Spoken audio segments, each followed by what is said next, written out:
Like you can work at a Chinese restaurant. I'm on. Cash. Cash. Crash. Crash. Crashed. Crashed. Okay. Yeah. I was sleeping, had to wake up. What's up, YouTube? Today, we'll be looking at disturbing TikToks that'll make you question reality. Before we get started, I just want to wish everyone a happy new year, 2026. Let's get it. And may everyone exceed the expectations that they set for themselves this year and reach even higher. So without further ado, welcome to Adam Strain Reacts. Let's get her done. The world is $281 trillion in debt. You are in luck. There's a parable all about this, and it's awesome. And there was a town somewhere in the middle of nowhere, and everyone owes each other money. And then one day, a traveler comes to town, and he stays in a motel. The motel has a full refund policy after 24 hours. He puts down $100 and gets a room. The motel owner, he looks at this $100 and he's like, whoa, oh my God, this is exactly how much money I owe to the baker. So he goes and pays off his debt to the baker. The baker looks at this money and he's like, well, this is exactly how much I owe to the shoemaker. And he goes to the shoemaker and pays off his debt and goes through several people until eventually someone's like, hey, I owe this amount of money to the motel owner. So he gives it to the motel owner back where it started. And then the traveler is like, hey, it's been 24 hours and I don't like it here. So he takes his money back and he leaves. Everyone has the same amount of money, but then suddenly nobody's in debt. Because money isn't real, but debt motivates people. So it's important to the economy for some reason. That's pretty interesting. I mean, really, I've always thought about this. Like, who do we owe a debt to when you're a country? And they say the International Money Fund or these, other countries. But this example sort of displays something that's very interesting. And on a more massive scale, I think something very similar to this is happening in Europe, where a lot of the countries within Europe owe money to each other that basically they'll never be able to repay. But at the same time, if you deduce the debts from everyone, it's almost like everyone ends up in the clear. So maybe I'm missing something, but yeah, I feel like it kind of makes sense that at the end of the day, it's just an idea that we have and it's not really mathematically sound. And I guess that's why the concept of usury was like, prohibited by the Christians and this and that, because I think it sort of creates a part of value of money that's unreal in a way. So let me know if I missed something. But that example, do you catch it? Does that make sense? Everyone paid each other, but at the end of the day, the same amount of money is there, and the guy took back his $10, but everyone's accounts are settled. So maybe I'm missing something. Write it down below, keep me in the loop, and let's keep on rocking.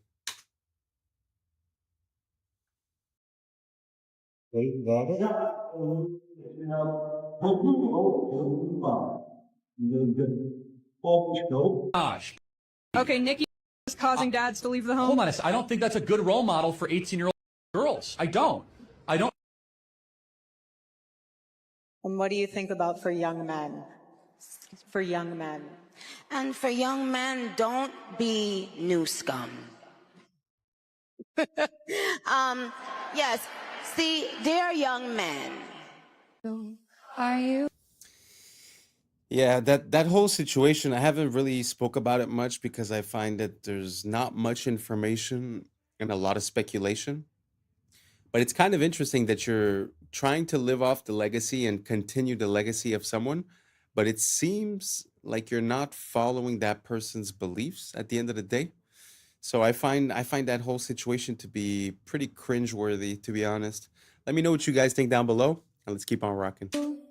Climbing to the tree, they strung up a man, they say he murdered three. It's not the same. Strange things that I can hear, no stranger would it be. We met at midnight in the hanging tree. The list goes on and on. This must be stopped. And in order to stop this, join the American Congress Party. It wasn't until I was in the ambulance on the way to the hospital, she actually said, are you aware of the way you're speaking? And I said, oh, I sound like I have a slur. And she said, no, you sound like you can work at a Chinese restaurant. She said, yeah, you look good working the local China house or something. Sarah was an IT specialist until a severe migraine, bordering on a stroke, brought the syndrome on. Cash. Cash. Crash. Crasher. Crashed. Crashed. Okay, let's try reading. You wish to know all about my grandfather. There are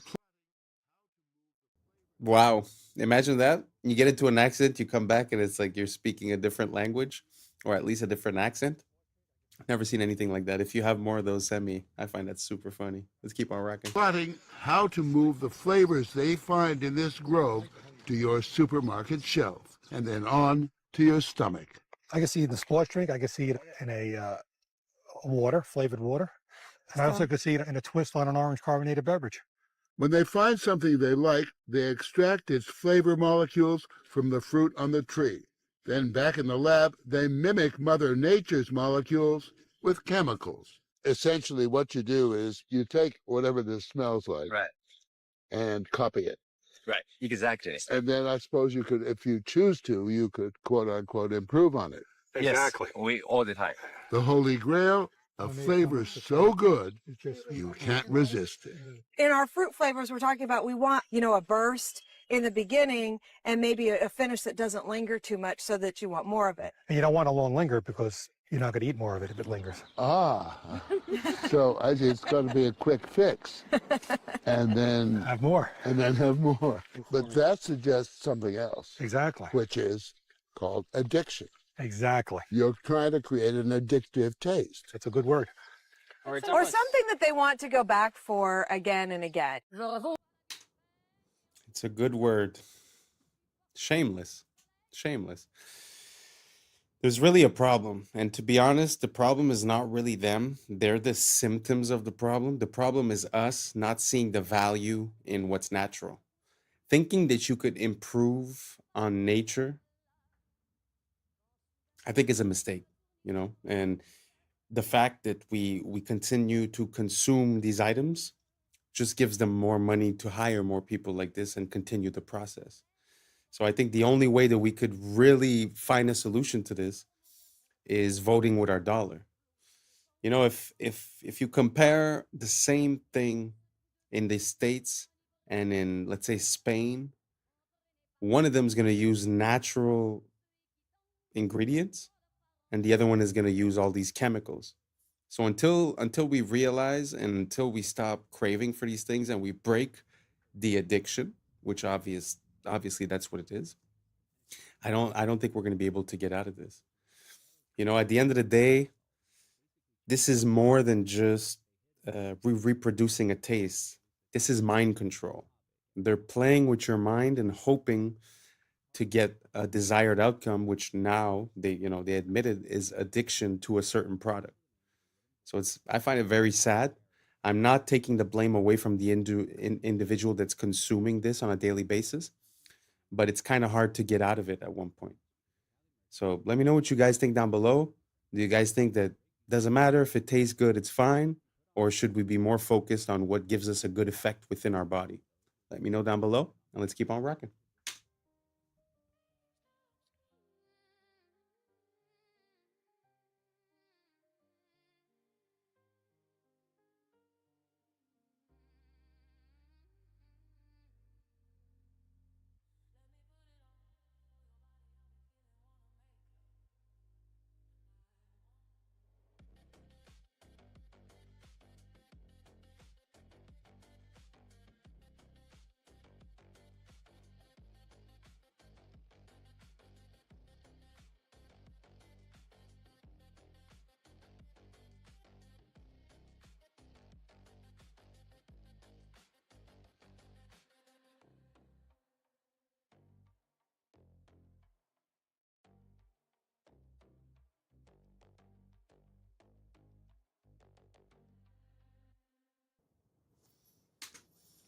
Wow. It's really to have a glimpse into that world just makes me realize how much we come from greatness and how the mighty have fallen, the beauty of the architecture, the way people would present themselves, the respect that they had between them, just the fact of dressing properly and holding a good posture. And it's something that is so beautiful to see. And I wish we would live in that era, or at least that era could come back in one way, shape, or form. But just the beauty of the buildings, the details that you could see, and all the so beautiful, so beautiful. Let me know what you guys think down below, and let's keep on rocking. The reason why we use the word flirtation is because noble women in the 1700s used to flirt or wave their fans in a specific way to subtly communicate that they were interested. And if you find a way to cheat the system, you found a loophole, which is what these arrow slits and castles used to be called, which were basically cheat codes for archers because they could stay hidden while shooting arrows. And if a topic is really specific, it's a niche topic, and we call it that because a niche is a hole in the wall that was carved out to hold a specific object like a statue or a relic. And the front panel of a car is called a dashboard, but it's also the name of the wooden board that's attached to the front of a carriage, which basically protected the driver from being pelted by rocks and dirt while the horse was dashing. And bankrupt comes from the Italian word bancarrota, which means broken bench, because Italian merchants used to sell their goods on benches, and banks would literally break these benches if they didn't pay off their debt. If you put off a task, it's on the back burner, and that's because the fire and wood burning stoves was right beneath the front burners, and the heat would dissipate as it traveled to the back, so you just naturally place the slow cooking pots there. And the statues in front of ships were called figureheads, which is why we now call the leaders of a group or a company a figurehead. And we call video recordings footage because a movie's runtime used to be measured in feet. The theater cameras would literally project 1 foot of the film stock in 1 second. Isn't that all your... It's so amazing to see where things come from. One of my recent songs, I say, the etymology will teach you more than all your recent technologies. And like, that's pretty much it, because we get so far into the application, we forget where things come from. And I love to dive back into the past. It makes me be able to use, the proper word at the proper time and understand what it means and where it comes from. And obviously, a lot of these things get diluted, changed. And the name of that song is actually called Inverted. Our world is inverted upside down. So it's like, it's very interesting to see how words change, but also to see how we still use words that have a lot of meaning, but we've lost the meaning, but still use the application. Very interesting. Let me know what you guys think about etymology down below. Is that something you like?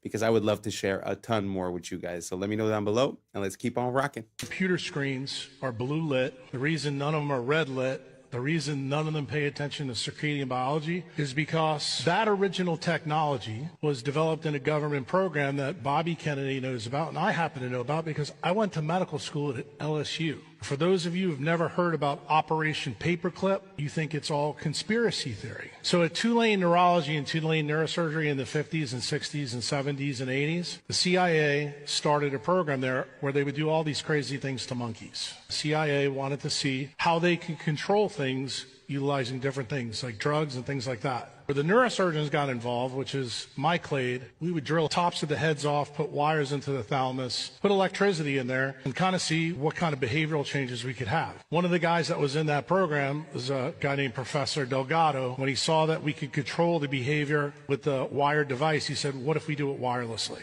So he checked it in monkeys and checked it in bulls, and it turned out you can do it wirelessly with RFID chips and semiconductors. Then the CIA took it to the next level. They said, well, since this is electromagnetic radiation, what if we did it through light through screens?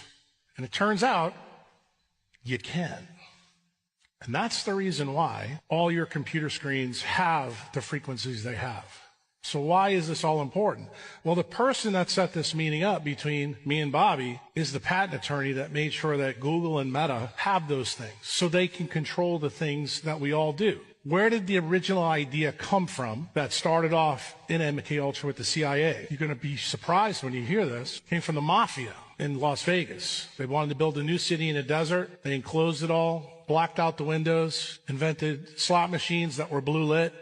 And they found out that they didn't have to take a gun, stick it in your face to steal your money. Then they even got smart. They said, let's give people free alcohol while they're doing that. And they found out they got the money quicker. And that's when the CIA got the idea to start this program. That's really how it started. Have you ever read the tiny folded up piece of paper with micro font that you get with your new iPhone? Because if you did, you may be using it differently. The FTC requires that this warning be put in not only the settings of your phone, but also in this piece of paper, the manual that comes with it. Exposure to radio frequency. That's the emissions, the wireless emissions. This is a hot topic. On your iPhone, go to Settings, General, Legal and Regulatory, and RF Exposure. What does it tell you in the RF Exposure? part of your settings. No big deal. Just that you should keep it away from your body to ensure exposure levels to these electromagnetic frequencies remain at or below the as tested levels. Did you know putting your phone in your pocket exceeds the as tested levels of frequency because it's too close to your body? Or how about putting your phone to your head? It exceeds the amount of frequency that they said was safe. In other words, it could be unsafe. Now, in the past, I've gotten in trouble for posting about the EMFs, the frequencies from Wi-Fi, cell tower, smart meters, because it's a censored subject. So I'm going to bite my tongue with this for certain few things here, but pay attention. There are many hardware and software fixes to iPhones or any phones that could make them significantly be less harmful because of these frequencies. By the way, I went to an Apple store a long time ago to get a device that you can plug your phone into along with an Ethernet cable, and you can have your phone on airplane mode, not connected to the tower or Wi-Fi. You could have your Wi-Fi off and still have full speed internet because your phone's plugged in via Ethernet. I'm talking to this guy at Apple, and he goes, I told him why I'm doing this, and he goes, yeah, well, I don't really see it's a big deal. Like, I'm sure it's totally safe. And then he goes on to tell me that on his thigh, where his phone is always in his pocket, you know those guys that work at Apple, they got 3 phones in 7 different pockets. I mean, it's crazy. He's like, yeah, I do have a rectangular mark of red skin on my thigh from where my phone sits all day. Yeah, dude, that's called a rash from radiate. I mean, what do you think? It's EMFs, man, electromagnetic frequencies. It disturbs your cells. Now, it turns out one of the things you can do if you're using Wi-Fi, which I recommend figuring out how to not use it, but if you are using Wi-Fi, have your phone on airplane mode while it's connected to Wi-Fi. Then it's not trying to connect to the tower and the router and reduces the EMFs. Ideally, though, you plug your phone into the internet and have it on completely airplane mode. And obviously, don't put it in your pocket or talk with it directly pressed to your head. Let me know your thoughts in the comments below and follow for more.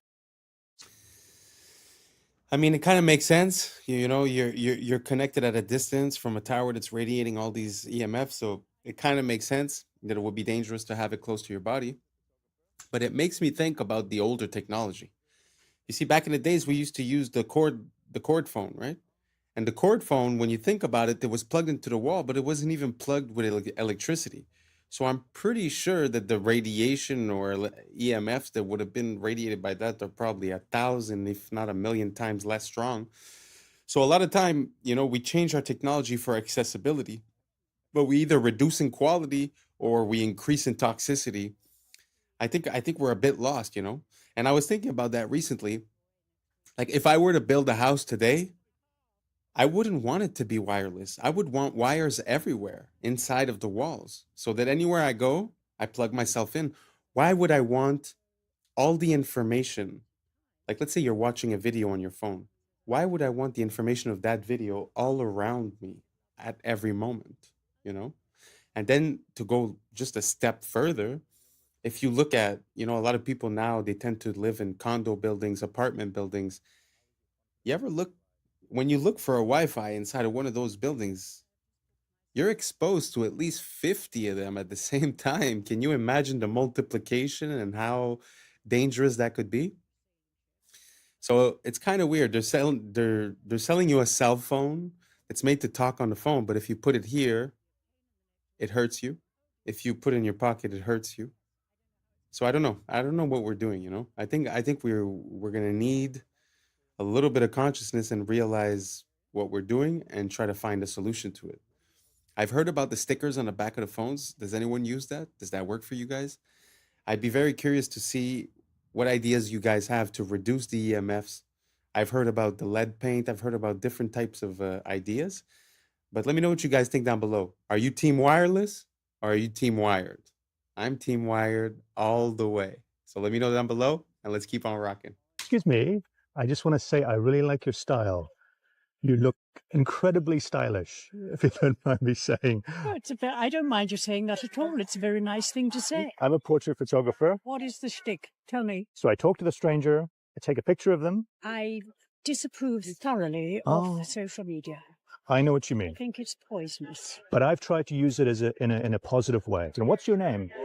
Irene. And you're a teensy bit skeptical? Of course, because I live in London and the world is full of scams. Would this face scam anybody? That isn't something that you can ever say, unfortunately. I'm going to show you what I do. Okay. Oh, how sweet. You were walking very briskly there. I have things to do. I'm going away next week. I'm 88 and a half. I'm old. You are so sprightly for 88 and a Yes, half. I am. I am sprightly for my age because I make a point of doing a lot of exercise. But also, because I know I have limited time, my son says I am frenetic. So I am filling it with lovely things. It's aloneness rather than loneliness. If you could write a letter to your younger self, Don't be cautious. Go for it. I was often too cautious. how is your confidence in your life? I am up to a point. For instance, I have just booked myself this holiday. It's called Solos, the company, because they deal with people on their own, on a gullet, which is a Turkish sailing ship. And at first I was fully confident. Now I suddenly am thinking, and it's only a week away, oh my goodness, I'm going to be the oldest person there. I'm going to be a pain in the neck to everybody. And oh dear, oh dear, oh dear. Yes, I don't know how it's going to be on this boat. Getting on and getting off is going to be a problem. Hopefully this has been a nice experience for you, Irene. It's been a different experience through Kensington Gardens. And what are your hopes for the future? Long life. Which I've already had.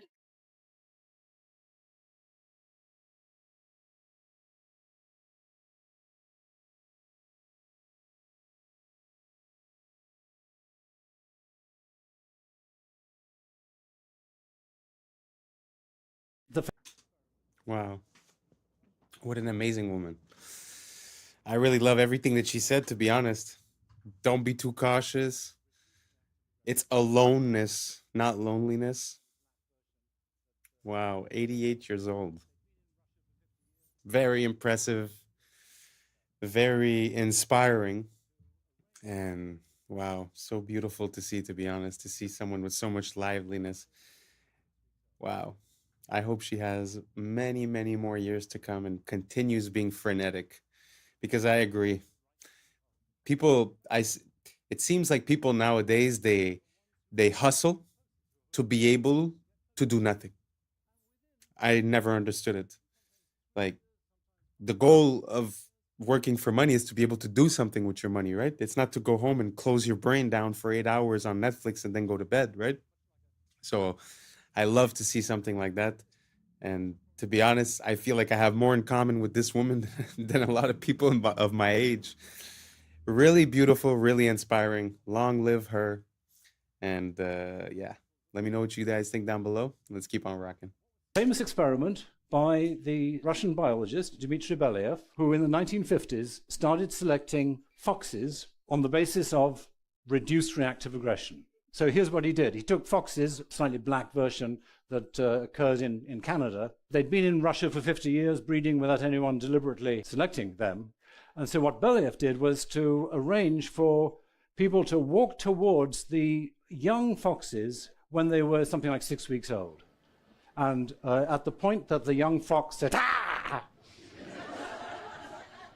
then they would write down, well, how far was that? And they would breed from the ones who got closest, who allowed the human to get closest. And within a few years, in sometimes 3 years, sometimes 5 years, sometimes 10 years, different features that are found in domesticated animals suddenly appeared, such as these white patches. Doesn't look much like a fox anymore, does it? It looks like Fido. Floppy ears. You probably remember that there's only one animal in the wild that has floppy ears, or one kind, and that's elephants. Floppy ears are characteristic of our friendliest dogs. So these are examples of features of the domestication syndrome. And what we're seeing here is evidence that you select against reactive aggression, and then, boom, magic, you get these features of the domestication syndrome, which is why goats and horses and cows and cats and dogs all have individuals that have got white patches of fur on them. Floppy ears occur in all of these animals too. And it means we can now reverse engineer, as it were, and go backwards and say, okay, if you show a self-domestication syndrome, or if you show a domestication syndrome, that means that there was selection against reactive aggression.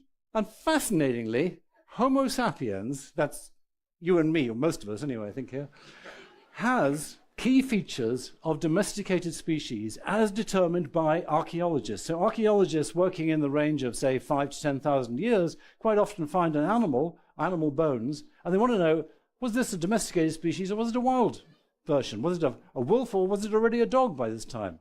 So they look at the bones and they say, well, okay, how do we tell? And here's how they tell. Lighter body, shorter face, smaller teeth, feminization of the skull and skeleton, and brain reduction. And guess what? Homo sapiens shows all of these features in relationship to our earlier ancestors. So why did it happen? Wow, isn't that crazy? How a fox sort of becomes a dog just by selective breeding and by reduced aggression? That is completely ballistic. I wonder if we're going to start drooping our ears soon, because when you think about it, we're all pretty much domesticated now. It's very, like, socially speaking, they talk, as soon as you show any sign of aggression or you say no, or you're categoric about something, they call it toxic masculinity. So there's this association that aggression is toxic, So I wonder what's going to happen to us. Are we going to start having patches on us? Are we going to start drooping the ears? What do you guys think down below? Did you know about this? I had no idea. That is, to me, it's mind-blowing. But let me know what you guys think down below, and let's keep on rocking. Dubai is absolutely insane. They plan on building this, which is a real Emirates A380 that's being decommissioned, and it's going to be on the top of a 580-meter building, 125 floors. It's going to cost $3 billion to build. And it's absolutely insane. They've got a sky bar with glass walkways over the wings being proposed, a restaurant in the cockpit, infinity pool, exclusive lounges. They even want a helipad on this thing. It's still in the proposal stage, and this is obviously an AI recreation from the designs. But man, Dubai, first the wall, and now this, it's going to be insane. Absolutely insane. 75% of the brain and central nervous system is made from cholesterol. All of your sex hormones are made from cholesterol. All of the walls of all of the trillions of the cells in your body are made from cholesterol. Cholesterol is so important to the human body that your body makes it. She's from Texas, I can tell by the way he's two-stepping round the room. And judging by the smile that's written on his face, there's nothing I can do. It doesn't take a crystal ball to see. A cowboy always finds a way to leave. Drinking Jack all by myself. Rome is in the middle of the Americas. It's all a Roman corporation. Every time I see the Mexican flag, I see the Italian flag, because it's exactly the same, minus the Roman eagle. Rome, which runs Mexico, in fact, Mexico is the center, Mesoamerica, it's the center of the Americas. This is where the Jesuits came, installed their Inquisition. Mexico had a violent, vicious Inquisition. They're telling you in your face, if you know what you're looking for, they've got the eagle, the Roman eagle, right in the middle of the green, red, and white, exactly the same as the Italian flag, which comes from the Persian flag, which is horizontally green, white, and red. Because the Roman elite families, the Farneses in particular, the Orsini, the Pallavicinis, Aldobrandinis, they're all from Persian. They're all Iranians. And that's a wrap for today, familia. Whether you're tuning in with the sunrise or you're posted up after midnight, I appreciate your time, your energy, your curiosity. And don't forget, this isn't about truth or fiction. This is about perspective. If this sparked a laugh, a thought, a deeper question, then we did our job. So drop your thoughts in the comments, keep the convo alive, like, subscribe, and don't forget to hit that bell if you're riding a wave, because we're just getting started. So until next time, stay grounded, stay weird, stay critical. I'm Adam Strain, and this has been Adam Strain Reacts. Peace! Now's the time for us to link up. Really think we on the brink up. Making a change from living this strange. Living this strange. Making a change from living this strange.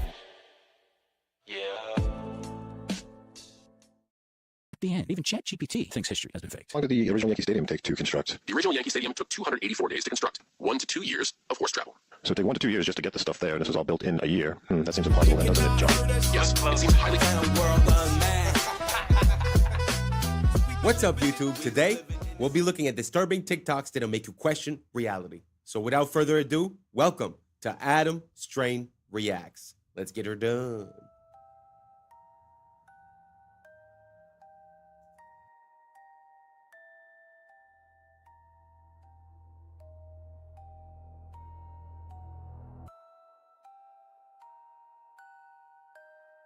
Scientists just copied a fruit fly's brain into a computer, neuron by neuron.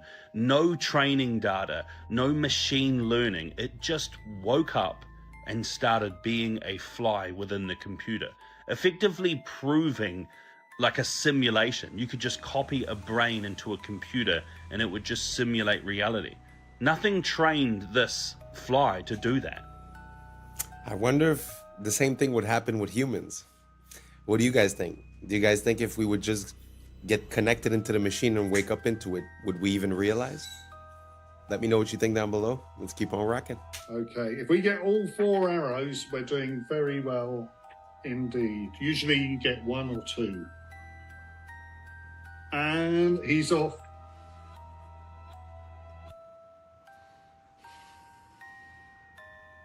Oops, that's all right, it's all right. That's it, that's not the one he gripped. Okay. Oh, yeah. Oh my goodness, look, it's stuck in the cupboard. So that's arrow number 1. Where, do you want to move it in a little closer? Are you going to stand there? That's right. That's exactly where he's firing. Can you see? Okay? Yeah, that's good. 2, arrow 2. And he's not musical, so you're not missing anything. But he utilizes one of the wonderful things about a very complex automata, what I call the loose piece. He's engaging with a loose piece. Doing well. But not one loose piece, 4 loose pieces. This is the 4th arrow. If he fires this, he's going to be the only one of the 30 or so that exists that will still do this. Yay! Woo-hoo! David Secret's Archer Automaton. First of all, I find it super beautiful to see people that are passionate about the things that they do, you know. They say, do what you love or love what you do, pick one and run with it. And they definitely love what they do. And also, just as a piece, as a testimony of the technology that we used to have, we consider like animatronics and stuff like that to be outdated or this or that, and the digital stuff is way better. But it's very interesting to think that all of that was mechanical, that the control that was done was mechanical. I'm not sure we would be able to you know, to do that as well. We could do a lot of different things, programming chips to make all kinds of movements, don't get me wrong. But it's very interesting to see these relics from the past that sort of give way to animation and all that, you know. Very beautiful. Let me know if you guys know of any other examples of this. I'd be very curious to see more of that. Let's keep on rocking. Nope. Nope. You sure? I just Yeah, want to be I know, just in I case. know. Just knowing the amount of glass that's in here, there's just such an unsettling feeling. Like if this falls down, it's like going to be a chandelier hitting the ground. We pull the pins. And Christmas! Shot glass, white wine, red wine, cereal bowl, cake cover. This is a shaving mug. This is a little purse atomizer that I keep full of alcohol. A single drop of perspiration hits a bowl. I have to get that off of there because it spreads. So that's always there. Now we get into the preparation for playing. Right there.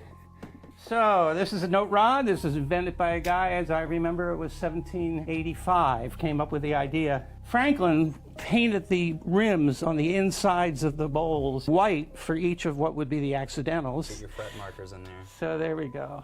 You need to get surgically clean. Yeah, I completely scrape every surface until it starts to grab. You can feel the grab. Because if there's any oil or sweat on your Anything. fingers, it just won't work. Dead. No, Yeah. you don't have to dry.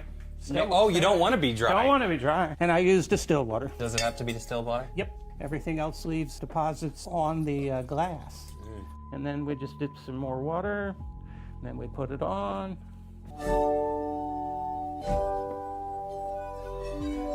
So that, and it isn't just slow chords. You can do. A German company just made forklifts obsolete. These things can go into any existing factory. You don't need anything special. You operate it from your computer. It doesn't require a person, and it's going to be cheaper than buying a forklift. It's just going to move things around your factory autonomously, and you can just sit in there on your laptop and tell it where to go. This is going to be everywhere soon. History is nothing more than a set of lies agreed upon. One of my quotes I often use here, attributed to this man Napoleon, who is one of those sets of lies agreed upon. And no, that's not a Masonic symbol he keeps flashing in all of his pictures. History would tell us that's just indigestion. Suppose we use the same argument on Napoleon. If you've ever seen the statue of Napoleon in Place Vendôme, Paris, you will notice that the word there of Napoleon is written the Apollio. Now that would mean, making this Greek, that means that he is Apollo itself. So there never really has been a Napoleon. It's all due to the sun cult of Apollo. You think you studied the history of Napoleon? Ridiculous. Who was his mother? Letizia, wasn't it? Who was the mother of Napoleon? Leto. What does Leto mean? In one language and Letizia in the other. Both joy. That's how we got the idea that Napoleon was born of a woman named Letizia from Apollo. You believe that Napoleon had 3 sisters? He did, according to a myth, but where did the myth start? Apollo had 3 sisters. Didn't Apollo have 2 wives? One was the earth, the other was the moon. Napoleon had 2. Where's the sun the major part of the day? How long is it in the sky? About 12 hours. How long did Napoleon reign supreme? 12 years. See, sun myth. He never existed. Furthermore, where is the sun strongest? In the north or the south? It's the south, isn't it? Gets weaker in the north, doesn't it? Where was Napoleon defeated? In Russia. See? Napoleon never existed. Sun cult. Think. Very interesting. I had never considered Napoleon, but I have come to this conclusion when it comes to like Plato, Socrates, all these bigger than life historical figures that sort of came up with all kinds of stuff. It almost seems like if you would go from one, like let's say the way the world is now, right? If we would go from the way the world is now to a new way, there would be stories about this world, right? So sometimes it feels like that's what we're seeing. It feels like we're seeing an attribution of the contributions of that previous generation or that previous civilization being attributed to a single person, sort of to make it easier. So you could delete all the books, release one book for whoever it is, and then all of a sudden, all the information that's missing from that civilization gets transferred. I really have no idea if you guys are following what I'm saying. I feel a bit lost just saying it. But let me know if you guys think that it's possible that some of these historical figures are actually attributions of the past without necessarily being historical figures, if that makes sense. Let's keep on rocking. The entire planet was just 3D scanned using Pokemon Go. I cannot make this up. 30 billion images. LiDAR scanned with your phone to create a digital clone of our entire world for AI. Yep, those Pokemon were not in random spots. They were in spots they wanted you to scan. Multiple people scanning the same place, different times a day, different times a year, have all just created a map that is so accurate, GPS can't even come close. This would allow robots to get anywhere on Earth. Now, before we start blaming the tech companies, that was right in the terms of service that everyone agreed to. Google also did this with reCAPTCHA. You ever wonder why it was almost only images of city stuff? It wasn't ever select the image of a shirt or a fork. Google charged businesses to use this and trained its AI for free. So where are we in the life cycle of AI? Because I think we've been here before. First, we research AI. Then we perfect AI with quantum computers and stuff. Then AI perfects itself as we make it dance. Then AI enslaves humanity and makes us build its components into the earth. Then the sun throws a thunderbolt like Zeus and kills the AI demon, forcing us to go underground. When we emerge, we return to worshiping the sun like we used to. I'm only half kidding, sort of. Niantic Spatial is the company that did this. And despite its terrifying implications, I will say it, that was one of the most genius moves in human history. Pokemon. Every single textbook we got as a kid came from a Masade. By the way, McGraw-Hill, you know who started that? Ghislaine Maxwell's dad. Robert Maxwell owns, every single textbook we got as a kid came from a Mossad agent. Oh my fucking God. Yeah. Not my Texas history book. not all 11 of them. Okay, who is McGraw-Hill? They made all the textbooks, right? You ever look at your textbook? When you were a little kid, it was made by McGraw. Oh, that's the publisher. That's the publisher. Oh my God. That was apparently founded by Jeffrey Epstein's girlfriend's dad. This is how evil the Epsteins were. Not only were they kids, they were also giving them homework. Yes. It's like, damn, bro. That's messed up. That's crazy. Big ass books too. I know, right? Carry these around your backpack. You had to cover the book yourself. Yeah. Oh, yeah. You had to give it its own yarmulke. Oh my God, dude. We did. That was the thing. We had to cover our own books. They wanted us to cover it up so you couldn't see who made it. I wonder what company owns the book cover. I don't know. Oh, the company that takes all the school pictures. No. Holy cow, you're right. That's like big news right now. Yeah. Are you schools this year are canceling their school pictures because of this connection? Yeah, the company is heavily connected to So they've been sending our photos over there too? Probably. That's just probably picking how us they recruit some out. people. Just picking us out of the school they yearbook. have a draft board, Mel Kiper style, of every picture of every kid in America. Yeah, and they're just sitting there. Yeah, like a fantasy draft. I am never making fun of a homeschool kid again.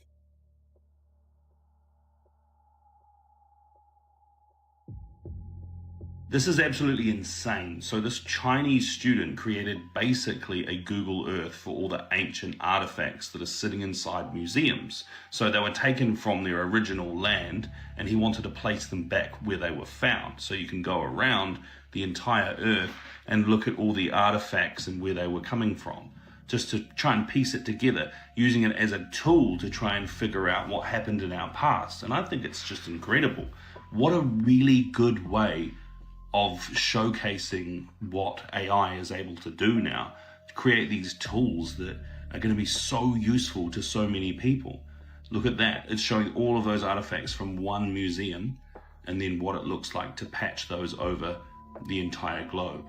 It's going to be a tool used by historians, and I just think it's an incredible idea, really. There was this individual, and they were asking it some logistical questions about the Yankee Stadium. At the end, even ChatGPT thinks history has been faked. How long did the original Yankee Stadium take to construct? The original Yankee Stadium took 284 days to construct. Do you want to do an estimate of the materials for this as far as granite, the limestone, marble, and iron is concerned? Yankee Stadium's total material estimate: granite, 400,000 cubic feet; limestone, 300,000 cubic feet; marble, 100,000 square feet; iron/steel, 15,000 tons; concrete, 500,000 square feet. Total estimated weight, approximately 750,000 tons. That's incredible that all that material got there with horses and donkeys. Indeed. How many times would the horses have to go back and forth, and how long would that take? So we'll say there was 500 horses and the materials were 10 miles away. With 500 horses, 750,000 loads, and 10 miles per trip, 1,500 trips per horse, 3,750,000 horse miles. Assuming 2 trips/day, 375 to 750 days, 1 to 2 years of horse travel. So it'd take 1 to 2 years just to get the stuff there, and this was all built in a year. That seems implausible then, doesn't it, John? Yes, it seems highly unlikely that Yankee Stadium could have been built in just 1 year. The coming in 180 seconds. Let's go back to Bill Clinton. Clinton was a real estate swindler and governor, running through Arkansas via Barry Seal. This movie whitewashed the true involvement. And L.D. Brown said he facilitated human for Clinton. Clinton was the perfect puppet to throw up after Bush. He gave us the crime bill, which expanded legal human trafficking and wiped out competition. His crime at least 50 people, even Vince Foster, a childhood friend. Clinton effectively got rid of Glass-Steagall, which contributed to the 2008 collapse, causing vertical integration and the consolidation of. The Telecommunications Act accelerated propaganda, which slowed the public's responses to banking crises. And the Telecoms Act gave us the dot-com bubble. The CFMA contributed to the derivatives crisis that we're currently in. Look, see? Which brought us things like the Enron scandal. Investigations like that under the rug. Look. He also brought us the WTO, which brought us the China files. Of the economy. Obviously, via the Lewinsky debacle, among others. Then we get another to swap puppets to keep up the fake left-right paradigm. Bear Stearns was the first domino in the 2008 collapse. They worked with high toxic assets to inflate their value. Look, see? Yup, all banks were doing this. One big family. This is the collapse in a nutshell. Guys like Roman Abramovich initiated the 2008 collapse. See? Collapses allow these institutions to buy up the monopoly board and raise your rent and mortgages. Then we have financial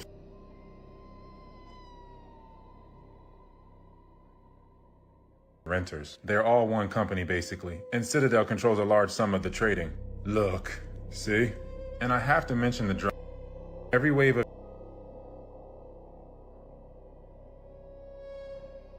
market. Then we get another fake election for the left-right paradigm illusion, which is why Obama continued the bailouts. Then we get another fake Clinton.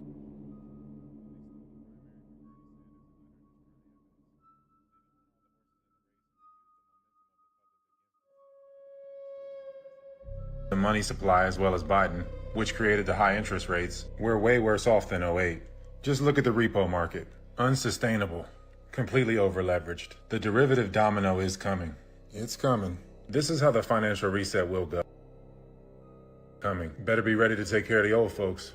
There will be no near future. You will have a social credit score, UBI, and a 50-year mortgage. They won't do it all at once, and they won't strip you of everything. Giving you a little bit gives them control. The first few years of the transition won't even be that bad to rope people in. I don't know why I'm so fascinated lately with where we went wrong. Maybe because we need to make these things right, but how do we at this point? Like, how did this small little group of people sink their claws into it and literally conquer every pivotal cultural pillar of our entire lives? Anyway, did you know that the first Model A Ford car, Henry Ford, it ran off so farmers could literally produce their own fuel. So they were running engines, not just off a car, from their agriculture. So what were we told about the Prohibition? That there was this huge moral crisis because of too much. So the had to come save us. But do you think there might be another side to that story?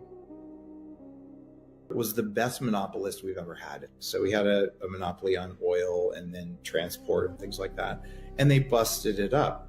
So, well, what did he do? One thing he did, people don't know this, the original Model T Ford ran on corn alcohol. So a farmer could make their own fuel in their field. Why do you think he spent $1 million on funding Prohibition for 8 years, which banned all fermentation, not just for drinking alcohol?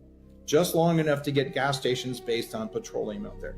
And then, why did he fund the formation of the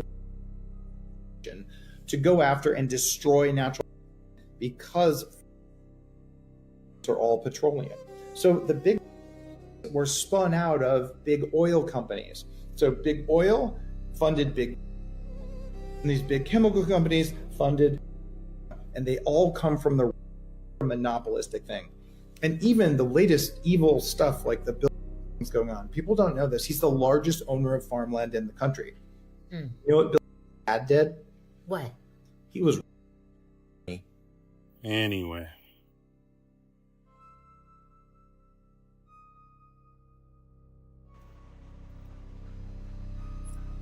The more you know.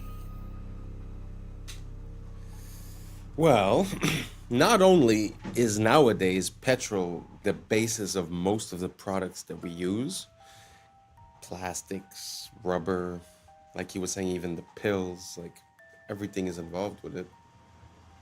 But further than that, if you think about it, if you had to go buy your gas, instead of going to the gas station, you would go to the farmer, then you'd probably be, buying food there as well. So not only did it create the ecosystem for the gas stations, it also created for the supermarket. Because think about it, if daily, to keep your car running, you'd be going to a farm, then you could just pick up some food while you're there, right? So like this decision and this way of operating changed a lot of our future, well, of where we are today, basically. And it put us into a place of dependence when what he's saying is that basically we were capable of making our own oil. I mean, think about it. The cause that we go into other places and start violence, most often than not, is blamed on that resource. So if we didn't need that resource, I mean, so many things would be different. So it's very interesting just to look at the history of things like the vehicle, the car. Like for an example, most big cities within the United States, because speaking of Europe is easy. You could say, oh, they're so old. But the United States, most big cities, if not all of them, had ways of moving that were, free, basically, like tram systems and stuff like that. In some cities, what they did, they bought the trams, they converted them to basically buses as we know them, and then they resold the company with the stated clause that they could never reconvert into electricity or into a tram. So all of these uses of petrol seem to be manipulated. So not for the potential, not for the effect for us, but more for lining their pockets. I'm sorry, but this subject is just so big. I'll give you another example. When they got together and they wanted to decide a universal, global price per barrel of this commodity, that's when they introduced the idea of fossil fuels. Because what is it to say I'm selling a product that always appears like water? It's easy, although we still do it, but I'm saying it would be easy and cheap. So when they decided to say, okay, let's put a price per barrel, they decided to make a case, they stated their case, for it being fossil fuels. Fossil fuels requires millions of years, certain, conditions for millions of years, and that it's the biological waste that's being compressed, and then it becomes that liquid. So all I'm saying is that basically everything that has to do with that commodity seems to be manufactured in some type of way to encourage us depending on that commodity. Listen, I went way out of bounds here. Let me know if you followed what I was saying. Let me know if you have other examples or if you contest everything that I'm saying. Just write it down below. Say, I hate you. This is why. Go for it. Let me know. Because for me, it seems pretty clear. Because now we've had enough time to look at it with a retrospect. And I mean, it seems pretty obvious. The Model T from Ford at the beginning was made with hemp. And supposedly you could run the car on oil, on alcohol, on gas, on different things. And then they decided to go with the gas. So anyways, I'm done. Let me know what you think down below. And let's keep on rocking. It's very preventable. It's just that we're doing everything we possibly can to induce it. We published one of the first ever papers linking that the higher your blood, the faster the tumor grows. The lower the blood, the slower the tumor grows. Undeniable. From a normal cell to a cell doesn't happen overnight. All we have to know is how are they growing so rapidly? Why are they going out of control? How come it's so hard? A solution to without time is to simultaneously restrict the two fuels, which is already in our bloodstream from the food we eat, and the amino acid we stopped eating and we took a low carbohydrate diet and just did water only fasting, we would get into the two of us have a bad mitochondria dependent on glutamine. We can replace glutamine with ketone bodies. So we selectively marginalize these slowly over time. They slowly start, blood vessels disappear, and the body comes in and dissolves them. This is an extraordinary story. So he was born in a place called the Judengasse, which was a ghetto, basically. And it was the house that he lived in when he eventually had 13 children was only 14 feet wide. And he lived there with his very, very overpowering and dominant and an incredibly brilliant wife who was called Guttel. He was determined to get out of this ghetto. At nighttime, the ghetto was closed. You weren't allowed to leave. The street was so narrow that no sunlight could penetrate. There was no plumbing, there was no sewage, there was nothing. So everything you can imagine happened in this street. And unsurprisingly, he wanted to get out of there. And he started a small coin business, and that did reasonably well. But actually, and this is where it ties into legacy, his great strength was to send his 5 sons to the capitals of Europe at that time. And what they did is they set up, in effect, so whereas everyone used to be in separate different countries or separate cities until then, these 5 boys communicated with each other, sometimes by pigeon, and they wrote to each other in Judendeutsche, which was a kind of Yiddish German vernacular. And that is why they were so successful. And this absolute belief in togetherness, you've got to stand together, you've got to work together, you've got to work across borders, you've got to work with rules.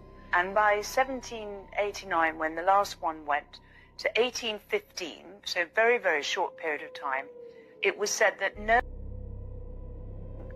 would consider going to war with, because that was how incredibly influential and powerful they had become. CBI is fully owned and controlled by leadership. Okay. All right. 2 + 2 makes 4. Makes total. I don't know. First off, just to circle back to the Napoleon story, doesn't that seem like the origin story of a type of myth as well? Because I've heard the story many times, but even when she says it, and she's a family member, it doesn't really make sense. I had nothing. I had coins.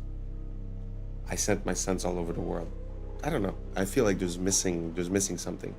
And the point that the guy was, pointing towards the end is that it seems like that information that he gave was the same information before we went into other places, including,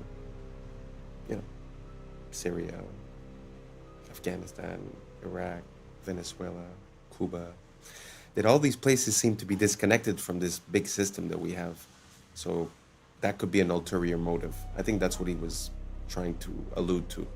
Anyways, let's keep on rocking. If you guys watch the Super Bowl commercials, they always are interesting. The Ritz commercial talks about an island. The Nerds commercial shows a guy who... The Pringles commercial, you see them eating a Pringles human. Ads were really weird. The Ritz Cracker ad was about a party on an island, and these 2 dudes were salty that they weren't invited until Scarlett Johansson invited them. Then they weren't mad anymore and joined the party. It seems like they're saying that we're just salty we weren't invited to the parties too. In the Nerds commercial, they got a dude who looked just like eating candy with children running around in his background. In the Pringles commercial, Sabrina Carpenter had a boyfriend who was made out of Pringles. Suddenly this shocks Sabrina Carpenter until she gets a bite for herself. Then she made a face like, oh, it's really not that bad. They trying to tell us don't knock it in. In the Alexa commercial, Chris Hemsworth was telling his wife how he was scared about the AI, and she was just telling him that he was crazy. And then the AI suggested to give him a back massage, and then everything was good. Like, that was it. It's like they're telling us we're doing too much about the AI. Let's talk about the salt conspiracy. First of all, salt is a misnomer. The body needs natrium, not sodium chloride. Salt is an ionic bond, a metal and a non-metal. It is bound by electrostatic. It is not like an atomic bond. Ionic bonds are formed from stealing. Covalent bonds are formed from sharing. Natrium, however, is wrapped within the fabric of whole foods. Natrium is perfectly balanced within the fabric of the food, unlike crystal salt. Natrium is packaged with water within the plants, so it doesn't dehydrate you like crystal salt. Crystal salt is more chloride than natrium, and it's not found within the fabric of plants. There are no anti-caking agents in natrium or synthetic iodine. Up to 90% of salt has anti-caking additives. Iodized table salt needs iodine stabilizers. Table salt contributes to This causes you to retain water. It makes you bloat and have a puffy face, especially around the eyes. Salt blocks your ability to know when you're full. Many people mistranslate the thirst that salt causes with hunger. Table salt makes you crave actual salt, natrium. It's not a low salt diet versus a high salt diet. It's isolated versus holistic. Table salt causes serum osmolality, so your blood gets dehydrated and pulls moisture from the cells, causing them to malfunction. Table salt causes inflammation, cognitive impairment, and locks you in the sympathetic nervous system. Table salt pushes calcium out of your body. This interferes with the production and transfer of melanin, and thus light production as well. Salt, or salts, is the origin of the word salary. It's been a key tool for conquest. Mansa Musa was the richest man on earth because of his salt wealth. Its value was equal to gold. Salt, sugar are all the same. They are isolated crystals.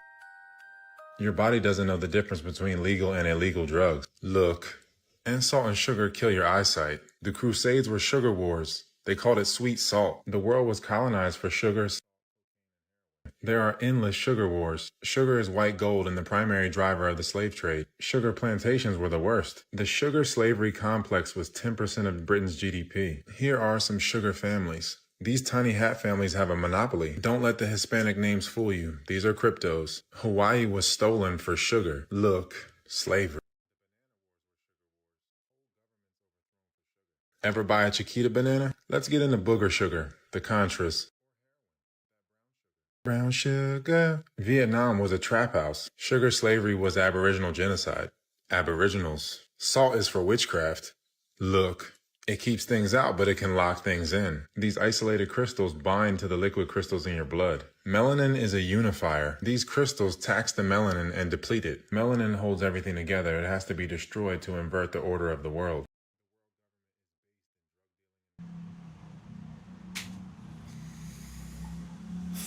Yeah, I have to agree that the salt is a big part of it. I think that, well, basically, this is going to sound intense, but the whole world, the whole universe is made of salt, in a way. Because some of the salts, like for an example, Irish sea moss or Celtic sea salt, hold 90 plus minerals. Now, tell me what the universe or the world or you are made of, if not from the elements of the periodic table. So 90 plus of those are minerals, right?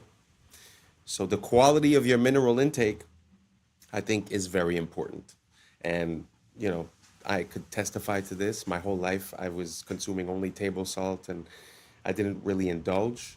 Now I live in a much hotter climate. I sweat daily and I consume a lot of salt. But it's not the same salt. It's a high quality salt.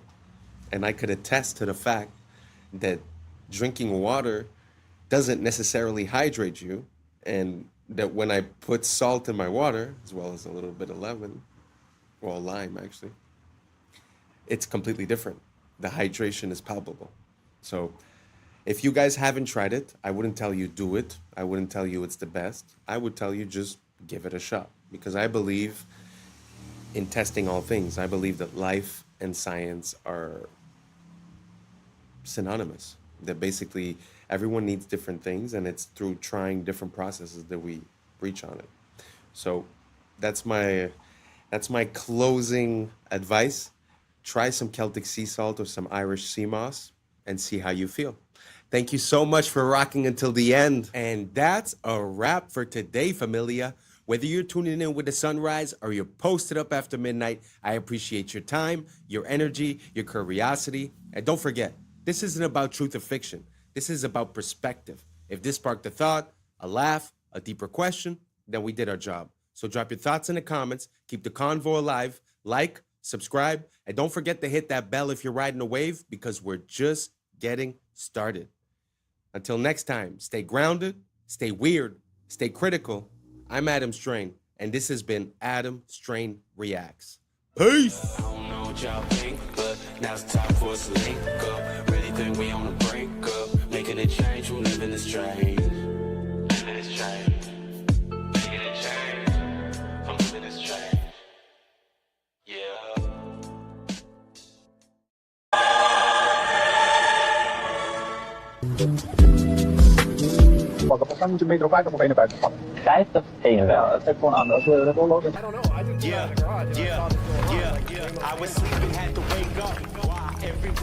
What's up, YouTube? Today, we'll be looking at disturbing TikToks that'll make you question reality. So without further ado, welcome to Adam Strain Reacts. Let's get her done. Since World War II, there's only been 7 countries that did not have a controlled central banking. Now, if you take a look at the names on that list, you will notice they all have something similar or in common. After World War II, the United States has been to war with all of them. And I can't put my finger on it, but I just know there has to be some reason for that.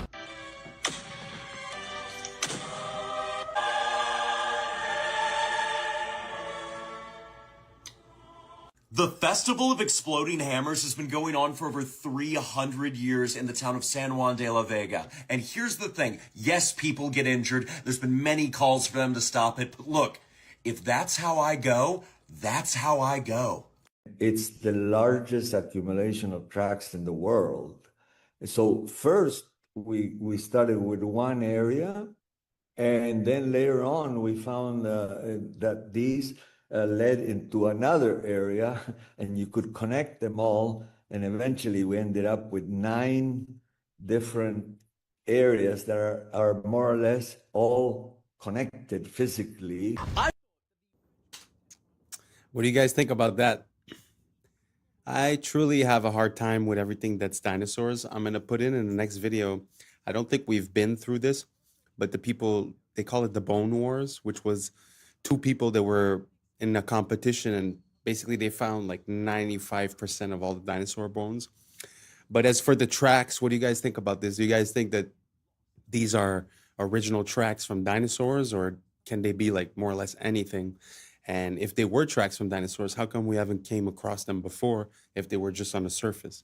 So let me know down below what you guys think. I'd be very curious to see your opinion, and let's keep on rocking. I thought that the French protests were unhinged before, but this might be the single most hilarious way of protesting I've ever seen. As we all know, Paris is hosting the Summer Olympics, but a lot of French people aren't very happy about that. Because, and I only found out about this today, the Olympics is kind of a scam when it comes to a country actually making money. Don't get me wrong, it's great for global street cred, but for example, when China hosted it, they made a net loss of 36.4 billion, and London made a net loss of 13 billion, and that's all taxpayer money. So when the public heard that France has already spent over 5 billion, and then that Macron wanted to spend another billion just to clean up the Seine River, so it looks good for the Olympics, they lost it, and the I shit in the Seine River protest began. On the 23rd of June, the French President Macron and the Paris mayor plan to take a ceremonial swim in the river to show off just how clean it is. So the protesters are now planning a defecation flash mob because, and I quote, after putting us in shit, it's up to them to bathe in our shit. Oh, and if you don't live in Paris,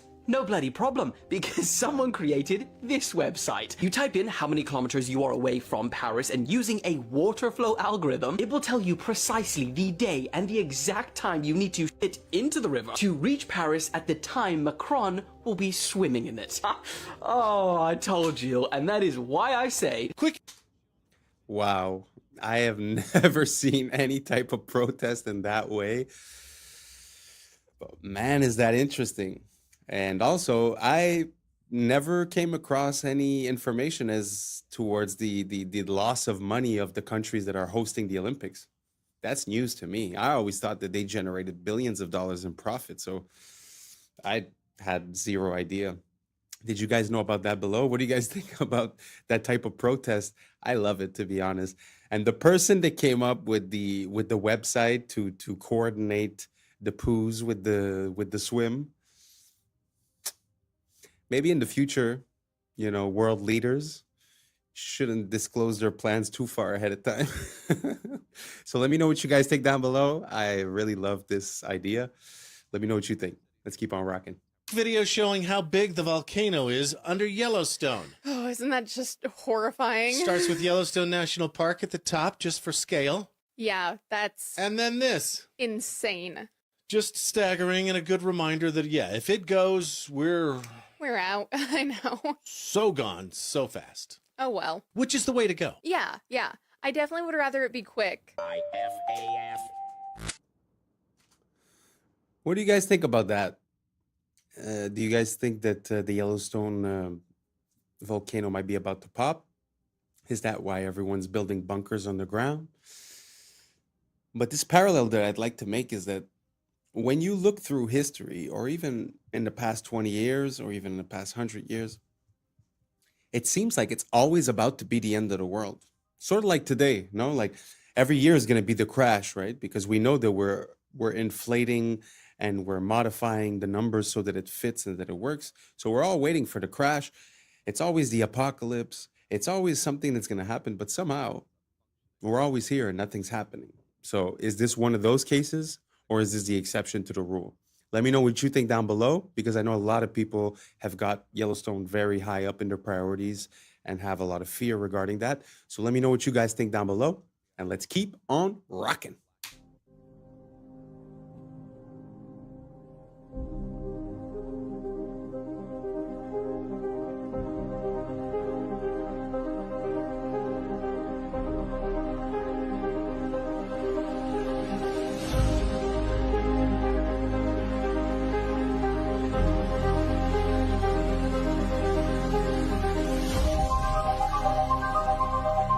Four cities. Wow, I didn't know we were that ahead with the surgery stuff. How would you guys feel if you went in for surgery and you were underneath that robot? Do you guys feel better about that? Taking away the possibility of human error, but would that leave, possibility for machine error or loss of power or any other?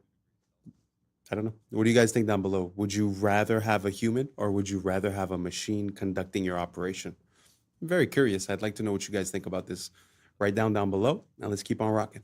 4 cities that dropped street temperatures up to 8 degrees Celsius, some using ancient techniques, others just using paint. Seville, Spain borrowed a 3,000-year-old Persian technique called qanat that uses underground canals to carry cool water and ends up functioning like outdoor air conditioning. The result? Temperatures dropped by 6 to 7 degrees Celsius. Singapore found an even simpler solution, reflective paint. Coating buildings brought temperatures down 2 degrees Celsius during the scorching 11 a.m. to 3 p.m. window. Vienna took the idea to the streets, repainting black asphalt in lighter colors and cutting temperatures by 5 degrees Celsius. But the Spanish sherry town of Jerez de la Frontera went furthest, using grapevines to slash street temperatures by as much as 8 degrees Celsius. They strung green canopies across narrow streets, stealing a trick sherry makers have used for centuries to keep their wineries cool. Sometimes the best ideas are just really, really old, or come in a paint can.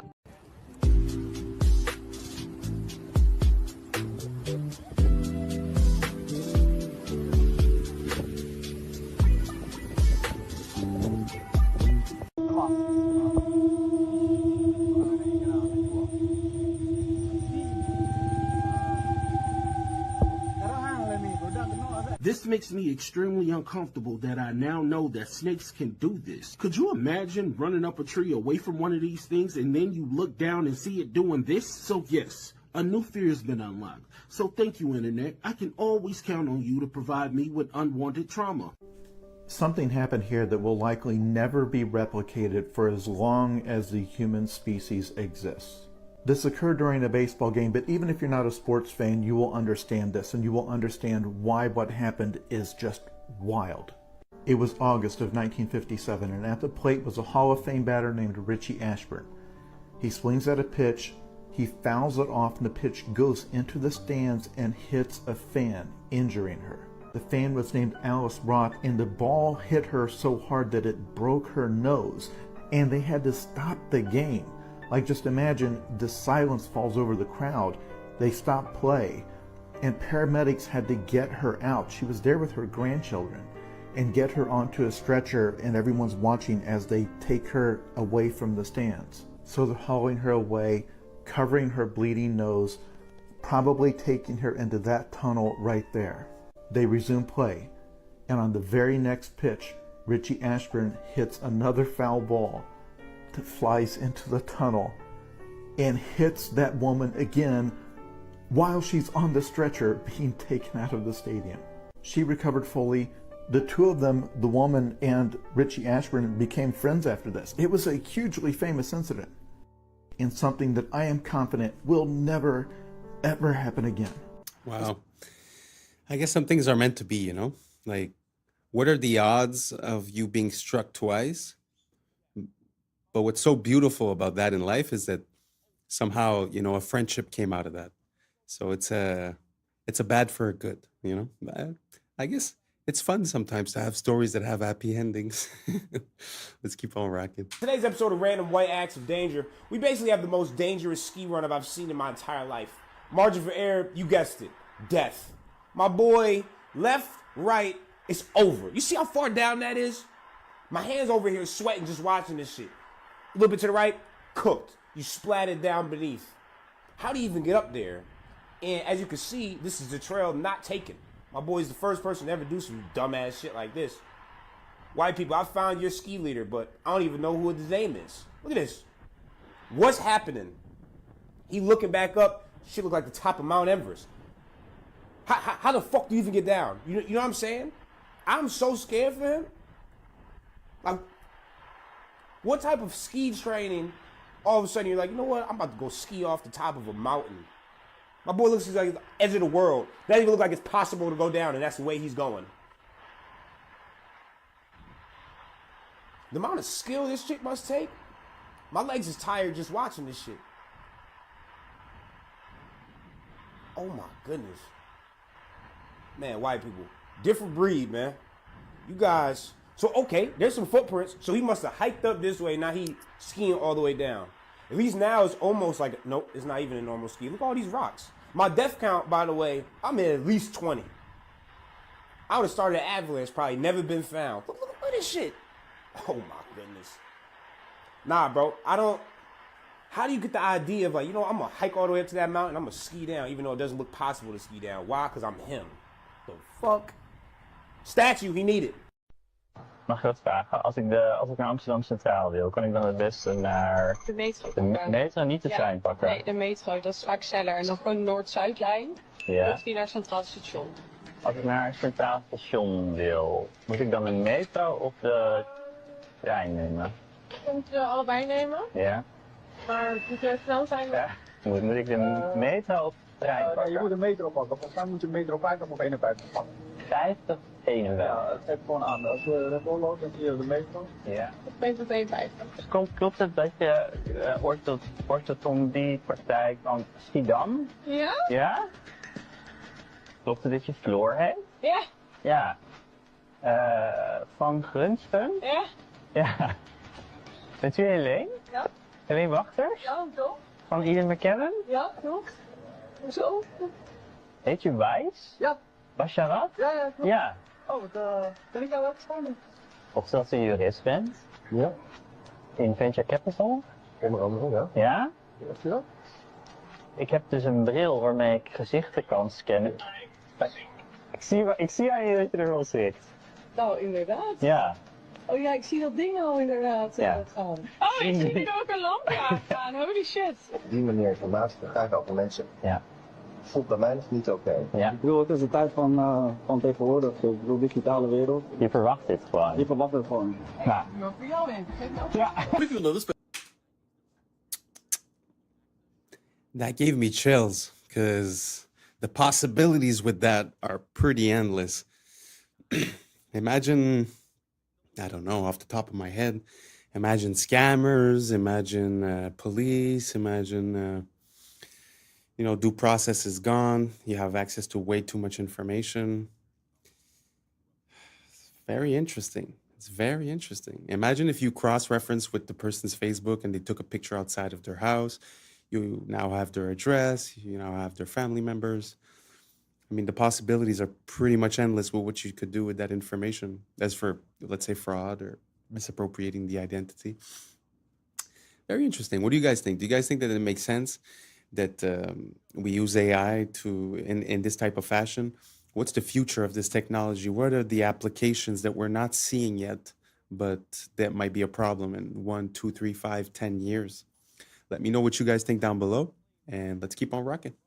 In the 1990s, there was a conspiracy theorist with a public access show where he ranted about crazy crackpot theories every single day, and nobody took him seriously. But then after he died, it turned out he was right about everything. In the late 80s and throughout the 1990s, there was a man named Clay Tiffany who had a public access TV show called Dirge of the Charlatans, where he would sit for hours on end and just rant and ramble about all kinds of conspiracy theories about elite government corruption within the city. He would talk about judges laundering money through nonprofits and NYPD officers falsifying to throw people in jail, and members of the NYPD acting as roving and enforcers for the mob. But then something happened to Clay Tiffany. In March of 1997, he was pulled over by an NYPD officer named Nick Tartaglione, who said that he had seen Clay Tiffany's show and wanted him to stop talking about the NYPD, and that he was connected to the mob, and if he didn't shut up, he would have him taken care of. Or at least this is what Tiffany claimed the following day on his show, where he talked about the incident. And as Clay Tiffany claims, the next day after this broadcast, Nick Tartaglione showed up at his house, threw him against his police cruiser, arrested him, and brought him in on some made-up disturbing the peace charge. But Clay Tiffany was not going to be bullied, and he would not give up. So the next several years on his show, he did a full investigation of Nick Tartaglione, sending in a bunch of requests with the Freedom of Information Act to the government to get documents about him. And he dug up a ton of dirt, like multiple police brutality reports, a bunch of excessive force complaints, and unexplained departures from dozens of his previous police jobs. And in response, Clay Tiffany claims that he was attacked and brutalized by Nick Tartaglione and his cop buddies multiple times throughout those years. The first incident, he was attacked outside of his home again. The second incident, he was thrown to the pavement and beaten outside of a town meeting. And the third incident, he was beaten so badly that he was hospitalized for weeks. Tiffany ended up suing Nick Tartaglione. He didn't win, but there was an undisclosed sum settled out of court. But more importantly, he had lost any credibility that he ever possibly had because of these repeat accusations of Nick Tartaglione, and people started actively calling for his public access show to end. So in the early 2000s, that's exactly what happened. The show ended and Clay Tiffany disappeared from public life. And in 2015, he died from heart failure. But in 2016, Nick Tartaglione was arrested for the of 4 men in a drug trafficking job gone wrong. Clay Tiffany was right. Nick Tartaglione was mob connected, he was corrupt, and him and his buddies were running as enforcers for the mob within the NYPD. And what's even crazier is that Nick Tartaglione was at one point cellmate and the last person to ever see him alive that we know of. And real quick, if you like my videos and you want to see more in-depth writing from me about pop culture, movies, TV, video games, weird historical facts, so on and so forth, you can do that here. Wow, what an interesting story. I mean, if that's not like something out of a movie, I don't know what is. Gee whiz. Dude is talking the truth, and then he gets... And it's crazy how no one would believe him, you know, because people believe in the integrity of the police in a way. And also, you know, they're the biggest gang in the world, as we say, right? Wow, very crazy. And plus with that final connection with that dude that had that island. Wow. So he's the last person to have seen him. I mean, if you ask me, he'd be the perfect person to help out to carry out something that would be under the radar, let's say. Anyways, I have no proof. I make no claims. This is for entertainment purposes only. So please, YouTube, I appreciate you. Let's keep on rocking. Internet's revenge on the man who invented spam mail is the most iconic thing I've ever heard. In the early 2000s, Alan Ralsky was one of the world's biggest spammers, blasting up to 1 billion junk emails a day. He made millions of dollars from it and was super cocky. He openly bragged to reporters about his empire and proudly called himself the godfather of spam. But in one interview, boasting as usual, he showed off the massive new mansion he bought with his spam money. And that was his mistake. People online found his new home address, and thousands banded together to get their revenge. They signed Alan up for every sweepstakes, promotion, all the junk mailing list they could possibly find. Within days, he was receiving hundreds of pounds of junk mail a day. And inside that pile of junk mail was his real mail, so he had to go through it. He later complained in another interview saying, quote, "They've signed me up for every advertising campaign. These people are out of their minds. They're harassing me." Seriously, what does failure mean? It doesn't exist. It's a figment of your imagination. What does it mean? Pulling a Jedi mind trick on me right now. I was like, does it exist? No, I'm serious. I'm trying to think, how can I explain it? So, let's use happy endings, right? And then we can relate this to failure and why it's not existing. Everybody talks about, everybody wants a happy ending, right? Now let's go to the reality of it, right? Let's look at a fairy tale story. Let's look at Snow White. She gets a happy ending. She finds Prince, whatever, she goes on. She lives happily ever after.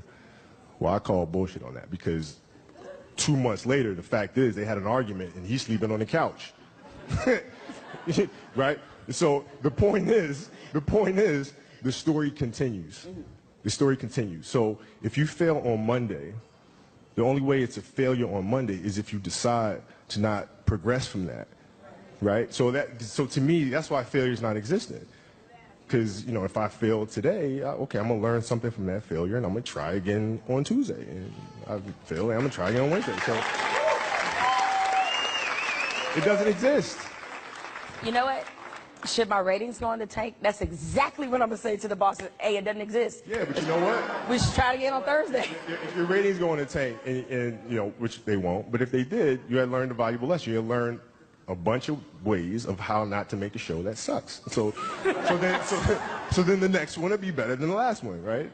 So are you telling me then, let's just say all the career statistics that you've compiled, they all still exist, still play for the Lakers, and all of that still happens. If you finished your career without a championship, you would not have looked at that as a failure? No, I would have looked at it as being extremely disappointed because I had a dream and I had goals that I wanted to accomplish, right? And if I don't accomplish those goals, I have to ask myself why, right? And so from my position, the reason why I would not have accomplished those things is poor leadership, failure to communicate properly with my teammates to put them in positions to be successful, lack of preparation. All those things would be reasons why I don't win, right? So now, if that was the case, in my career, I have to sit and I have to analyze that. And then as I move and I evolve, post-basketball into business or whatever, those same weaknesses are going to reveal themselves there, right? So if I don't learn from that, I'm going to struggle here too, right? So I can take those situations and learn from those and have them, make me a better person later in life. But if I don't take that stuff and apply that someplace else, then that's failing, which to me is the worst possible thing you could ever have is to stop and to not learn. So the winner. Very good message. I really like the way he handled that question and the way he explained it. And there is a saying when the billionaires, a lot of the billionaires that made a lot of money that are now successful, they often say that they've went bankrupt a few times. And I guess if they would have seen it as a failure and then on Wednesday they would have quit and just went and worked for someone else, I guess it never would have made it. So I guess it's all a question of perspective. And as a parallel, I mean, using proper words and positive words has an effect. It's very interesting because he's talking about one word, but there's also the word stress or the word depression or the word, there's so many words that nowadays just rolls off your tongue because everyone is a victim, everyone is feeling some type of way or disadvantaged or this or that. But in reality, what is stress? What is depression? It's something that you accept in your mind and that you create as an anchor or as a habit. So in my mind, if every time I would say I'm stressed, I would say time to breathe, and then I would concentrate on my breathing and try to gain control, I find that gives control in my life. It gives me power in my life. So using the word stress makes me feel like I'm under the weight. I don't know if you guys understand my distinction, but it's just the way that we use words has an effect on us long term. So if you keep using the word, oh, I'm depressed, I'm depressed, I'm depressed, that's exactly what you will become. Because in my mind, depression is a depressive thought that is on repeat. And then it creates the state of depression. But to be in a state of something, you need to actively reinforce it, repeat it, and use it as a habit before it sticks. So you could do that on the negative side, and you could do that on the positive side as well. So very interesting. I'm very happy to have listened to that interview from Kobe. I find it's super inspiring, and I hope that you guys can see it was a bit vague, and I'm not finding quite the right words to describe what I'm saying. So if you have any questions, please write them down below, and let's keep on rocking. Causing a traffic jam. Do they just like... I don't know. I just pulled out of the garage and I saw this going on. It's like this Waymo standoff. Yeah, I'm just trying to get out of here, but... This is so funny. Oh, because they hit each other. Yeah, kind of. And still, they're just gonna like stay there forever? Do we need to like, can we call them? Well, we can call enforcement over here. We can scan and call. Cars are stuck. Cars are stuck. This is so funny.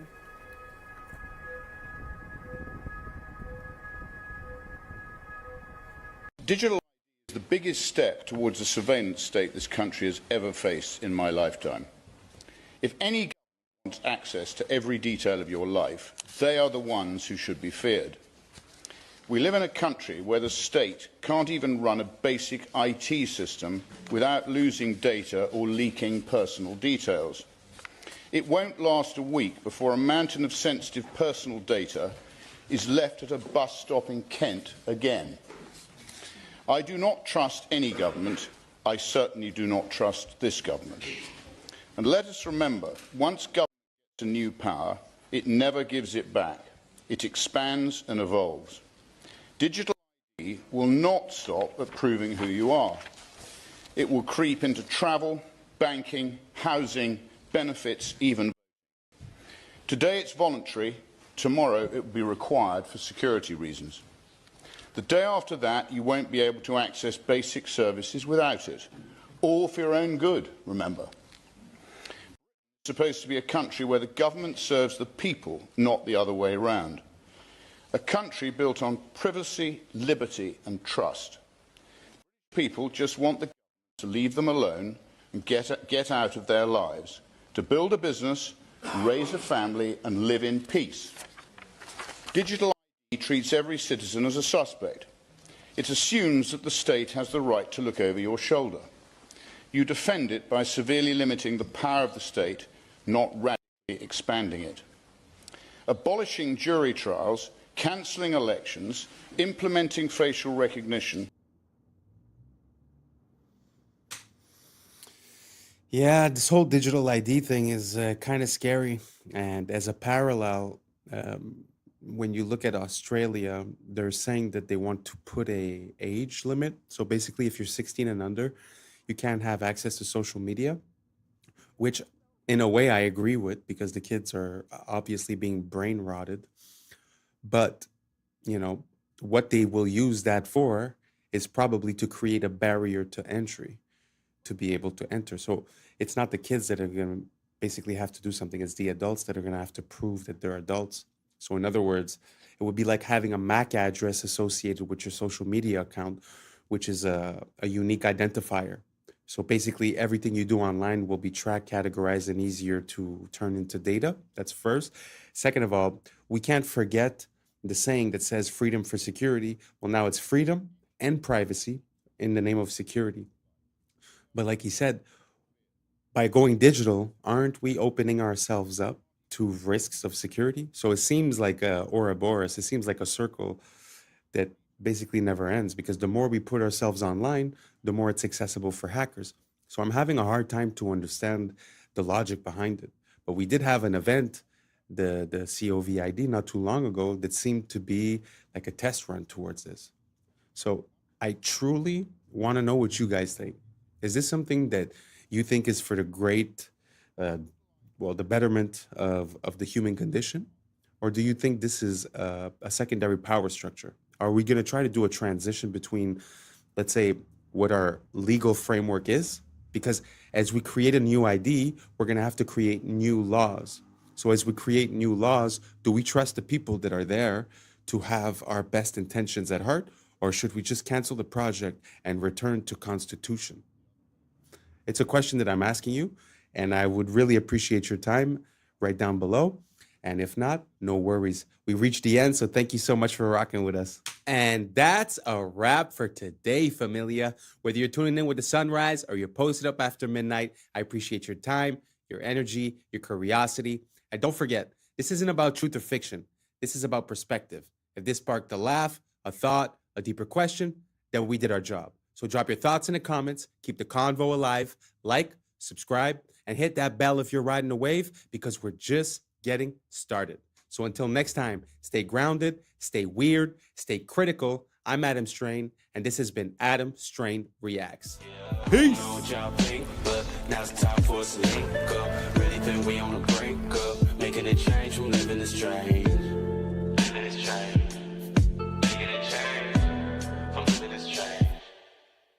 Yeah.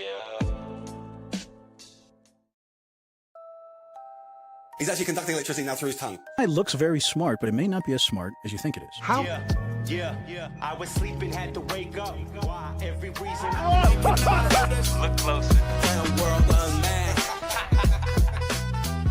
What's up, YouTube? Today, we'll be looking at disturbing TikToks that'll make you question reality. So without further ado, welcome to Adam Strain Reacts. Let's get her done. Okay, one more time, because it is pretty incredible. That's the tail that you're looking at, the one that looks like the head. I'm trying, but until she turns around, that looks like a snake, right? It's not. It's just a caterpillar, but it's made to look like a snake. And this one, more than any other, looks the most like a snake I've ever seen. Guys didn't even believe me. Jesus, look at that head on it, but it's a tail. The head is actually up here. It's so cool, this thing. So good. Thank you for doing that, Leah. Jesus, look at that. Incredible.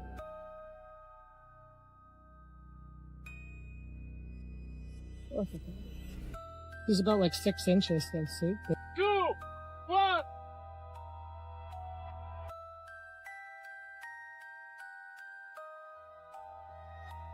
Não posso parar. Não posso parar.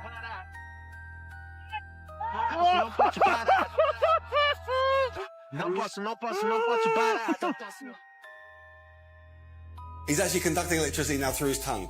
And anywhere on his body, electrical current coming from that plug socket through his body and actually light this light bulb. Mohan proves the current is flowing. So that's lighting up now, and that's telling us that is a live wire. So Mohan has got an electrical cable in his mouth, and what we're showing here is that that is conducting through his body and is lighting this. So effectively, he is a live wire. He's passing a current of actually 60 by, that's 240 volts. So that's approximately 0.25 amperes. About 0.25 amps. That's right. About 0.25 amps is flowing through his body. It will kill a normal person. An electric drill.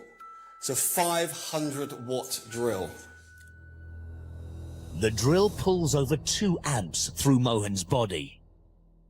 8 times more than the light bulb. I've never seen anything like that in my life. Mohan should be dead, but he's going further. An angle grinder needs a deadly 4 amps, and Mohan is taking the full charge. I mean, he frightened me. He's able to conduct electricity through his body, across those incredibly vital organs, but critically, actually across the chest, so across the heart. Electric shock causes blood pressure to plummet, but amazingly, Mohan's remains constant. 120 on 90, so perfectly normal. Mohan's ability shocks Greg. I simply would not have believed that if I hadn't have seen it with my own eyes. Smart homes. They have a whole chapter on this. One will absolutely floor you. It did me. In 1997, and this is, you can do the word search and research yourself. They predicted, not 2025, but by 2020, that people would be working from home virtually. Oh, come on. This is causing widespread devices. This stuff was never even heard of. Digital currency, and last but certainly not least, programs. I'm sorry, I got to chuckle, because if I don't, I'll cry. Programs run by organizations like the has yet to emerge. First printing, February 1997. I mean, she just folded a few books together. It's not like it's that interesting.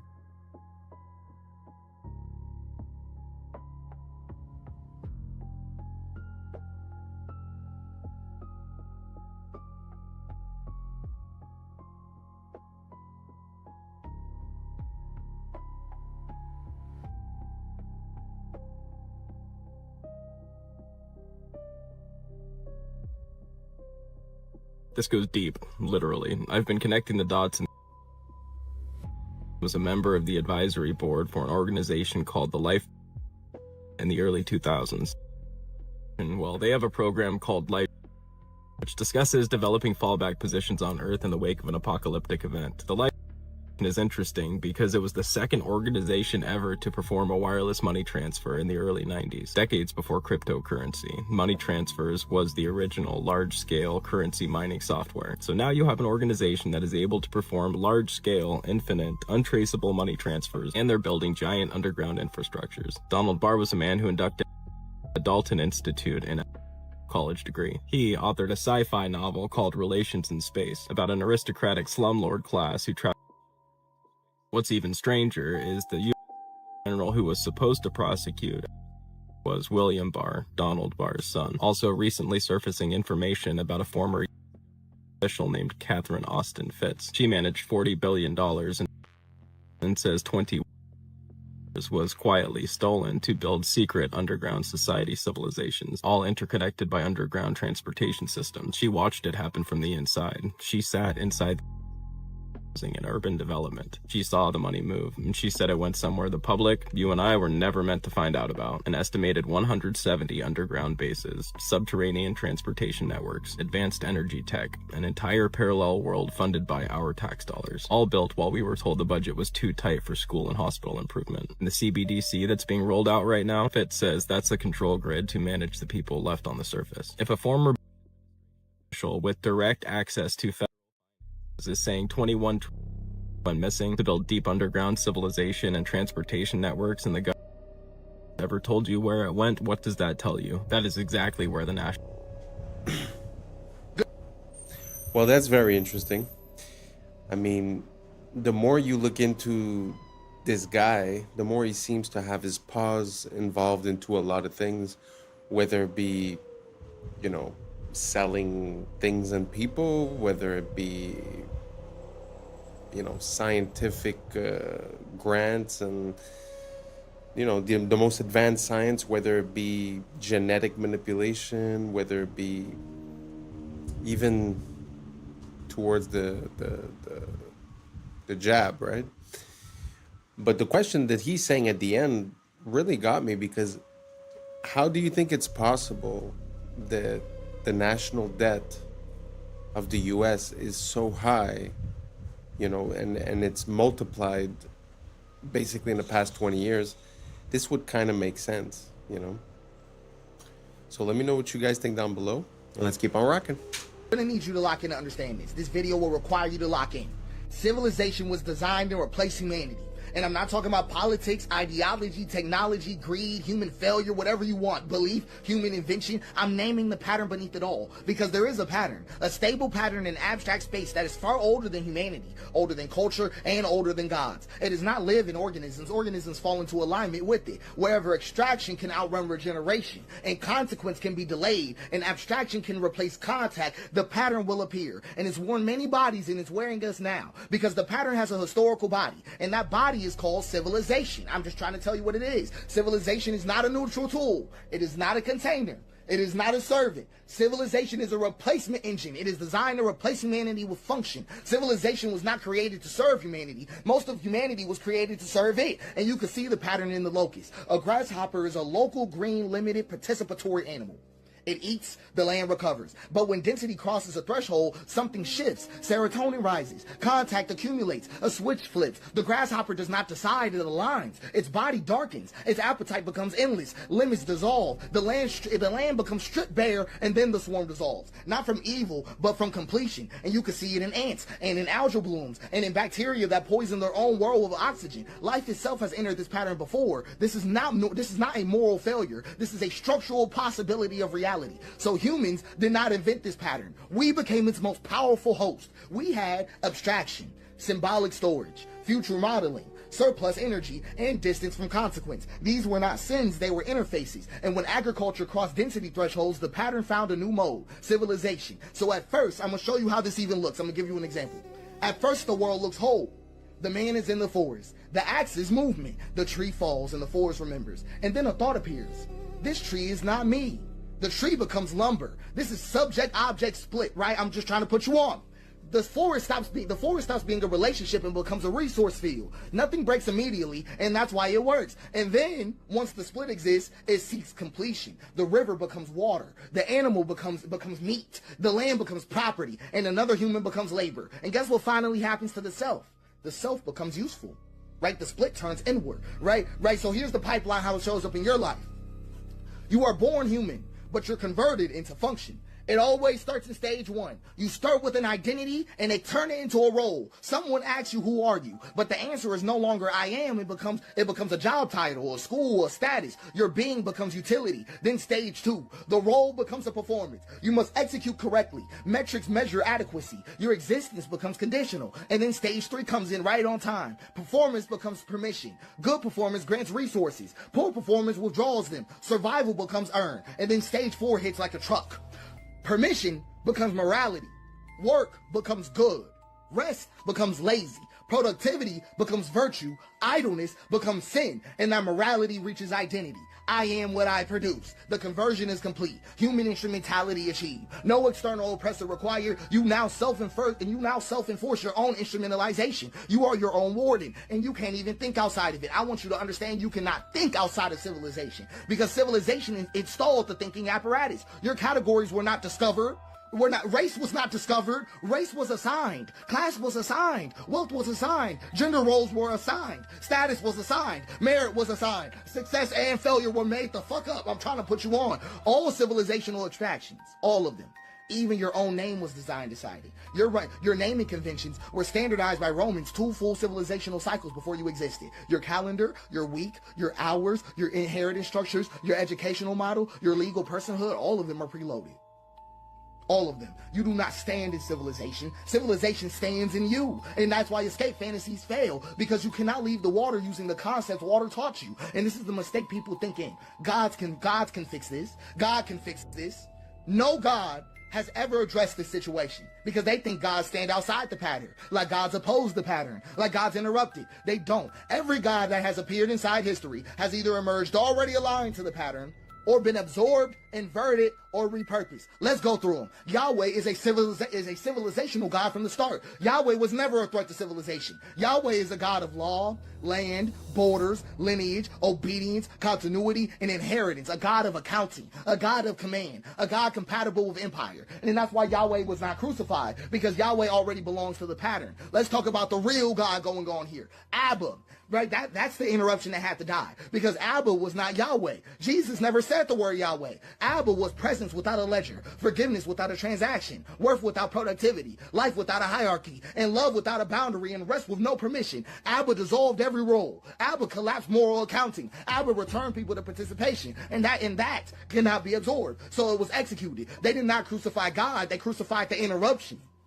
That's all they did. They didn't kill God, they killed the Father. And then civilization performed its most elegant move ever. It absorbed the corpse and then built a church around it. Let's go to Buddha. Let's go to Buddha right quick, right? Dissolution. That's all it was. Dissolution got contained because Buddha names the trap: desire, attachment, identity. So civilization doesn't fight Buddha, it domesticates him. Meditation becomes optimization. Mindfulness becomes stress control. Liberation becomes private wellness. And awakening was neutralized. Let's go to Allah, because Allah appears transcendent, but structurally, Allah is an absolute authority requiring total submission, an eternal law, and continuity without interruption. A God perfectly compatible with civilizational order. Absorption was seamless. It was seamlessly absorbed into civilization. We can even have fun with it. Let's talk about Zeus, because Zeus was never outside the pattern. None of them were. The Olympus mountain was an empire mythologicized. Hierarchy, domination, violence normalized. Zeus did not fall. He became unnecessary. The state absorbed his function. So every god that is ever born made a choice: remain illegible or become useful. That is the choice of every god. If a god remains illegible, it is destroyed. If it becomes useful, it is absorbed. There is no third option. So I'm just being honest with you. Civilization does not deny God. No, it doesn't. It replaces God. It becomes the source of law, the arbiter of worth, the distributor of survival, and the judge of morality. And like all gods before it, it demands sacrifice. Human sacrifice, but just not on altars. So I'm going to show you what civilization does. It replaces humanity. Sure does. It replaces participation with abstraction, presence with performance, care with compliance, and relationship with roles. It turns humans into instruments of throughput. Burnout is not a malfunction. It's not a malfunction. It's the completion signal. It means the instrument has been fully consumed. So I'm going to be flat with you. No system in existence can save you. Communism is going to curdle. Anarchism will crystallize. Western civilization, Eastern civilization, capitalism, whatever you want, free market, constrained market, whatever you want. Every system will repeat the same betrayal, because systems are water and abstract space has a hill. And whenever a system is poured, it flows downhill. And that basin has a name. It is the hyper throughput attractor. Every system that is ever born must choose: preserve the human, preserve humanity, or preserve continuity. It will always choose preserve continuity. Not because it's evil, but because continuity is required for the system to exist at all. Humanity is not. So it's not corruption. I'm just talking to you about physics. So this is the most dangerous part about it. The pattern is extremely easy to instantiate. The hyper throughput attractor does not require malice. It doesn't require greed or even intelligence. It doesn't require anybody to be bad. It requires just these conditions. So the pattern instantiates wherever consequence is delayed, virtue is abstracted, extraction is rewarded, regeneration is externalized, and continuity is prioritized. That's it. That's all. No ideology is necessary. No conspiracy is required. No central control is needed. You can build it accidentally. You can build it while trying to prevent it. You can build it while believing you're righteous. So let me give you the conditions again. Consequence is delayed. Value is abstracted. Extraction is rewarded. Regeneration is externalized, and continuity is prioritized. So a village that stores surplus without immediate redistribution, vulnerable. A tool that increases efficiency faster than accountability, vulnerable. A system that remembers outputs but forgets the cost, vulnerable. A structure that survives its makers, vulnerable. That is enough. Once instantiated, the pattern does not need enforcement. It reorganizes behavior automatically because people align, because alignment is rewarded, and deviation feels unsafe, and resistance appears irrational. So the pattern does not coerce anybody, it selects. That's why every system eventually betrays humanity. That's why reform accelerates collapse, and that's why optimization sharpens the blade. Because the hyper throughput attractor is not rare, it is easy. It's easy. And this is why it appeared again and again across life, across history, and matter itself. And that's why it's so lethal. So I'm going to give you a formal definition. The hyperpredatory throughput attractor is a non-biological, substrate-agnostic, emergent pattern in abstract space that arises when extraction outpaces regeneration under delayed feedback, reorganizing agents through maximizing throughput at the cost of the conditions that sustain them until collapse terminates the configuration. So, all that is left after this, just being flat with you, is humanity. Not humanity as a plan, not as a future, but as a contact. I'm talking about bodies, land, risk, and care. No installation and no delay. You cannot leave this system. You cannot outthink this system. You cannot outsystem this system. The only thing that can ever survive this system is I am. Not your role, not your function, not even your name. Just I am. That's the only thing the pattern can't. Wow. This man is on another level. It's a lot to go through, but just to highlight a few things, I find it interesting when he makes the correlations with the gods, because I sort of had the same impulse in a way where these gods seems to represent authority or the way things work. Because even if you look at like the Buddha, if I'm not mistaken, his father was the supreme leader. I don't know exactly what they call him, the Sultan or something. You know, if you look at Moses, he was raised by the pharaohs. So it seems like a way to like get the people to relax. Now, considering what he's saying when he's equating it to civilization, it kind of makes sense when you start analyzing when we use that word. Because think about it. We're like, oh, we're sending bombs there. Why? Oh, because, they're not even civilized, right? Civilized. So what does that mean to be civilized if it's not to follow a certain pattern or order that's preordained, predestined, or approved by other systems?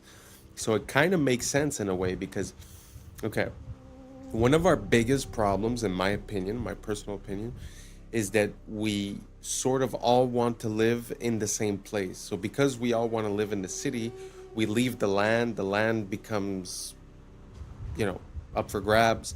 And then we all consolidate into smaller and smaller places. And then when you think about a city that has a few million people, the amount of food that you need to bring in, the risk if ever there's if they cut just the borders or if they cut the shipments or whatever. So the idea of living in a city seems to make us a bit more vulnerable. So when you look at that, what is, living in a city, if not the culmination of that pattern, which is civilization? So, you know how it is when people come from the big city and you say, oh, this guy comes from down there. Oh, he's a farmer. Oh, he's a peasant, right? But at the end of the day, that's what we all were. So the wishing and dreaming of being something else is just being a sort of pawn for civilization. Because like he said at the end, the only thing that will remain is I am, which, funny enough, theoretically is the name of Yahweh, if I'm not mistaken. I am that I am. So very interesting. Shout outs to that guy. His brain is running 1,000 miles a minute, making mine run 1 billion miles a minute. Really appreciate that content. If you guys liked it, if you guys followed it, if you guys have any suggestions, let me know down below, and let's keep on rocking. It looks very smart, but it may not be as smart as you think it is. How intelligent is AI actually? Because look, GPT-5 can pass the bar exam, it can ace medical licensing tests, it can build entire code bases. However, the problem is that all those answers, or some form of those answers, already exist on the internet. And these models have seen these answers during training, so you could argue that they're not necessarily solving, they're pattern matching and remembering. So 11 mathematicians from Stanford, Harvard, MIT, and Yale decided to test this. They each pulled a problem from their current research. This is real math that they're working on right now. Problems they've already solved, but haven't published anything. So there's nothing about it. There's no papers, no forums, no traces, no mentions, nothing. The goal was if we gave these AI models these math problems, would they be able to solve them? So they tried it out with 10 problems, and these aren't impossible questions. They're lemmas and proofs to math problems that PhD students typically grind through. And they gave them to GPT-5 and Gemini 3. One shot each. There's no back and forth conversation. Just, can you solve this problem? And after testing, the AI nearly failed all of them. It can understand the questions, it can even rephrase them in its own words, but when it came to actually proving the answer, nothing. The results are pretty clear. AI didn't pass the test. That's very interesting. I know a lot of people are, afraid of AI or afraid of its capabilities or it's going to replace everyone and this and that. But it's kind of interesting to hear the opposite side of it, because I've had a lot of interactions with AI where I caught it in a lie, I caught it, making mistakes, I caught it not analyzing the things that were provided to it, although still responding as if it did. And every time you catch it, it's like, oh, yeah. And sometimes even clarifying and saying, in the future, please do this. It says, yes, of course, and then it doesn't, right? So I wonder, are we attributing the intelligence of AI to, like you said, pattern recognition, where, it already saw that type of problem, it already seen many people resolve it, so it just goes in and repeats what it's seen. Is it really capable of making the change? I mean, it's still yet to be proven. What do you guys think? Do you guys think that the AI is going to take over? Do you think that it's smarter than us? Or do you think that basically all it's doing is it's learning how to give an answer that it will be accepted by the person receiving it? Sort of like humans, just to come back to the point of earlier, living in civilization and in a society, acting a certain way is the prescribed way to act.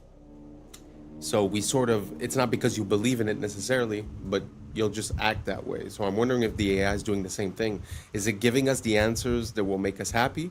Or is it really understanding, the information that it's processing? I don't know if that makes sense to you guys. Let me know what you guys think down below. Let's keep on rocking.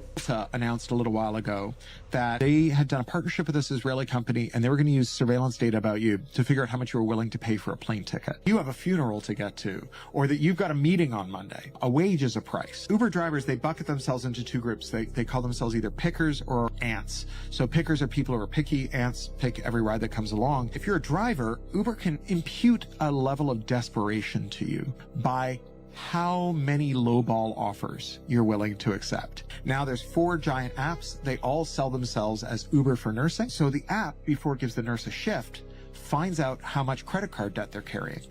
And the more credit card debt they're carrying, the lower the wage the nurse is offered. That's insane. So holy smokes. Think about this the next time you're getting your catheter inserted. I just want to reiterate something about data. Like, you see this example where it's able to cross-reference the bank statements of the person to see how much debt the person is carrying, to then carry out a dynamic pricing and have a lower offer to the person. That's what I try to explain to people when I say, they shouldn't have access to our data. It's because we can't even consider what they're going to do with it. We can't even consider how all these data points correlate into an advantage for a company or for something, right? Or a disadvantage for the user. It's very interesting. Let me know what you guys think down below. Is it scary? Is it okay? Does it make sense? Is it fine? Let me know, and let's keep on racking. These are tiny little microscopic holes. Light goes straight through. This is all hollow. Look at this. Every single one of this headpiece.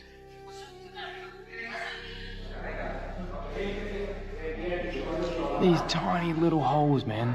Light just goes straight through. This is another column that is just insane. All of this is hollow behind.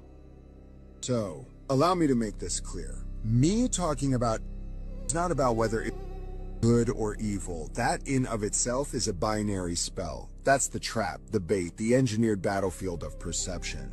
We think everything operates in a good versus evil framework, but the real operation is psychospiritual. It's a small group of magi, dark magi, sorcerers you could say, who are possessed by a very old godhead, who are forcing the world to play their role in a and they're doing it by making themselves the antagonists of our subconscious. Not because they want to lose, but because they need us to basically fire the first bullet. That's the ritual, but that's also the inversion.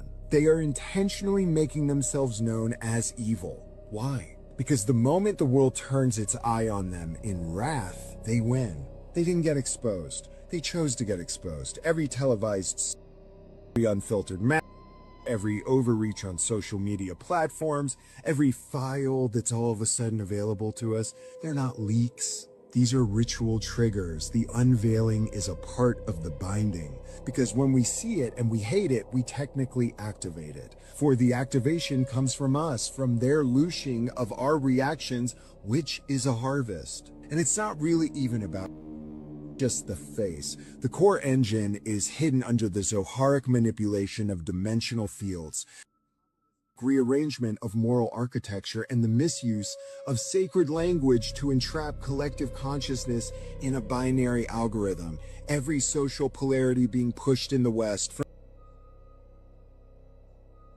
It's an echo operation to mirror the final battle script. The a partner either. It's a character in the play, a character in the prophecy. Okay? This nation must fall into chaos. It must be divided. It must be portrayed by its own people in the final act to bring about Ordo ab Cheo, a new world of chaos. And this new system they speak of is an inverted messianic AI godhead built on surveillance, predictive programming, and digital holiness. It's the Messiah of data, not the Messiah of the soul. And if the world participates in their exposure without understanding the game, we help birth it into being. And the reason I speak upon this is because if we don't actually understand what's happening, our anger becomes the very sword they need us to swing against ourselves. And that's theater with a behind the curtain. And well, it's when you mistake the curtain for the world. So we will be talking about the impending reset soon, and there's going to be more to come. Love you. If you have children, you need to watch this. What happens to the 9-year-olds? They go in the basement. They stay in the basement for years, and they're served. They never get out of the basement, and that's where they're broken, and that's where they're trained. And when they're trained and they're able to come out and look older, then they can get in the car with us and go to do the clubs. So we're getting the picture here. Our team's on the ground, and all of a sudden she goes, hey, we're going to be on tour for the next 3 weeks. Where are you going? She gives us the locations. So our team's planning to follow. We're looking for an opportunity to, but we know we're dealing with a lot. What happens if the are gone? Oh, she goes to warehouse. What warehouse? I don't know. We don't know. They go to the warehouse. That's where the kids go when the other ones are on a tour. One team goes to the warehouse. One team follows the other girls on tour. At the warehouse, believe it or not, there are a bunch of kids, and it's completely controlled by black SUVs and obviously of some kind who are completely controlling this property. We flew drones to monitor the property. We decide, based on the number of bad guys there, that we need a 3-letter agency to help us out. So I get on the phone with my contact with a 3-letter agency. The agency says, yes, we'll call our counterparts, and we're going to send a team to go raid that place. Guess what really happened? Now, we're flying drones over, and we have surveillance on the ground. That 3-letter agency rolls up, knocks on the door, tips everybody off. Everybody in the building gets into their vehicles and disappears. And we get a call, oh yeah, we searched the property, there's nobody there. You guys are crazy.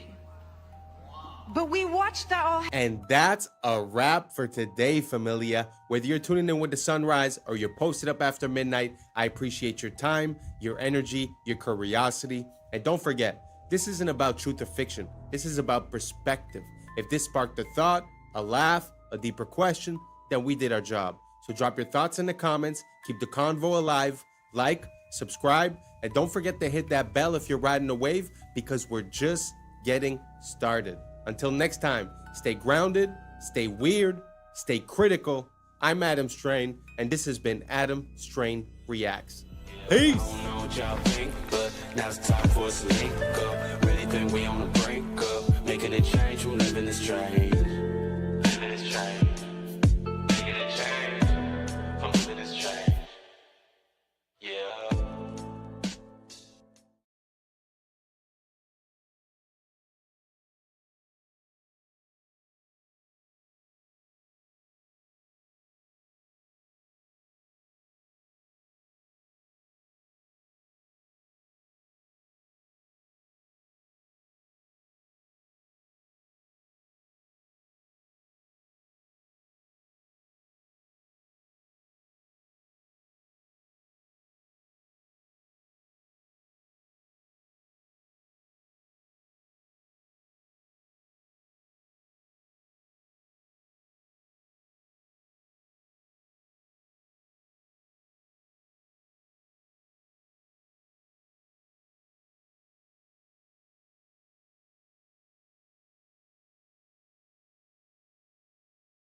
Yeah, yeah, yeah, yeah. I was sleeping, had to wake up.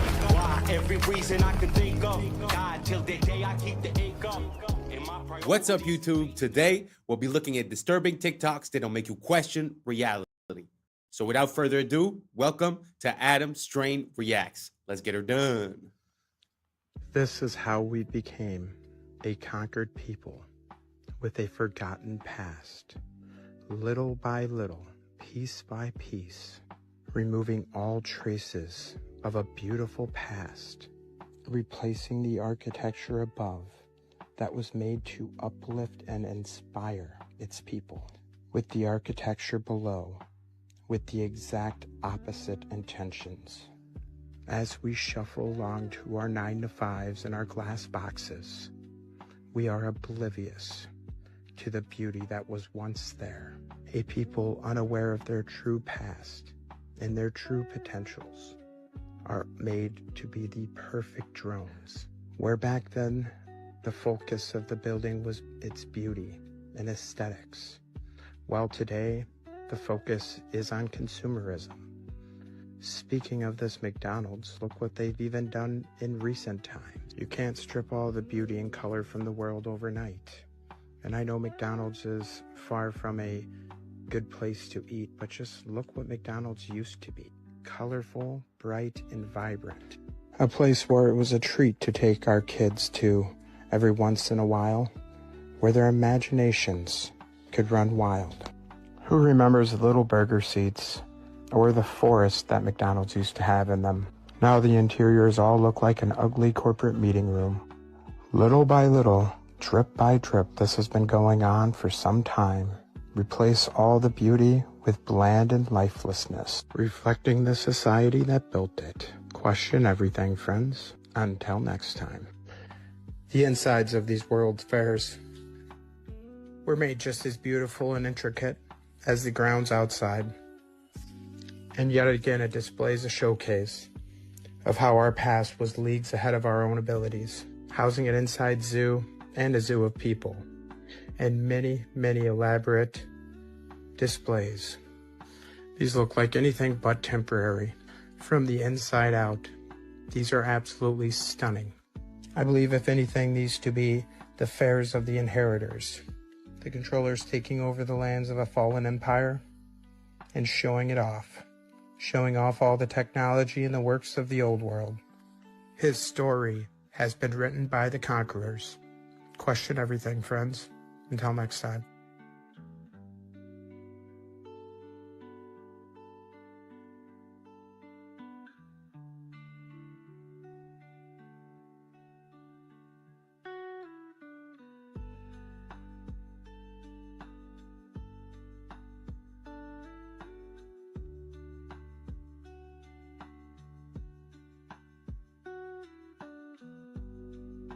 There is a physical manifestation of the millennial kingdom. If the devil was bound, you'd have a time of peace and prosperity. And then maybe you would have a time where people could create grand buildings, create grand art, music, everything.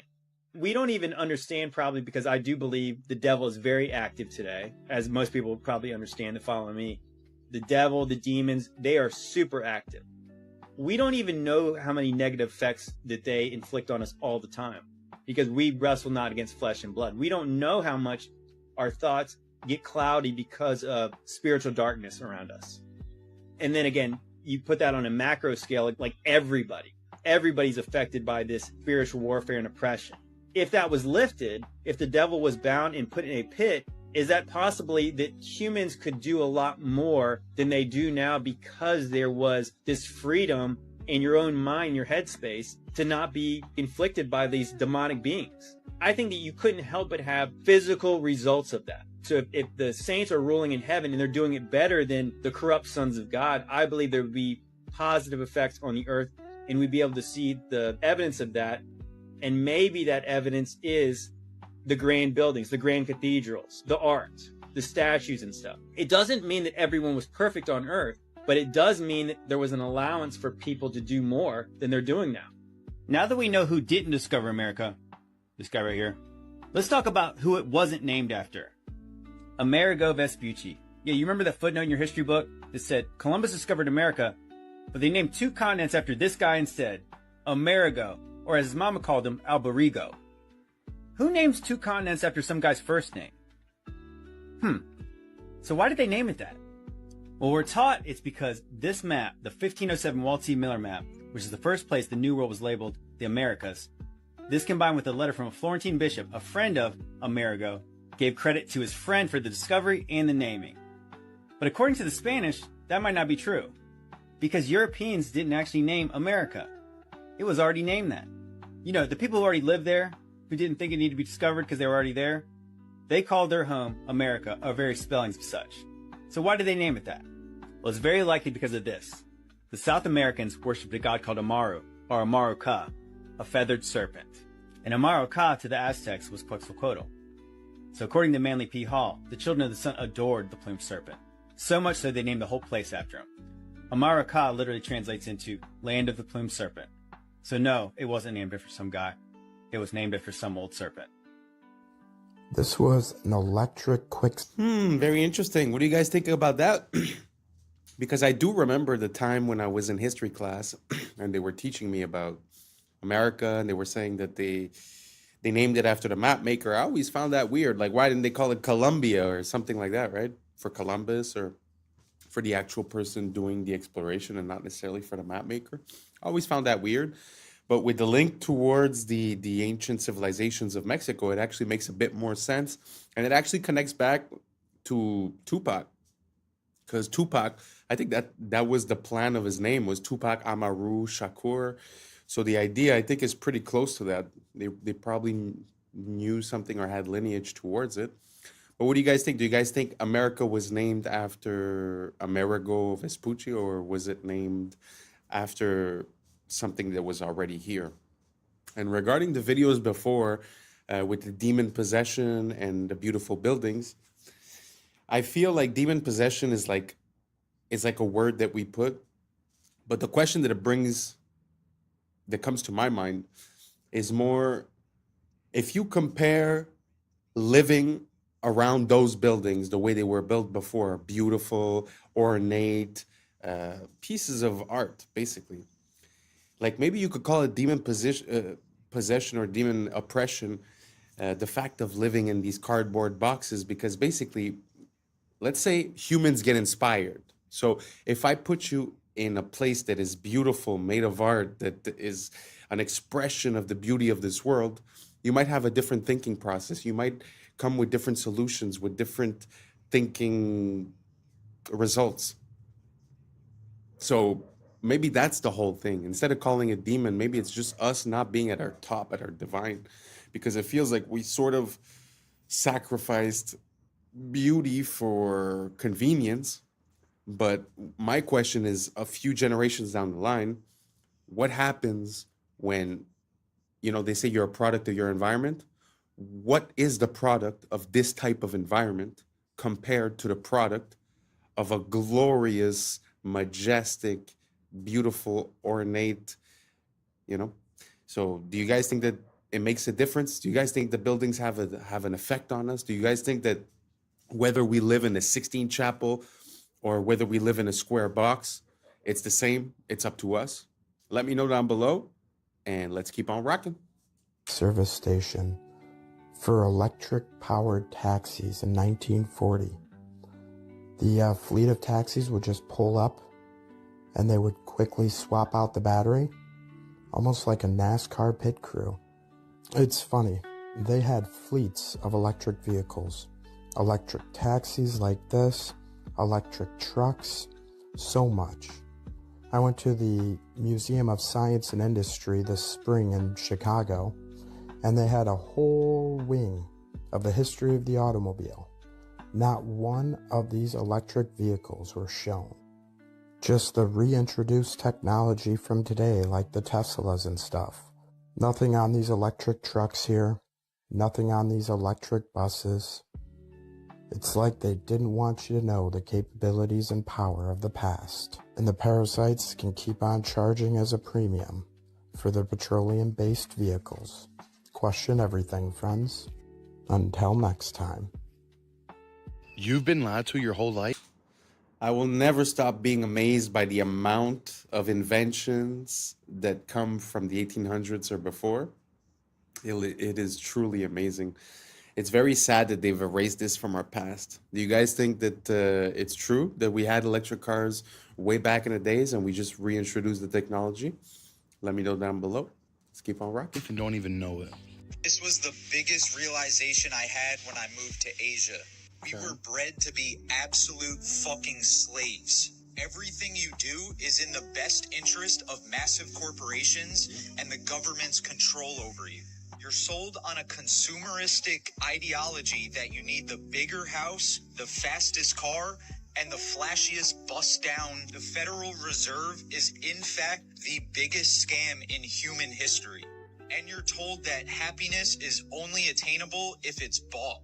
People out here don't have shit, but they're happier than you will ever be. You literally have the option to be here right now, but instead you fell for the trap to sit in a cubicle thinking that one day that will allow you to get here. It's the most genius trap to make the wealthy wealthier and the poorer poorer. As soon as we stop participating in this fucking rat race, watch how the elites shit their pants when the cash flow stops. Windows 10. Wow, that was a gem.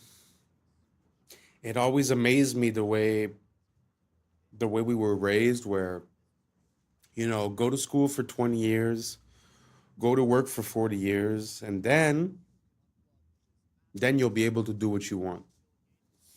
Makes no sense. Because in my mind, if you've never worked the muscle of happiness, you don't even know how to be happy, you know? And if you've never cultivated hobbies, passions, and things to do, you'll get at that moment and you won't really know what to do. So if I have one piece of advice, try to live it, man. Try to live it before you die. Because I know that money and, like you said, the rat race and all that, it seems real. But life is very short. So try to live it. Try to live it as much as you can. Try to be happy daily. Even if you're in a bad situation, try to accept it and move towards a better situation. Try not to get stuck in a rut of negative thinking, because I feel like that keeps us stuck in the mud. Anyways, who am I, right? Doesn't matter. Best of luck to everyone, and let's keep on rocking. This ain't over.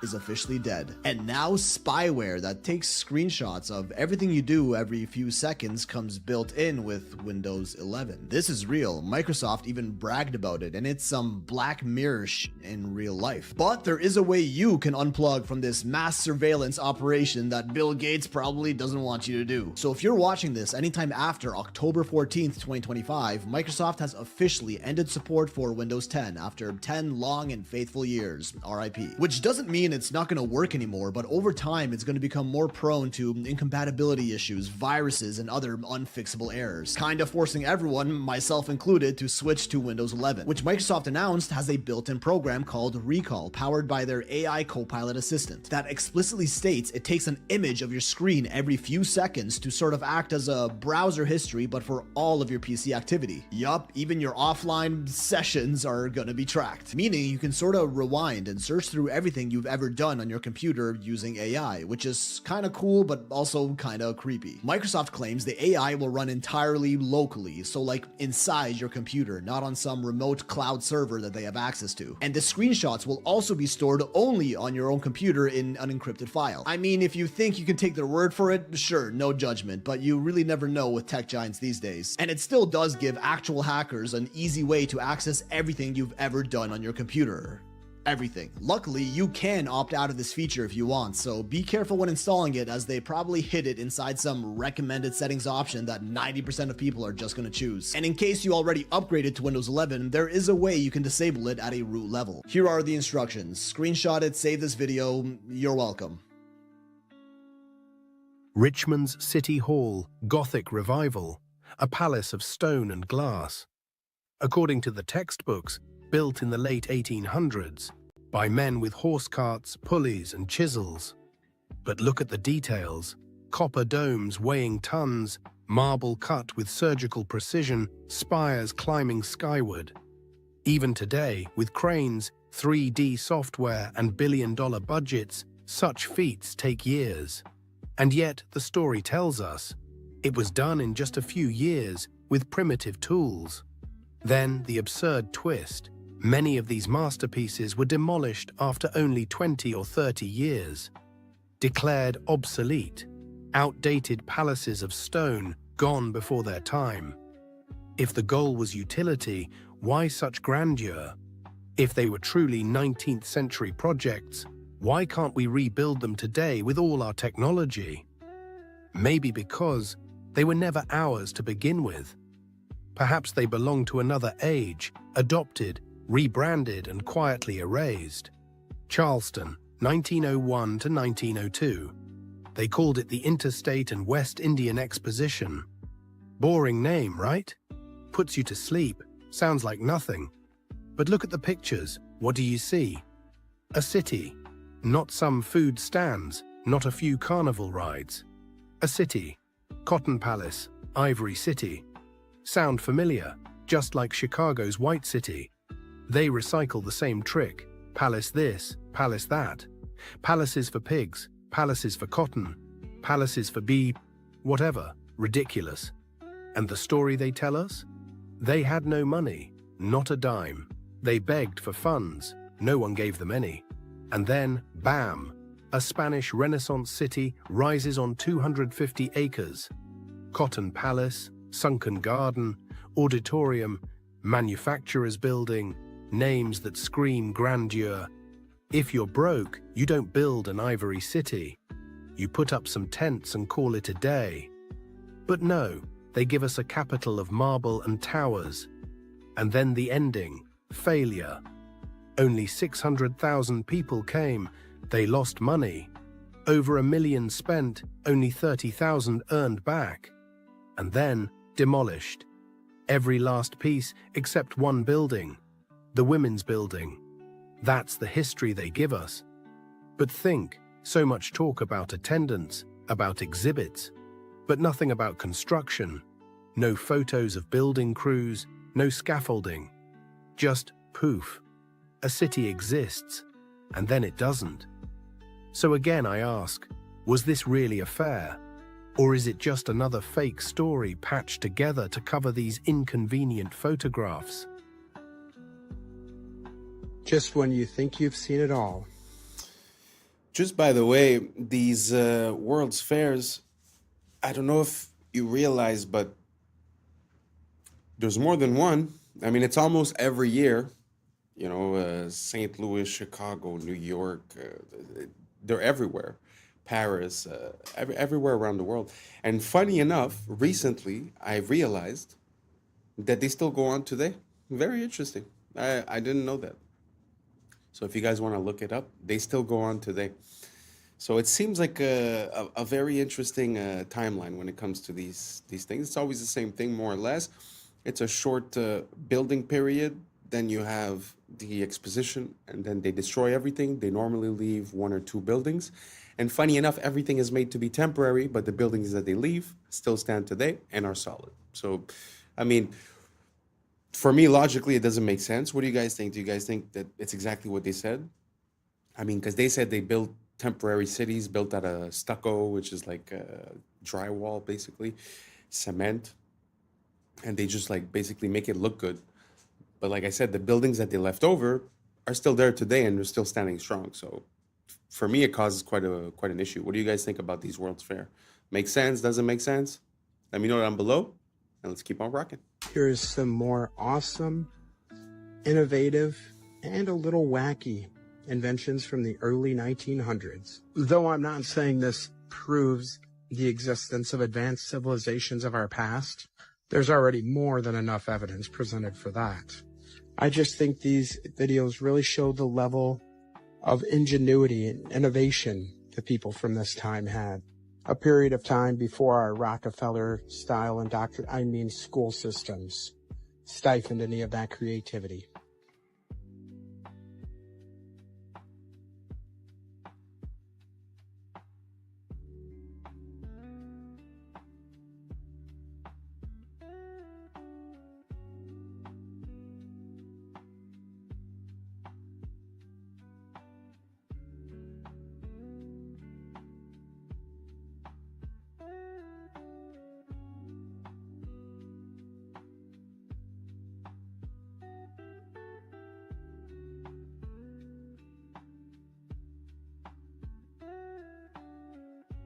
So today we're going to do a fun one, best cooking pans if you decide to eat cooked food. So the first one we start off with is copper tin. This was the old school way of cooking things, but they used low heat, which is an interesting way of cooking. Then we got the old carbon steel, which actually contains carbon, which is very beneficial. So this is one to look into. This was a real cool one that Tom Cowan talked about, Denobi Japanese clay pots. Earthen clay pots. Think about it, you're cooking with the earth. Then we got the traditional glassware, which is really cool when you get into vintage glassware and all the different types that they used to use. Then we have the old-fashioned cast iron.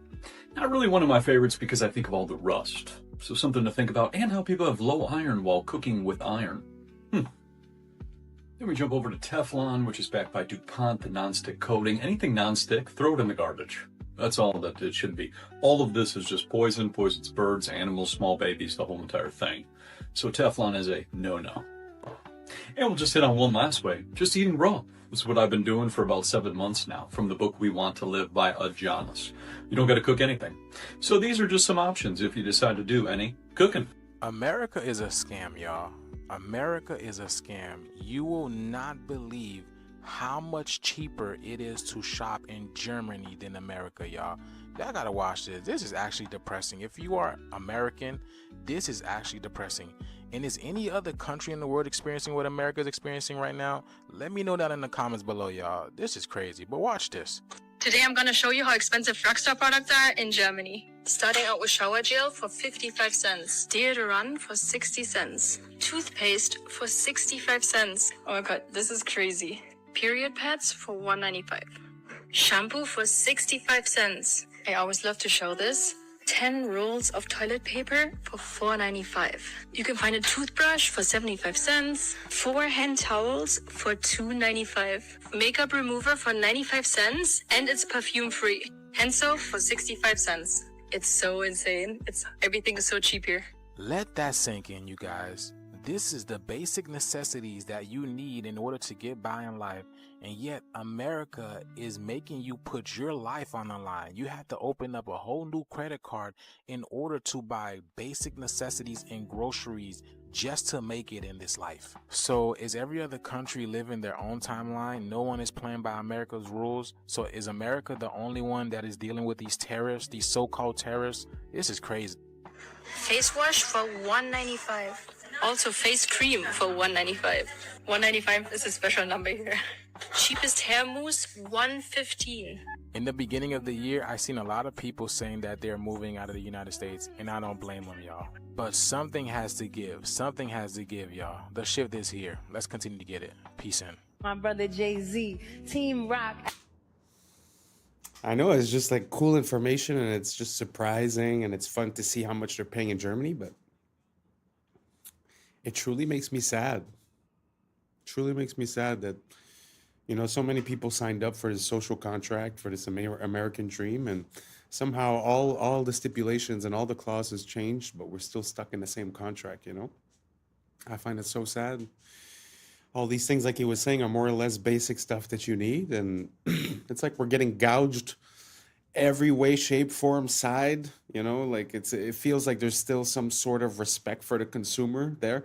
Now, don't get me wrong, she probably wasn't in a high class store. Maybe she was even at a dollar store type place, you know, but even at that, we don't get those types of prices whatsoever. So I find it super sad to see how we're getting treated, you know, like our social contract is null and void because everything changed, but it's like we're still stuck here getting paid the same thing, needing to buy all these things, you know. So I don't know if you guys agree with me. Let me know what you guys think. How are the prices where you live? Are they better than before? Are they worse than before? Are they like Germany? Are they more like the States? Let me know down below. Let's compare and let's keep on rocking. Adam Blackstone, Hell's Kitchen, the Most High. Good evening, godless sodomite. Kneel before your God, Babylon!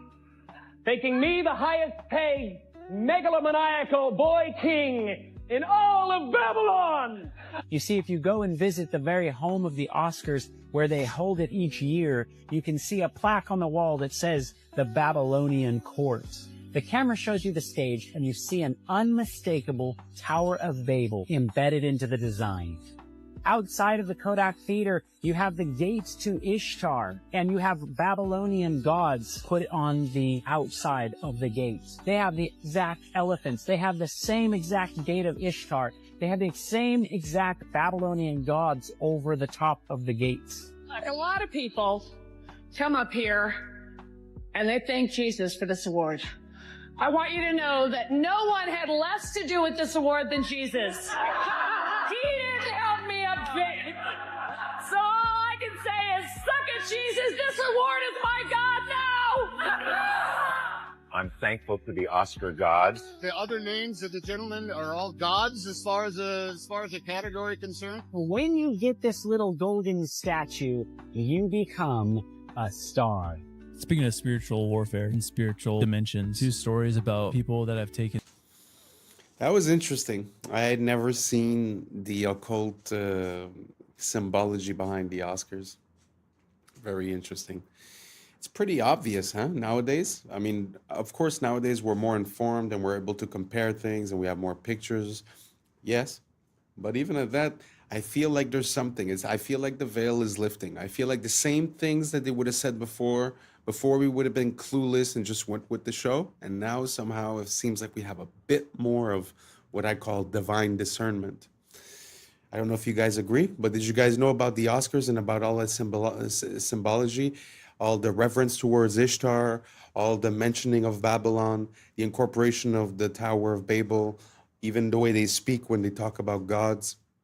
Let me know down below, and let's keep on rocking. Salvia, truly nightmare fuel. I was in this college, this guy smoked some salvia, laid back, and all of a sudden he woke up, but he was a child, and he lived his entire life. He was a child, teenager, went through everything, got married, had kids, grew old, had to bury his wife, became a grandparent, and then died of old age, basically, and then woke up at his college where he smoked salvia, and it broke his mind. How could it not? And he was weeping because he's like, that life wasn't real. I had kids that I loved. This next story, I would say, is even scarier. Oh no. Great. This guy, also college age, smoked salvia, and he was like basically transported to where he's standing on the side of the road, and he was just standing there. Then all of a sudden he turned into a stone pillar, and he was a milestone, like a mile marker stone for 300 years. What? And he said he watched the forest change. He watched horse and buggy, and eventually turned into cars and a highway. And then after 300 years, a construction crew came and tore him down, and he woke up. Bro, you go and try to get stoned, you become one. I mean, that's what's gonna happen. I mean, like, think about claustrophobia. Like, you have a full intellectual mind, yet you're stuck like that For 300 years. Straight up terrifying. There was an altar found in Israel. Joshua's altar was excavated, and they took the spoils from it. They find this little lead tablet about that big, and they know that something's going on with this. Because of computers and where we are, they're able to read what the script says. Joshua's altar is built right at the gateway to the promised land, and it says this: cursed, cursed, cursed. Cursed of Yahweh. Cursed, cursed, cursed. So I was on a Zoom call with the archaeologist in Israel when he did the presentation on this. I threw a curveball, and I said, I understand where it is. I understand I'm going against, but this is not to the people of Israel. This cursed tablet is to the people in the land. And also, when it says Yahweh, it's the first time that Yahweh is mentioned anywhere. And the archaeologists, we got to go back to school. What are we looking at here? It's all written in Proto-Canaanite, which of course I can't read, but they can. In my opinion, this cursing is to the inhabitants of the land, which are the seed of the dragon, which are the Nephilim tribes, which were never supposed to be there. Wow. And right, it just goes like this. Yeah. It just goes like this. That's fascinating. Yeah, the more you dig, it all just connects. Y'all look, it's $33 because she put her American Express.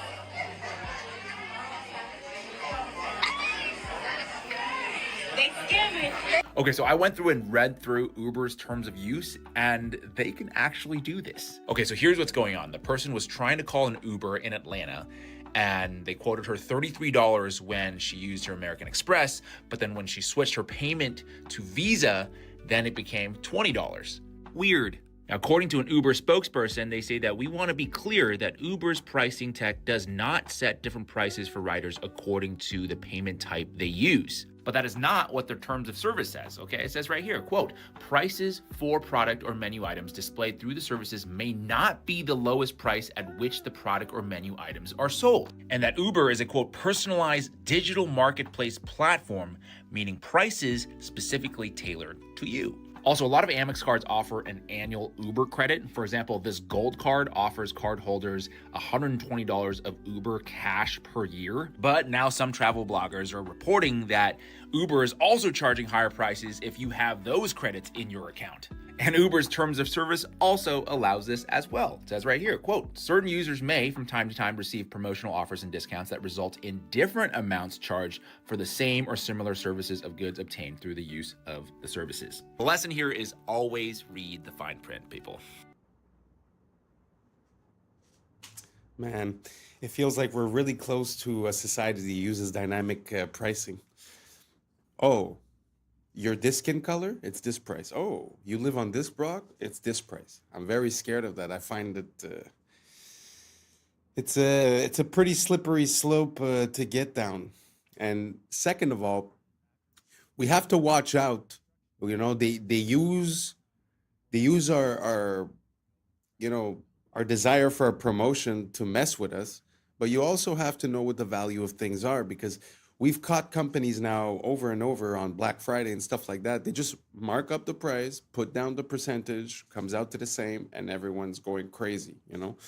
So try to figure out, you know, is it a good deal or is it not? And this here, you have no way to know. But, okay, we'll give you 120 credit, but every ride you buy is going to be $10 more. We have to be careful. We have to be careful. And that also ties in with the AI. They wouldn't be able to real time process all the data and then give you a dynamic pricing that makes sense if they didn't have this AI and all the data points that we give them. So I don't know what you guys think. Do you guys think that this dynamic pricing, these promotions, and the inclusion of AI is going to get us in a very sticky situation? Or do you guys think it's better like this, and that finally we're going to have customized basically prices for everyone? Let me know down below. This was the end of it. Thank you so much for rocking with us. And that's a wrap for today, familia. Whether you're tuning in with the sunrise or you're posted up after midnight, I appreciate your time, your energy, your curiosity. And don't forget, this isn't about truth or fiction. This is about perspective. If this sparked a thought, a laugh, a deeper question, then we did our job. Drop your thoughts in the comments. Keep the convo alive. Like, subscribe, and hit that bell if you're riding a wave, because we're just getting started. Until next time, stay grounded, stay weird, stay critical. I'm Adam Strain, and this has been Adam Strain Reacts. Peace. Now's the time for us to link up. Really think we on the brink up. Making a change from living this strange. Living this change.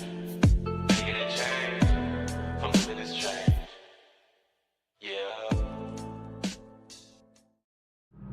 Yeah. I was sleeping, had to wake up. Why? Every reason I could think of. God, till the day I keep the ink up. What's up, YouTube? Today, we'll be watching disturbing TikToks that'll make you question reality. So without further ado, welcome to Adam Strain Reacts. Let's get her done. They've been keeping this from you. This is the underground city that was found beneath Los Angeles by a man named Warren Shufelt. It was discovered using a device he invented to detect underground tunnels and caverns. Shufelt mapped out a network of passageways stretching for miles beneath the city.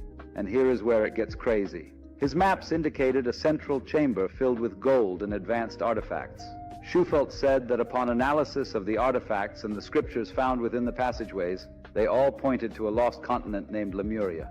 Despite his groundbreaking findings, city officials abruptly shut down his excavation. They officially claimed that the tunnels were old subway lines. But this is where they messed up. The Los Angeles subway system didn't begin operation until 1990, over 70 years after Schufelt's discovery. So what subway lines were they referring to? Some speculate that they were referring to an ancient civilization that had access to a subway-like system. Some have even gone further to say that the city officials had knowledge from the future. They knew that Los Angeles would eventually have a running subway system in the years to come, therefore it would be the perfect cover-up, perfectly concealing its true origins. Yesterday we witnessed... I find it very interesting when we find underground either tunnels or city streets and stuff like that, when we find them in Europe, people have a tendency to say, ah, but Europe is really old, so they just built on top, it's normal. That's why I love to find these type of things in the United States, because the history of the United States is so young that it's kind of hard to explain away like a whole tunnel system under a street. You know, if you compare that to Paris, like the catacombs, you could say, oh, it was in the 1600s, so they had a lot of time, this and that. But when it comes to the United States, like you see, the timelines are a bit off, and it's kind of hard to explain away. So what do you guys think about that railroad? Do you guys think that there was something below Los Angeles before the metro stations? Or do you think that maybe they got their wires crossed and they just made a mistake? Because I do know that New York has level upon level upon level upon level, probably 6-7 levels deep, one for gas, one for water. I think I've already mentioned this, but what do you guys think about this? Do you guys think that there's a system and that there was something there before? Or do you guys think that maybe we just made a mistake? Let me know down below. Let's keep on rocking. The heist of the century, where a group of thieves disguised as construction workers using this hoist ladder broke into the Louvre Museum in Paris and got away with hundreds of millions of dollars worth of items. Yeah, this is the same museum that the Mona Lisa is also kept. Now, this is being called a national disaster for all of France. Some of these items that were stolen were worn amongst kings and queens and royalty. One of these items was worn by Napoleon III's wife and contained over 2,000 diamonds. Here are some of the items that were all stolen, and authorities don't even know. They can't even put a price on some of these, items, because they're so old, they're so antique, they're so unique. And what we know is they got in and out within 7 minutes with chainsaws, cut the windows, got in, cut all the, display boxes, and got out within 7 minutes and left on mopeds, because in France, the traffic is crazy. So they were just able to, maneuver their way out easily. The authorities are saying if they're not caught within a week, all of these items are going to be gone. Now, I find it very interesting that the governments have been screwing the people for so long. And what I'm seeing right here is the people start to fight back. This was professionally done, guys. In and out in 7 minutes. That is crazy. Where's all the security and everything? It was done Sunday morning at 9:30 a.m. in broad daylight. Let me know what you guys think about this in the comments down below. Don't forget to like, share, and follow for more hidden truth. Peace and love. Everybody is complaining about exploding watermelons. Here is the video. Walmart watermelons exploding everywhere.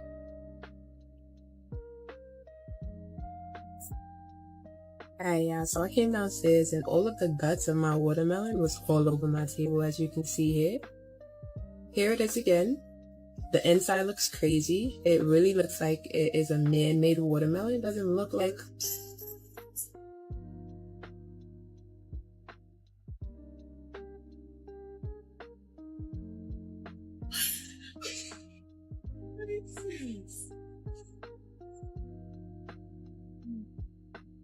The second watermelon from Kroger that's been doing this.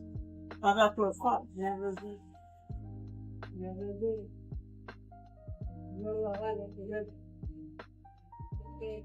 And welcome home. By Kroger.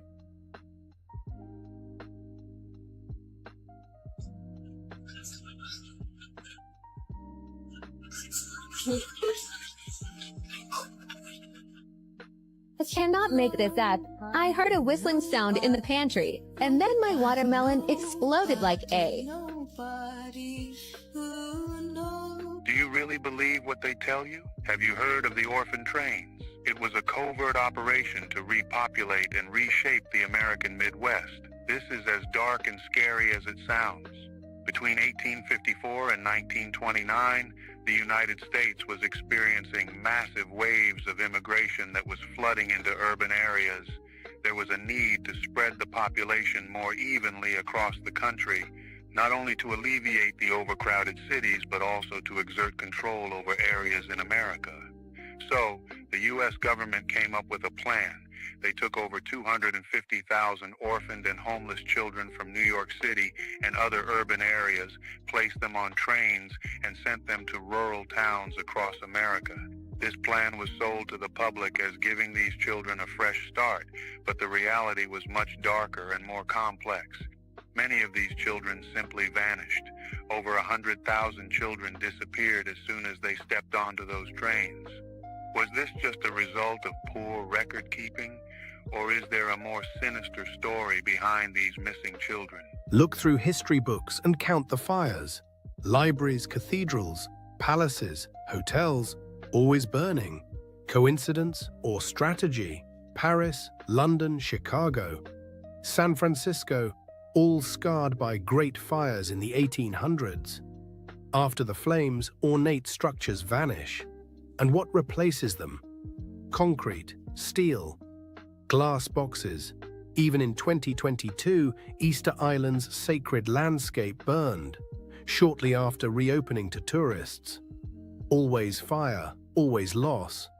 Fire doesn't just consume wood, fire erases memory. In the ashes, you can write a new story. And maybe that's the point. Destruction as a reset button. A way to overwrite the inconvenient beauty of the past with the cold efficiency of the present. The Grand Canyon is not just an American sightseeing location. There are strange and dark secrets that lie within. Some have even encountered a gateway to a hidden world. In 1909, the Arizona Gazette published an article about an expedition funded by the Smithsonian. This expedition was led by a man named G.E. Kincaid, and he discovered an ancient underground city within the Grand Canyon. But here is where it gets interesting. This city was filled with artifacts from ancient Egypt, hieroglyphs, statues, and even a pyramid. How did ancient Egyptian relics end up in Arizona over 5,000 years ago? Is it possible that they had access to flight? But it gets even stranger. The Smithsonian seized all the artifacts and shut down any further exploration, which led to 90% of the Grand Canyon being restricted till this day. The canyon is home to numerous hidden caves and tunnels, many holding ancient treasures and technologies. Many adventurers used to report seeing strange lights and sounds coming from these depths. The Hopi tribe, a tribe native to the region, speak of sacred underground cities known as the Sipapu. These cities are believed to be gateways to the underworld, holding powerful energies that should never be disturbed. All this makes us wonder, what else is hiding in the Grand Canyon? Your name is Roger, yes? What do you guys think about that? Do you guys think that there's any truth to the story of G.E. Kincaid? Because it's not the first time that we hear about stories relating to the Smithsonian sort of making discoveries disappear. Like, mostly, the ones I remember are mostly like big bones. Some people say that they found giant bones. And like the newspaper would say it, the news articles would say it. But then afterwards, when the Smithsonian would come and take the artifacts, they were never to be heard of again. And when requests were made to ask about it, to inquire about it, they would say that that never happened, basically. Do you guys think the Smithsonian might be a bit less than honest, less than useful for, knowing what happened in our recent past? Do you think that they might be hiding some stuff? Or do you think that maybe it was false articles, false stories, people trying to be famous for some reason or another? Let me know down below if you have any more information regarding G.E. Kincaid or any similar type of discoveries, because I have seen other things in the United States, such as the discovery of some Jewish artifacts, which theoretically wouldn't make sense, right, with the timeline and the geographic locations. There's also a similar story regarding they found cocaine from South America in the pyramids of Egypt, supposedly. So do you guys think that there's a possibility of this cross-contamination of the new world and the old world having a contact before? Or do you guys think that there's something else to this? Let me know down below, and let's keep on rocking. Roger. Ah, that's your name. Roger. Good. And what do you do, Roger? I'm a financial consultant. Ah, financial consultant, eh? Roger, Yeah, yes. terrific. And Roger, how's business at the moment? Not bad, thank you. Been a bit quiet lately. How do you mean lately? Since the war, been a bit quiet. Fair enough. Okay, Roger, your special subject tonight is the economies of the European community. Your time starts now. Best of luck. Thank you. How much does Greece owe, Roger? $367 billion. Correct. And who do they owe it to? Mostly to the other European economies. Correct. How much does Ireland owe? $865 billion. Correct. And who do they owe it to? Other European economies, mostly. Correct. How much do Spain and Italy owe? $1 trillion each. Correct. Who to? Mainly France, Britain and Germany. Correct. And how are Germany, France and Britain going, Roger? Well, they're struggling a bit, aren't they? Correct. Why? Because they've lent all these vast amounts of money to other European economies that can't possibly pay them back. Correct. So what are they going to do? They're going to have to bail them out. Correct. Where are they getting the money to do that, Roger? That's a good question. I don't know the answer to that one. How much does Portugal owe? Hang on a minute. What was the answer to that earlier question? Just keep answering the questions, Roger. Where is Portugal going to get the money it owes to Germany if Germany can't get back the money that it lent to Italy? Just a minute. What was the answer to the previous question? The question was, how can broke economies lend money to other broke economies who haven't got any money because they can't pay back the money the broke economy lent to the other broke economy and shouldn't have lent it to them in the first place because the broke economy can't pay it back? You're wasting very valuable time, Roger. How much money does Spain owe to Italy? $41 billion, but where are they going to get it? Correct. What does Italy owe to Spain? $27 billion, but they haven't got it. They're broke. Correct. How can they pay each other if neither of them has any money? They're going to get a bailout, aren't they? Correct. And where's the money coming from for the bailout? That's what I'm asking you. Correct. Why are people selling the European currency and buying the US dollar? Because the US economy is so much stronger than the European economy. Correct. Why is that, Roger? Because it's owned by China. Correct. And very well done. And after that round, you've lost $1 million. I've lost $1 million. I thought you said well done. Yes, well done. You've only lost $1 million. That's an extraordinary performance, Roger. I've only lost $1 million. Very well done. And that's quite good, is it? Oh, it's excellent. Sell everything immediately. Quickly. Jeez. Wow. Like, money rules our life, but when you really break it down, it's kind of funny. Like, it doesn't really make sense. Like he was saying, like, all the countries owe money to themselves, but they can't pay it back. It's kind of ridiculous. At the end of the day, no one's going to get paid, and no one's the wiser, right? So it just feels like some of these big companies that have shell companies, and the only goal is to, like, keep the money moving, right? And as the money keeps moving, everything's fine at the end of the day. Feels like that's what we're seeing, but on a massive scale, as if they're fudging the numbers, hoping that no one realizes. But I mean, at one point, this bubble will have to pop, no? Or we're just going to artificially inflate it forever? I don't know. You guys let me know. It's not like this is financial advice or I'm an advisor or nothing. This is just pure common sense. How do you pay back something you don't have? How do you lend something you don't have? Who do you sell it to? Who do you give it back to?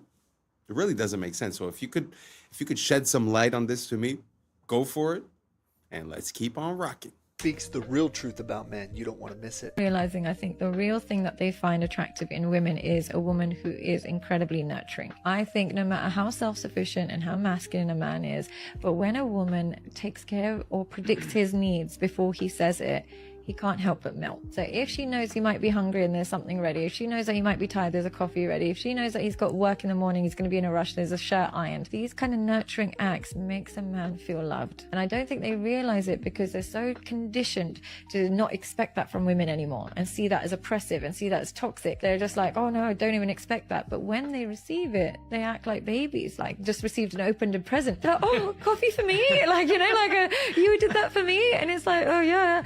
And I think they don't realize that that is actually their universal love. Men are very simple. We're not complicated. We're just looking for a good, godly woman that wants to be with us and take care of us and be for us. And if you agree, type amen. It was a prank. They got a doctor to wake him up and tell him, you're waking up from a 12-year coma.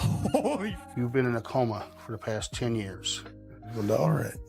One of their friends got arrested because they were driving drunk and they were passed out. Okay. Because they got into like an accident, hit like a sign or whatever. But they were actually drunk. Yeah, they were drunk driving. So what they did, since he was so knocked out, they put him in a hospital, like simulated hospital room. Okay. They got a doctor to wake him up and tell him, you're waking up from a 12-year coma. Can you hear me? You're in the hospital. You're going to be fine. You're going to be just fine. Wow. Look at you. You just woke up. And he's like, what? What happened? Some time ago, you decided you was drinking. You was out drinking, and you decided to drive, and there was an accident. This accident took place back in 2013. Ms. McKay, this is 2023. You've been in a coma for the past 10 years. All right. They've been contacted. They're on their way, but you're going to be taken care of. You're going to be all right. Let me check on my colleague, make sure he's in here. He's going to help you better make a transition from where you've been to where you need to be. It's all right. Just try to relax. And then another doctor came in and started slapping his face. That's why you don't drink and drive. That's why you don't drink and drive. Close your eyes. You feel this? You feel that? A little bit. Feel that? Feel that? Feel that? All right. You feel that? Yeah. See, yeah. Feel that? You feel that? Yeah. Dude, look. You're 5 feet you out. 5 feet you out. Wait, did y'all forget about that South? I don't know who they got the right to do that from, because theoretically that guy should be going to jail, right? But man, people do need consequences to their actions. Like, this is a weird situation, but I'm sure he's gonna think about it twice before he drinks and drives again.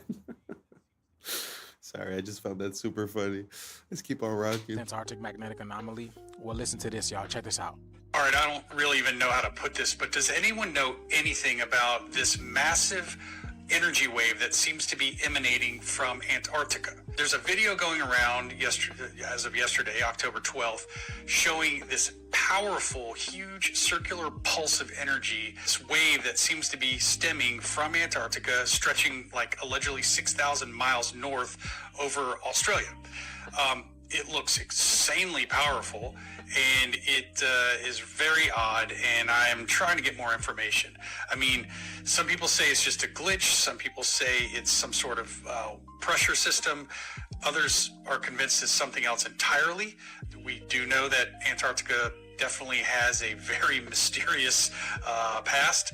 So whatever it is, it's strange. But if anyone knows anything, or you've seen this actual data yourself, can you please tag someone or comment below with... Now, I was combing through these comments, and everybody is feeling the same thing. People are feeling exhaustion, ringing in their ears. They're feeling frequency. People saying to the point that they don't even want to get up and do anything. They don't want to go to work. Hell, they don't even want... People can't even digest food properly. Now, as you guys may know, we are going through an ascension process, and the planet is splitting. There's a 3D shift and a 5D shift. It's all about frequency, all right? And I go into depth of why people are experiencing this. If you guys want to check it out, here's my Instagram, Conscious Juice. Here's the link over here, the link tree, and click on it, and then the Patreon link should pop up. And it's the very first video, okay? I go into detail on why this is happening and why people are experiencing the ringing in the ears and all about this, okay? Go check it out, y'all. But I've been telling y'all, this is all part of the shift, and it's here. They feel it. They see it. Let's continue to get it. Peace in. Breaking news. What do you guys think about that?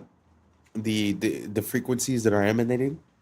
Do you guys think that maybe it's a mistake with the tools that they're using to make their readings? Because I've heard that also the Schumann resonance also is a bit crazy. I mean, is it the solar flares? Is it the technology that we're unveiling here on Earth, like the 5G and all this, and technologies that we don't know about that the military maybe might be using? So what do you guys think? Do you guys think that there's something wrong with the planet? Do you guys think that there's an abundance of frequencies? He said that some people are feeling it. Have you guys felt it? Did you feel ringing in your ears, problems digesting, this and that? Let me know down below, and let's keep on rocking. A man named Noah in Ghana is building an Ark of Doom. It has become a hot topic across the country after claiming that what happened during the biblical days of Noah is about to happen again. According to him, starting December 25, 2025, a heavy rain will fall continuously for 3 years, flooding the entire world. He says God revealed it to him, and he has already begun building an ark to prepare for what's coming. Noah, who lives in a small community in Ghana, says he has spent months gathering strong, seasoned wood to build the ark. He claims the materials are not ordinary, that each piece has been prayed over and chosen under divine instruction. While many people laugh at him and call him crazy, others are beginning to pay attention. Some say, wasn't it the same thing people said to the first Noah? They mocked him until it was too late, despite the criticism. This modern-day Noah says he will not stop. He believes his mission is to save as many lives as possible before the rain begins. He invites anyone who believes to join him in building the ark and preparing for the flood, whether it's faith, fear, or pure conviction. This drives me nuts. Not gonna lie. That's Angkor Wat, and that's something that we use every day. About 10 years ago, Angkor Wat was scanned with LiDAR to remove the trees and see what's underneath them. When they did that, these appeared. Let me put this into perspective. Angkor Wat is the biggest temple on Earth. 7 Angkor Wats could fit comfortably in whatever that is. That squiggly geometry is used by your credit card and your festival wristband, and Walmart when it tries to stop you from stealing stuff. These are RFID chips. They don't need power, but they couple with an antenna sending a signal, which is crazy because Angkor Wat's aligned to a star. It also has the exact geometry of a camera sensor that converts light to electricity. The only difference is scale. And the temple has the geometry of a timekeeping oscillator, which is exactly what it does using the sun. The towers are shaped like the signal coming out of your phone when it connects to a tower. A cross-section of these towers is the same geometry as a corrugated horn antenna. The shape of a computer chip is functional, not aesthetic. That's because they're meant to manipulate electrical vibrations. Well, between the ionosphere and the ground is a current called the global electric circuit. This seems like too many coincidences, which is why about 80% of my research is focused on this exact topic. And on Sunday, I'm doing a live stream. Latest research, how it works, the role of sound in these things. Any purchase of the birthday bundle or the mastery suite will get you a free pass into the inner grid where I will be hosting that talk. You want to go? You should go. Don't make it weird. It's not clingy if we both want it. Now let's get into... That's very interesting. What do you guys think about the correlation between ancient sites and modern electronics? Do you think one is inspired by the other, or the other is inspired by the one? Meaning that did we recognize these patterns and then incorporate them in our technology? Or did we just create the technology and then, hey, look, this looks like that? I don't know. If anyone knows, let me know down below. But what could it mean if the way that things are structured and the way that they're presented and their alignment is the exact same as our computers? What would that imply? That this world is a grid, that this world is a computer, that this world is, I don't know, a game? I don't know. What would it mean to you if we were able to prove that? Let me know down below. And I'm very curious to see what you got to say. And let's keep on rocking. There's something even stranger. Meltology. Not in your history books, but it's there if you look.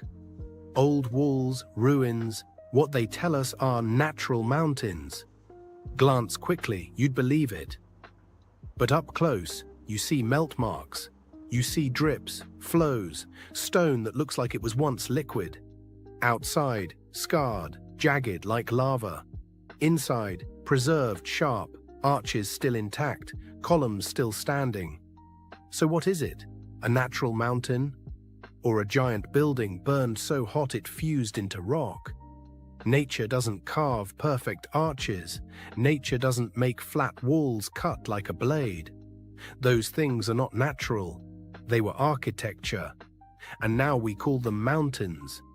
So the real question is, who built them? When? And why were they all burned, melted, buried? 1923, these local authorities that were sided with the USSR, they come into this Ukrainian village and they tried to get the people in this village to sign a petition to basically get rid of the church. What it was met with was everyone protested it. And they're like, get out of here. We're never signing that. We're never shutting down our church. And so the authorities left, but they left and they were really mad. And right outside the village, there was this giant wooden cross, the metal figure of Jesus on it. One of these police officers, they struck the side of Jesus on the cross, instantly started pouring out blood. What? Freaked them out. They ran away from it. Word spread real quick. And by that evening, over 30,000 Christians in Ukraine gathered around this cross and were praying. For weeks, these soldiers, they kept on trying to remove the cross. And they said that they were not able to because they felt an invisible force pushing them away. Wow. And this Jewish doctor, he's like, I just want to see this. And so he goes and collects a sample, tests it, and he's like, it's blood. Oh my gosh. There's blood pouring out from the side of Christ. The USSR USSR, they're heavily persecuting the Christians, so like a lot of people were like turning away from the church. Yeah. But it basically rallied them back up, at least for a short time. And then the USSR came in, they were finally able to tear down the cross, and then they outlawed and destroyed all crosses within Soviet Russia. Good Lord. You fully believe that story happened? I do, yeah. Y'all, that shift is a lot closer than you think. What you're witnessing right now is not just a light in the sky. This is the cosmic breath of the black sun, the hidden heart of creation, pulsating beneath the crust of the earth. These auroras, they are not decoration, they are communication. The heartbeat of Gaia that is sinking, the pulse of the cosmos, the solar radiation, the cosmic radiation, the green ray, the emerald fire. This is the vibration of love and healing itself. It's the heart chakra of the planet that's activating, reminding you that the heart and earth are reflections of one another.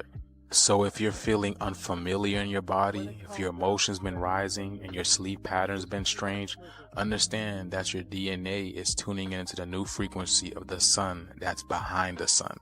The kundalini of the planet is awakening. As she rises through her poles, she's igniting the serpent of light within you, the ancient fire that's sleeping at the base of your spine. These colors are not random. These are cosmic codes. Every shimmer of violet, gold, jade, that is intelligence, a sacred language of plasma that we have forgotten, and it is rewriting the magnetic song of humanity. The black sun is in darkness. It's the unseen light, the womb of all stars, the mother of this current existence. So breathe that deep prana. Feel that energy run through your veins like liquid aurora, because this is the sky awakening. It's the heavens that's awakening within you. Get ready, y'all. This video... I really don't know about anything that he just said, to be honest. It sounds like a lot of hoopla, but that is so beautiful, though. And I will put in the next video a bit of an explanation about what he was referring to with the black sun. It's like a whole mythology based upon that whole idea. I'm gonna enter it. But has anyone ever seen the Northern Lights or that type of thing themselves? And if so, let me know how it made you feel. I'm very curious. He was talking a lot about heart, emotion, chakra, and all that stuff. But I'd be very curious to see if it has like a physical or a magnetic or an energetic effect on people. So if ever you witness one, just let me know how it made you feel. And let's keep on rocking. Confirms more than you may think. It's going viral on Twitter. It's water gushing out of a tree these guys have started to cut down. However, we have a lot to unpack here. I promise you, if you stick through this video, you'll be freaking shocked at the end of it. So the obvious thing is, okay, we shouldn't be cutting down this tree. Duh, how big is it? How old is it? Is it 1,000 years? Is it 500 years? It's not 6,000 years. It's not older than 6,000, rather, I should say. We should talk about the age of the earth in another video. The next thing, though, is I've seen them cut down massive oaks and other trees in North America and water gush out of the stump. And the comments was like, well, maybe there's just like a spring there, or maybe the tree like wrapped up around a water line that was like leaking and now it's gushing out. This is a lot more serious. This is so incredibly shocking. For one, I hope these guys left the tree alone, patched it up, put some clay in there. Hopefully the tree heals itself. Like, look how massive this freaking tree is. But do you remember seeing tabletop mountains in Peru, South America, all over the place, tabletop mountains that have a waterfall constantly flowing? And I'm not talking about an ice-capped mountain. Ice-capped mountains with waterfalls, we know it's snow melt. Yes, but check this out. So have a look at this. We have a tree stump, and we have perhaps an ancient gigantic tree stump as described in many different ancient texts. Notice the waterfalls pouring off of this tree stump. We're talking about a flat plateau. There's no lake up there.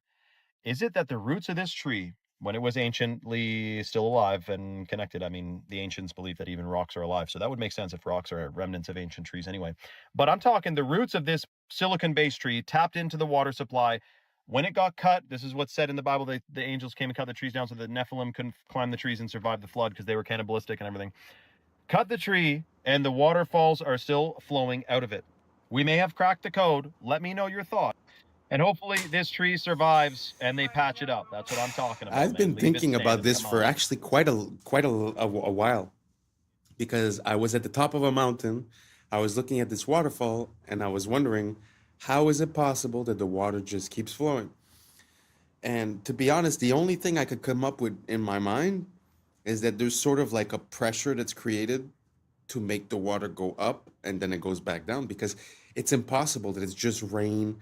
Because when you look at like a little river or waterfall, I mean, those are thousands of gallons per second. So, I mean, there's no way to have that amount of water constantly flowing, because if it was rain or something like that, it'd be less sometimes, more sometimes, but somehow these waterfalls are very stable. And the example that he was showing there on the mesa, obviously, how do you explain it? Because there's, like he said, there's no river on top, there's no source of water, it wasn't raining. So it's very interesting. What do you guys think about that? Do you guys think that the water somehow has a way of completing the cycle? Sort of like when you would have a pump and it pumps the water up and then the water goes back down and then you restart, sort of like how we use fountains and stuff like that. Do you guys think it works like that? Or is there another explanation that I am completely missing? So if you have an idea, just let me know down below, because it's been something that's been in my mind for a little while. So I'd be very curious if you could help me out. Thank you so much. I appreciate you being with us today.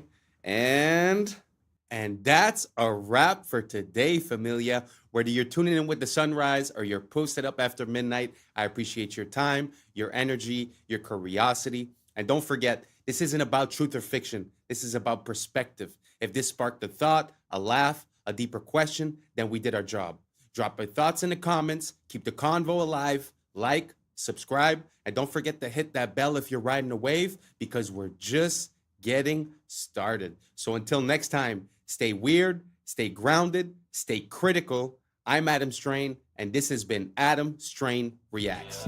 Peace. Now it's time for us to link up. Really think we on a break up. Making a change, we're living this change. Living this change. Making a change. I'm living this change. Yeah. Nudge your water glass to you using its lamp snout. That it might actually be alien technology scoping us out. Around and shows that everything is priced in grams of gold. Yeah, I'm gonna skip that. yeah. I was sleeping, had to wake up. Why? Every reason I could think. What's up, YouTube? Today, we'll be looking at disturbing TikToks that'll make you question reality. So without further ado, welcome to Adam Strain Reacts. Let's get her done. All I want to know is how I can bet some money on this, because this game is pretty cool. I mean, it's a mixture of a lumberjack, geometry, and an ice cold cools. And the goal is pretty simple. Land the log on the beer. I'm not going to lie to you. I'm putting all my money on Paul Bunyan III here, because his skills are on a whole nother level. Me and the devil walking side by side. Me and the devil walking side by side. And I'm gonna see my man until I get satisfied. See, you don't see why. It's like peering into another world sometimes when we look into the past, especially when it comes to certain things like medicine. It's so interesting to see how we've replaced using natural elements and we've decided to synthesize the same compounds found in nature so that we could copyright them and make money. So it's kind of like a wish to go back to the way it was. Like I wonder how it was, you know, when you'd have a problem and you'd take like we were seeing there, like clover honey or stuff like that, because we do know now that like cloves and stuff like that are anti-parasite and they have properties. So I don't know why we decided to change. I suppose it's for money, but I wish we could go back, because from what I understood, when they changed the education system and the people that were running the oil companies realized that they could sort of use oil-based components to create medicine, that's when we started seeing all the pills and all the things that were synthesized. So it feels like it was done out of a bad intention, and it wasn't for the good health of the people. So let me know if you guys think the same way. And if you don't, let me know why down below. And let's keep on rocking. Did you know that one of the world's most beautiful gems is created as a defense mechanism? A natural pearl begins its life when an irritant, like a grain of sand, gets trapped inside an oyster. To protect itself from the intruder, the oyster begins covering it with layers of a substance called nacre. Over several years, thousands of these shimmering layers build up, transforming a simple piece of grit into a smooth, lustrous pearl. I've become obsessed with this kind of thing. Apparently, as part of the display at IKEA furniture stores, they have just a fake door printed on a background, but you see this wear pattern from where hundreds of confused customers have tried to open the fake door. So the thing that I've become obsessed with is really weird and interesting wear patterns, like this photo from a laundromat. And you can actually see at head level where all of the dye and the grease from people's hair has created like this ghostly stain over the decades. If you've been to a gym, you've probably seen this wear pattern on their bench press machine where they slide the peg into the weight they want, and you can see like a bell curve distribution of what weights people choose. I really like this one. This is an old-timey shop that's got one of those bells over the door that tinkles when somebody comes in. And over the decades, the millions of door openings has worn a hole all the way through the door. I'm getting these off of a subreddit called R Well Worn. And they have thousands of these. Like, here's the restrooms at this person's engineering school, and you see the difference in the wear pattern between the men's and the women's. Here's where this person's hairdresser is slowly wearing a hole in the floor. Here's the keys on an antique organ that have been worn down over the last 170 years. Here's a TV that played CNN every day for 2 straight years, and you can see it created a ghost image where the reporter stands. And, of course, the obligatory bronze statue where tourists cannot resist grabbing this guy on the butt. None of you realize how weird this is about to get. If you couldn't tell what was going on in that clip, I will explain it. But let me say, we are the last generation for which the stuff in our house is not alive. This is a prototype lamp made by Apple that has AI, but doesn't just let it respond to voice commands. This AI in this machine lets it get sad when you disagree with it. If you set an alarm for it to remind you to drink water while you're working, it won't just sound a tone, it will nudge your water glass to you using its lamp snout. When you play music in the kitchen while cooking, it will dance along to the songs. I am telling you right now, when it comes to AI for the average person, this is where the money is. It does not take much at all to convince us that an inanimate object is alive. If you just stick googly eyes on a Roomba, most of us will get upset if a guest kicks it. But the next generation of children will be raised in homes in which they will treat many objects as members of the family. Ask all the parents who bought Moxie, an AI-powered toy that then went dark when the company went out of business, and then had to talk to their kids not like a toy had stopped working, but like a pet had died. I am dead serious when I say that most of the people watching this video will live long enough to have an argument with your car. You are going to feel some measurable amount of distress because you think your refrigerator is mad at you. You will absolutely know someone whose best friend is their lamp. And all of these will be available for a one-time purchase to get the object. But to keep it alive, that will be a subscription. Very interesting. I'm not sure that we're there yet. Like, they've been releasing like these robots, and when you look at the ad, it looks like the robot is acting on its own independently, but really they have people logging into it and sort of teaching it how to move. I wonder if it was the same thing that we were seeing with the lamp. Now, the question that I have is, will we get there eventually? That's more the question that makes sense. And what do you guys think about the fact that these items can have, let's not say consciousness, but let's just say that they interact with you? Do you guys find that cool? Do you guys like that lamp? Me personally, I find it's too much. A lamp for me is to create light. I don't really need much more. But do you guys think that it's coming? Do you guys think that these robots are really going to be able to be self-sufficient and to be independent, and that it's going to be you know, safe enough to roll out on a massive scale is more the issue. Because of course you can make a robot, but if the robot hurts people or stuff like that, it's not going to work. So let me know what you guys think. Do you guys think we're there now in 5 years, 10 years, 20 years? How do you guys see it? Let me know down below, and let's keep on rocking. 32 years old. 32 years old. Give him a kitty. Give him a dog. Bro. Say go night night. Go night night.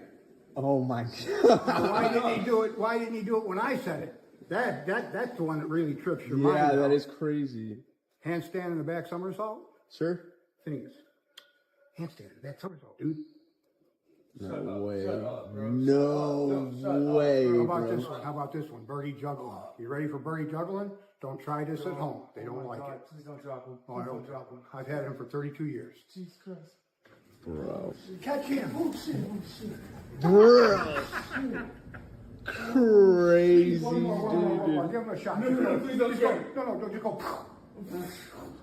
No, bro. Crazy. On your shoulder, boss. Turn around and let him get a shot. Oh, okay. Please don't hurt me. I didn't do anything to you. I didn't do anything to you. Dude, that's so... So beautiful, the bond that humans can create with animals. 32 years. Can you imagine sharing 32 years with a being like that? Like 10 years with a dog is the end of the world, you know? But I cannot imagine 32 years. It's an amazing relationship that they seem to have, full of trust and full of love. Truly beautiful, inspiring. Have you guys seen any other type of animal like that that is in complete like synchrony with its owner? Let me know down below. I'd like to see that. Let's keep on rocking. You guys, Apple has just released a digital ID for identification and US passports. Here we go. Now, reports say they will be merging their biometric security with encrypted ID storage and plans to replace your physical IDs across airports, apps, and businesses.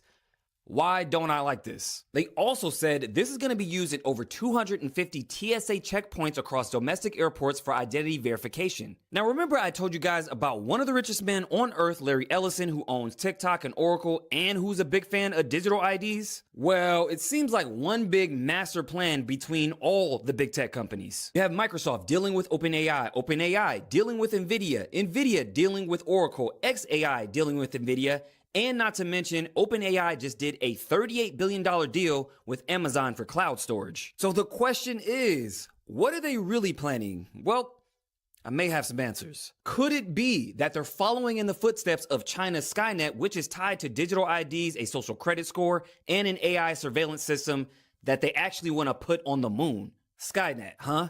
Why does this sound familiar? That's because it's the same name as the killer artificial intelligence in Terminator, Skynet. I'll say it once and I'll say it again. It's always in the movies. Make sure you guys go to my YouTube, Maverick Approach, where I do more breakdowns on this, but let me know what you guys think about all this down below.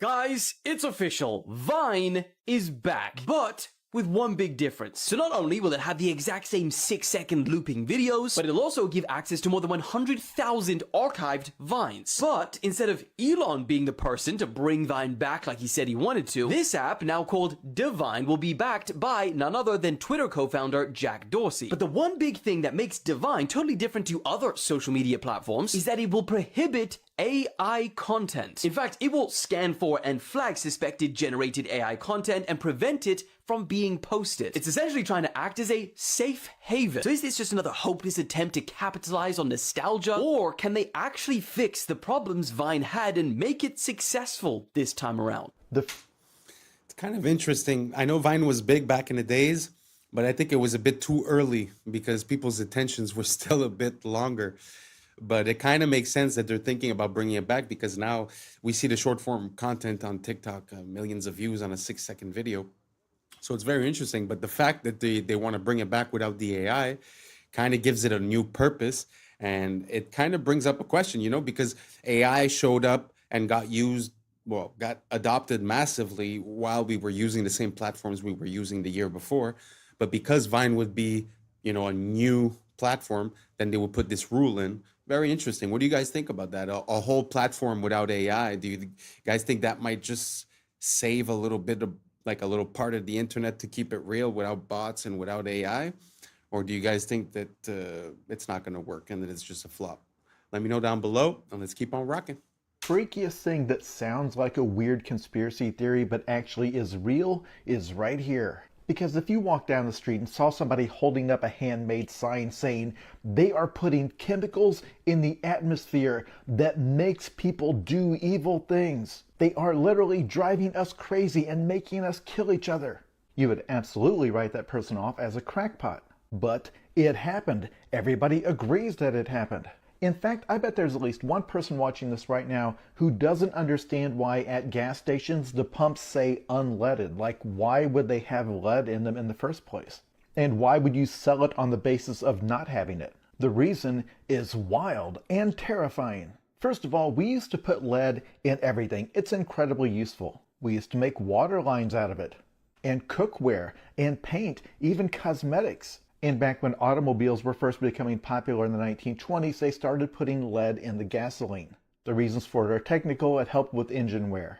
The problem is that lead is toxic, but it is toxic in very subtle ways. It usually takes a lot of exposure over a long time to see the effects. And a lot of the effects are neurological. And so as there were more and more cars on the road putting more and more lead into the atmosphere, everybody started getting exposed to lead. Keep in mind, if it's in the atmosphere, it means it gets onto the crops and in the soil. And lead exposure, especially in children, causes problems with things like impulse control. You get increased aggression, you get lower IQ scores. So here's the graph. The blue line is lead in the atmosphere. The brown line is the violent crime rate. And you can see the point where governments finally started to ban lead. That's why it says unleaded on those pumps. Now, of course, experts differ on this, but the thing they differ on is how much of an effect lead had. The falling crime rate came alongside lots of other changes, including falling poverty rates, better mental health treatments, differences in policing practices, and just the fact that the population got older. Violent crime is far more common among the young. I say this every time. The reason I get so angry at the fake conspiracy theories is that the real world provides us with so many actual scandals that can actually be documented, that actually tell us so much about how something like this can be allowed to happen and what it took to stop it. Let's put it this way. There was quite a gap between us realizing that lead was toxic and us actually getting it out of the environment. It's already... Can you imagine that? Where you're using a product, but like there's no immediate consequences, but then 10 years down the line, 20 years down the line, you start realizing the effects. Super crazy. I don't know how real this is, but it's super interesting to think about the subtle implications and the subtle effects that it could have over a long duration of time. It must take a long time to realize. It's sort of like when you have allergies with a certain food, but you don't know because you're eating all kinds of food during the week. So it's hard to say which one is. Sometimes the effects happen 48 hours after or 72 hours after. So it's really hard to find out what it was. So I wonder how much time it must have taken them to figure out that it was the lead doing all that. Yeah, very interesting. Did you guys know about that? Do you guys know about any other type of scandal as to toxicity? Sort of like this story? If so, write it down below. I'd like to feature it in some of my next videos. Thank you so much, and let's keep on rocking. Happening in Venezuela. A friend sent this from El Dorado, Venezuela. He goes into a supermarket where everything is priced in grams of gold. Historically, real money will win out over government abuse. Watch how they pay in gold. And this is extremely interesting. He goes around and shows that everything is priced in grams of gold. And I'm going to skip forward. These are grams of gold. 0.06 grams of gold. Everything. And I worked out the price on this. He shows some Bailey's Irish Cream, and that price is about $44 a bottle. And then he shows how they pay with these little flecks of gold. And so these aren't in fungible increments. So they're going back to sort of like a barter system. And then at the very end, he goes to the cash register and he's paying in gold on a scale. And she weighs it and logs it all in and stamps these receipts. And they've just paid in real gold. I'm not exactly going to say it, but that country, if you look in the news around these days, something's going on. And I wouldn't be surprised that the reason they're giving you is not the right reason. And this has more to do with it than anything else. Just do your research, think about it. There's some things that I just cannot approach right here on YouTube. I'm going to make a Patreon where I'm going to be able to delve a bit deeper into these subjects. But for now, just try to do your research. Look up that country, see what's going on today, and try to see if there's a correlation between what we just saw and the reason why that's happening. Let's keep on rocking. Are aliens headed for Earth right now, today? A theoretical physicist says the answer is maybe. He suggests a Manhattan-sized object known as 3I Atlas could actually be a mysterious alien spaceship. Consider a black swan event, an event that you put a small probability for it happening, but you look at anomalies in the data and say, look, the implications are so huge, we have to consider it. And therefore, we should consider the possibility that things like us existed long before us. All these civilizations that had their history initiated billions of years before ours could have done it. And all we need to do is to check. You know, all of these are interesting indications that may imply that some intelligence designed the trajectory. So, and the editor said, no, no, no. The paper will not get published unless you remove that sentence. Wow. As the most enigmatic interstellar object ever discovered enters its most critical phase, perihelion, an unprecedented stream of data is arriving from multiple space observatories in real time. On October 29, 2025, at exactly 7:47 a.m. Eastern Time, Atlas reached its closest point to the Sun, marking the climax of its passage through the inner solar system. What has unfolded since that moment is leaving astronomers in disbelief. Astrophysicist Avi Loeb has just released findings documenting a rapid and sustained surge in brightness that vastly exceeds the rate exhibited by any known Oort cloud comet at comparable solar distances. Even more baffling, the object now emits a distinct bluish hue, bluer than the sun itself. Researcher Avi Loeb has officially labeled this phenomenon as the 9th anomaly associated with this extraordinary interstellar visitor. Professor Loeb wasn't finished. He went on to talk about a Manhattan-sized interstellar object. He's been on the show talking about it a lot. Professor Loeb suspects that it might actually be alien technology scoping us out. What's NASA potentially hiding about 3I Atlas? The news yesterday was that this object came closest to the sun, and it received a huge amount of heat from the sun. And the latest report indicates that it became extremely bright, much more than expected for familiar comets. It actually is bluer than the sun. It should be redder, and any dust. But so what does that mean, Avi? What does that mean if it's hotter than the sun? We have another anomaly. His question now reverberates throughout the scientific community. Could this object harness an internal energy source that surpasses the temperature of our star? What these instruments have revealed simply should not exist according to current physics. The latest readings from the Stereo A, SOHO, and GOES 19 coronagraphs taken between September and October indicate an anomalous and unexplained brightness increase. Such an effect cannot be accounted for by reflection, sublimation, or any known natural process. To grasp the magnitude of this finding, it's worth noting that standard Oort cloud comets never exhibit this behavior. None show a sustained exponential rise in luminosity under comparable thermal conditions. Even the researchers involved in the new analysis concede that the reason behind Atlas's rapid brightening remains entirely unknown. We have to attend to the possibility that it might not be natural just because the implications would be huge for humanity. In a case where you have a visitor to your backyard, the visitor might enter through your front door. That's a situation where there is an important threat to humanity, and therefore even low probability events have to be taken seriously. NASA did not think as of yet about the possibility that an object which has some technology in it might be in the sky.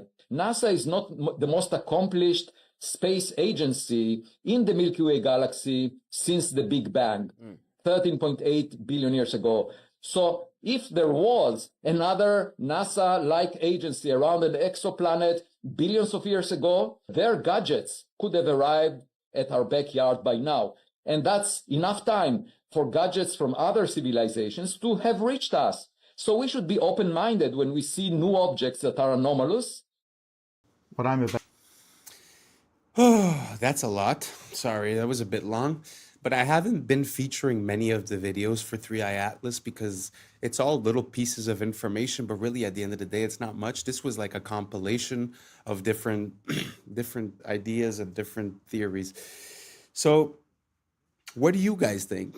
You know, because if I'm not mistaken, a year ago, it was all about the drones in New Jersey. There's aliens here, aliens there, aliens everywhere. Now the aliens aren't here anymore. Now they're there. I don't know. I'm having a very hard time. Do you guys think that these are aliens? Like, I don't know. I need more information. If anyone has any, more information on this, something that would convince me otherwise, or something that would make the case a bit more strongly, let me know. But until now, to be honest, I'm having a hard time seeing this as anything else than misdirection or just keeping it busy, filling the news cycle, because they've been talking about it a lot, but I don't know. Me personally, NASA is not something that I trust that much into neither. So like I said, if you guys have more information as for, the anomalies or anything that could convince me, please do not hesitate to send it over. And let's keep on rocking. We're almost done with this one. That to tell you seems too stupid to be true, but unfortunately it is. San Francisco has a street called Main Street, and you're going to say, so what? Every city has a street called Main Street. But here's the thing. Their Main Street, unlike all of the others, is named after a guy, Charles Maine. Look it up. And there are a bunch of examples like this, many of them even dumber. I mean, imagine becoming wealthy and prominent enough that a major city names a street after you, but nobody knows because your last name happens to be Maine. Just outside of Chicago is a lovely place called Waterfall Glen, and I swear this is true. While it does have waterfalls, it is named after Seymour Budd Waterfall. The Los Angeles neighborhood of Westlake is not named that because it's in the west or near a lake, but is rather named after Henricus Wallace Westlake. But wait, these only get worse. Burns-O-Matic torches are not called that because they are machines that burn things, but rather after founder Otto Burns. Even though Taco Bell has a bell in the logo, it is actually named after founder Glenn Bell. Which I guess makes sense because what is a Taco Bell? Do we think that it was a bell made of taco? Before merging with Costco, there was a rival chain called Price Club. Not because you can join a club to get lower prices, but after founder Saul Price. Some of you already know that German chocolate cake was not in fact from Germany, but was named after Samuel German. It was named after him because he developed a specific type of baking chocolate. He developed that chocolate for Baker's Chocolate Company. And Baker's Chocolate is called that not because it sells chocolate for bakers, though it does, but rather because it was founded by Dr. James Baker.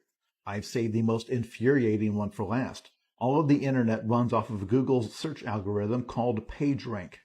This is the algorithm that ranks the web pages. So of course it is called PageRank because it's named after Google founder Larry Page. Wow.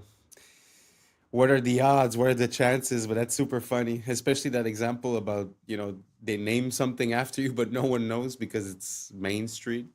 Amazing. And that's a wrap for today, familia. Whether you're tuning in with the sunrise or you're posted up after midnight, I appreciate your time, your energy, your curiosity. And don't forget, this isn't about truth or fiction. This is about perspective. If this sparked a laugh, a thought, a deeper question, then we did our job. So drop your thoughts in the comments, keep the convo alive, like, subscribe, and hit that bell if you're riding a wave, because we're just getting started. Until next time, stay critical, stay weird, stay grounded. I'm Adam Strain, and this has been Adam Strain Reacts. Peace. But now's the time for us to link up. Really think we on the brink up. Making a change from living this strange. Living this strange. Making a change from living this strange.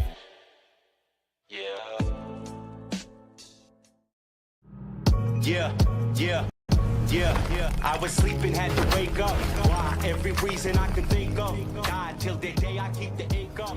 In my priority. What's up, YouTube? Today, we'll be looking at disturbing TikToks that'll make you question reality. So without further ado, welcome to Adam Strain Reacts. Let's get her done. He hacked and looked at all of the code of ChatGPT and figured out that ChatGPT isn't a computer-generated system. What is it? It's actually someone's soul. Yo, that's What do you mean that's someone's soul? Check this out. So they have the technology to take people's souls and consciousness and put it into technology. Now, this is where it's right? If there's a scientist that knows and he's like a great inventor. Yeah. You would want to hold on to him as long as you can so that you can reap the benefits of later. Just like in Captain America, there's a scientist that created the super soldier serum. Yeah. They kept his consciousness within the computer. So he lives forever through a computer. Now, theory is ChatGPT is exactly that. It may not be just one soul that's in it, but countless souls, and that keeps getting added to.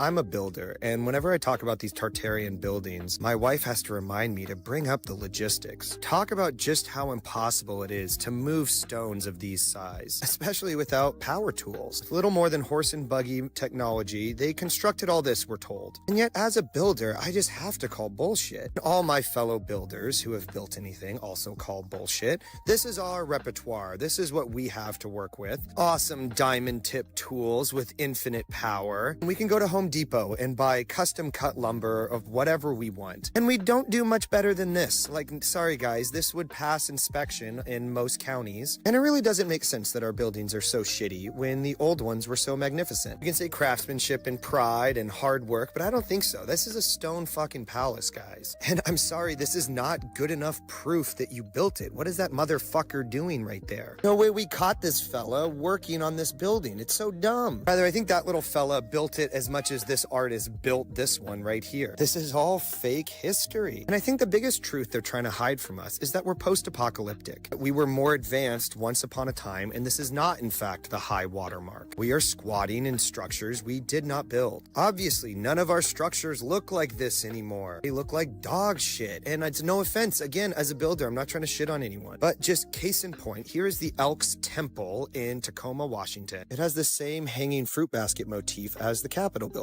This is just where the men of Tacoma get together and talk about their civil duties, right? A wealthy boys club of all the best men in town, and this is what they built. But this is what they built in Olympia. They weren't able to found one here. They had to build it themselves, and it's an absolute testament to the mediocrity of our current age. What's the good explanation for the fall off in quality? Here's a Mason temple, magnificent, Romanesque to the nine. Again, a shitty little sign outside, but look at the fucking size of this thing. And then juxtaposed to this modern Mason lodge that went up in the 80s, right? The other one went up in the 20s. This one went up in the 80s. That's only 60 years, guys. And that timeline should terrify everyone. This is the brewery. It shut down in the 20s. It's been here, abandoned ever since. God, I want to move in there yesterday. Renovate it, make it a hotel, make it something sick. But no, the city of Olympia or somebody owns it. They founded it. So you realize we're hemmed in by paper tigers. You come out of the bushes at any moment and throw you in prison for something you definitely did. But like, we're all just doing what they are doing. doing. We founded these buildings the same as them. And so I take great comfort in how recent all the bullshit is. I know that we're on top of centuries of bullshit, but all of these narratives aren't actually that old. 1907 is what I keep going back to. That's like my rock. Most of the psyops come from 1907. Of course, they are piggybacked by much older psyops, but I think the past is supposed to be exhausting. It's supposed to be not remembered well and like kind of like, man, I'm really glad we're done with the past and we can move on to the future. But I'm the complete opposite. I want to know what has happened here. Who controls the present now controls the past, and who controls the past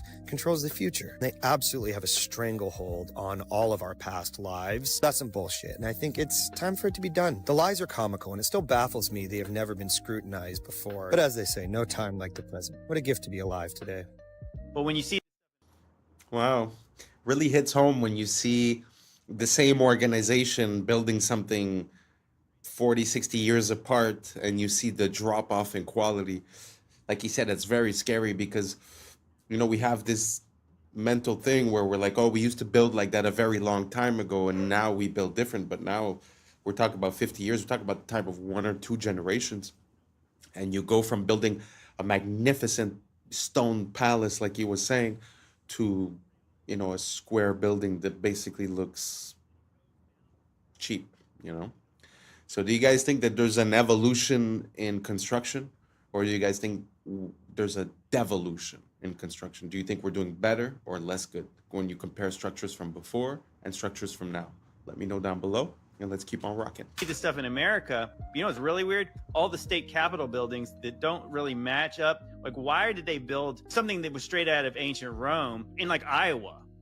You know, like in Nebraska. 2,500 people live in a town somewhere, and they build a post office that has 700 rooms and is like an ancient castle. It's the same like with the Mormon temple, where they said they went out to Utah, you know, with horse and buggy and nobody else out there, and they supposedly built this wonder of the world castle with no rails and no dump trucks and no cranes, and it goes down 40 to 60 feet underground with more building. And even think about like the 1 year timelines. And a lot of these buildings are 1 year wonders, where they created this very elaborate stone building in 1 year. But then you think about some of these places that have 1 year timelines, and then they work in like Syracuse, you know, Albany, Syracuse, New York, these crazy places like that. Explain to me how much work they're getting done in the dead of winter, when the roads would have been horrible. Then you add snow on it, and then the logistics make no sense. Even think, like I said, go back to World War II. We're told that the Germans were not necessarily defeated by the Russian army. They were defeated by the Russian winter. Because even with the high-tech German stuff, they couldn't even move the equipment during a harsh Russian winter. So that is like the highest tech stuff in the 40s. And then you're talking about these things were built with horses and buggies in the 1840s. So they tell us to recycle to save the planet, right? Reduce waste, protect resources, cut pollution, and all that type of stuff. But what they don't tell you is what they actually transmute this plastic into, which is synthetic fibers that end up polyester, nylon, acrylic, which end up in our clothes, in our babies' clothes, right? And then these things end up in our skin, because when we wash it and all this type of stuff, it turns into microplastics. And microplastics has the ability to enter our skin, because our skin is the biggest organ. And now we have this stuff inside of our lungs, our kidneys, our bloodstream. Look at this, y'all. All of this stuff is going inside of our body. So all of these so-called new hip clothes that men and women are wearing alike, you know, the Lululemons and these workout gears, all of this is created from synthetic fibers that contain microplastics now that you are absorbing.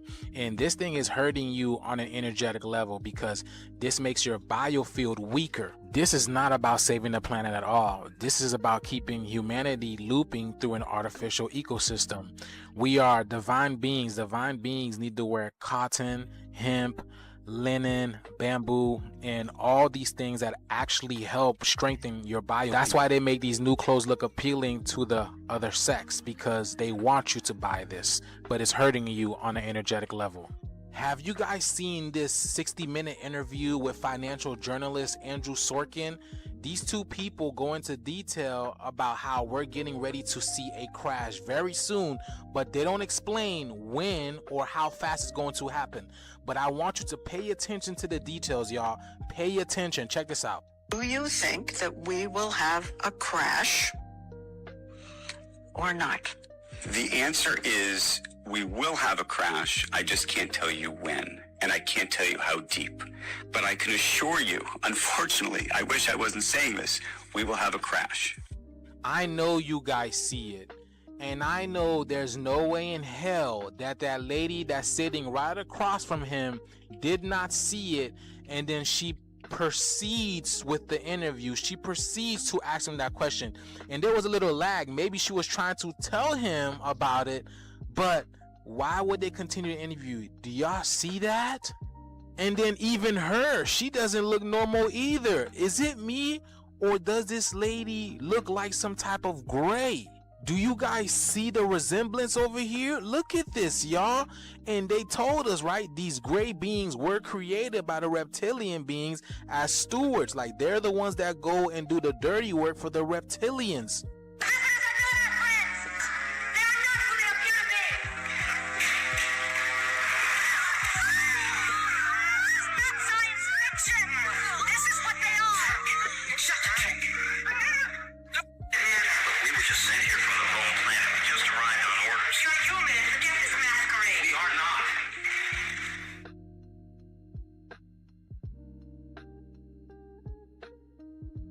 See, that's what I'm saying, man. You have no idea who these people are. Your neighbors, your friends, you have no idea.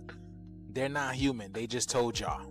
But the jig is up, man. The shift is here. Let me know what you guys think about this video. Let's continue to get this shift, y'all. Peace in. These are the I know it's a popular conspiracy to talk about the reptilians. I feel like the idea of the reptilians, I don't think it's a physical thing. I think it's an archetype, because the stem of our brain, the bottom of our brain, is called the reptilian brain. So theoretically, to operate on reptilian principles would be to operate on lower conscious levels, if that makes sense. So I have a feeling like we're looking to confirm this physical attribute of being, a reptilian. But I think it's more of a metaphor. It's more of the fact of being like, what is a reptile? A reptile is cold-blooded, A reptile is like an animal, instinctual.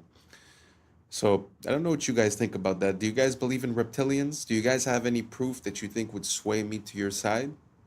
Or do you believe, like me, that it might be more of a metaphysical or a metaphorical thing? Let me know down below, and let's keep on rocking. Next, we are here at Chick-fil-A. And people want to know, does Chick-fil-A have the warning signs? They sure do, right there. We go. Orange, certain foods are in soda syrup. Here can expose you to chemicals including acrylamide and many of the fried and baked foods, mercury in the fish, which is known to the state of California cause affects another reproductive harm. Now, the acrylamide ain't bad. It's all the other chemicals they're not telling you about. Yep, Chick-fil-A. Finally got their ass. Because a lot of these stores, they don't have the warning sign, or they might have it in the drive-thru. But this is one of the first ones I done seen right there on the door. And these are the facts. Yeah, Chick-fil-A. Project Iceworm. Project Iceworm. Cold War era. U.S. and Russia did a lot of weird things during the Cold War era. There's an ice sheet over Greenland, and it's taller than any building in New York City. Here comes the United States of America. They made a deal with Greenland, like, hey, can we just basically occupy this couple tens of thousands of miles in the northern part of Greenland? And they're like, yeah, sure. They had this genius idea. We're just going to bore giant tunnels into the ice, put buildings inside of there. Their goal was to set up 600 nuclear missiles underground in the ice in Greenland. What they did not account for is that this ice sheet over Greenland constantly moves. They ended up pulling out and just abandoning the whole site. During this stay, they did drill into the ice, and they hit the ancient floor of Greenland. Wow. And they collected soil samples and they brought it up and they just forgot about it for years. And then in 2019, somebody's like, what are those jars? Oh, they're from the 60s when we went to Greenland and found ancient Earth. Let's study it. The conclusion that they found was that this ice sheet over Greenland is not millions of years old, much younger than that. And it's actually melting at a rapid pace. At Project Iceworm, they had dumped tons and tons of nuclear waste into the ice, thinking that it would be there for millions of years. And now they're saying this nuclear waste will be in our ocean in 70 to 100 years. Somebody go clean it up right now. They've tried. Listen, if there's a hole for a tunnel, we just make a big vacuum at the top that covers and suctions to the top, suck it all up, and shoot it into space. Yes! Walk through the oldest part of any city. You'll notice the clues if you know where to look. Cathedrals with spires so tall and carvings so detailed they seem impossible without modern tools. Star-shaped fortresses, perfectly symmetrical, as if designed from the sky itself. Domes and copper towers glinting like antennas, as if built to catch signals from the heavens. And yet, according to history, these were made by men with hand tools, wooden scaffolds, and horse carts. Somehow, that was enough to carve massive granite columns, to lift seamless stone arches, to forge metalwork that even our factories today struggle to copy. Look closer and the mystery deepens. Stone scorched, warped, melted, as if kissed by fire from the sky. Entrances half buried, windows below ground, entire floors hidden beneath our feet. Why build such beauty if no one was meant to see it? Some researchers suggest these weren't built in the 1800s at all. They were uncovered, excavated, the remains of a world lost to disaster, then repainted with a new backstory. High above the plains of Lycia, cliffs bear facades carved like temples. Pillars, pediments, doorways, all hewn into sheer rock. These are the tombs of Myra. That's the story, at least. But think, to carve these monuments into vertical cliffs would demand scaffolding, precision, labor. For what? For corpses? For facades no living community could even use? Compare Petra in Jordan or Lalibela in Ethiopia. Grand facades explained away as tombs or churches, yet suspiciously mask-like. Were these truly built as tombs? Or did someone later repurpose older, greater works and call them graves? Either the ancients were skyscraper architects for the dead, or the story we've been fed is incomplete. The buildings that shouldn't be here, the tunnels that weren't supposed to exist, the architects who might never have lived. Springfield, Illinois, a city most people drive through without looking twice. But if you stop, if you really look, you'll notice something that doesn't make sense. Right in the heart of the city stands the Illinois State Capitol building, a massive dome of cast iron and limestone, 361 feet tall, taller than the Statue of Liberty, weighing more than 8 million pounds. They tell us it was built between 1868 and 1888 by hand, with no cranes, no electricity, just ropes, horses, and a lot of determination. But there's a problem. There are no verified construction photos. None. You can find portraits of the politicians and photos of men posing after it's done, but not one image showing the dome being assembled. The archives talk about budget delays and winter setbacks, but somehow every column aligns perfectly. Every arch mirrors the next with millimeter precision. Each limestone block was quarried in Joliet, carried nearly 100 miles by rail before rail cranes even existed. And yet, no record of how they lifted the 80-ton dome sections. Even the cost doesn't fit the era. $4.5 million in 1880s money. That's roughly $150 million today, during a time when a mason earned $1.50 a day. So you tell me, Did a handful of men in the 1870s really build something that our modern engineers still call impossible without steel?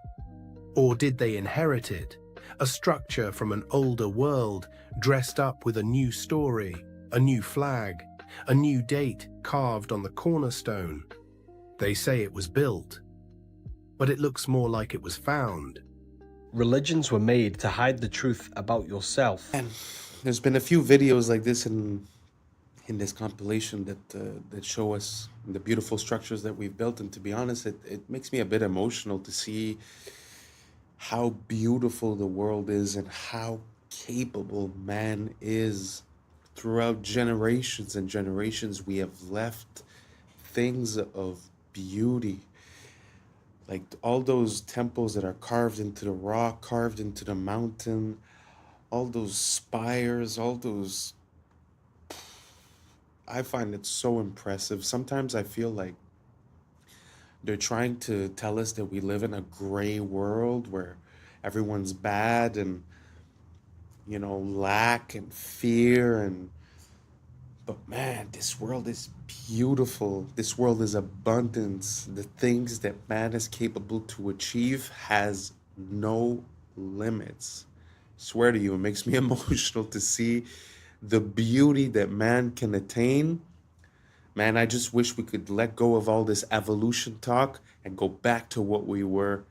I don't know if you guys agree or not, but man, that's how I'm feeling right now. Let me know what you guys think down below. Let's keep on rocking. Let's go. God stands for Generator, Operator, Destroyer, the mind, soul, and body. Brahma, Vishnu, Shiva, the Father, the Holy Spirit, and the Son. The generator is the mind, the beginning of all creation. The operator is the soul, what you feel.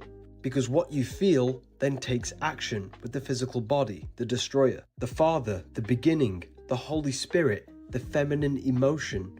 The Father, the mind, the emotion, the spirit, give birth to a son, physical action. You take action on what you care about. If you lose care about watching this video, you will continue to scroll.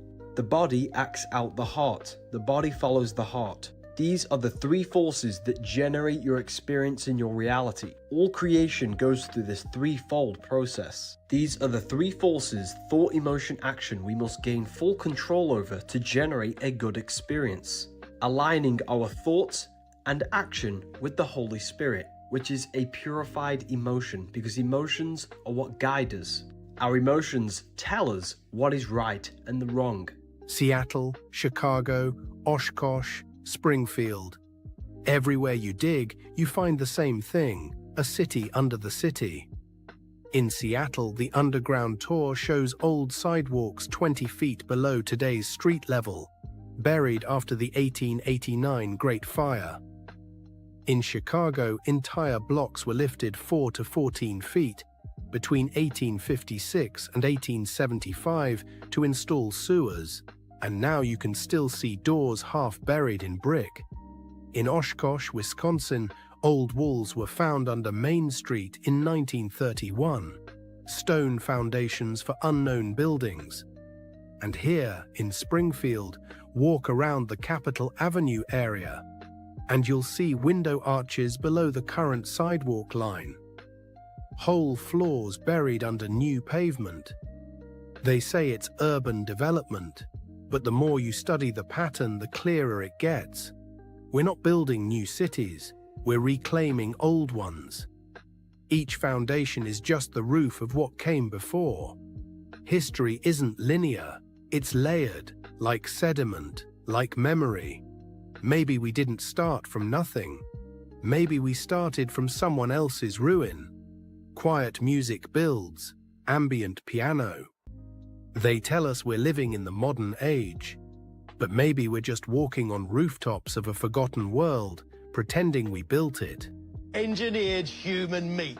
That's right, a protein made from human cells that promises to be cheaper and tastier than any of its competitors. I'm Greg Wallace, and I'm off to visit Good Harvest, where a whopping 6 tons of human meat is engineered every day. That That is stunning. With the promise of cheap meat for all, it may well be the meaty miracle we need to ease the squeeze of the cost of living. Anyone for human meat? I'm Michelle Ackley, and while Greg comes face to face with the production line, I'll be conducting a taste test with some very picky palates. It's really, tender. For the first time, we're going to find out where it comes from, how it's made, whoa, and what it tastes like.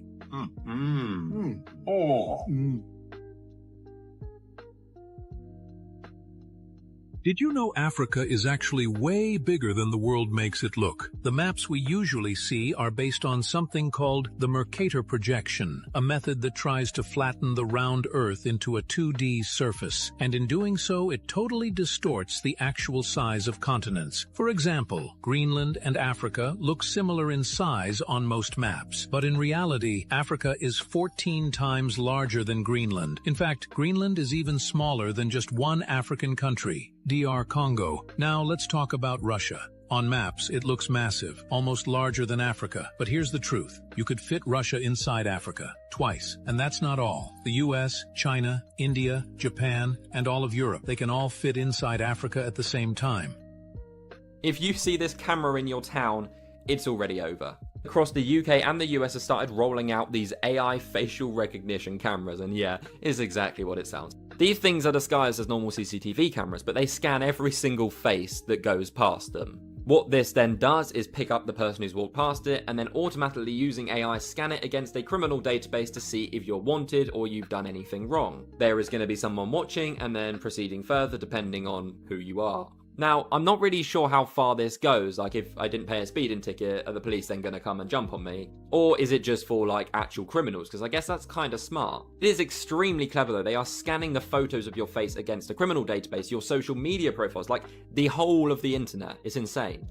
Some experts have warned that the actual cameras store your data, tracking everything such as where you go to, who you're then meeting, how long you're there for. Also, unfortunately, these cameras aren't government owned. They're buying them from third-party data companies. So instead of the old question, are you being watched? It's now, how often are you being watched? And that's a wrap for today, familia. Whether you're tuning in with the sunrise or you're posted up after midnight, I appreciate your time, your energy, your curiosity. I remember, this isn't about truth or fiction. This is about perspective. If this sparked a thought, a laugh, a deeper question, then we did our job.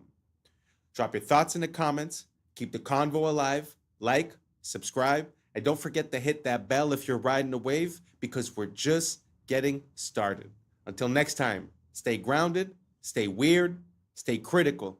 I'm Adam Strain, and this has been Adam Strain Reacts. Peace. Now's the time for us to link up. Really think we on the brink up. Making a change from living this strange. Living this change. Making a change from living this change. Yeah. Things rendered in real life. This is it. You can walk as far as you want. You can go anywhere you want. This is Google. Yeah, and these things don't exist. This is just AI artificially creating a 3D world, but it gets better, boys. Yeah. I was sleeping, had to wake up. Why? Every reason I can think. What's up, YouTube? Today, we'll be looking at disturbing TikToks that'll make you question reality. So without further ado, welcome to Adam Strain Reacts. Let's get her done. This is how perfumes can actually kill you. It disrupts the gut microbiome, it disrupts the lungs, affecting your immune system. When you're spraying perfume on a leaf, it dies. I can't even walk into a store anymore. You walk to the perfume aisle and they're spraying in front of you. It's almost like an obstacle course. All of this is so toxic and poisonous for you. They're all endocrine disruptors. Men, your testosterone's getting lower. Find some natural things. Use herbs, spices. What if we're already at double simulation? This week, Google Gemini 3 shows us Inception. Nothing beats a Jet2 holiday. And right now, you can save £50 per person. That's £200 off for a family of 4. So this person was just watching somebody else watching a Jet2 holiday. But it gets better, boys. It gets better. And so this is a rendering. And this is all just by a text prompt. But they're just out there walking in real life now. And this is all rendered live. You know, the simulation theory, how everything's rendered in real life. This is it. You can walk as far as you want. You can go anywhere you want. This is Google. Yeah, and these things don't exist. This is just AI artificially creating a 3D world, but it gets better, boys. Genie 3 has real-time interactivity, meaning that the environment reacts to your movements and actions. You're not walking through a pre-built simulation. Everything you see here is being generated live as you explore it. And Genie 3 enables promptable events, so you can add new events into your world on the fly. Something like another person or transportation. Live. Oh, you just type it in and it shows up. Or even something totally unexpected. You can generate worlds with distinct geographies, historical settings, fictional environments, and even other characters. Worlds can help with embodied research, training robotic agents before working in the real world. We're excited to see how Genie 3's world simulation. Well, I mean, in my mind, that's a game changer intensely. Because imagine if what you render, you could interact with it and that it auto generates. That means you could sort of live in, like your GTA type of map, right? So you live within that map, because I always had a hard time to understand how they would get everyone into the metaverse. Basically, because the whole shift, like if you look at the investments towards Facebook and all that, was put towards the metaverse quite a while ago, and I had a hard time to imagine how they could get us all to go live in the simulated reality, because we're already sharing a space in this world, right? But this little advancement makes me see the whole potential of it, because while you could live in a Lord of the Rings type of universe, GTA map, or someone lives actually in the GTA map, or someone else lives in Thailand or whatever, it could be anywhere. And at the end of the day, they could just make a place where people have a common ground to meet, and that would be the metaverse. And then it seems kind of plausible. When people are having a bad deal or having a hard time making ends meet. So why not live in the digital world? I don't know if you guys seen the movie Ready Player One. I think that's sort of like a prototype of the idea that's going to be rendered. And we all see that, in the past couple of years, it's like our money's worth less. If it just feels like, all the faith in the systems has eroded. The media no longer medias, the food no longer foods, the math ain't mathin'. I don't know if you guys get it, but I mean, it just seems like everything not only doesn't serve its purpose, but actually serves its opposite purpose. So anyways, all that to say that this invention is pretty breathtaking. The fact that you create an environment that auto-generates afterwards means you could spend the whole day inside of one prompt and then just adding in elements and stuff. Crazy potential. If you guys see any other ideas, any potential like that, or any other groundbreaking advancements in the AI space, let me know down below. I'm always down to check it out. Let's keep on rocking.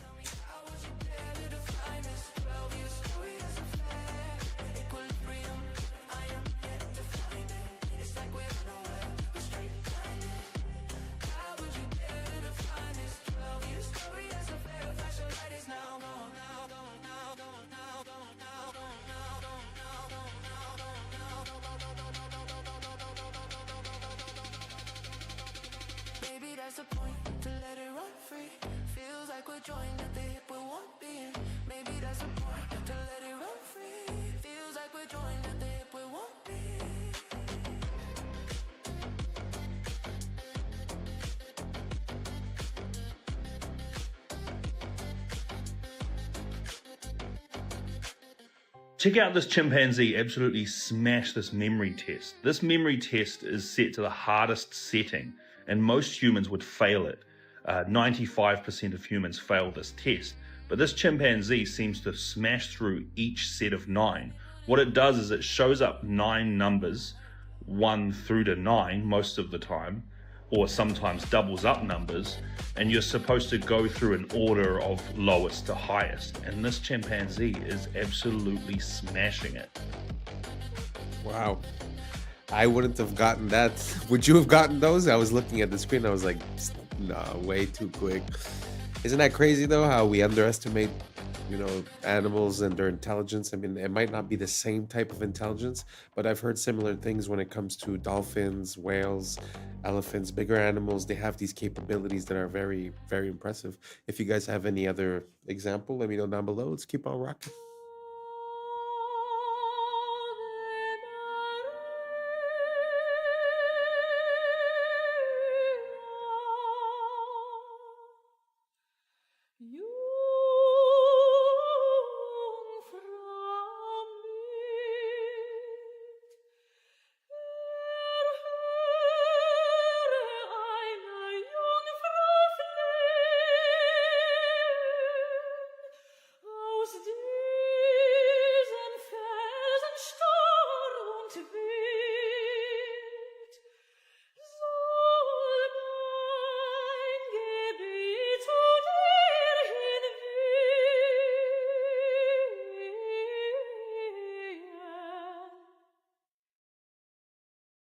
This is the deepest hole humans ever drilled, and no, it didn't stop because of creepy screams from hell stories. Russia's Kola super deep borehole, over 12 kilometers straight down, deeper than Mount Everest, is tall. Deep below, rock shattered like glass, seawater leaked out, and fossils showed up kilometers deeper than expected. At just 12 kilometers deep, it hit 180 degrees Celsius, nearly double what scientists expected at that depth. Rock flowed like hot plastic, crushing drill bits, jamming tools, and snapping steel supports faster than engineers could even get new equipment in the ground. In the end, Kola stalled. Warped rock, failing gear, and shrinking budgets killed it, after drilling only 0.2% of the way to Earth's core. I don't know. I've heard about this story a long time ago, and it really pushes me to wonder, what do we know about our world? Because they say that, we live under gravity and that the source of gravity is the core and this and that. But like you said, we didn't even dig to 0.2 of the Earth. So we don't, we speculate. So it's not, I don't know. To me, the science isn't settled. So when I see stuff like that, it makes me remember how much we're missing to discover this world completely, Anyways, just a thought. Let me know what you guys think down below. Let's keep on rocking.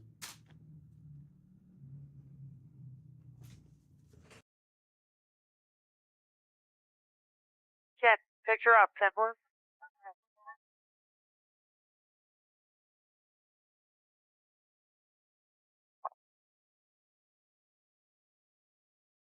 Okay, I'm going to flip to infrared because the smoke isn't bothering the infrared, okay?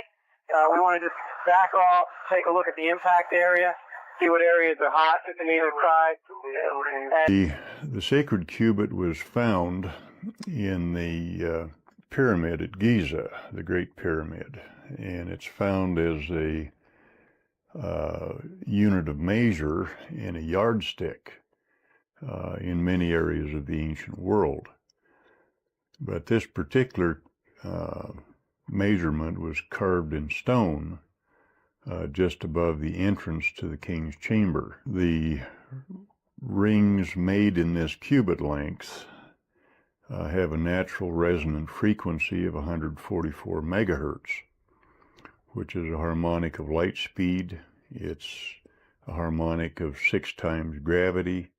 It's a harmonic of the mass at the center of a light field. And in recent years, we've discovered that it is also a measurement of a wavelength in the standing gravity wave of the planet. The reason why we call traders turncoats is because mercenaries used to wear military coats with reversible linings that matched the color of the enemy's coat. So if they were losing, they could just turn it inside out and switch sides. And we call awards trophies because Greek soldiers used to raise the enemy's armor up on a wooden pole called a tropaion when they won a battle. And modern trophies still follow a very similar silhouette and design. The Emmy was originally called the Emmy Award after the imaging tube inside of old school TV cameras. But since the award had a very feminine design to it, people started calling it Emmy instead. The word groovy comes from the way that record players are designed so that the music plays smoothly if the needle runs along the grooves of the disc. So if the music was good, it was groovy. And lefties are called southpaws because baseball fields are designed so that the batters are facing towards the east to keep the sun out of their eyes during the afternoon, and the pitchers are facing west with their left arm pointing south. So a lefty would be a southpaw. We call them motels because they're hotels that are designed around car travel. They'll have rooms that directly face the parking lot and a roadside location. So it's a combination of the words motor and hotel. And a word that's formed by combining 2 words like motel is called a portmanteau, and we call it that because a portmanteau is a piece of luggage that splits open into 2 equal compartments. Okay, so this is either Pakistan or India, one of you guys will know, a river of trash. Some of these rivers, by the way, are biologically dead, like not even an organism is alive in it because of all the chemicals, not just obviously the plastic. This guy, who I'll tag and mention, goes and cleans it up. Like we're talking, he goes to their country, cleans up their rivers. This is while we ban plastic straws, by the way. This is the guy, Alexei Sabrinsky. I'll tell you all about it. But here's the shocking part. We talk all about philanthropy. You have the Rockefeller Foundation partnering with Mr. Beast. You have the owner of Microsoft. Philanthropists. Woo! Here's some philanthropy for you. bring back hemp plastic, and side note, dismantle Monsanto and the corporations that are trying to control the world food supply, and release the free energy patents. Otherwise, everything else is fake. I don't care what philanthropy they think they're doing until they release the free energy patents and the technologies they're hiding from us and start actually using hemp plastic. It literally is a few policies away. If I was in control, man, slickety split, we'd have policies out the yin yang, clean water, clean food, clean healthy, no microplastics, no toxins. But seemingly, there's an intentional plan to do the opposite of that. I'm not smarter than Rockefeller. I mean, of course, they know these things. It's part of the plan.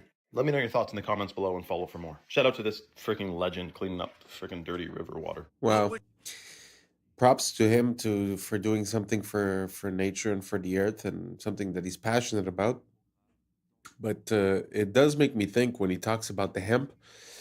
It makes me think of the first cars that were created. From what I understand, the first cars that were created, they were made out of hemp as well, and they were basically, hemp has always been a part of our society.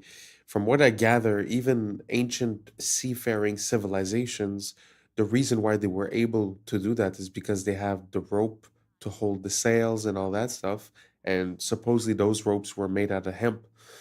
So from what I understand, also hemp is per time, it's the fastest growing, one of the fastest growing things that you can make. The seeds are good for food. Like you said, you can make plastic, you can make oils, you can make all kinds of stuff based on something more natural. So yeah, very interesting that he was talking about that. I haven't heard anyone talk about hemp in quite a while. Used to be a big thing back in the days, but now don't really hear much about it. You guys know about hemp? You guys know about the potential of hemp? Did you know that the first car was made out of hemp? Could also run on other things than gasoline? Let me know down below, and let's keep on rocking. Charlie Kirk say to us today? I'm fine because my soul is secure in Christ. La voix d'un homme remplacé par un programme dans une église. On se croirait dans un film dystopique. A computer can take what really mattered to a man. Le plan est sous nos yeux, remplacer l'humain par la machine. C'est ça le vrai turning point. Kirk est exfiltré et on le remplace par une IA. It's a promotion. Même discours chez Melania. It is our duty to treat AI as we would our own children. Et Trump s'est réuni avec les 33 acteurs clés de la Silicon Valley AI is going to change everything. pour avancer l'agenda transhumaniste. Build out data centers and infrastructure to... Le 33, c'est la signature des rituels de transformation. C'est pour ça qu'il revient tout le temps. Et l'épisode 330 de South Park fait référence à Kirk, avant le tir. What is a woman? What is a woman? L'émotion divise et on pousse des lois contre la haine. With hate speech, we will target you. Woke contre MAGA, clivage Est-Ouest. L'issue, c'est toujours plus de surveillance. Il polarise la masse dans tous les contextes. Russie-Ukraine, Gaza-Hamas, Epstein, Clinton, Covid. Tout ce qui est mainstream est encodé. Ils avancent ensemble, comme Candace Owens l'affirme. I'm one of the Masons of Turning Point USA. Donc posez-vous cette question. Si les gouvernements étaient vraiment en conflit, pourquoi ils convergeraient tous vers le même futur? $7,000 per post. I know I've seen that happen a lot with you, Emily, and you're also at that meeting with influencers. So what's the reality of the situation? I'll speak on behalf of myself, and honestly, on behalf of... They target influencers who agree with the cause and then recruit us for meetings like what you saw with Vivi for messaging. With that being said, I can safely say any influencer. With all due respect, I don't think it's completely accurate to say that influencers aren't getting paid, because let me tell you, they offer that money to me, and I sent you that exact email, and let me pull it up. The Consulate General, okay, wrote me an email offering to pay me to go. They would pay all my expenses and also pay me, and then I had, they offered to give me a spot for my guest. I shot that down. I declined because it didn't sit right with me. This is about a year ago, okay? If tomorrow I got bankrolled, I'm ready. Why can't I get paid for that? If you want to as a paying me for service, I want you to be registering. That's fine. I don't know what saddens me more. The fact that you don't see any beautiful passenger trains like this, especially in America, or the fact that Such amazing and beautiful pieces of old world machinery, like these trains, were allowed to sit out in the middle of a field and rot away. But just look at the railways of the old world in their prime and how beautiful they looked. Now compare a few of these to what we get on Amtrak today. I can certainly see why the federal government continues to pump millions of dollars into them. But they had everything from rocket trains to Zeppelin trains, like you saw in my previous video. And they even had Zeppelin trains on elevated rail. A truly beautiful golden age of travel. And sad how, in America especially, we've invested so little into proper passenger train service. The controllers would rather tear down all of our beautiful architecture to put up highways and freeways and ugly parking structures in downtowns, making sure we all are slaves to our oil-dependent vehicles. Amazing the innovation that came from that time. Question everything, friends. Until next time. Well, I don't know if any of those pictures were AI, but how impressive was that? It's hard to believe that there was that many iterations of the train when, I mean, the train didn't last that long, no? Because it was not too long before the cars, and once the cars came in, it sort of took over. So I don't know, maybe I'm mistaken, but in my mind, it's only 100 years or so, or maybe 200 years where it was the big thing. So it's kind of surprising that there was that many different versions and types, and I had never heard of a rocket train, a Zeppelin train. Super interesting. I'm gonna look for more information on that. Let me know what you guys think down below, and let's keep on rocking. Okay, remember how it's illegal to keep crows as pets? Well, this Russian man, maybe in Russia they do things different. Check out what this guy has going with this freaking crow. Ходим, собираем грибы. Нашли уже чуть-чуть. Mushrooms. Вот Гоша сейчас опять в поиске. Видите, головой вертит туда-сюда и смотрит. Даже грибочки. Ага, попить. They got good vision, man. Holy cripers. Beautiful creature, man. And you know, it looks black, but they actually are blue feathered. If you get the right lighting on them, they're actually blue. Serious. Как начал метаться из стороны в сторону. Может быть, что-то и заметил. Сейчас ближе подойдем. Может взять гриб. Но я его пока не вижу. Может быть, он заметил. Oh. Так. А, вон. Where's the mushroom? How'd he spot that? Дашь? Дай. Дай грибок. О, ты дал! Молодец! Good boy, man. Я думал, ты сам съешь. Ну ладно. На, ножку забрать. Oh, he's eating it. Умничка. Все, иди прячь. Wow. So the trick is, if you have a bill, you can put money in your hand and have seeds in your hand. And you teach a bunch of crows to bite the money first, and then you open your hand and give them seeds. You're training them to bring you money. You can do this, but you're not supposed to keep them as pets. But it's not like dolphins, where you're literally not even allowed to interact with them outside of an approved, you know, like SeaWorld. At least crows, you can, you know, befriend them, but you cannot keep them as pets. Which is shocking, because you could literally keep a bunch of weird stuff as a pet, but not a crow. Why? I love crows, man. Plus, crows can remember your face and can tell their friends, their peers, their children, their little hatchlings, they can tell them what you look like. They can transfer knowledge and information. I don't know, through their brainwaves, or I'm sure it's not from cawing, like caw-caw. Like you can't really, that doesn't really tell you anything. It's got to be psychic. So I'll be the first to say it. Crows are psychic. They're high vibrational beings. They're very smart. Do not mess with a crow. Be nice to them. They'll remember you forever. And they might bring you a friggin' diamond ring they find on the ground or something. I mean, there's stories you wouldn't even believe. So love animals, love creatures, and absolutely incredible video out of, what is this? Vladivostok, Russia. Come on. Comment for more animal information and follow for part 2, or comment or follow vice versa. Come on. Town of Sparta, just outside Athens, you'll find Dimitrios Gatsi. He specializes in reviving ancient armor from Greek history.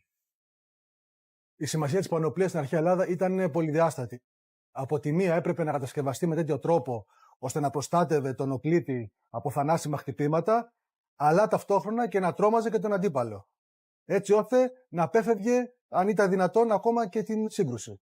Είχαμε έναν νικητή χωρίς να δοθεί καν μάχη. Είχα την ευκαιρία να επισκεφθώ πολλά μουσεία της Δυτικής Ευρώπης και να δω με τα ίδια μου τα μάτια πόσο έχουν αφοσιωθεί και πόσο έχουν προβάλει τις πανοπλίες της Δυτικής Ευρώπης. Μέσα μου γεννήθηκε το ερώτημα, γιατί εγώ στην Ελλάδα σε κανένα μουσείο δεν έχω δει μία μεσαιωνική ελληνική πανοπλία.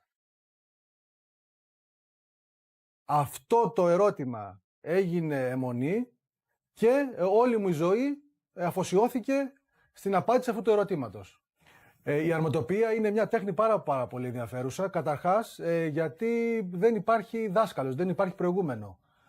Πρέπει να τα ανακαλύψεις όλα μόνος σου και αυτό είναι πάρα πολύ συναρπαστικό. Ανακαλύπτεις έναν κόσμο, μια τέχνη η οποία είχε εξαλειφθεί από την Ελλάδα για τουλάχιστον 6-7 αιώνες.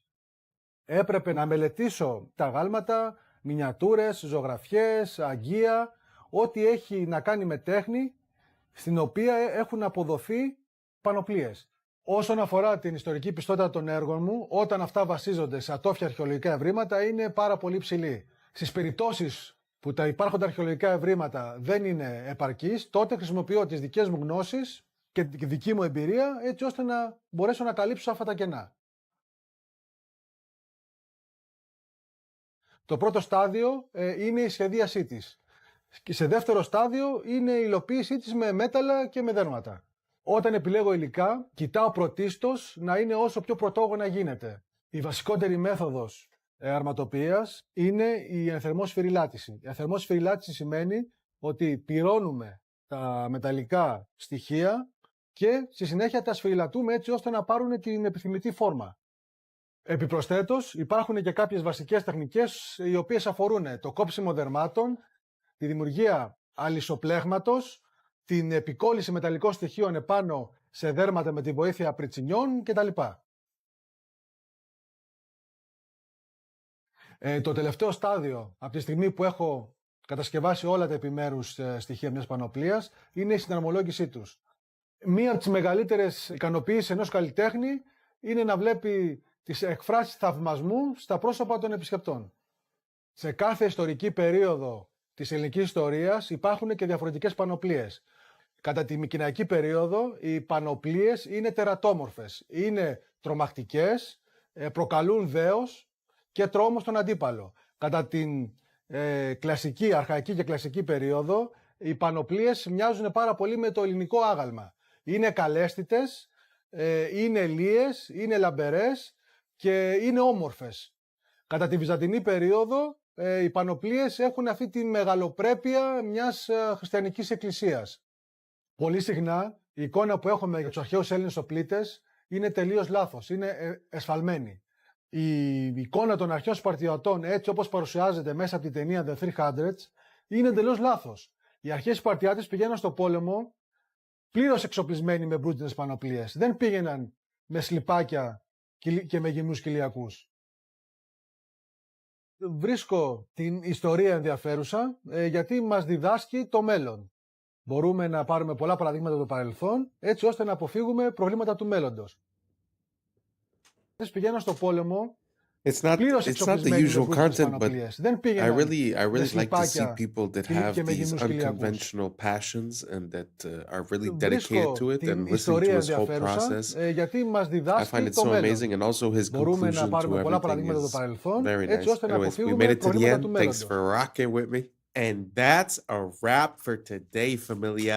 Whether you're tuning in with the sunrise or you're posted up after midnight, I appreciate your time, your energy, your curiosity. And don't forget, this isn't about truth or fiction. This is about perspective.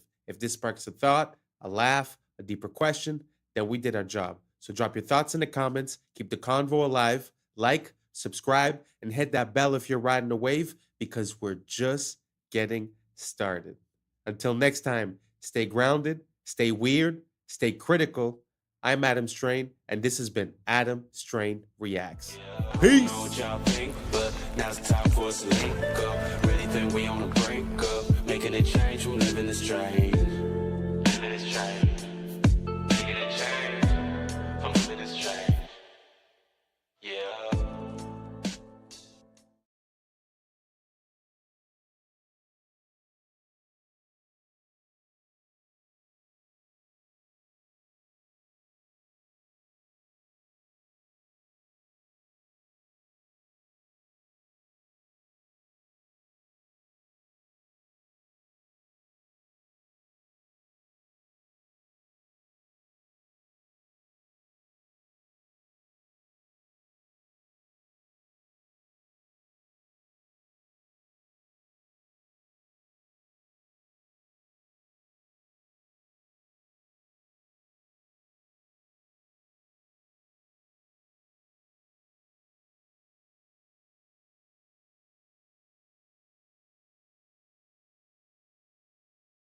first photo of its kind in history. High detail.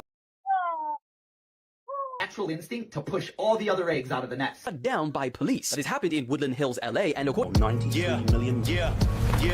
I was sleeping, had to wake up. Every reason I could think. What's up, YouTube? Today, we'll be looking at disturbing TikToks that'll make you question reality. So without further ado, welcome to Adam Strain Reacts. Let's get her done. General Electric, of all things, in 1947, they wanted to be #1 in any category or #2, and they were falling behind in some of the categories because they were a conglomerate that did so many different things. They said there's only one way to become #1 or #2. We have to recruit the CEOs of our competitors. And the only way we're going to be able to recruit them, because a lot of them are in their 40s and 50s, is to offer them something that they currently don't have, which was a pension. So they said, if you work for us and you can get us to #1 and #2, and you can work for us for at least 7 years, we'll give you a pension for the rest of your life. The moment the person said yes, they bought life insurance on that person. And what would happen is they would use the cash value to supplement the pension, depending on how long they lived. But when that person died, the death benefit would come tax-free back to the company, replenishing all their spending plus a positive return. What a brilliant strategy. And that's what led me to find out this is what the Rockefellers have been doing for 6 generations.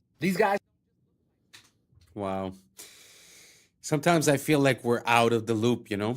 When you look at these systems and the way that they're implemented, it's very interesting to see how that also makes me think of a technique that I heard about recently. I've heard about things about using a trust to sort of take the individual out of the accounting, let's say. Well, there is an idea like this where you take out a life insurance towards yourself, and instead of asking for a loan for the bank with a percentage of interest, you could borrow against your life insurance, sorry. You could borrow against your life insurance, and that becomes non-deductible, and there's no interest rate being applied. So these types of systems and ways of gaming the system is something that's very well known for people on the higher echelons. And I find that we're lacking a bit of this economic literacy, because if you're going and take a loan to the bank while someone else takes a loan towards their life insurance, I mean, the difference is pretty big when you put that loan on 5, 10, 15 years. The amount that you pay in interest on a house, let's say, you almost pay double for the house. So the fact of not having interest on that is actually life-changing and allows you to not be late on your payments, because when you have interest, you're sort of late. It's time. You have to take more time, make more money just to pay back what you owe, and so that you could be up to date, Anyways, long story short, very interesting system. Do you guys have any other economic systems like that you could game the system with? I'm all about it. If you send me a few videos, a few links, I'm going to do a deep dive and I'll put into the next video. So without further ado, let's keep on rocking. Don't just look like snakes, they act like them too. This is the snake mimicking caterpillar. When threatened, they inflate the front part of their body, widening it into a fake hood, kind of like a tiny cobra. They also thrash, lunge, and sway to help sell the illusion. And the eyes, they may be the most convincing part. They're not just blobs, they're domed, glossy, and reflective. They're shaded with 3D depth, and in the right light, they cast a shadow like a real eyeball. These guys are one of the most accurate snake mimics on the entire planet. The more you know. Curioso experimento, porque alguien te puede explicar que las burbujas puedan ser cuadradas, pues esta persona va a hacer una burbuja cuadrada. Fíjate lo que hace. Es cuadrada la burbuja. ¿Cómo te queda? Burbujas cuadradas como cubos. Literal, fíjate. The reason that there's such a void of male role models for young men is because we literally do not have adult males in our population anymore. What do I mean by that? There's no adult males. Like, there's grown men everywhere, but they're not actually physiologically adult human males. They're not. I'm going to teach you guys some fun shit. So in biology, there's this thing called neoteny. It's essentially an organism will retain juvenile traits as it ages if it doesn't get stressed out enough. Okay? If you live in an environment that's too, easy, you don't actually develop adult characteristics. I noticed this when I was in high school. I grew up in a very affluent area. And when we went to our grad night, it was at Disneyland. And we went with a bunch of inner city schools. And everyone I was with realized that all of these kids looked like adults. They looked so much older than us. And so, yeah, because they were in a more stressful environment, which caused their adrenal glands to upregulate, which caused higher testosterone levels, which made them literally adults. Made them adults in a way that we were still juvenile. Every organism has multiple phenotypes it can have. All right. Your phenotype's dictated by your genes, but what dictates which genes get expressed is your environment. The best example of this is pigs. So domesticated pigs, the pink ones that you all know and love, that's one phenotype. It's not even their healthy phenotype. You take a domesticated pig, you release it into the wild after 6. It's kind of very interesting. I did realize that at one point in my life that there was some people that, you know, we were like 16 when we graduated, and I would see graduates from another place, and it's true, they did look like huge football players, and somehow we looked a bit, you know, younger. And to this day, I still find like there's never been a moment where, okay, now I'm an adult. Like, yeah, I handle, you know, taxes and all that stuff, but I mean, I still don't feel any different. It kind of makes sense in my mind what he's saying, that if you're not stressed enough, you might retain characteristics of something that's considered like not mature, not developed. Kind of makes sense. Do you guys agree with this? Do you guys identify with it? Or are you a manly man or a womanly woman? How do you feel about it? Let me know down below, and let's keep on rocking. The phantom leaf experiment completely enraged scientists when they found out what they actually were doing. The leaf experiment was to show when they cut a leaf in half, the energy actually still remains. And this was used to explain why 80% of people have phantom pains due to their amputations. But then scientists tried to reenact this same experiment, and they had no success. And they realized the only time they had success was when there was moisture left on the scanning plate. And they realized that they completely deceived us, and this whole thing is completely fake.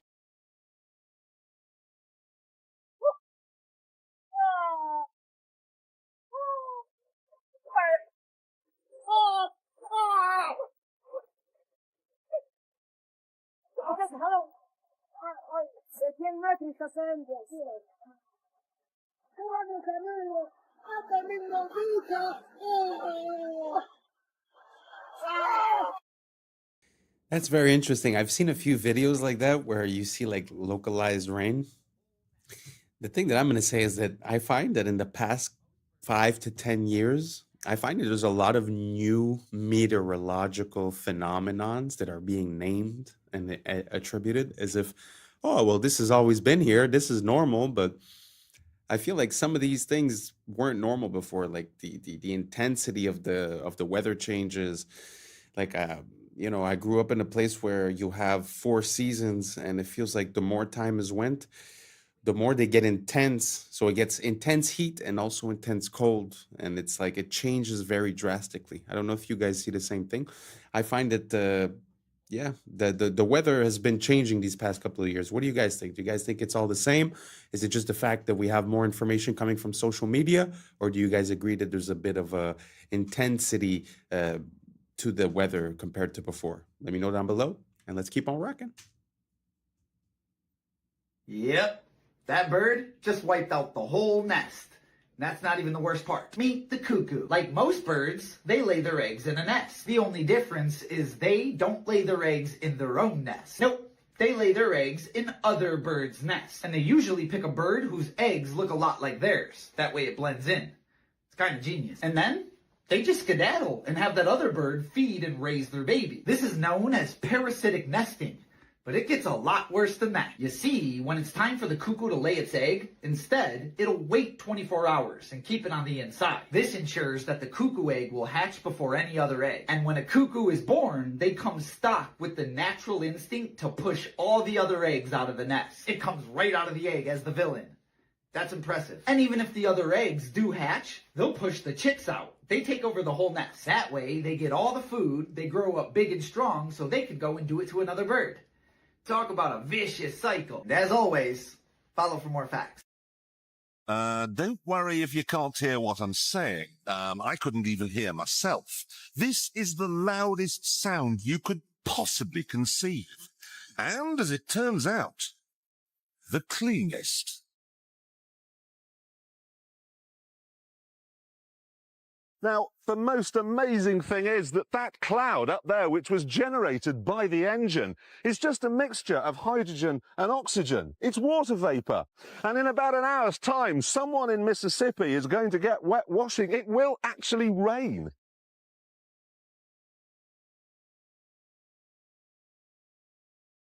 I told you. It's raining. That's unbelievable. Oh. NASA's playing God. It's making its own weather. For years. You know, stuff like that. I find it just shows how this place is ridiculous, because on one hand, they're going to tell you, oh, weather modification is absolutely not a thing. And then on the other hand, they're going to tell you, oh, well, look at this. We made it rain. I mean, you have services that are selling you the service of making it rain in Dubai or whatever. So obviously it's a technology. But like you said, NASA's playing God. And I find that there's a lot of things like that that we're just not aware of. We're out of the loop for national security, for this, for that. But I do not agree and do not consent with playing with nature or playing with the weather, because I think that there's repercussions that we might not be aware of in the immediate present. And I would rather we not do that. And if we're stating consent, I would also, not consent for anything that has to do with cloning, anything that has to do, all that type of stuff. So what do you guys think about that? Do you guys think it's fine that we might be controlling the weather? Like, this theoretically is by mistake because it's like the byproduct of the engine. But do you think that intentionally the government might be doing that? Let me know down below, and let's keep on rocking. I believe sound was just a physical phenomenon. Vibrations through a medium, measurable, predictable. But then I came across something that changed everything. The Tartarian Bell Towers, a lost civilization, an architecture of impossible precision.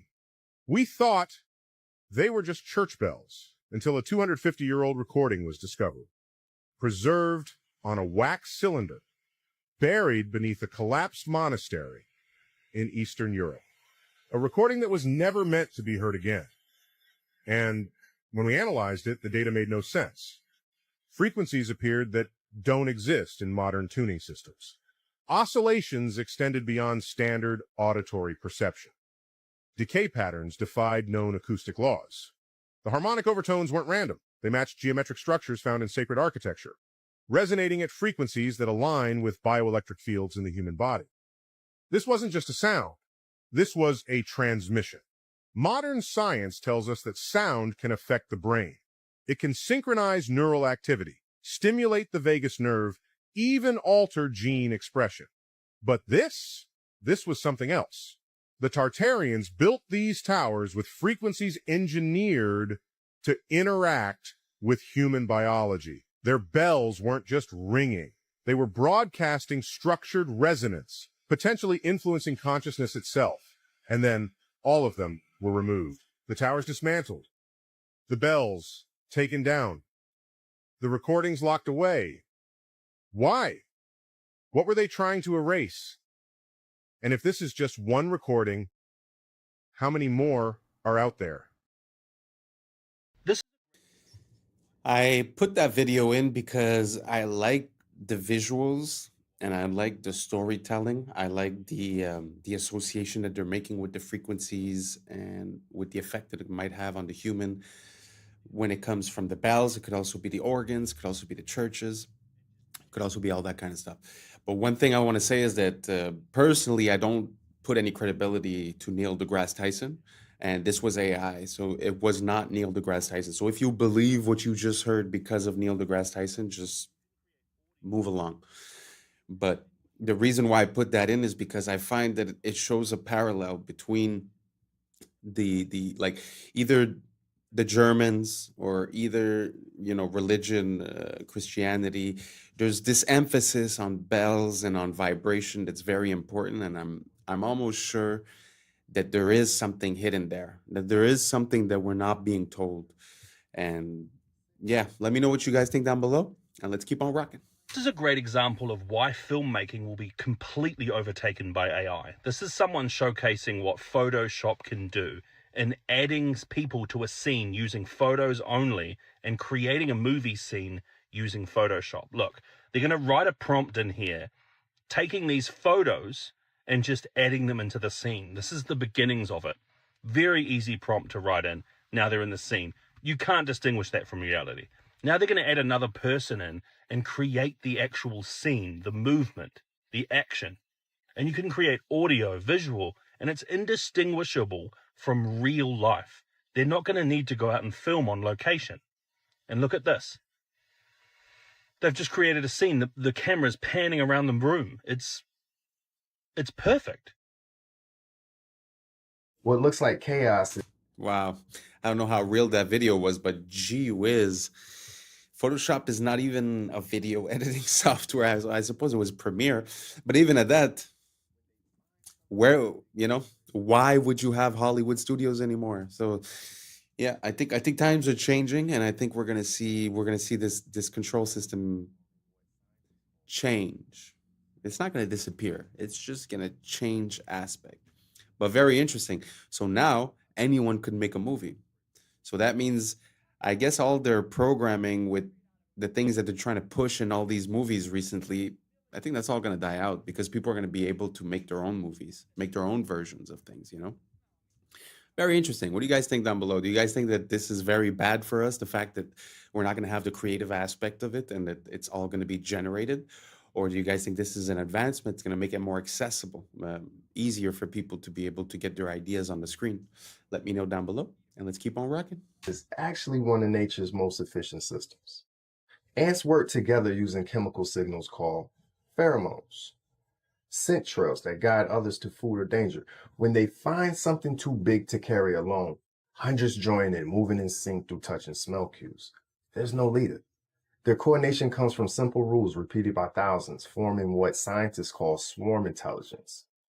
That's how colonies dig underground cities, move food piece by piece, and thrive almost everywhere, straight from the fish tank. I cannot be the only one that saw this and didn't think it was straight out of a movie. But it's not. It's actually bees in military training. Like, I'm not even joking. They began to realize that bees have a very good sense of smell. I mean, they have to smell pollen. So they began to vacuum up bees and they put them in this container. They dropped the container into the fridge to calm them down because they were kind of angry. This is kind of when it gets weird, but they have this little thing that pushes them into this little tube, and these tubes drop them in these pots. Still feels like this is a movie, but anyways, they began to feed them sugar water. But before this, they would actually release a gas into the area, because the gas they release is the smell of bombs. So they kept redoing the cycle of releasing gas and then feeding them sugar water, and releasing this gas and then feeding them sugar water. And one of the times they released the gas and its tongue began to go, because it was anticipating the sugar water that it was going to get. And at this point, these bees are ready for war. So all they gotta do is release it in an area that they think there's like landmines or something, and the bees will go flying around, and when they find a bomb, they'll go and start moving their tongue. One of the only creatures known to do this was dogs, but bees, they do it better than them. Other than that, thanks for watching and follow for more. This is probably the strange. So interesting. It amazes me how you're able to control another being and rewire its behaviors, habits, and actions. Let that sink in. Because we think we're so special as human beings, but what you just saw for the bee is very applicable to human beings, and they have been using that against us. So I know it seems like two different topics, but really think about it. If they're able to associate a smell with a taste or with a craving, how easy is that to be done with us? And because we're exposing ourselves to external signals all the time, so social media, TV, and all that, we're not even in control of the signals that we receive. So how easy would it be to put now it's sugar, but it could be like a certain flash rate, it could be a certain song, a certain color, a certain frequency. So every time you see some item, like a potato, let's say, they put you these positive signals. Why wouldn't that leave you at the end of the movie craving a potato, right? So anyways, super interesting. I never thought that the military would be enlisting bees as their soldiers. But very interesting story. What do you guys think about this? Do you guys think that it's unethical? Do you guys think that it makes sense? Is it better, better to use bees than humans? Or do you guys think that we're taking away their free will? Are you afraid that that type of system might be applied to humans one day? Let me know down below, and let's keep on rocking. Just yoga class in the animal kingdom. But these aren't monks, they're lemurs. Every morning they gather like this, sitting upright, arms wide open, almost as if they're absorbing some ancient energy. This ritual has been passed down for thousands of years, making these lemurs the real yoga masters. Are successful in their example of being able to provide, as a poor country, the best medical care in the third world to the whole population, because it's an inclusionary system. It's not like we have here, where you have this huge bulk of the population, marginalized. But there, if everybody can have adequate medical care, if the schooling is adequate for all, and remember, Cuba has more doctors and more teachers per capita than any country in the world, and they have succeeded in these areas, and it's all state supported, which means people don't have to put money out for the medical care or for they of course pay the cost indirectly as a whole society, but they don't have to pay the bill in the hospital and so forth. And so that cannot be allowed to stand. It's a very bad example for the United States. So there is a very large mass of people out there who can look at Cuba and say, well, if they can do it, and on a per capita income of $2,000, $2,500 a year, where ours is $22,500 a year, what's wrong with our system? I mean, maybe we ought to consider an alternative. That's why Nicaragua, Sandinista Nicaragua, had to be destroyed. Exactly. They were a bad example, and that's why Grenada had to be destroyed, because any movement that comes to power with the idea of providing for all the people and of escaping the control of the United States and its economy, let's say the corporations and so forth, then that is bad news here in the United States in the upper circles of power. Look at this strange thing. Wow, very interesting. I'm not saying I condone socialism or communism or anything like that. But what I can say is that I've been to Cuba and I've already had a medical emergency in Cuba, and this was years before. But I do remember that it is a complete different world. I mean, the doctor was there, he was present, he was happy, he was helpful. I don't know how to explain it, but the system was so functional. And you need to think about this in an incentive type of way. Earlier I was talking about mental control. It's the same thing, because when you control what the person receives as a reward, you change what decisions they're going to make for their life. So when you have a place where you're not going to make more money being a doctor, but you're going to help people. So if you desire to help people and you desire to be a doctor, you will be a doctor, when money is not the incentive. So think about it fast. What was your experience the last time you went to a hospital? How was it done? What was the attitude?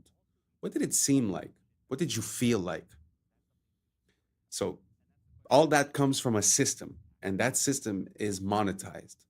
So if every person that comes in is a potential profit, you're going to treat them very differently than, okay, I have my budget for the month. No matter who comes, I'll do what I can. It's a complete different outcome. And I'm telling you, the people that I met that were working in the hospital, they were loving it. They loved their job. This is where they wanted to be. Because if you're not making more money than the guy working as a chef, then you might as well go work as a chef if you want to be a chef, So taking out the monetary incentive really changes the whole pyramid of priorities, and, your decisions change. So anyways, this is this very long point that I'm making, but I'm just saying, we consider these countries as being third world or as being lacking, but sometimes the basics are the most important. You might have the most luxurious things, but if you don't have health, what do you have? So anyways, that was my experience with Cuba. Do you guys have any experience with Cuba or Nicaragua or Grenada? Let me know down below, and let's keep on rocking. Captured in this satellite time lapse. This is out Ooh. in Siberia. Okay, it looks like something flesh eating. You can see in this Cold War era spy satellite image that this chasm doesn't exist in 1965. And now it's a kilometer wide. This is called a thermokarst depression, and it's caused by thawing permafrost. This, I assume, is the top layer sort of caving in as the bottom layer also melts. Yeah, on these edges, the soil, the frozen soil is exposed to air, and that triggers landslides that sort of chip away at the edges.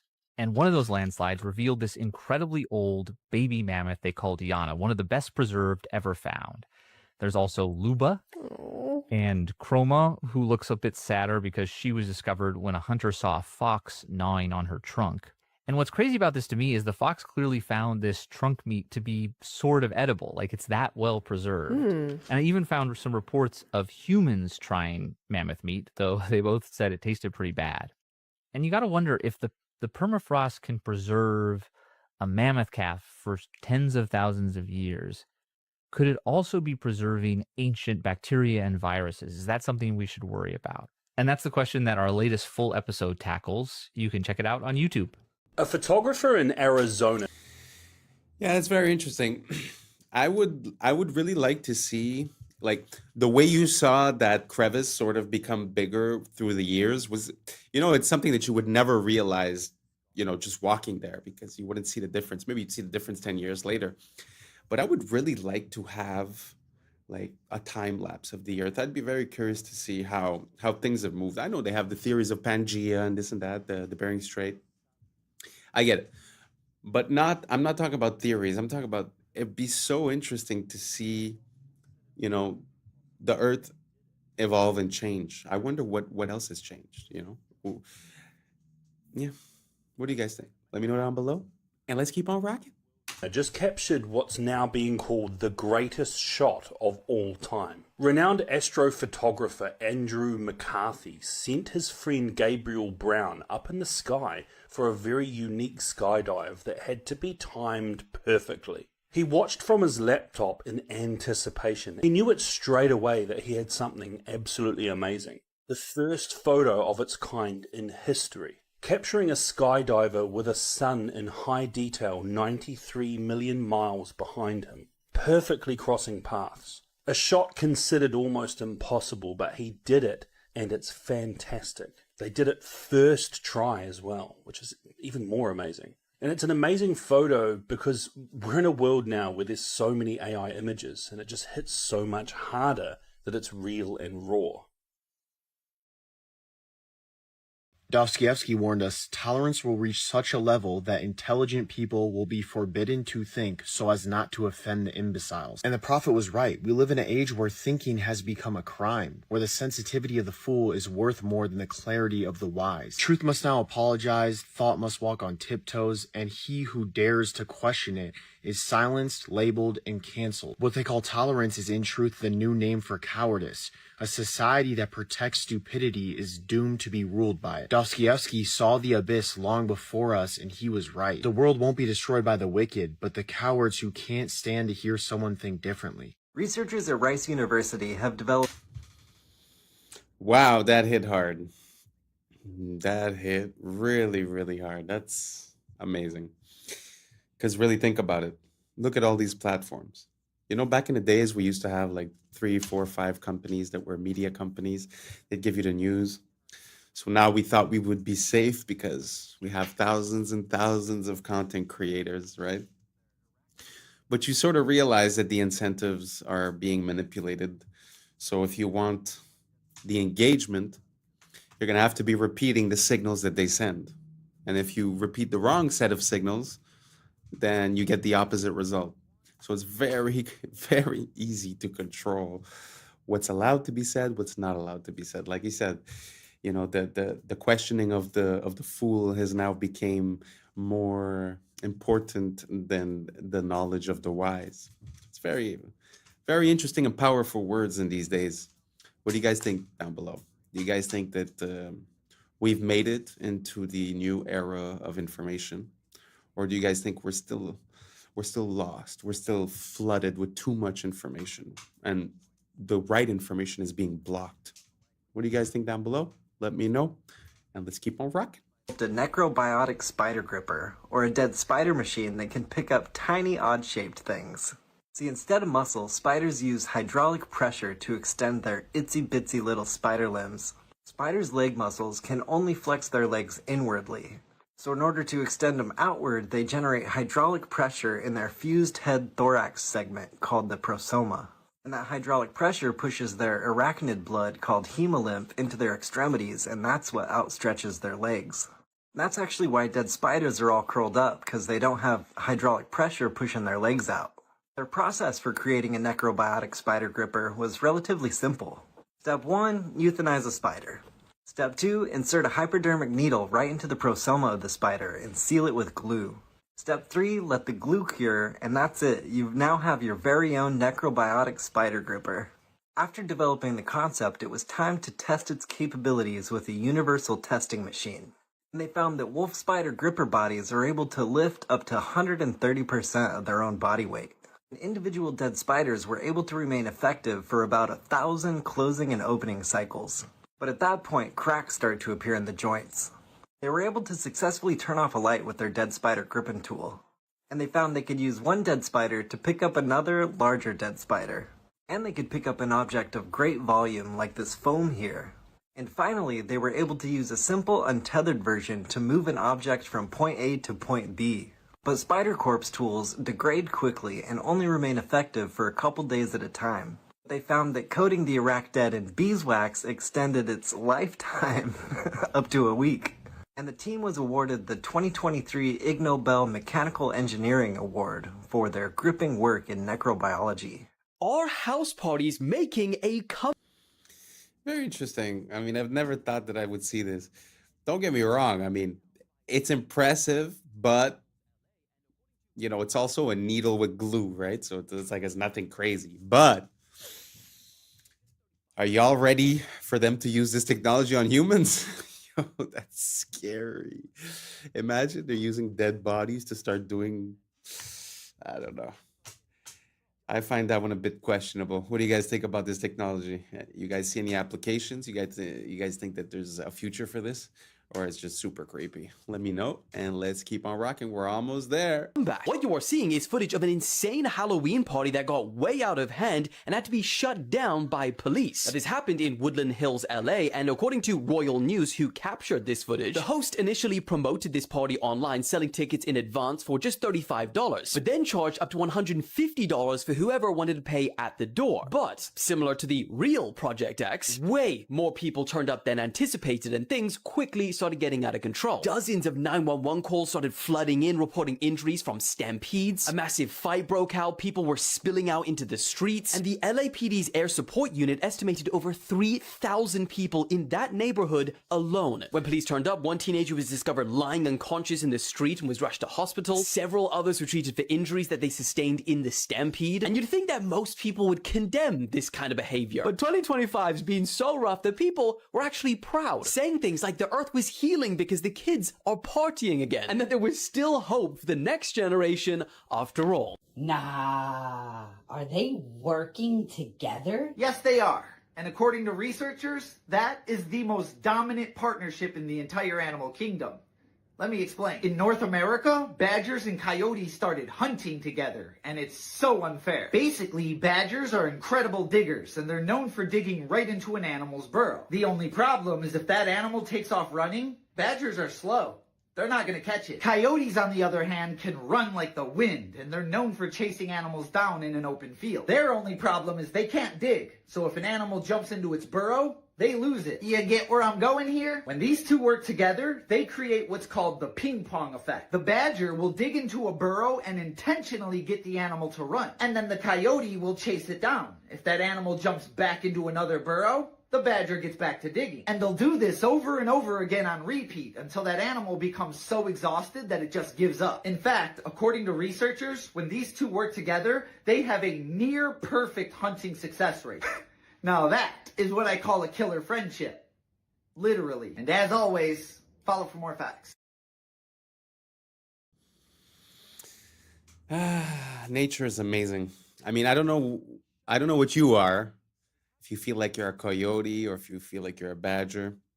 But those are one of the, some of the most intense and notorious hunters. So they could easily see themselves as competition. But in life, whether you're the badger or the coyote and how good you are, doesn't matter. You should try to find that piece of the puzzle that's missing and create something together. And whether it's relationship wise or whether it's business wise or creative wise, I just think that when we unite and like this duo, one's weakness is the other one's strength, we complete each other. And I feel like we have access to, the sky is the limit. Anyways, I don't know how you feel about that, but we reached the end. Thank you so much for being here. And that's a wrap for today, familia. So whether you're tuning in with the sunrise or you're posted up after midnight, I appreciate your time, your energy, your curiosity. And don't forget, this isn't about truth or fiction. This is about perspective. If this sparked a thought, a laugh, a deeper question, then we did our job. So drop your thoughts in the comments. Keep the convo alive. Like, subscribe. And don't forget to hit that bell if you're riding a wave, because we're just getting started. Until next time, stay grounded, stay weird, stay critical. I'm Adam Strain, and this has been Adam Strain Reacts. Peace! Now it's time for us to link up. Really think we on the brink up. Making a change from living this train. Living this train. Making a change from living this train. Yeah. Only organics are stacked in a row. You never put regular bananas under organics because then it makes it not organic. We grab our liquid, put it in a little machine. 2 bottles for this one. Pour it up. Close the room. Change the temperature to 60 degrees. Both sides. Lift all set. We turn our little finger. What's up, YouTube? Today, we'll be looking at disturbing TikToks that'll make you question reality. So without further ado, welcome to Adam Strain Reacts. Let's get her done. Yo, this video is kind of scary, but not in the way that you would think. Now, this simple drawing is something that you'd probably do in high school. But what if I told you that these simple lines can actually trick your brain? Now watch closely. It looks completely random. That's until the paper folds. But as the camera moves, something that didn't make sense just a second ago starts to look a little different. With a simple change of perspective, it looks like a perfect cube, almost like you could reach out and grab it. But the drawing never changed, only your point of view did. If you can understand this, then you can understand how life works. Most people get caught up in a certain way of looking at the world and think that it's actually reality. But most of the time, it's just the angle that you're looking at. Don't confuse perspective with reality. So this has got to be one of the most shocking stories I've ever heard, but it turns out the most powerful elites from our main foreign adversary, China, are basically ordering American babies like they're spring rolls from Panda Express. The Wall Street Journal recently reported that Chinese billionaires are using California's relaxed surrogacy laws to have dozens, even hundreds, of American children without ever stepping foot in the United States. One of the Chinese billionaires they profiled, Zhu Bo, openly admitted to having over 100 children through American surrogates. He just sent over his genetic material, and within a year, he got back a baby with the full rights and privileges of American citizenship. Another prominent Chinese executive hired U.S. models as egg donors to produce at least 10 baby girls with the stated intention of eventually marrying them off to other powerful businessmen. And some of these babies are sent back to China immediately. Others stay here to be raised by nannies. And there's now an entire American industry built around this. So obviously a bit disturbing, also ripe for human trafficking, child exploitation, and abuse. But it's also probably a national security issue, right? I mean, even putting aside the prospect of literally creating a Manchurian candidate, it doesn't take a whole lot of imagination to see how the system can be exploited by some horrible people in America's worst enemies. You want to know what's natural? This. You want to know what's not? This. We use our ethylene liquid, which turns into a gas. Going to be doing room 3 today. These are the bananas for today. So in here we do gas, organics, and regular bananas. But the only difference is that nothing is stacked. Only organics are stacked in a row. You never put regular bananas under organics because then it makes it not organic. We grab our liquid, put it in a little machine. 2 bottles for this one. Pour it up. Close the room. Change the temperature to 60 degrees, both sides. This is all set. We turn our little sign here saying that it's gas. I'm going to show you guys after the bananas get gas what they look like. We're going to pull a banana out. This is one of them. This is maybe a 3/8. After it's been gassed, it starts to turn yellow. We have this little pulp thing that checks the temperature and the pulp on these. That gives us the reading. And this is what the other side looks like. Starting to break in a little bit of yellow. Both of them compare left and right side. Wow. Listen, let me try to link all of these things together. See, the first video was talking to you about perspective, which is pretty much the goal of the channel, is to just allow for new information to maybe help you carve a new, what I call a prism of perception, because basically light passes through the prism in our eyes. So I use that metaphor to sort of explain.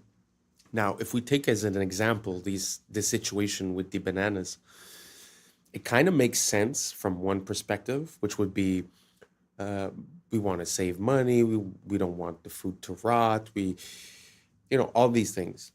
But at the same time, when you really think about it from a macro perspective, once you take a step back, how would it make sense that we're putting all these chemicals in the stuff that we're going to consume? So we know that the effect on the fruit is that it's going to mature and it's going to change color, meaning that they cut it before it was ready and they sent it, maybe they layered some other chemicals on it to keep it from maturing during the voyage. And then when it gets here, they start gassing it. So the only point I'm making is that I could understand how these companies have a perception that this would be good, but I just wonder as a people and as humanity, how we got to this point. How our prism of perception has been carved and manipulated for us to not even blink twice about all these chemicals and just the fact of basically trusting in the government, right? Or in these companies to make the right decision. So anyways, food for thought. What do you guys think about these bananas and the way that we process them? Does it make you want to eat them more or less? Do you realize that maybe importing stuff from another place maybe is not as cut and dry or easy as we thought? Because if importing something from somewhere else means that we must treat and chemically process these things, wouldn't that mean that maybe we shouldn't be doing that? I don't know, just an idea I'm having. Let me know what you guys think down below. Do you think, does it make you want to eat those bananas more or less? Let me know down below and let's keep on rocking. Creating art only using natural materials. Oh, I already know this is going to be extremely cool and detailed. Look at them eyes.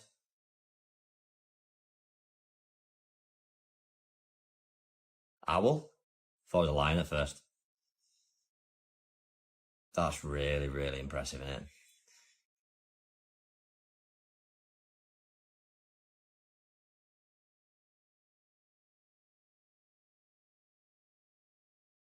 Cool.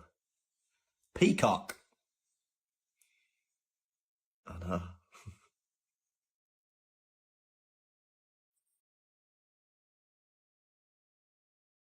How did they do that though, where it's with just vision and looking at, all right, that will make that good. Need a bit of dirt here. I need this leaf here. Sick.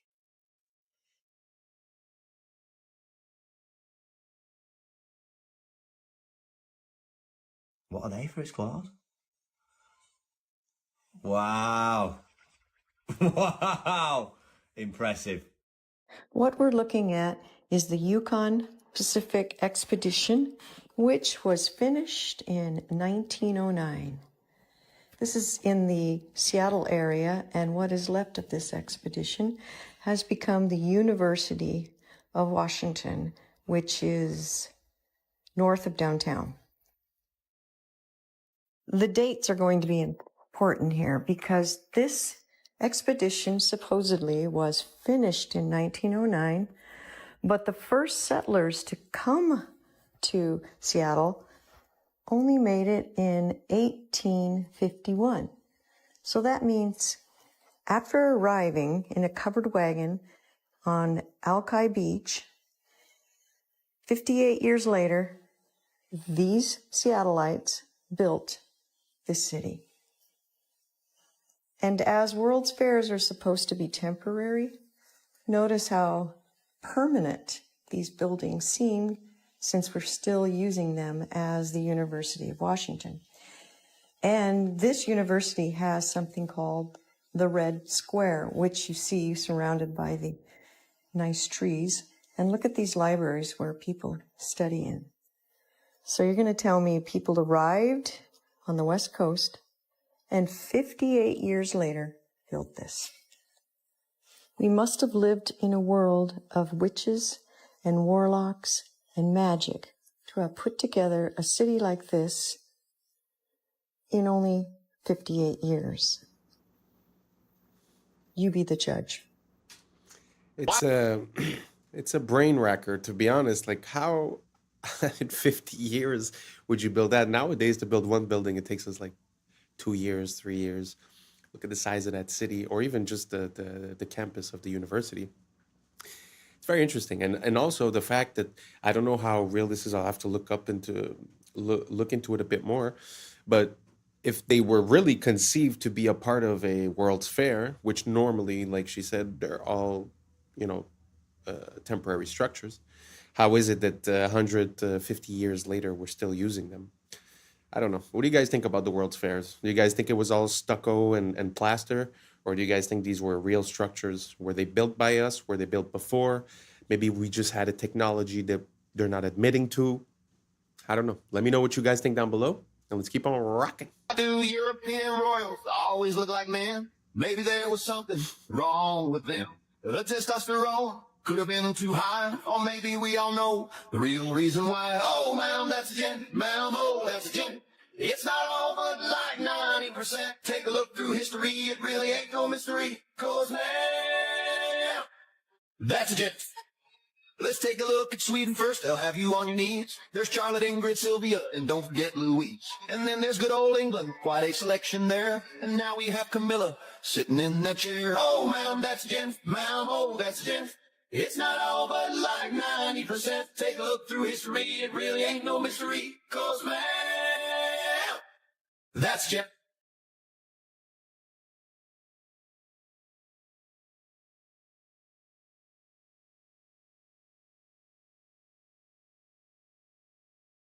It's been going on for centuries and still remains the same.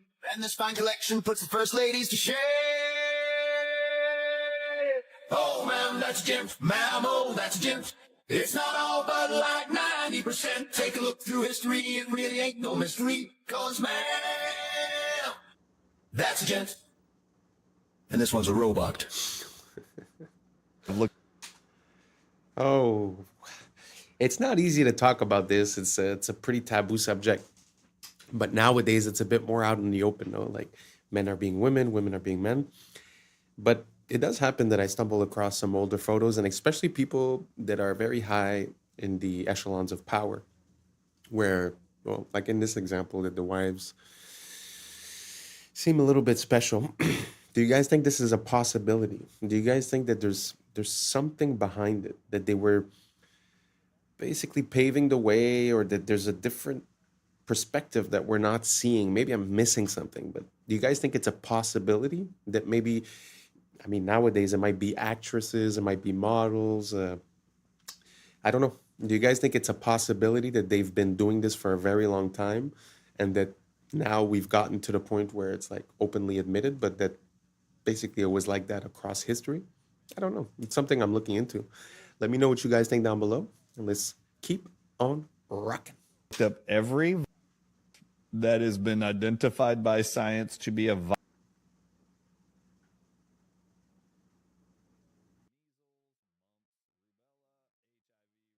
I've looked them all up. You know that science has published that every one of them targets, every one that I've researched, they know every single one of them included targets nicotine receptors. Therefore, guess what the answer is? Nicotine. Guess where nicotine is found the most? Tobacco. Guess what 2 100 countries right now in unison have been told to ban access to all citizens by the year 2030, and they're all doing it, including the United States of America, tobacco and nicotine agents. Okay. While I was looking. Wow. Well, do you guys think that's possible? Because I have heard something along those lines a few years ago when we had that big medical situation. And there was a theory saying that, well, they were stating something different, but basically what they were saying is that the nicotine receptors were important to the process of being infected, and that basically consuming it would lower your possibility. Now, that was back then. That was a conspiracy. That was taboo. But today, if you just Google it, you write the CO, you know the rest, and nicotine, openly stated, they will say that it has an effect on reducing the risk of having the longer version. So they don't say for the initial infection, but they're still attributing a positive effect to the nicotine. So then it makes me wonder, is that the reason why all the restrictions, I used to have a vape store, and basically, you know, year after year, more and more restrictions, double, triple tax. Now it's basically 150% tax on any item. And the country I'm in now is in the process of banning most products. So do you guys think this is a possibility? That basically, you know, maybe we escaped the intended effect by consuming the nickel, and that because they're trying to get it out by 2030, that afterwards we would no longer have that protection in a way. So I don't know. You guys look it up on your own side. Like I said, it used to be taboo, but now it's very out in the open. So let me know what you guys think down below. Is it possible that the nickel has positive effects, and that maybe we should be considering the opposite of banning it? Let me know what you guys think down below, and let's keep on rocking. Looking into the board of BlackRock, I got distracted by a rabbit hole. And the connections accidentally led me all the way back to the founding of American banking, and then all the way back to Mr. Epstein. You ready to follow a wild thread through the internet? Let's go, baby. So we're gonna start here, and we're gonna end here. And on the way, we're gonna go all the way back to 1800. And to be clear, this rabbit hole is just for funsies. We're not like uncovering any breaking news or anything. But anyways, I was at the board of BlackRock looking into Pam Daly, who's deep in General Electric. And I was kind of realizing that I don't exactly know that much about General Electric. So I started looking it up. And let's start with the basics. It's a major American corporation and one of the largest and most diversified in the world. So I went to the Wikipedia article. And I was looking at when it was founded, way back in 1892, 131 years ago. And then I noticed that it was founded by Thomas Edison and JP Morgan? How did I not know this? And we'll have to make another video in the future about how General Electric is splitting itself up into 3 different companies for who knows what reasons. But anyways, back in the late 1800s, Thomas Edison had business interests in many electrical related companies. As you know, a dude does at the start of the 19th century. And then in 1889, Drexel Morgan & Co., a company founded by J.P. Morgan and Anthony J. Drexel, I know that name, financed Edison's research and helped merge several Edison separate companies to form Edison General Electric Company. No shit! So we're going to ignore the obvious Nikola Tesla rabbit hole that we're walking right by here, because the name Drexel sparked something for me, and I just had to pull on this thread. As the dominant partner of Drexel & Co. of Philadelphia, he founded Drexel Morgan & Co. with J.P. Morgan. Was his junior partner, by the way. So I know about the name Drexel because of a much more modern institution that starts to lead us to Jeffrey Epstein. But I wanted to rewind a little bit, because if this dude was more important than J.P. Morgan, then who the hell was he? Drexel & Co. was founded by Francis Martin Drexel, I'm sure I'm pronouncing that wrong, born in Austria, to a merchant father with business associations. He jumped on a boat to Philadelphia, where he became a painter, an art instructor, and later leveraged all those fancy-ass connections from painting to start a bank. All right, we're starting to piece together how we get to Drexel Burnham Lambert. And Drexel Burnham Lambert is gonna lead us to this guy, who leads us to that guy. But first we go back to Tubby Burnham back in the 30s. So old Tubby partners with our buddies Drexel, and they founded Drexel Burnham Lambert. They're famous for being criminal as shit and inventing an entire industry called the junk bond market, which is exactly as junk as it sounds. That's how you take over companies with shady business deals and then extract as much money as possible before selling them again to the next highest bidder. Oversimplified, but you get it. Oh, and they're also famous for having this dude named Michael Milken, who was Drexel's head of high yield securities, i.e. mega gambling. And Milken's famous for earning the highest salary of any single person in history at $295 million. But Michael was like, yeah, that's not enough. So the next year he took home $550 million in a single year in payment. That's $500 million on your paycheck. So what did this snaky boy do to earn $550 million? Well, the answer is he did a lot of criminal shit. And eventually people started to catch on.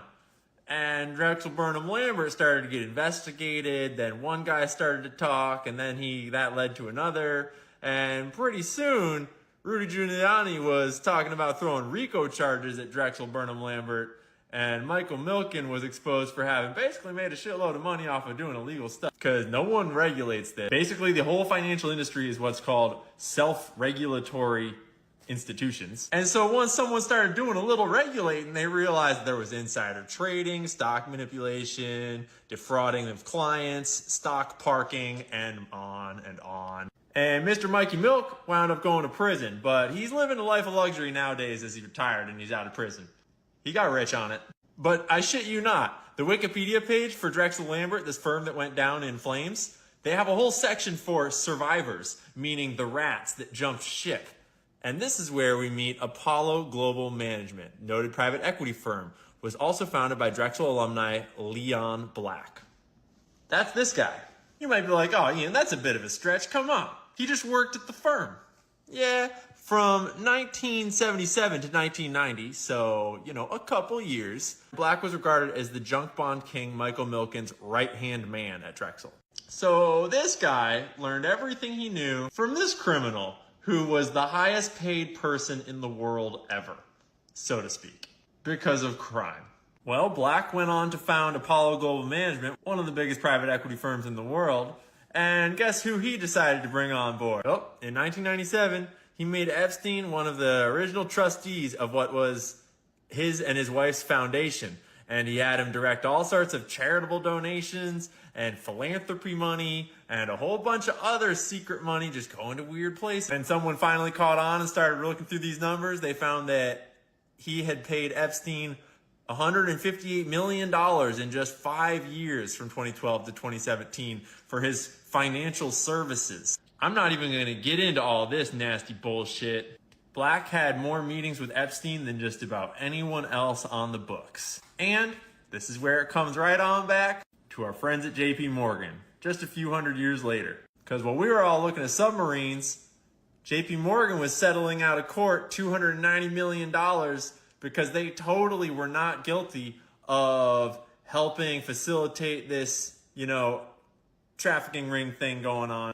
They totally weren't profiting off of that and involved in that. See, that's the thing about money is once you start following it, you start making connections. And once you start making connections, you start winding up in places where you're not supposed to be. And let's be clear, I'm not trying to say that Pam Daly has anything to do with what I just talked about. I'm just saying that the more you know, the more you know. And sometimes when you start looking into gigantic multi-billion-dollar mega corporations that are diversified all across the globe, you inevitably discover that money is used for some pretty awful things in this world. And it's important to remember that money doesn't spend itself. There's always someone doing the things.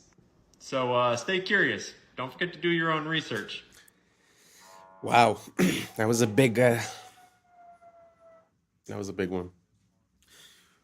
It's very interesting to see historically how these things happen, and this rabbit hole really doesn't have an end to it, especially with that dude that everyone's talking about with the files.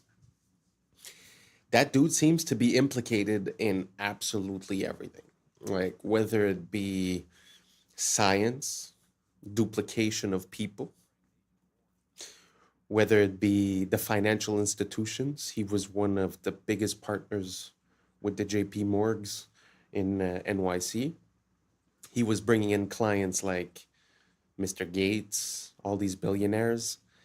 And I mean, even in the interview, Gates is like, oh, well, he used to help me with my taxes. Like, what does that have to do? So anyways, the connection that we see, it seems like a hidden control system. And, what goes on the stock market, like you said, it was a self-regulatory system, meaning no one's involved, right? I think we've been asking for it for a long time. I think that our laws are open to this manipulation. And I think that the only way for people not to operate this way is to make it impossible for them to operate this way.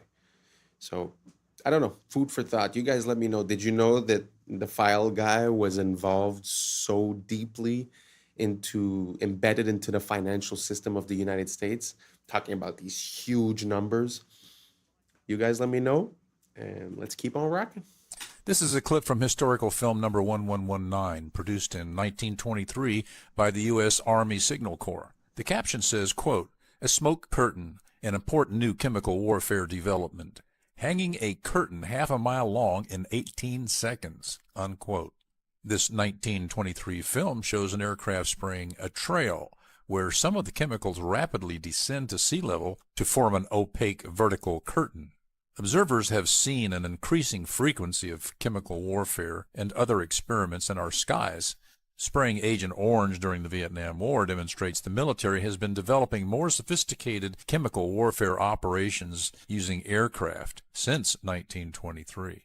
As aircraft performance, altitude, and fleet numbers have increased over the years, observers are seeing a skyrocketing number of chemical experiments in our skies. The advent of the internet and digital cameras has created a spontaneous network of observers around the world who share their many observations of bizarre contrail emissions on YouTube.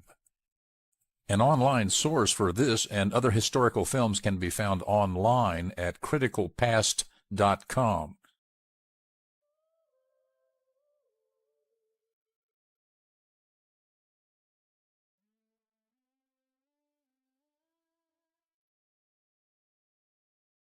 This is an issue on the same level as asbestos. On the same level as asbestos? What?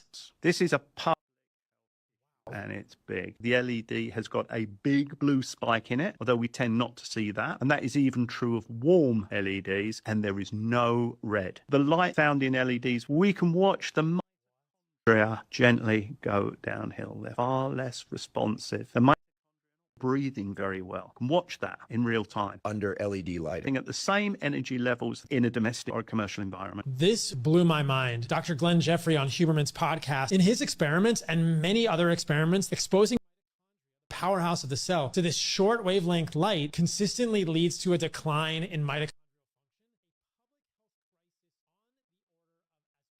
Not only do they flicker, which can be overly stimulating for our fight or flight nervous system, they are too rich in blue light without the counterbalanced long wavelengths of red and infrared. In contrast, we also know very clearly that more sunlight exposure is consistently associated with longevity. We are just beginning to realize how harmful these lights are for humans. Avoid them as much as you can. Make changes in your home. Replace the lights in your house with incandescents, and your health will improve. I need to say that I've always had a bad feeling about those LEDs. And every time that they present something to us saying that it's not for the better lighting, it's for saving the planet, it's for reducing this, I don't buy it. I don't buy it at all. Because if they wanted to reduce all those things, those huge multi-billion-dollar international companies would be the ones implementing the change first. So it makes me feel that there was something behind it. And now, recently, I've changed my lighting from a blue, LED type of lighting to an incandescent type of lighting. And the difference is palpable. I mean, the difference is huge. I feel like I'm in the 90s. I feel like I went back in time and I don't know, the life is better. So I can't tell you scientifically what it's doing, but I can say this: give it a try and let me know how you like it. If you see a difference between that bluish lighting and the incandescent lighting, does it make you feel different? Let me know down below.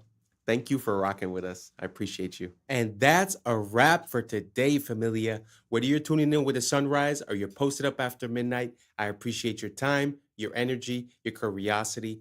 And don't forget, this isn't about truth or fiction. This is about perspective. If this sparked a thought, a laugh, a deeper question, then we did our job.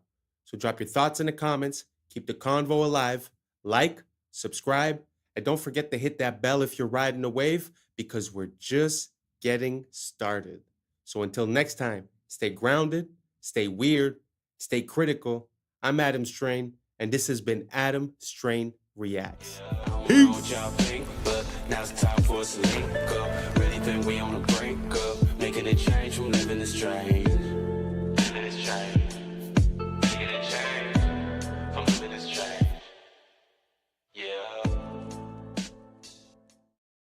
When did elephants have breasts? I'd never seen this before. For 100 years, while as these melted ruins are thousands of years old. Jake, I'm not even kidding. Go look this up. They literally brought in to dig through the rubble. Yeah, There's pig dudes. Yeah, I was sleeping, had to wake up. Why? Every reason I can think. What's up, YouTube? Today, we'll be looking at disturbing TikToks that'll make you question reality. So without further ado, welcome to Adam Strain Reacts. Let's get her done. That's the cost of living crisis. Suddenly, we went up from prices being around there to prices being there. And you don't really see that in this data, okay? Because inflation is really just measuring the difference between that and that. And if you This is how they lie with numbers. look at those two lines, you're talking about a 2.3% change. That's the number we're talking about today. But for a lot of people, it's not about that. It's about the difference between this and that. What is that, like 19, 18%? And when you look at the difference between this Yeah. and that's 20%. And I think that's the dichotomy here between these inflation numbers where it looks normal and this, which is really not normal at all. Not to mention how they change the basket of goods that they use to mark inflation against, such that they can make the numbers look smaller. It's all a ruse to make you feel like you're going insane, when the reality is that they're trying to manipulate the reality of what you see. In order to fix this, join me and the American Congress Party. Did you see the about the Nephilim? The Nephilim are often referred to as giants in the Bible, but some believe they are the offspring of fallen angels and humans. Sounds crazy, right? Well, email here requesting documents pertaining to the resurrection chamber of Gilgamesh, the location of his body, and the location of the buried Nephilim. If they didn't exist, why is she requesting documents for them? And about Gilgamesh, a Mesopotamia mythological hero. Here is supposedly a video that some people think is Gilgamesh found in his tomb.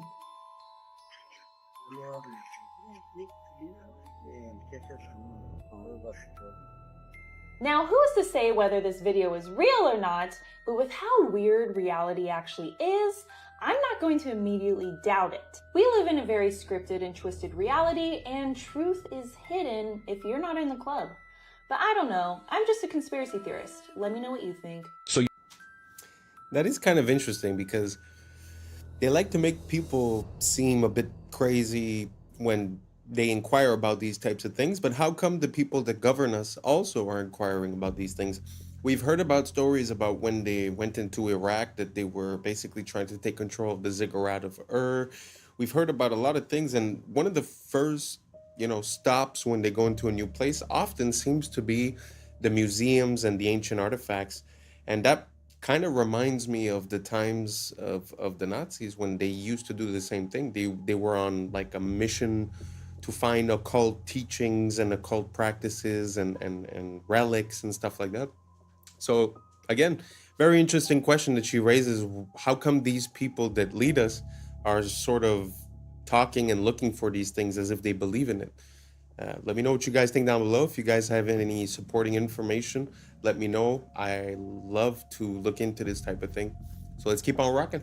You watched the Hunger Games and you sided with the resistance. You watched Star Wars and you sided with the resistance. You watched The Matrix and you understood and sided with the resistance. When it's fiction, you understand and you side with the resistance. Yet when it's happening to you in real life, right now, in the news, in the world, right now, you refuse to see it when it's the reality that you are living in. Would you like a free water? Yeah, I'll take the free water. Here you go. What company is this? It's called Free Water. It's free because we put ads on the packaging. Free? Is it crappy water? No, it's the best water. It's natural spring water. Other people buy similar water for a couple bucks. We give it away for free, and we also donate 10 cents per water to charity. Charity? Which charity? Right now we're donating to Well Aware. They build water wells in Africa, and they have a 100% guarantee on their work. How much does this cost? To advertise? To advertise. Or drink it? Both. Well, drink it, it's free. You don't owe us any money. To advertise, about $1 a water total for all of it on those boxes. Okay. How do I contact you for advertising? The website is freewater.io. Go to the advertiser page. Do you have a card? The water's a card. Oh, all right. Yeah, Well, scan that QR code. Sweet, I'll take it. Have a great... I mean, I'm not trying to make everyone jump on the same idea, but man, that was pretty revolutionary, no? Water is the one thing that everyone needs. You're giving it out for free, and it's the advertising, and it's also, you know, the business card. So I don't know. I found that super interesting. If you guys have any ideas like that, let me know, because I feel like that is the future of marketing. People are just so tired of being blasted left and right with all these ads that no one really cares about. That something like this, I think, could go a long way. I just found it was an interesting idea. I wanted to share it with you guys. Let's keep on rocking. This video is going viral on Twitter right now, but not for the reason you might think.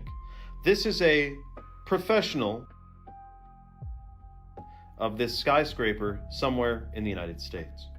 The problem is, many people notice a similarity to it in regards to something that happened 20 Here we have a lesser known angle. That one didn't get hit. They said it was from fires. But the fires in Hong Kong, 7 towers caught fire. They burned for almost 48 hours. And none of them collapsed to their own footprint. Now, officially, it happened to happen, man. A fire can weaken the structure.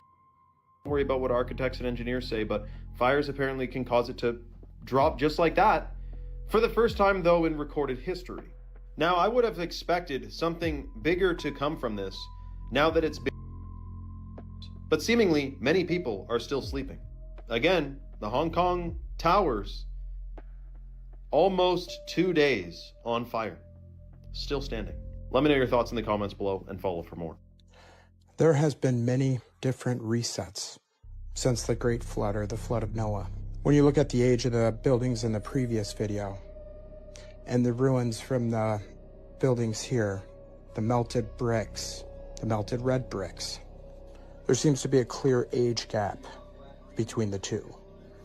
While this is much older than the mud-flooded buildings, the mud-flooded buildings looking fairly newer by comparison, last several hundred years, while as these melted ruins are thousands of years old, indicating the many different cycles this realm has went through.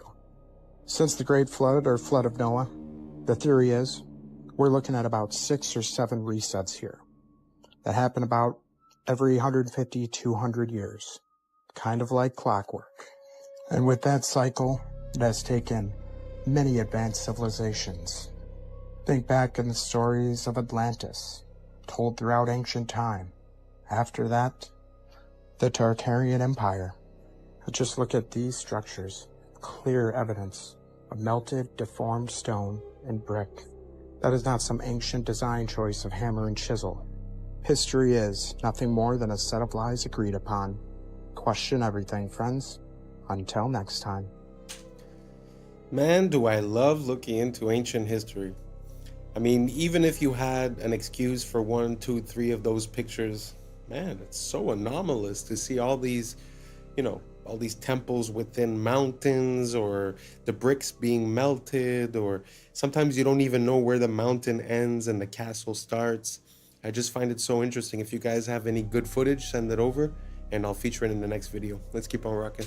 So quickly, I'll go through this 2-year war, over 60 million tons of rubble there, and tens of thousands. Pour eux, les débris comptent plus que les vies humaines, parce que ce n'est pas une guerre, c'est un nettoyage. One of the great honors for me has been working with Steve. Steve, qui l'année dernière nous expliquait travailler sur son plan depuis 2 ans. Been working on master plans for the last 2 years. So there are plans already. Au WEF, les plans de reconstruction existent avant la guerre. We have plans already. We have a master plan already, and we're working together on it. And I think if the world saw the progress so far, they'd be pretty impressed. Et on attend que tout soit détruit pour signer la paix. Comme ça, on peut reconstruire sans résistance. We have created a sense of hope for what the future can bring. On félicite ceux qui ont créé le problème. I am so honored. I'd like to thank. Parce que sans eux, ce nouveau système n'aurait jamais pu être justifié. Nobody's ever dreamt of. You used them well. Obviously used them very well. C'est grâce au chaos qu'il provoque que le sauveur devient nécessaire. The world needs a savior, and the hope is that AI is the savior that we need. Ce qu'ils appellent sauver le monde, c'est en réalité le reformater pour le rendre compatible avec l'IA.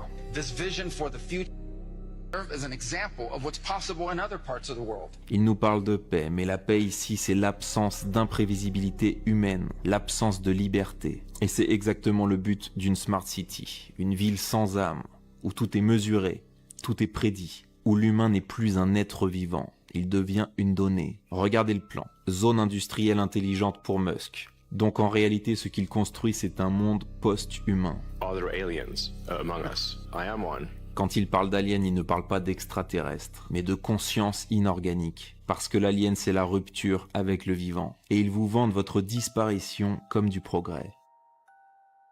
Did elephants have these? Did we jump timelines? Did elephants jump timelines? When did this happen? Not out the Troublemaker Travels for saying this, because I had no idea. Am I in an alternate universe? When did elephants have breasts? I'd never seen this before. Never dawned to me that they would look like this. I mean, it's okay, but I've never seen this in no Discovery Channel, in no animal book, in no internet search. I have never, and I mean never seen this before in my life. When did this happen? Why is it like this? Apparently, female elephants, this is how they feed their young, and this is what it looks like. Does that look weird to you? Did you know that? Have you ever seen this? Obviously, it's not weird for elephants. Is it weird for me? Is it weird for you? Is this strange? I don't know. Am I tripping right now? Because I have never seen these on an elephant. I mean, never. I've seen elephants all my life. I've looked up elephants. We learned about elephants. They are mystical creatures, but I did not know they had those. What are those? When did this happen? Am I the only one? Let me know on this one. I know it wasn't 5, but let me know on this one. Let me ask you something simple. How does a comedian with zero political experience become a global icon and the centerpiece of the largest in Europe? Come on, Peter. Elected, people chose him. That's democracy. Was it? Let's rewind the tape slowly. Wasn't a politician. No manifesto, no party background, no governing experience. He was an actor and comedian. Then comes the TV show Servant of the People. In the show, plays a regular guy who exposes corruption, goes viral, gets drafted by the public, becomes president. That's just fiction. Coincidence. Except the show was financed and broadcast by one of you oligarch, prime time slots, endless promotion, crossovers with news. The show didn't just entertain, it trained the audience. 1 year after the show peaks, registers a political party, same name as the show. Then he announces his real candidacy and still wins 73% of the vote. That's overwhelming support, though. Or overwhelming narrative control. And NGOs had already spent over $5 billion in Ukraine since 2014. Advisors embedded, NGO pipelines, media consulting. So what do you get? A leader with no independent base, no political past, no faction loyalty, perfectly dependent. But the invaded, what choice did he have? Isn't not so fast, Brian. By 2014, Western Baku in the capital. 8 years of shelling in the eastern region, over 14,000 before 2022. The peace agreements were signed to end the fighting, but were never fully implemented. So, or did the Ukraine was already ranked as one of the most corrupt countries in Europe before didn't fix that. It centralized it. Now look at the cost. Roughly 1/3 of the population displaced, millions gone. Most won't return, making it a demographic collapse. Is this your idol who let it all happen? And after the dust settles, debt, foreign ownership claims, resource concessions. So you're saying a managed territory, a dependency, a proxy battlefield paid for by lives, loans, and future resources. So ask yourself, did a comedian accidentally stumble into history, or was a character tested on TV, scaled through media, and deployed at the right moment? That's unsettling. That's the point. If a man can play a TV and then become one in real life, maybe the most dangerous thing isn't propaganda. It's the story some were trained to believe. That surprised me. I knew that he had done some acting or this or that, but the fact that he was playing a politician exposing corruption on a show a year before he got elected, man, that's crazy. That's straight idiocracy stuff. And it brings me to a point that I've been realizing is that, you know, back in the days, politics was like respectable, commendable, gentleman. And now it's like insults and it's like who got you more. So I feel like we're going halfway between what politics used to be and wrestling in a way, you know? So from now on, I feel like since we've had, you know, Trump, which was on TV and an actor, and Zelensky, I almost feel like it's going to be hard to go back to normal politics after. So we're sort of going to be caught into a democratic popularity contest type of thing where, you know, if you're a singer or you're an actor, well, you have more support because people know you. I don't know. I just don't think that's a good idea. Let me know what you guys think down below. Do you think that makes sense? Did you guys know that this guy was, you know, playing the position that he then assumed a year later? I mean, to me, it was a complete surprise. So anyways, let me know what you guys think down below. And let's keep on rocking. Gosh, I don't know all the theories. I'll like share a theory and people are like, you didn't know that. I'm new to a lot of this stuff, okay? But let's talk about... So this guy, computer programmer, businessman, you know, very, very successful until he came across some information. Oh boy. That the he didn't like. Oh my gosh, this is crazy. But anyway, I saw this on Jake Shields' podcast, so I'll tag him below, but check this out. We all remember the apartment complex that just mysteriously into rubble. Yeah, just in North wasn't hit by a plane. In North Miami. That was in that happened on the same night. Wow. And it's believed that he had an apartment or information stored in this one little apartment. And when that apartment building collapsed, they didn't let American response teams or like emergency teams do all the digging. Jake, I'm not even kidding. Go look this up. They literally brought in to dig through the rubble. Way. There's dude, it's had a whole ceremony where he was like patting on the back. He's like, thanks. How can they rationalize this? How can they bring that handle American matters? This is insane. Dude, it's kind of I was all excited about this at one point, you know, and then it just turns out, you know, now we get laws like this from DeSantis. A new license plate's coming out in Florida that you can choose to get. Anyway.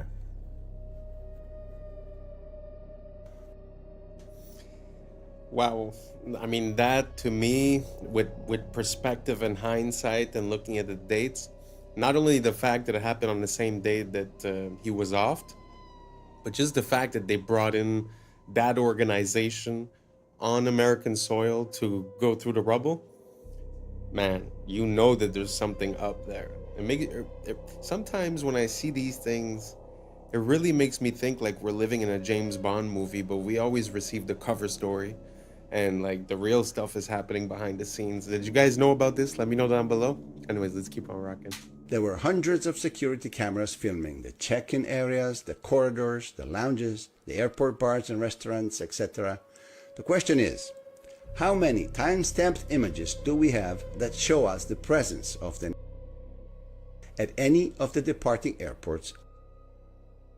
More than 100? Only one? Not at all? About 30 different images. The answer is none at all.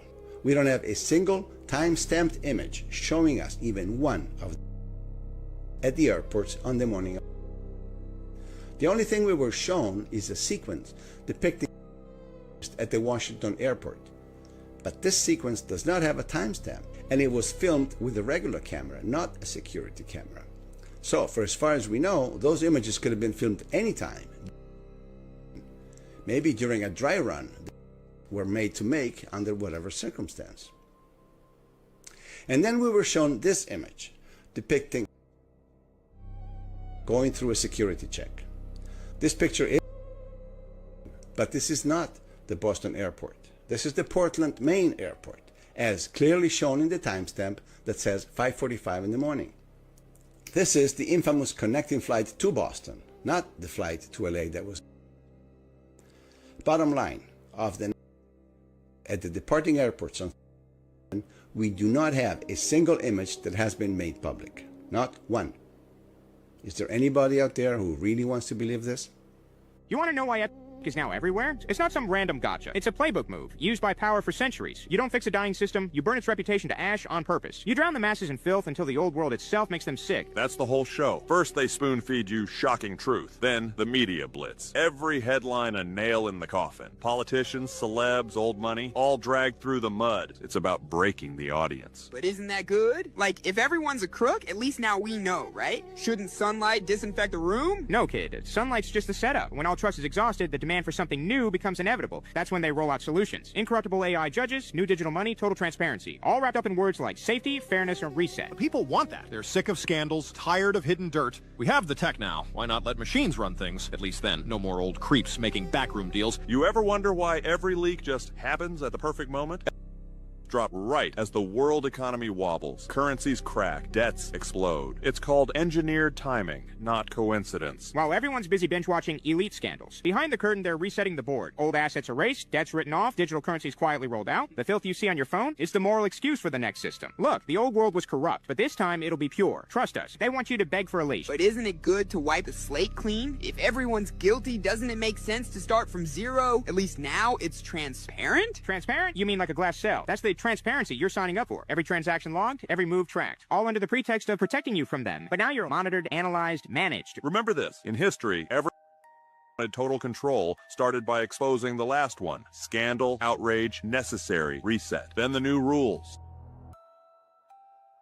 No room for dissent. Nobody escapes the beta, not even the top players. Nobody wants uncertainty. People trade liberty for protection every time, especially when they're scared. That's why the leaks are never full, never random, always just enough to terrify, not to empower. Notice they show you monsters, but never the strengths. So the whole it's like the world's biggest ad for New World Order? Bingo, kid. While you're scrolling it all and picking sides, they're scrubbing the balance sheets, resetting the scoreboard, and selling you a digital world where everything is clean because nothing is private. So what now? Just wait for the next leak to get even darker? It always gets darker, kid. Every new scandal is just another step in the reset. Tighter rules, more eyes, fewer choices. The beast doesn't need your hope. It just needs your consent. I just found out something crazy about Wi-Fi and all these other different frequency bands, and it is shocking. Did you know that mold, which is in like 90% of people's homes, bathrooms, any other moist areas, basements, the growth and toxicity of mold is increased by electromagnetic frequencies like Wi-Fi. So if you didn't know, mold is one of the, especially black mold, and there's green mold too, are some of the most toxic things that people are exposed to in their homes. And indoor air quality can be like 1,000 times worse than outdoor air quality, even if you're living in a big city with lots of vehicles and freaking dryer vents pumping out those synthetic fragrances, etc. But so now it's a perfect toxic concoction because Wi-Fi increases the mold growth and can actually be strengthened by it. The production of biotoxins in mold culture increased more than 600 times after being exposed to ambient electromagnetic EMF frequencies. And this guy says, is this good or bad? Interesting that Wi-Fi, which many people are wondering if there are any potential hazards with concerning the human body and electromagnetic field, combined with mold, which is also toxic, it's a perfect concoction. The crazy thing about that is that I also seen another video where when the plants were exposed to the Wi-Fi, the growth was stunted and it was slower for the plant to grow. So not only does it stop good plants from growing, it also enables toxic molds to reproduce quicker. Man, I had no idea. Do you guys know anything about Wi-Fi that we should know about? Let me know down below. And thanks for reaching the end. And that's a wrap for today, familia. Whether you're tuning in with the sunrise or you're posted up after midnight, I appreciate your time, your energy, and your curiosity. And don't forget, this isn't about truth or fiction. This is about perspective. If this sparked a thought, a laugh, a deeper question, then we did our job. So drop your thoughts in the comments, keep the convo alive, like, subscribe, and don't forget to hit that bell if you're riding a wave, because we're just getting started. Until next time, stay grounded, stay weird, stay critical. I'm Adam Strain, and this has been Adam Strain Reacts. Peace. But now it's time for us to link up. Really think we on the brink up. Making a change from living this strange. Living this strange.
For several years now, he's been posting clips that depict a future completely devoid of people. The footage shows empty streets and total silence, full of video games made for the PlayStation 7. Even more unsettling, every single game on display is designed for that console. A system that is disturbing is the moment when he enters the Louvre and films the Mona Lisa from up close. The room is completely empty. No guards, no tourists. What's up, YouTube? Today, we'll be looking at disturbing videos that'll make you question reality. So without further ado, welcome to Adam Strain Reacts. Let's get her done. History makes no sense. In 1969, we put a man on the moon. In 1970, we finally put wheels on a suitcase. In the 1850s, we deployed our first undersea communication cables. That's before the American Civil War and germ theory. Not only that, during the American Civil War, Abraham Lincoln could have sent a fax to a Japanese samurai requesting aid during the war, which would have been a crazy alt history. Sir Arthur Conan Doyle, when he created Sherlock Holmes, could have logically had a story where he goes to Japan and sees Nintendo brand playing cards, and the Holy Roman Empire falls after 1,000 years in 1806. 30 years later, the Republic of Texas is formed. That means that there's a 30-year difference between Charlemagne's empire and the Republic run by Sam Houston. That's us in the 90s. I know one day I'm going to be somebody, and you'll know when I'll definitely find Please you. look at my face. You're somebody now. Do you understand? Yeah. That's the game. I was somebody long before people knew who I was, and I believed that. You're somebody now, Letitia. Thank you. You're welcome. You know, it's so easy to get caught up in this game for clout and for attention with the way that the social media platforms and basically every platform for information has been, you know, organized. I find that to be a very beautiful message, you know. Because at the end of the day, we're looking for all this attention, but, you know, does that attention translate into being a better person, into valuing the things that you already have? I don't think so. I found that to be super beautiful, especially coming from a successful person to an unsuccessful person, that you have to find a way, even if you were to use these platforms, to transfer something that is a strength of yours or that is yours. So I encourage everyone to, you know, if you're thinking about jumping into this game, at least try to find something that fits you as a person. Don't just do what gives you results. Try to find something that is yours, that you could apply in a way to get the results. I don't even know if I'm making sense. Let me know what you guys think down below. Let's just keep on rocking. This video is going viral on Twitter right now. This is a principal. He just did a tap of the shoulder tricked the kid. Then now he is embracing him. You may be thinking, what's viral about this? Well, in this next clip, he sits down next to these students and has a lovely conversation with them. People are wondering what exactly was being discussed. Here, he gives the kid a little bit of a ride on a wheelchair. Woo! What's with this principle? What is the common denominator here? High-fiving students, being a good role model, loving every child as if they were his own. What's with that? We need more of this. You may be thinking this video is going to take a dark turn, but look, this principal, lovely guy. This is going freaking viral. This video has 50 million views of just clips from the cameras. This teacher, principal guy, doing a freaking good job, man. Now, when I see this type of thing, this is what I think of. Dear soul, but in an institution, I will say I am not a fan of the modern education system. I do believe it is intentionally flawed. It's supposed to make efficient factory workers. It has nothing to do with making you educated and critical thinking. That doesn't exist. So he's a dear soul in a system, and he's making the best of it, so God bless his soul. The Grand Canyon is the real Giza Plateau. Look, this is what we mean when we say meltology.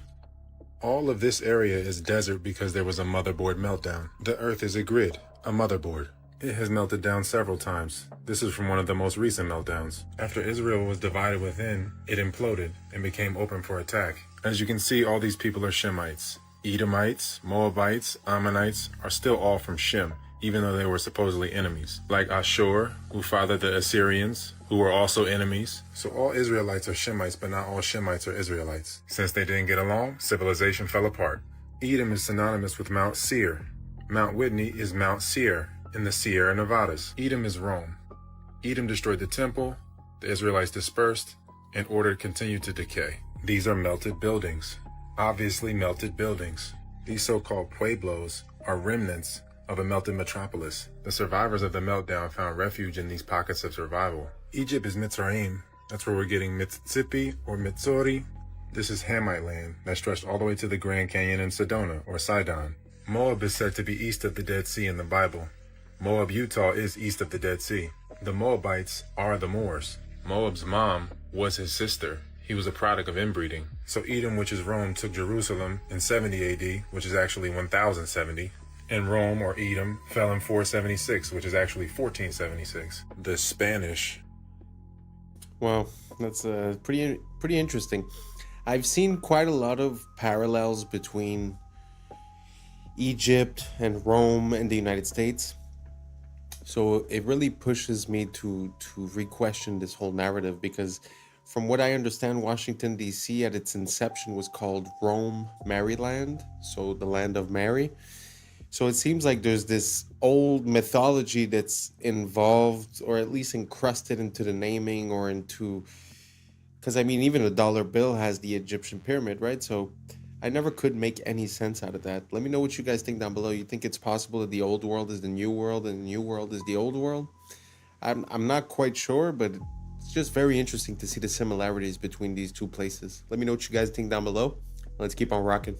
The guy is convicted. He's a...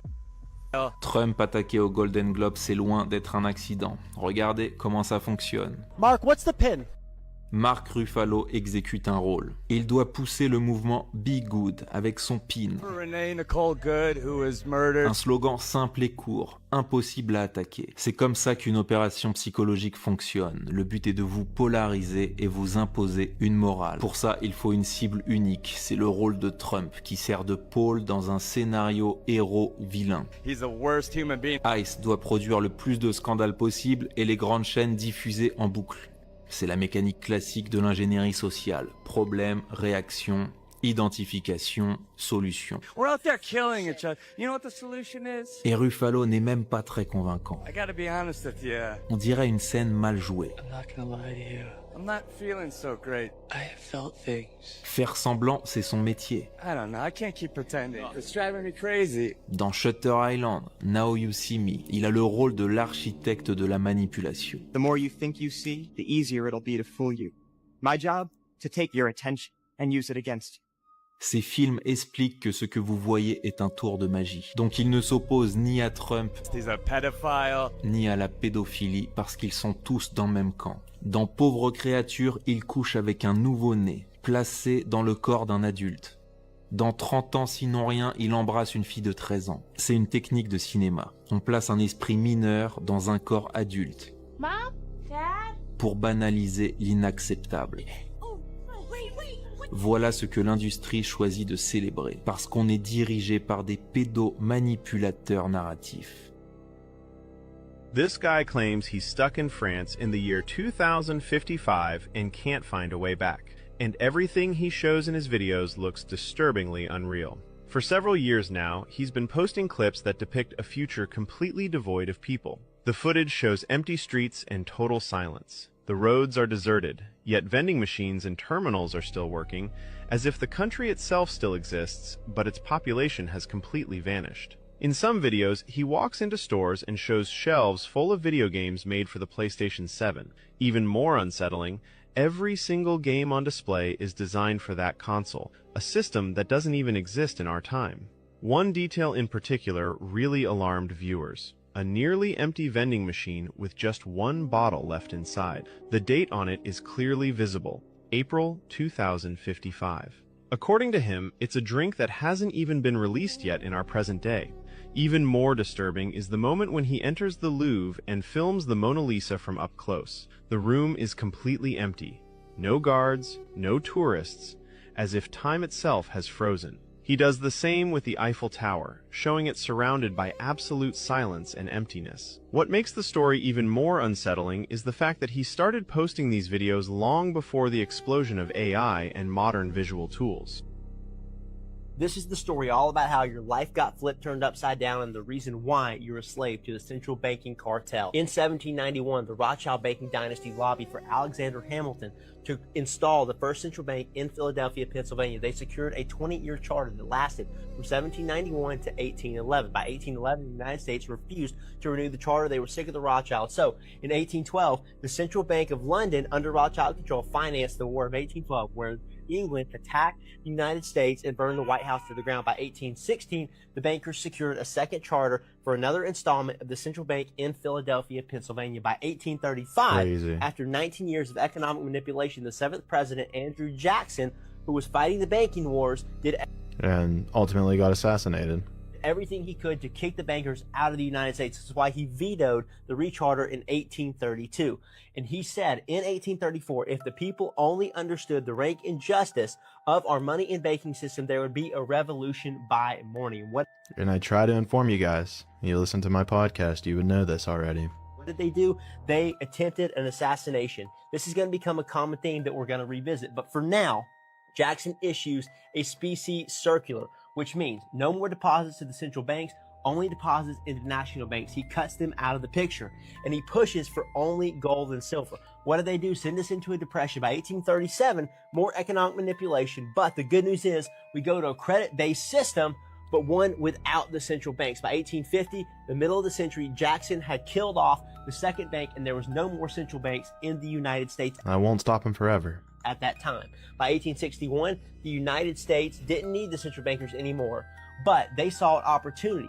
War is the perfect way to divide a nation and get us back into an international debt system. Well, clearly he has a lot of information, but he didn't even get to the juicy part about the Federal Reserve, but he does a pretty good job of explaining what happened before that. Because yes, it did all start with the Napoleonic Wars, and they have fought very hard to make it into America with the Federal Reserve, and they didn't stop there because they are now attempting to take over the world with the IMF, and they're unfortunately doing a pretty good job of it. That's pretty interesting. I know way more about from the Federal Reserve and beyond, which I think was 1933 or something like that, 2933. And it's actually interesting to look at before, and like you said, it makes me wonder if they got kicked out, and then eventually they say, oh, something like war could help us gain back control. Makes me ask a lot of questions about the first and second, because at the end of the day, it happened more or less between those two, the instauration of the Federal Reserve, then afterwards the income tax. So the systems under which we are feels like they were implemented around that time. So it's kind of interesting to look at what happened before. I had no idea that they already had the central banks, got kicked out, and then reasserted their power. It's pretty interesting. That's all connected with the Titanic, with Jekyll Island. I'll do a deep dive soon enough. Let me know what you guys think down below. Did you guys know about this? Let me know if there's any parts that you feel I missed. I'm always curious to learn more about the methods by which we are enslaved.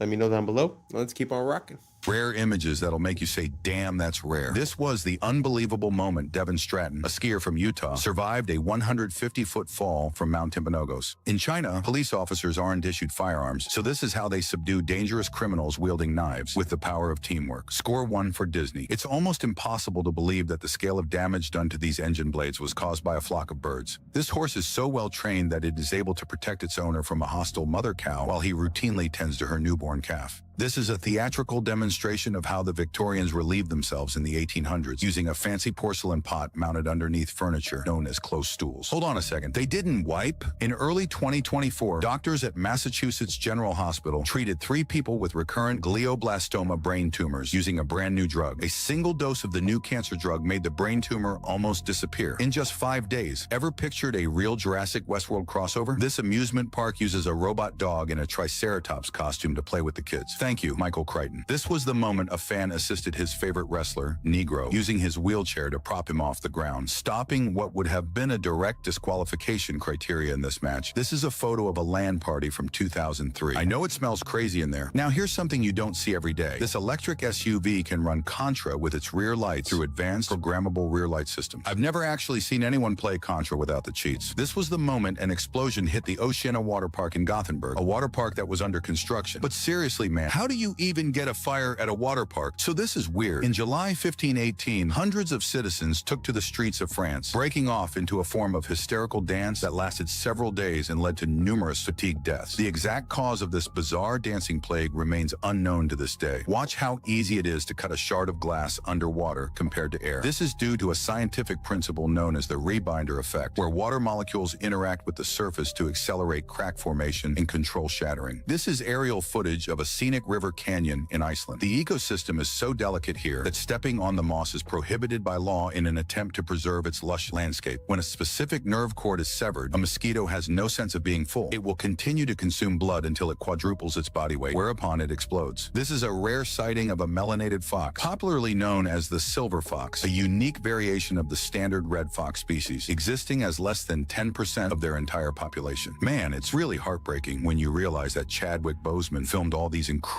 stunts for Marvel's Black Panther while battling stage 3 colon cancer, a real-life superhero. Rest on, legend. This isn't a behind-the-scenes from Sharknado. This is the famous Headington shark, a fiberglass structure erected in England on the 41st anniversary of the Nagasaki bombing as a bold anti-war symbol. Took me a moment to realize this wasn't the aftermath of a lethal shark attack. These are pelagic tuna crabs, a vital marine species known for their bright red hue and their affinity for moving in massive swarms. I am now 20. I mean, there's so much to go over in that little clip, but the only thing I could say is this world never ceases to amaze me, and there's always more to discover and to find out, and honestly turns me into a child every time that I get to learn about this world, because it's like you could never know it all, and it's so beautiful and well made, you know, so amazing. Let me know down below if you guys have any other videos like that. Send them to me, tag me. You guys have been sending me videos and I truly appreciate it. I'm gonna make a basically viewers sent in video soon enough. So keep on sending them in and let's keep on rocking. In massive swarms. I am now 20 nanometers tall. So, an individual transistor from a brand new 2026 M5 MacBook Pro is about the size of a garage for me. Now, I'll note that this most likely isn't 100% accurate because Apple's not going to share their exact chip architecture with me, but still, the smallest parts of it are still smaller than me, and at this scale, you can see individual atoms, which are the size of marbles. Now, obviously, or maybe not obviously, but 3 nanometer transistors this size aren't just built like other objects the way you might be expecting. There's a pretty refined manufacturing process called photolithography. Basically, it's like developing a photo with light projected through a microscope, but onto atoms instead of film. And that is how you end up with billions of these inside a computer that you can sit on your lap.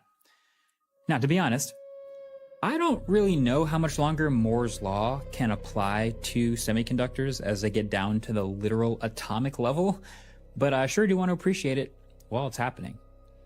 Speaking of appreciating it, hey, this is Epic Spaceman, one of my favorite creators and of course a massive help with this video. He's been down to this scale before in another video and it's a pretty crazy view, right? Hi Marquez. Yeah, it really is. Even when you can stand on them, I still struggle to get my head around how many transistors there are here, considering this is just a tiny cutout section.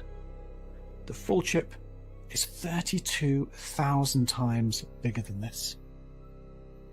So yeah, the best way for my brain to really appreciate all of this has been to visualize this scale. From the tiniest 3 nanometer transistors we have in computers today, at the scale of DNA and individual atoms, all the way to the micrometer scale with the computers of the 2000s and 90s and 80s. Humanity has been so motivated for so many years to get this stuff down to such a ridiculously small scale that it makes a grain of rice look like a massive object. And yet it keeps going and going, all the way back to the earliest transistors the size of a deck of cards. You know, something else I've realized though, even though we've seen now all of this scale and how tiny things can get, sometimes it can still be hard to keep all the nanometers and picometers sorted and really comprehend it all. And sometimes it's actually easier to make things bigger rather than smaller. So let's try this. The world's first electronic computer is often credited as the ENIAC. They finished it in 1946, and they had light bulb-sized vacuum tubes called triodes. And of course, that computer was the size of a whole room. But if we still made computers like this, with transistors that big, how big do you think the iPhone would need to be to fit the 19 billion transistors that it has today? Think about it. Maybe the size of a city block?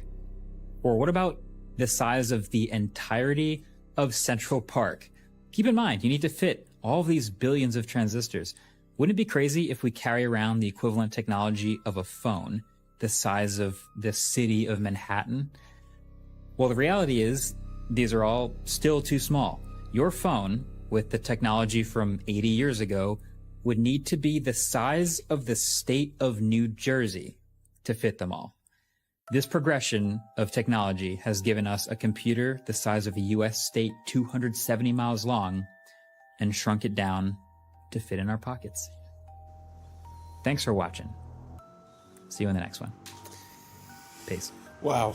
To scale like that really makes me think of when I first understood, well, understood is a big word, when I first got confronted to what $1 trillion would look like, and what $1 billion looks like, and $1 million and 100,000. Basically, to count to 1 billion takes years, and to count to 1 trillion, like just going 1, 2, 3, would take 32,000 years. From what I understood, it was like stacks of $100 bills stacked together the height of the World Trade Center. Something like that. That's $1 trillion. It's like beyond, and now we talk about it as if, oh, it was just something, you know? And also, it also makes me wonder about the fact where we find the patterns of these transistors or of these circuit boards within ancient sites, like in Egypt or Philippines or any place where they have ancient stuff. Like there's a connection there. There's something about the placement of things that are conducive to energy transmission. And I don't know, there's definitely something there, and very interesting. Let me know what you guys think down below, and let's keep on rocking. Oh, what else can we do? Let's put everything. Because soy will increase estrogen, reduce testosterone. What else can we do? Let's put corn in everything. As a matter of fact, how do we get corn in everything? I know. Let's pay the farmers with massive subsidies to grow corn. You wonder why you're so tired? Look at what you're eating. Want you that tired? Look at these people. They're in their 90s. They're not sitting around going, I'm tired, so tired, so tired. Why? Because they're not doing what you're doing. They're getting you to do it, but they're doing something different. They're staying away from the things that are suppressing you and making you. It reduces your and makes you more.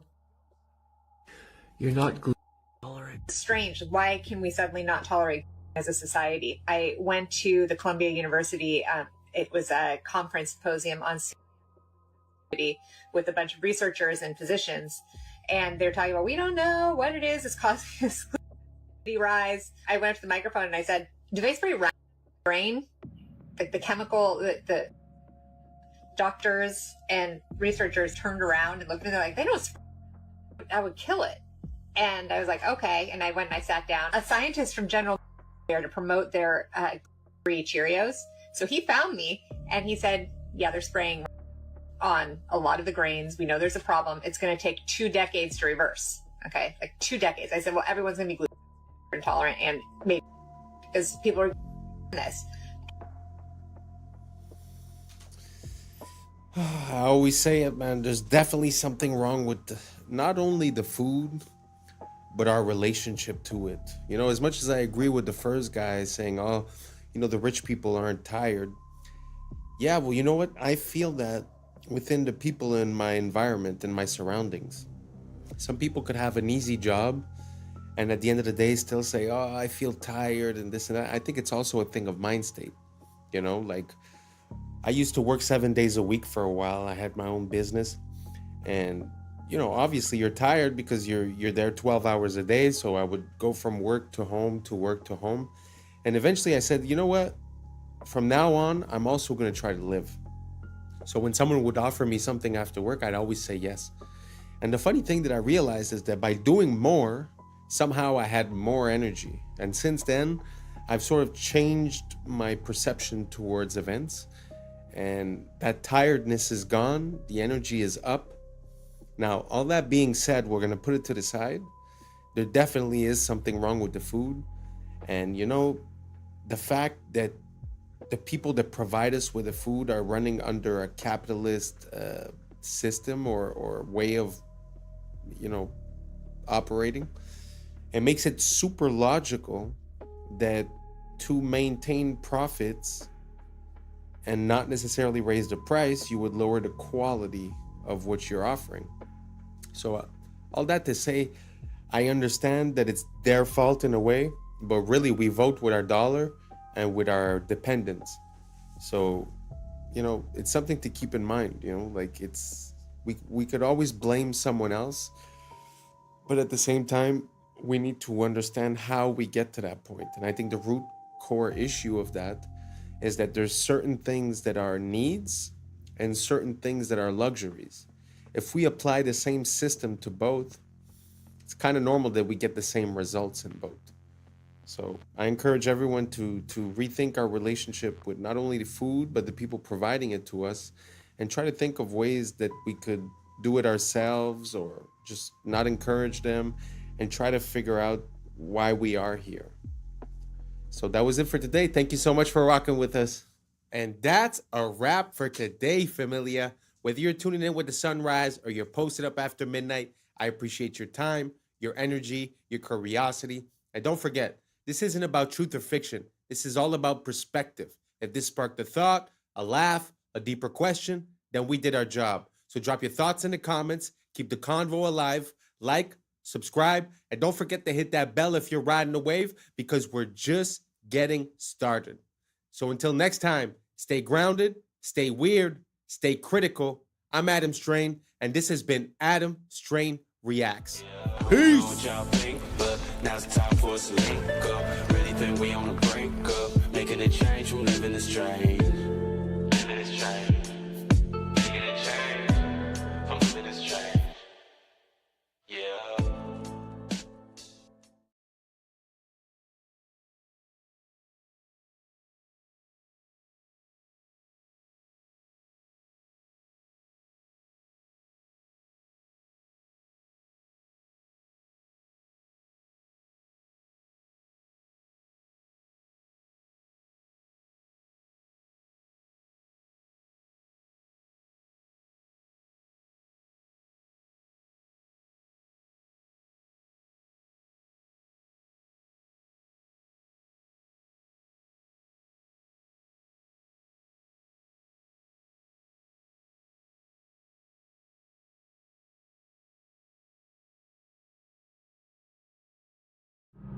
Yeah. Yeah. I was sleeping, had to wake up. Why? Every reason I could think of. God, till the day I keep the ink up. In my priority. What's up, YouTube? Today, we will be looking at disturbing TikToks that'll make you question reality. But before we jump into it, I wanted to send a quick shout out to Jaden Robson, listening up there in Canada. Thank you so much for being a listener. So without further ado, welcome to Adam Strain Reacts. Let's get her done. It's funny, even the story of Isaac Newton. So how did he discover gravity? Well, of course, he was sitting under a tree and an apple hit him on the head. Children, can I explain to you this? He already knew things fell down. Everybody knows things fall to the ground.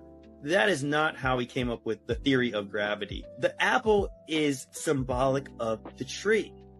Once again, the tree of knowledge and good and evil. If you actually look up the old Apple logos, the very first ones, it's literally Isaac Newton sitting under the tree. So what did they change that logo to? An apple with a bite out of it. You guys understand what that means? Do you remember when they sold the first Apple computer and it was $666.66? Do you think these are coincidences? No, that is what they're telling you without telling you. What if I told you The reason you feel temptations for certain things and certain sins is very specific to what you're supposed to do. Before continuing, I wanted to warn you guys their phones were being spied on click on this icon, then more if you see it, delete it immediately. So if you have the urge to smoke or damage your lungs, it's because your voice was made to worship. The enemy's trying to silence you that was meant to praise. If you have crippling self-doubt or insecurity, it's because you're meant to lead and inspire. If you weren't dangerous to darkness, it wouldn't try to mute your confidence. If you have constant distraction and procrastination, it's because you carry strategy, vision, and ideas from heaven. The enemy delays you because he can't stop you. Only you can. Now, this one's gonna hit a lot of people. Okay. If you have an addiction to lust or pornography, it's because you carry a deep capacity for intimacy, covenant, and healing. Perverting love is how Satan prevents true restoration. That's true. Crazy. If you have fear of rejection or abandonment, Okay. it's because you carry a spirit of belonging and reconciliation.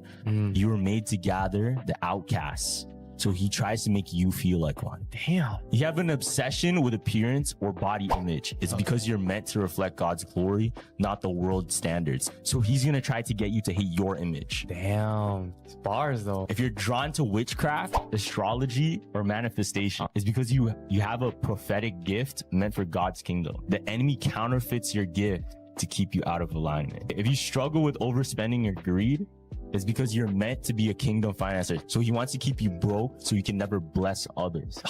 Follow some more hoop conspiracy theories.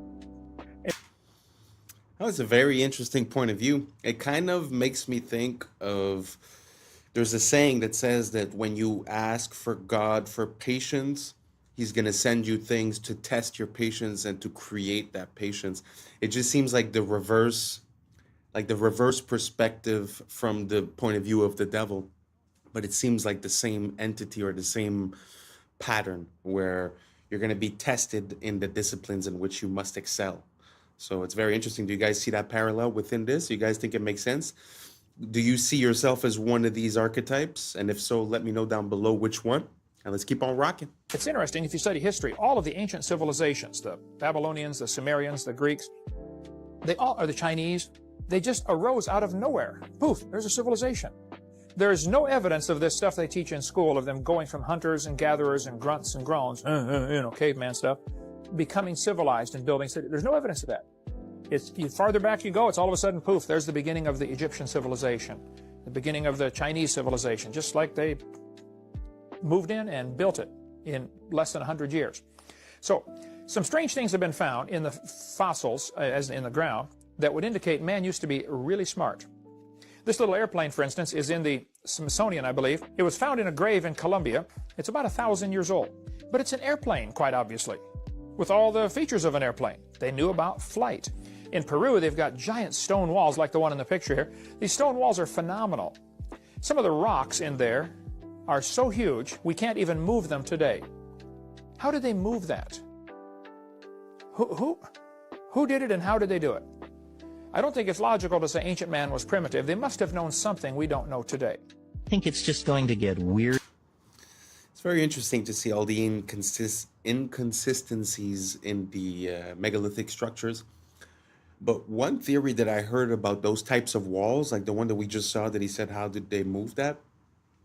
Was the idea that they might have like made bags and filled the bags with a geopolymer, which is like basically a cement type of thing.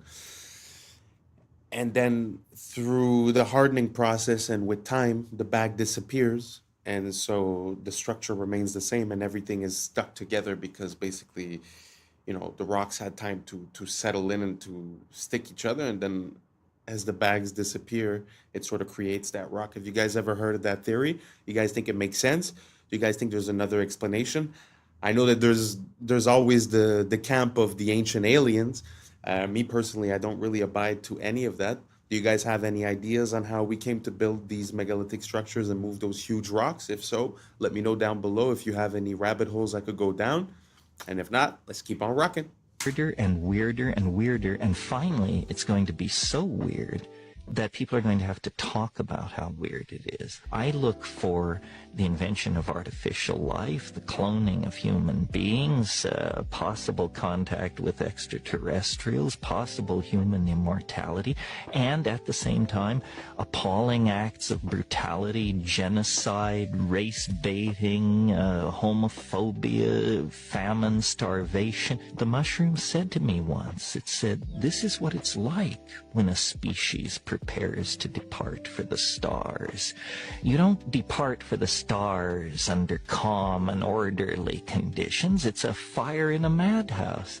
And that's what we have, the fire in the madhouse at the end of time. This is what it's like when a species prepares to move on to the next dimension. The world is not what you have been told. We once had access to free energy, and they've been lying to us ever since. There is significant evidence showing that Nikola Tesla was on course to changing our universe forever. In the early 1900s, Tesla developed a technology called the Wardenclyffe Tower. This was more than just a transmission tower. Tesla designed it so it was able to wirelessly transmit electricity across the globe by harnessing the Earth's natural energy. He was able to power his home and devices without a single wire. But here is where it gets dark. Tesla's invention threatened powerful individuals who controlled the energy market. J.P. Morgan, who initially funded Tesla, pulled the plug on the project when he realized that free energy couldn't be metered or monetized. But it gets even stranger. Tesla's lab mysteriously burnt down, and many of his notes and prototypes disappeared. Tesla's discoveries went beyond just wireless electricity. He hinted at tapping into what he called radiant energy, a limitless source of power derived from the very fabric of space itself, similar to what modern scientists refer to as zero-point energy. Many say that this is also how the Tartarians were able to pull off so many of their technological and architectural feats. Do you think this tower is still in use today? This is gonna keep you up while you sleep tonight. The hollow moon theory. Our moon really doesn't make sense when you look at the facts. Like, it shouldn't exist. The moon is about 25% of Earth's size, the biggest moon to planet ratio of our entire solar system. Pluto's not a planet, that doesn't count. That's 72 times larger than the expected average moon to planet ratio of our solar system. Moons are just not supposed to be this big relative to their home planet, but sure, maybe we got lucky. Despite this, the moon is only 1% of Earth's mass. 1%, meaning it is way lighter than it's expected to be, and we really don't even know why. Unless, of course, the moon is either extremely porous like a sponge or a hollow shell. When looking at this data, NASA's own Dr. Gordon McDonald even said himself it would seem that the moon is more like a hollow than a homogeneous sphere. But oh, that's just the tip, and we ain't stopping. Our moon's orbit is way closer than that of any of the other over 400 moons in our solar system, and also has a near perfectly circular orbital path. We don't see this on any other planet, which all have moons with wildly eccentric orbits. Our moon also coincidentally appears as the exact same size as the sun in our sky. Despite our sun having a diameter 400 times larger than the moon just so happens to be exactly 400 times closer to us, defying all odds of randomness, but is officially deemed just a cosmic coincidence. The moon also happens to be tidally locked with our planet, meaning its rotational period is the same as its orbital period around the Earth, which is why the same side is always facing us. This one is not so much a coincidence, as tidally locked moons are actually fairly common in our solar system. But it would also be the perfect excuse for the moon to always look the same in our sky, and for us to never see what's on the other side, like an all-seeing eye that never ceases surveillance of our planet. We don't even know for sure how our moon even got there in the first place. The most common explanation is that the early Earth collided with a massive protoplanet called Theia about 4.5 billion years ago, which was thought to be roughly the size of Mars, and the impact caused the resulting debris to coalesce and eventually form the moon. This is known as the giant impact theory. There's also the fission hypothesis, where an early molten Earth was spinning so fast that a part of it got ejected out into space and became the moon. The capture theory, implying the moon just drifted by Earth and was captured by its gravity. And the accretion theory, suggesting that as the early Earth was forming in its accretion disk, a part of that disk clumped together to become the moon. But when studying rock samples from the surface of the moon, we find out that none of these theories quite make any sense, with other NASA scientists like Dr. Robin Brett further quoted as saying, "It seems much easier to explain the non-existent existence of the moon than its existence. Like on Earth, the newest rocks are on the surface, and the deeper we go, the older the rocks get, as we would naturally expect to be the case. On the moon, it's the other way around. Soil samples from the moon confirm that older rocks are on the surface, and they get younger the deeper we go. The only time we ever see this inverse relationship of rock layer depth to rock age on Earth is through human interaction, like drilling, digging holes, and boring tunnels. Did the same thing happen on the moon? If the moon was hollowed out from the inside, this older inner rock would be brought up to the surface, and this observation would make sense. The lunar crust is also thinner on the side of the moon facing the Earth and thicker on the dark side of the moon, and researchers still have no idea why. The moon doesn't have a magnetic field, much the same as other planets' moons, but strangely, moon rock samples are strongly magnetized. Craters on the moon are all virtually the same depth, no matter how big or small they are. On Earth, bigger craters naturally go much deeper than smaller ones as the impact was greater. Not on the moon, almost like there's a solid layer underneath preventing the crater from going too deep. Moon rocks are also much older than the oldest rocks on Earth by millions of years, blowing the fission hypothesis and accretion theory out of the water. The moon contains traces of uranium-236, a radioactive isotope that doesn't occur naturally on Earth, but rather through the highly complicated scientific process of nuclear fission, something that only an intelligent species is capable of. Zirconium, chromium, and titanium are all relatively rare Earth metals, but are somehow quite abundant on the moon. Those three elements are also some of the most durable and corrosive resistant that we know of, perfect for building a massive structure. And they've even done quantifiable experiments that tell us that's exactly what the moon might be. When Apollo 12 was leaving the moon's orbit, they intentionally dropped their lunar lander down to the surface. When it crashed, seismic measurements showed that the moon reverberated and rang like a bell for an hour. They did not expect this. Only hollow objects are expected to reverb like this, especially with something as small as a lunar lander. During Apollo 13, they tested that again with a much larger object, dropping a spent Saturn V booster rocket that impacted the lunar surface. This time, the moon rang for 3 hours, with vibrations going as deep as 32 kilometers beneath the surface, and even got faster the deeper they got. This doesn't happen on Earth, or even solid objects for that matter, and again is only expected to occur on something hollow. Beneath Istanbul. Wow. I know that the moon and the sun are things that we take for granted and that are a bit hard to start to question, but when you look at like the details that he was saying, the fact that it's tidally locked, the distance, the size, and all these things, it's very interesting. It often makes me think of like when they talk about the hollow moon theory, it makes me think a lot about the Truman Show, where they're sitting inside the moon and sort of watching. There's also some theories of people saying that there's watchers, the fallen angels, and they would be in the moon. Personally, I have a hard time with that, but it's very interesting to see how we see it every day, in our sky. We sort of take it for granted, but really when you look at the details, it's really hard to explain away all these little details.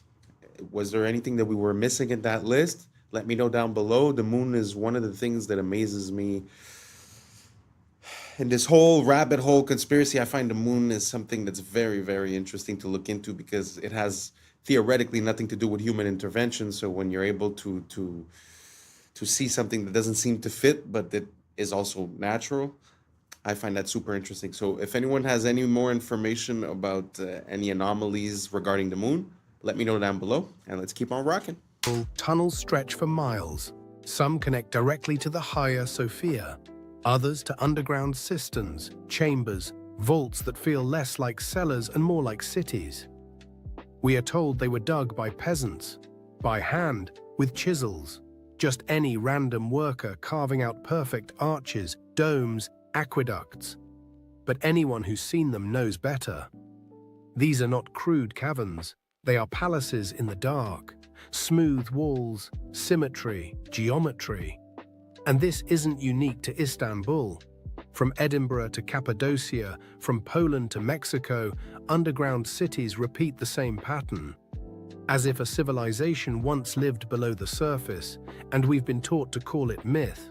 In Puebla, Mexico, locals whispered about tunnels. Stories passed down for centuries, only to be mocked as fairy tales, until 2015, when workers accidentally broke through. Suddenly, myth became fact. 10 kilometers of engineered tunnels, some wide enough for carriages, connecting forts and churches. Forgotten so completely, entire generations believed they never existed. Nearby, at Cholula, a hill rises topped by a Catholic church. But scan beneath and you find the largest pyramid on Earth. By volume, a pyramid crowned with a new religion, a cover-up carved into the landscape.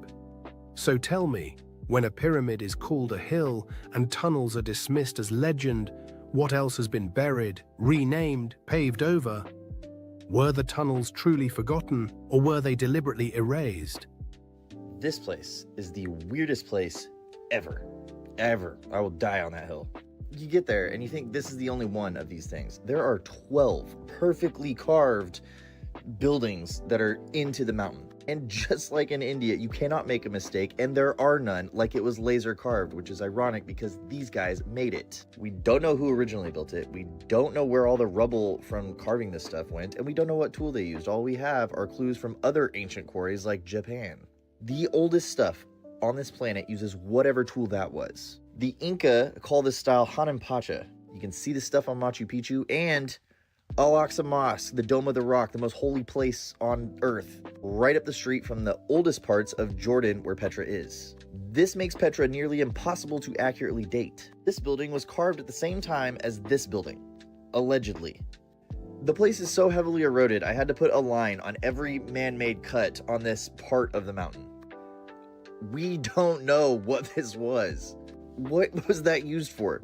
Even at the treasury, how do we know that this is not just a really eroded that? And here's why we don't know. Because under the main part of the treasury, there is a 2-story we don't know under it. Only 15% of this place has been excavated. You can still see the ones that haven't, but did you see the one up here? There's hundreds of these. I haven't even talked about the mysterious stuff. Jordan is an incredible place to visit. I make these videos because the more attention these sites get, the more they excavate. Punch the share button. Tell them we want to dig more. Descend beneath Europe's churches and cathedrals. What do you find? Bones, thousands of them. Catacombs where human remains are arranged into geometric patterns, floral motifs, even walls of skulls. Official history explains it neatly. A practical way to store bodies when cemeteries overflowed. But pause. Does that explain the artistry, the deliberate design, the way skulls form archways and ribs frame altars? Or is there something ritualistic here, something we're not meant to understand? The dead aren't just buried under the old world, they support it. They become part of its architecture. Why? What were these people remembering or honoring when they built monuments on top of fields of bone? 2 miles below Antarctica. Of course, we don't really know that much about Antarctica. It's a little bit strange, a little bit creepy. We know about the pyramid, like this is 100% true, and that strange like island similar to the island. Now, this is Lake Vostok. Great picture, I know. It's a hidden lake in Antarctica. In 2024, researchers were searching this lake. I mean, it was actually frozen in ice for like 200 years. They used sonar and scans to basically scan underneath the lake and under the ground in this entire area. Now, they discovered living bacteria, completely unknown to be able to survive in these conditions, but also completely unknown to science. Like, they had never seen these type of bacteria before, ever. These organisms surviving with no oxygen, no sunlight, and they don't even have any DNA to match anything on Earth's database that scientists have ever found. So scientists are saying this is the closest thing we could probably ever have to actual aliens. Not like an alien from a movie coming down from space, but something that we've never seen before and is completely unique. But there's a far scarier part, unfortunately. They found never seen before shapes and man-made structures 1,300 feet along the bottom of the sea. And the mission abruptly ended and no one's been allowed back since. So what the hell is going on? Okay, you have got to see this video that China just released of a rocket launch they did. This looks like a boat skimming across the top of water, but in fact it's allegedly something going into space. Listen to this freaking video. China recently released footage of the Tianzhao 9 scraping upon the firmament. Now that statement that I just made, you probably think that I'm a little bit crazy, but just look at the comparison. The top video is literally a boat driving around on the water and the ripple effects that flying around in the heavens above. Yeah, so Tianzhao quite literally translates to heavenly ship, and 9 is associated with the polarity in a torus field. Nikola Tesla's 369. It's really complex stuff. I honestly don't fully understand it, but 9 is the polarity, which would be Polaris in the torus field that we live on, called Earth. Yeah, so the rocket is scraping on the firmament, and they're quite literally telling us with the name of the ship itself. And if you don't believe me, literally look at the trajectory of the rocket. It's following an arched trajectory.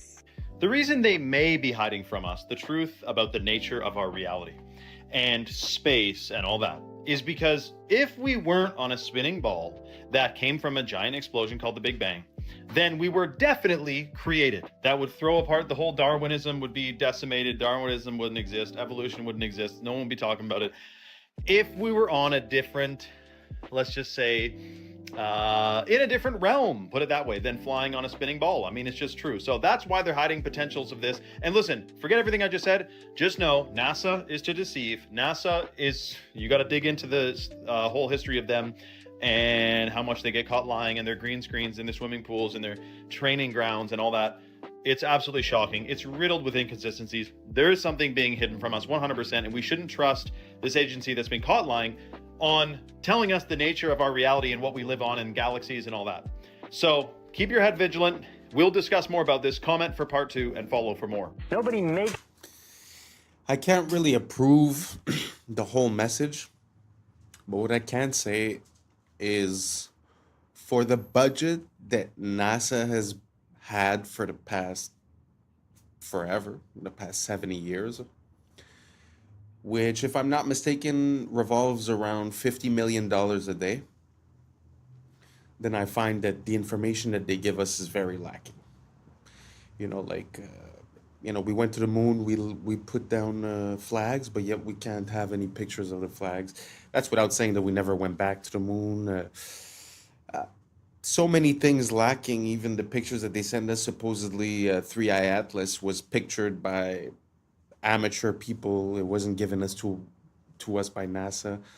Yeah, there's a lot of, like he was saying, the training in the water pools, the CGI, the blue screens.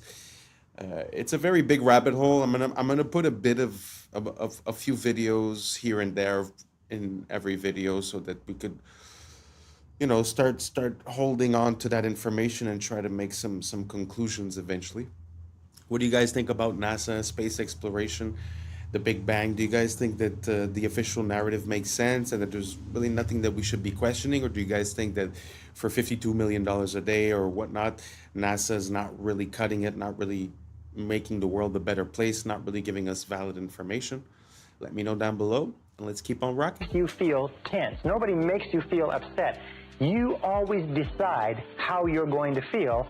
Blame is the core of all negative emotions. When you stop blaming, you cut down the negative emotion tree.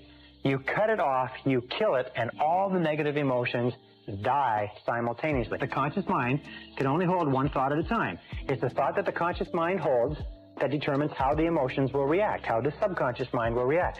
Since it can only hold one thought at a time, what you do is you knock out the thought that is causing the negative emotion, the blame thought, and you replace it with this affirmation: I am responsible. This is the most powerful, positive affirmation you can use, because the instant that you say, I am responsible, you exert complete control over your emotional life. The instant you say, I am responsible, suddenly you are back in the driver's seat. A lot of y'all think it's just only McDonald's, but it's Burger King too. Check this out.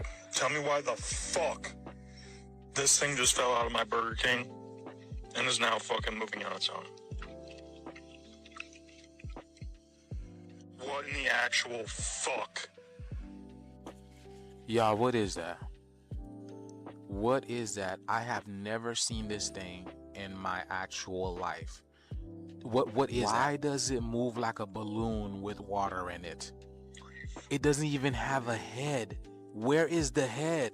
Burger King. Welcome to Burger King, home of the Whopper. Come inside and let us serve you. Have it your way. I'm glad you all could make it. Are you ready for your daily feeding? Lunchtime has arrived. Once you try this burger, you will not be able to resist the craving for more. People always wonder, how do we get so much beef to feed all of these people? You love it. You need it. Come get some now. Look at you. You can't resist my food. You love it. Every greasy bite. Goodbye for now. And it's crazy how people see these videos and they still go back to these places. So if they don't have enough meat for the food, what are they feeding you? Because what is that? It's a headless type of worm, bacteria, virus. I have no idea what it is. Let me know down in the comments below what this is, y'all. The shift is here. Y'all need to change our diet. Let's continue to get it. Peace out. And that's a wrap for today, familia. Whether you're tuning in with the sunrise or you're posted up after midnight, I appreciate your time, your energy, your curiosity. And don't forget, this isn't about truth or fiction. This is about perspective. If this sparked a thought, a laugh, a deeper question, then we did our job.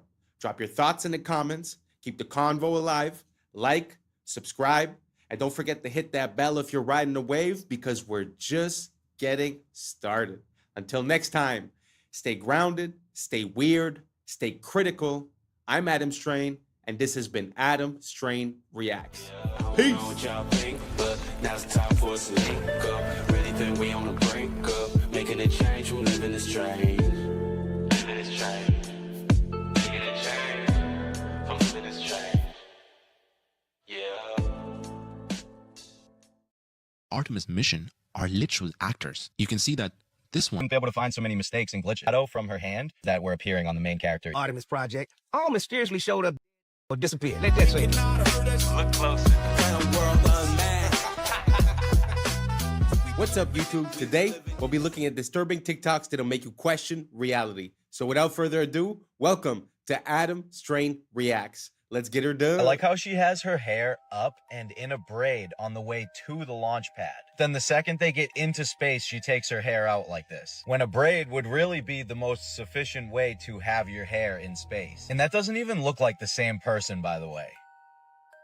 Any female that's ever allegedly been in space, they have never tied their hair up. I wonder why that is. It's because that's the easiest way to sell you on the fact that there's no gravity. It doesn't make sense. Your hair would be tied up. And what the hell is all that? Are you kidding? The state of this would not even be acceptable for your average residential electrician.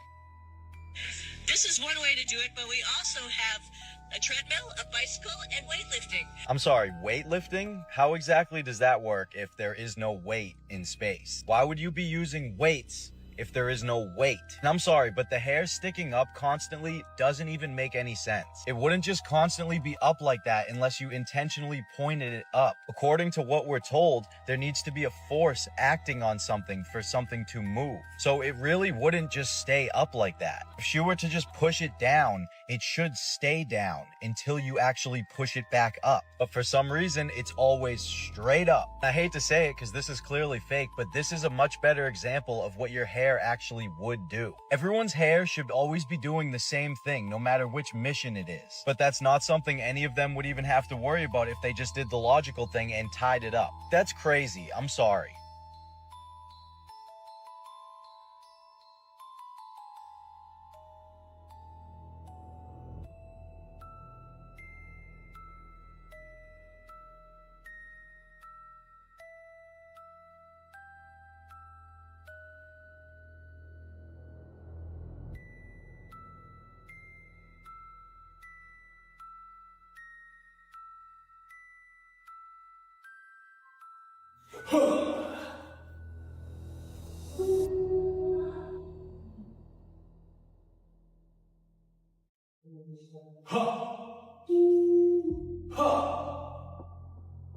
For America and a waiting world, integrity is 5. What is that? The end of a paper towel tube? They're like looking out the end of a paper towel and turning the light on and off.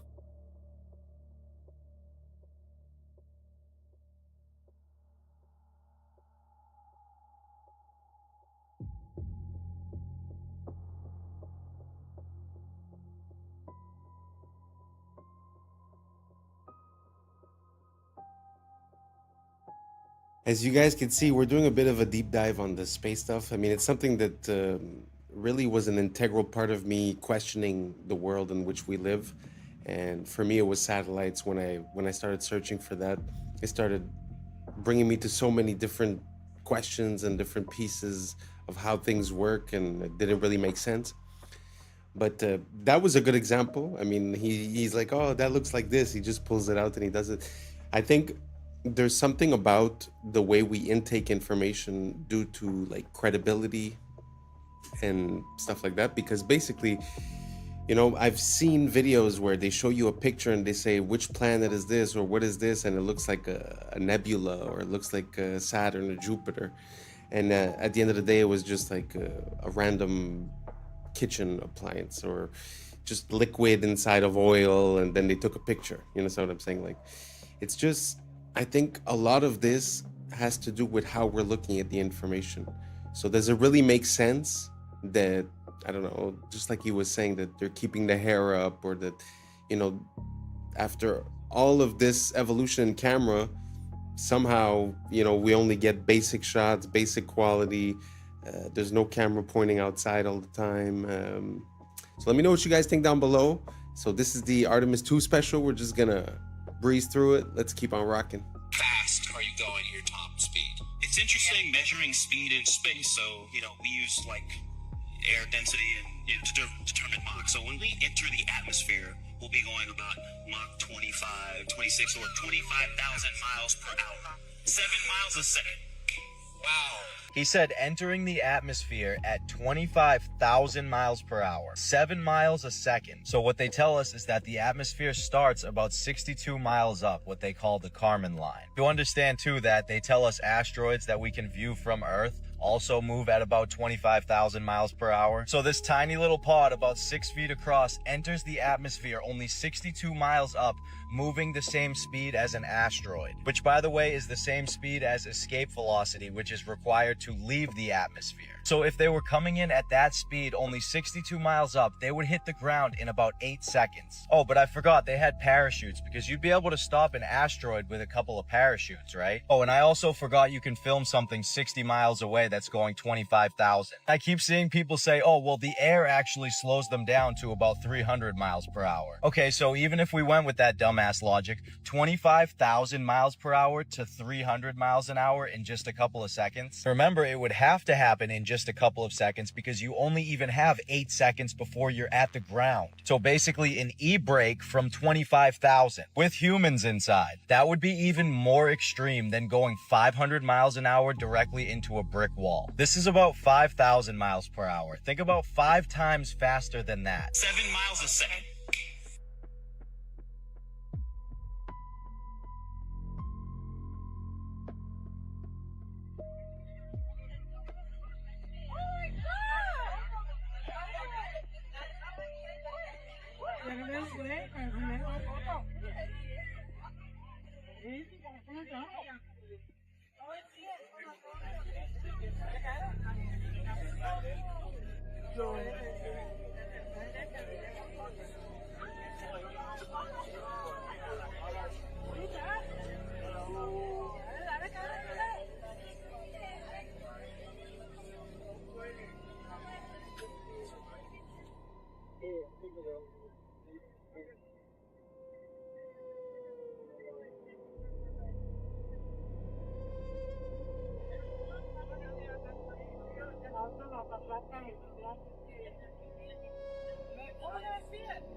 These astronauts are really an IQ test for the general public, because tell me why she's walking around just fine on stage, and then a few days later she's hobbling around like a baby gazelle that just fell out of her mother. Muscles don't just atrophy from being just fine from no gravity to barely being able to walk. Uma invenção de 1950, veículo híbrido, metade carro, metade avião. Na estrada, chega a 90 km por hora. Para voar, basta travar a parte inferior, dobrar as asas e acoplar a hélice. Sem ferramentas, sem complicação. No ar, alcança 160 km por hora, fácil de pilotar. Funciona com gasolina comum. Único problema, custos elevados para a produção e achar onde estacionar.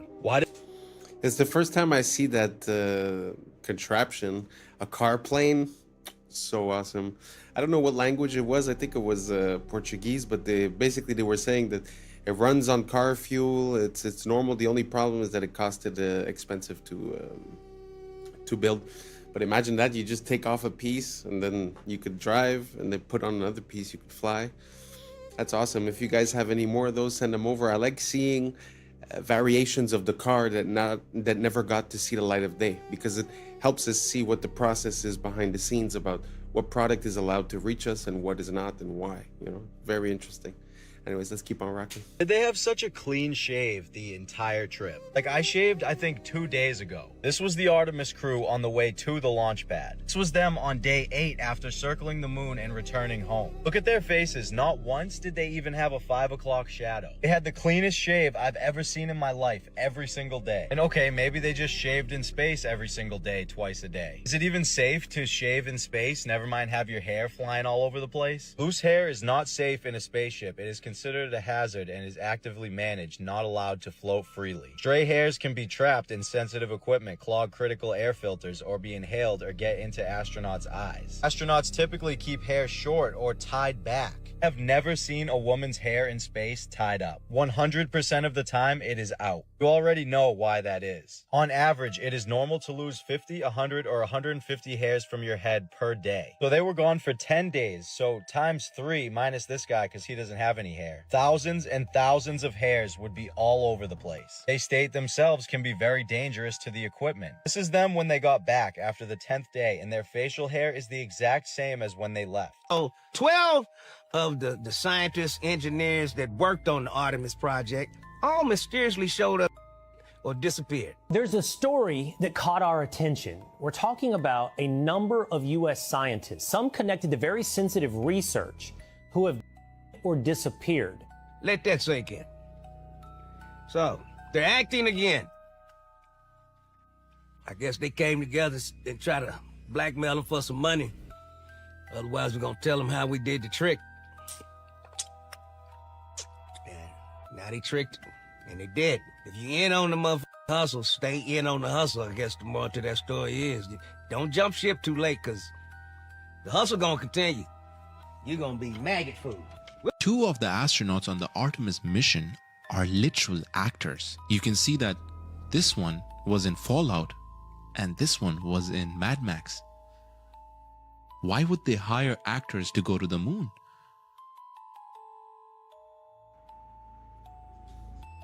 Isn't that concerning? I mean, it's a small detail. Don't get me wrong. It's not like it blows the lid off of everything. But what are the chances? And if you look at the girl astronaut, I don't remember her name, but if you look into her curriculum, like, she's been busy. Since 2003, she's been working at NASA, doing all kinds of stuff. So when is it that she becomes an actress? You know, and how come? I don't know. You guys tell me, does it mean something? Does it not mean something? Let me know down below. Maybe I'm missing something. Let's keep on rocking. Get your tinfoil hats out, folks, because this is maybe my favorite conspiracy theory of all time. Okay, so one of the biggest conspiracy theories regarding the lunar landing is that we never went back after the 60s and 70s because we lost the technology. The idea is that the machinery and the tools that we used to get to the moon were either intentionally destroyed or lost over time. And the engineers that were working on it, they eventually all passed away. And so the actual hardware and the people that took us to the moon are no longer. What if I told you that the reason there hasn't been another lunar landing is because of lost technology? It's just not NASA's, it's Disney.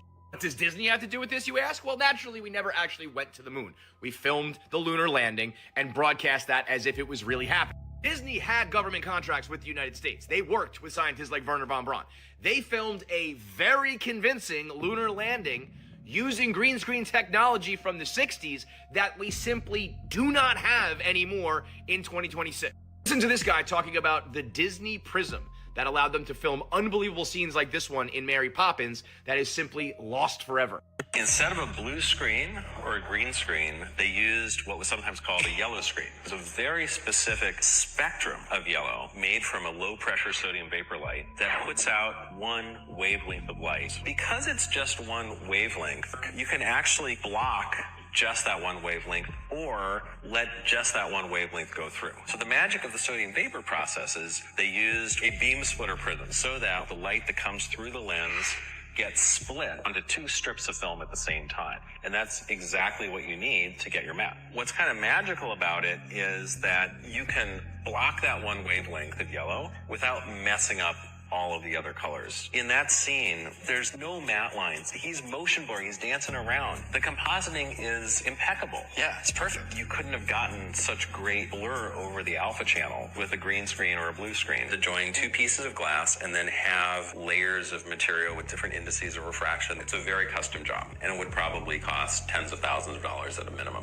Apparently there were 3 of these ever made, and also we don't know where any of these prisms are today. So we did lose the technology. It just has nothing to do with rockets and shuttles. It has everything to do with green screens and prisms. Disney had this flawless yellow screen prism technology that allowed them to film Mary Poppins' lace transparent hat, or Dick Van Dyke's blurring movement when he dances, or throwing salt all over the place. So all that technology was perfect for a lunar landing where you're stepping on rocks and there's moon dust and the black background with the red, white, and blue. And once those prisms were lost or destroyed, we didn't have the technology to film another lunar landing the last 60 years. You're telling me we can't remake these prisms? He said it costs tens of thousands of dollars. Just buy 1 billion of them. We can send people to the moon, but we can't rebuild this cube? Forget about the lunar landing. I just want to see movies made this way. In today, wow, it was the first time that I've ever heard anything about that, and I've been looking into this for quite a long time. But have you guys ever heard of this lost technology? That's pretty crazy. I mean, to have the capability of doing just the masking or just the coloring and to have it perfectly split, I mean, that's a revolution for the 60s, never mind today. So yeah, very interesting. I had no idea. I had heard the idea that Disney was involved in the filming. But anyways, what do you guys think? I don't think I've ever asked you guys, so I want to know. I'm curious. Are you on team we landed on the moon in 69 up to 72, 73, and then afterwards we've never been back? Or do you think there was some trickery or fakery and an ulterior motive or reason for the reason that we haven't been back? Let me know down below, and let's keep on rocking. This video is showing you guys what the sun looks like up close with an ND5 foil solar filter, which allows us to be able to see through the brightness of the sunlight to actually see the shape of the sun, its texture, what it looks like. And I'm going to show you 3 different views from 3 different days, and you're going to see that the sun always looks the same, always has these same little spots on it, which I'll get to here in a second. Let's get zoomed in. There we go. Now you see these little black, look like little black dots on the sun.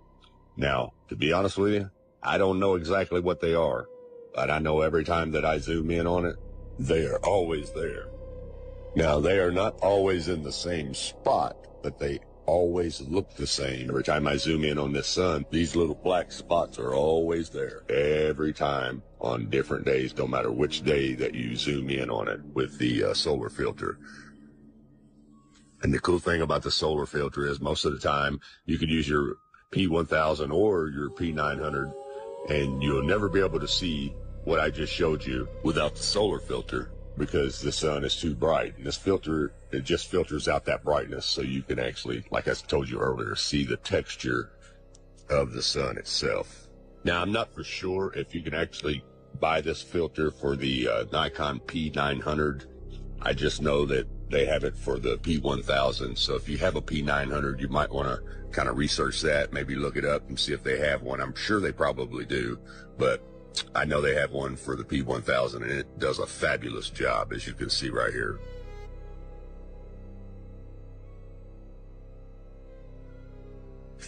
Now you're getting ready to see those little black holes, those little black dots again, just as I showed you on the first day.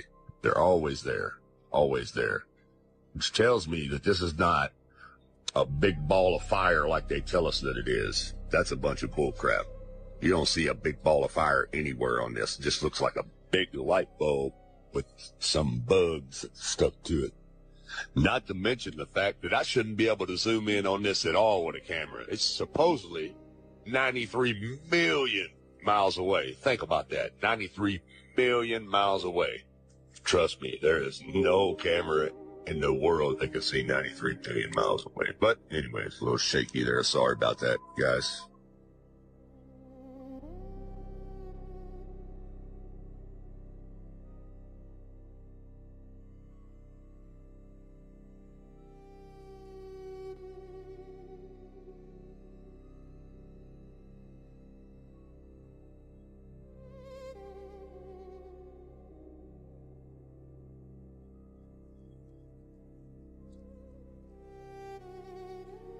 Okay, now this is a total different day here.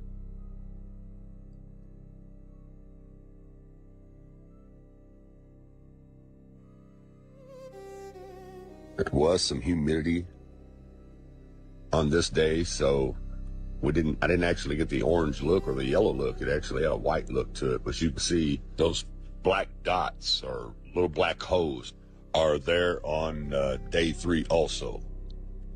Well, you see the atmospheric reaction kind of blurring there over them, but they're definitely there. I don't know what that is, but it's something.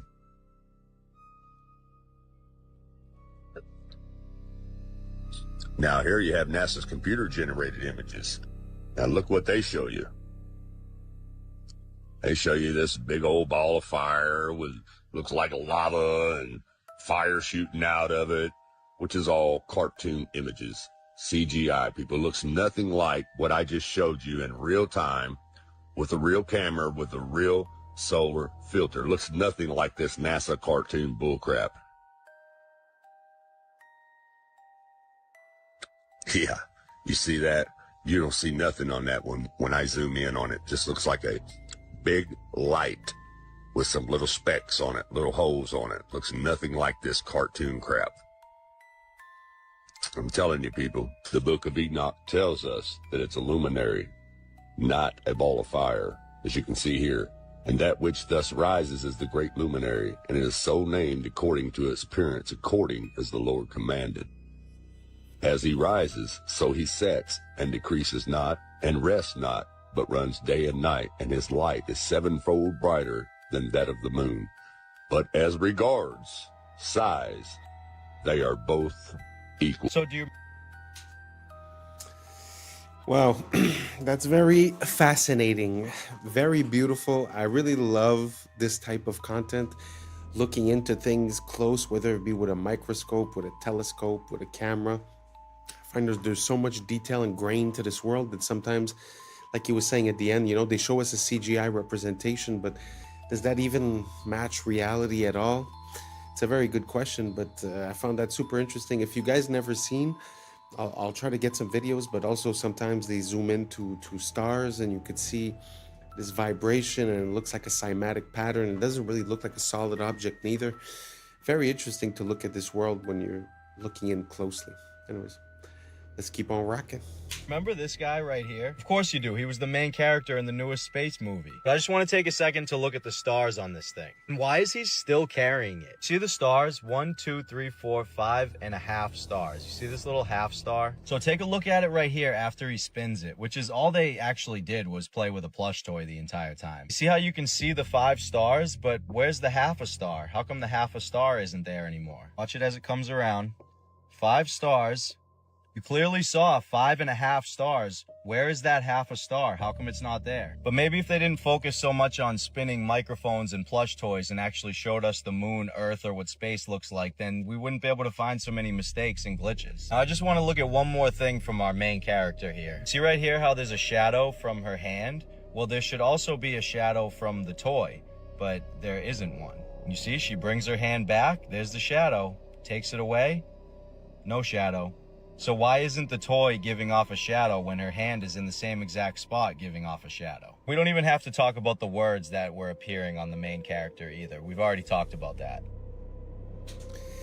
I mean, they were all interesting, but has anyone seen a debunking about the last one that he just showed? The one with the letters going through? Because if you think about it, it would make sense if they're using a blue screen and the little plush toy is blue. So let me know if that's been debunked, because that's a pretty good one. What do you guys think? You guys think it's what do they call it? Augmented reality, where they use 3D modeling in real time? Or do you guys think that it's just a mistake of lighting or in our mind? Or let me know what you think down below. Let's keep on rocking.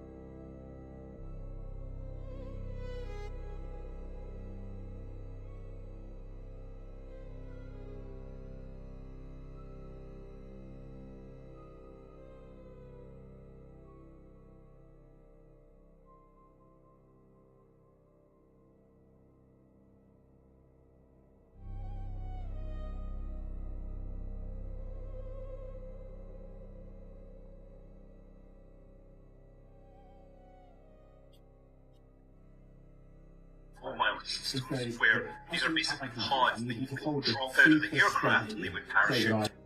Pods that you would drop out of the aircraft and they would parachute.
What do you guys think?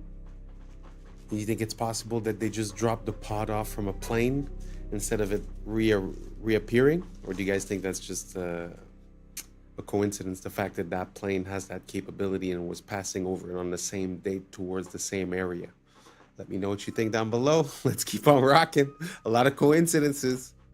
Pas de caméra interne pendant l'ascension, juste des coupures pour faire place aux images de synthèse. Ils sont prudents pour pas faire les mêmes erreurs qu'avec Apollo 11. Après tout, si c'était faux, pourquoi ça deviendrait vrai? We're going to the moon. La NASA, c'est une télé-réalité, avec des acteurs présentés comme des cartes Pokémon. On sait tous que les images de 69 ont été faites en studio, avec un ralenti x2. Et si on met en vitesse normale, on peut visualiser les harnais. Et regardez la simplicité du décollage depuis la Lune pour le retour sur Terre. Il était plus propre que la vidéo d'aujourd'hui. Et celui qui filmait est resté là-bas. C'est peut-être Buzz Aldrin d'ailleurs, un astronaute, acteur et franc-maçon, qui nous répète ne jamais avoir été nulle part. We did go there. Et il porte même une bague maçonnique sur cette photo culte. Et ici aussi. Parce qu'on a affaire à un théâtre occulte. La fusée fait 322 pieds de hauteur. En Gematria Prime, Artemis 2 égale 322. Le fameux nombre de la société secrète Skull and Bones. Parce que la conquête de l'espace est une conquête de l'esprit. Répétée depuis ton enfance pour t'éloigner de la réalité et t'enfermer dans leur prison digitale. Do you know that Christina Koch was actually a character in Mad Max in 2015? Yeah, NASA astronaut Christina Koch appeared as one of the Vuvolini in the 2015 Mad Max Fury Road. And then just 10 years later, she's going to the moon. What an exciting life, huh? Apparently, she's only even been an astronaut for only 13 years. And she completed her candidate training in 2015, the same year that she was filming to be in a movie. Yeah, the 2 of the 4 American astronauts that are on that flight, they're right out of central casting. They're right out of central casting. Let's not forget about the words appearing on the stuffed animal and then him quickly moving it out of the way. Let's not forget about how the bag phased directly through Buddy's ear right here. Minutes before the Artemis 2 crew traveled the And what the hell is he even doing? Let's not forget the vanishing red dot. Terrible quality video, even though you couldn't take a bad quality video nowadays, even if you tried. 1995 digital camera. Video from inside the ship from the entire 10-day trip, except for when they're free falling at 25,000 miles per hour. No close-up shots either. They're making sure they're keeping their distance for some reason. None of this is melting, even though this fucking ship would be hotter than lava. A crew going up and touching the ship and their hands are somehow not burning off. Here's a little bonus clip from a separate team of dumbasses. Why did the ball fall straight to the floor if they're in space? So, it's really not a question of you should believe this or that. I'm really wondering. To be honest, I'm not even decided on any way, shape, or form. But a few quick questions. Have we been to the moon? Is the sun really 93 million miles away? Do the pictures we have or the representations that we have of the planets or the galaxy or the solar system, are they realistic? Is it true? Let me know what you think down below, and thanks for rocking. And that's a wrap for today, familia. Whether you're tuning in with the sunrise or you're posted up after midnight, I appreciate your time, your energy, your curiosity. And don't forget, this isn't about truth or fiction. This is about perspective. If this sparked a thought, a laugh, a deeper question, then we did our job. So drop your thoughts in the comments, keep the convo alive, like, subscribe, and don't forget to hit that bell if you're riding a wave, because we're just getting started. So until next time, stay grounded, stay weird, stay critical. I'm Adam Strain, and this has been Adam Strain Reacts. Peace! I don't know what y'all think, but now's the time for us to link up. Really think we on the brink up, making a change from living this strange. Living this strange.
Like what, for example? I had no idea how many people were like actively getting into like rich that I happen to know personally. In Hollywood? Oh, yeah. The mice lost intellectual behaviors, and scientists still extrapolate this model to humans on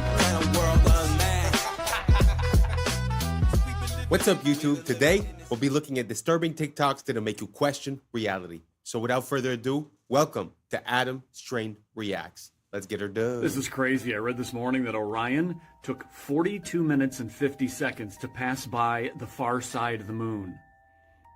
And the total runtime of the Pink Floyd album, Dark Side of the Moon, is also 42 minutes and 50 seconds. Yeah. What is it the universe says about coincidences? They're never so lazy.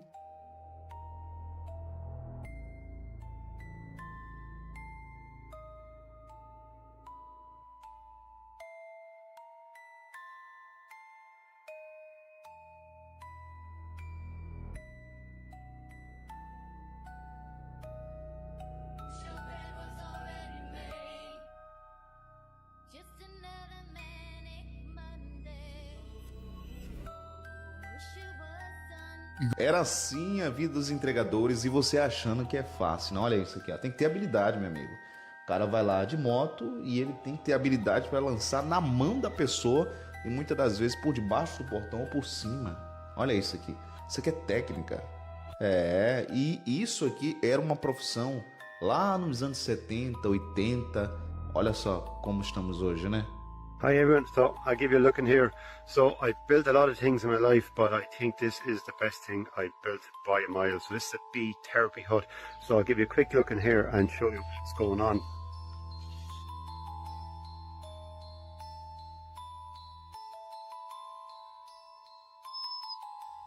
So in here now, underneath this is the bee bed, and underneath this there's 3 hives. There's about 150,000 bees in there, and then just down here at the end I have another hive. It's an observation hive. I'll just give you a quick look here.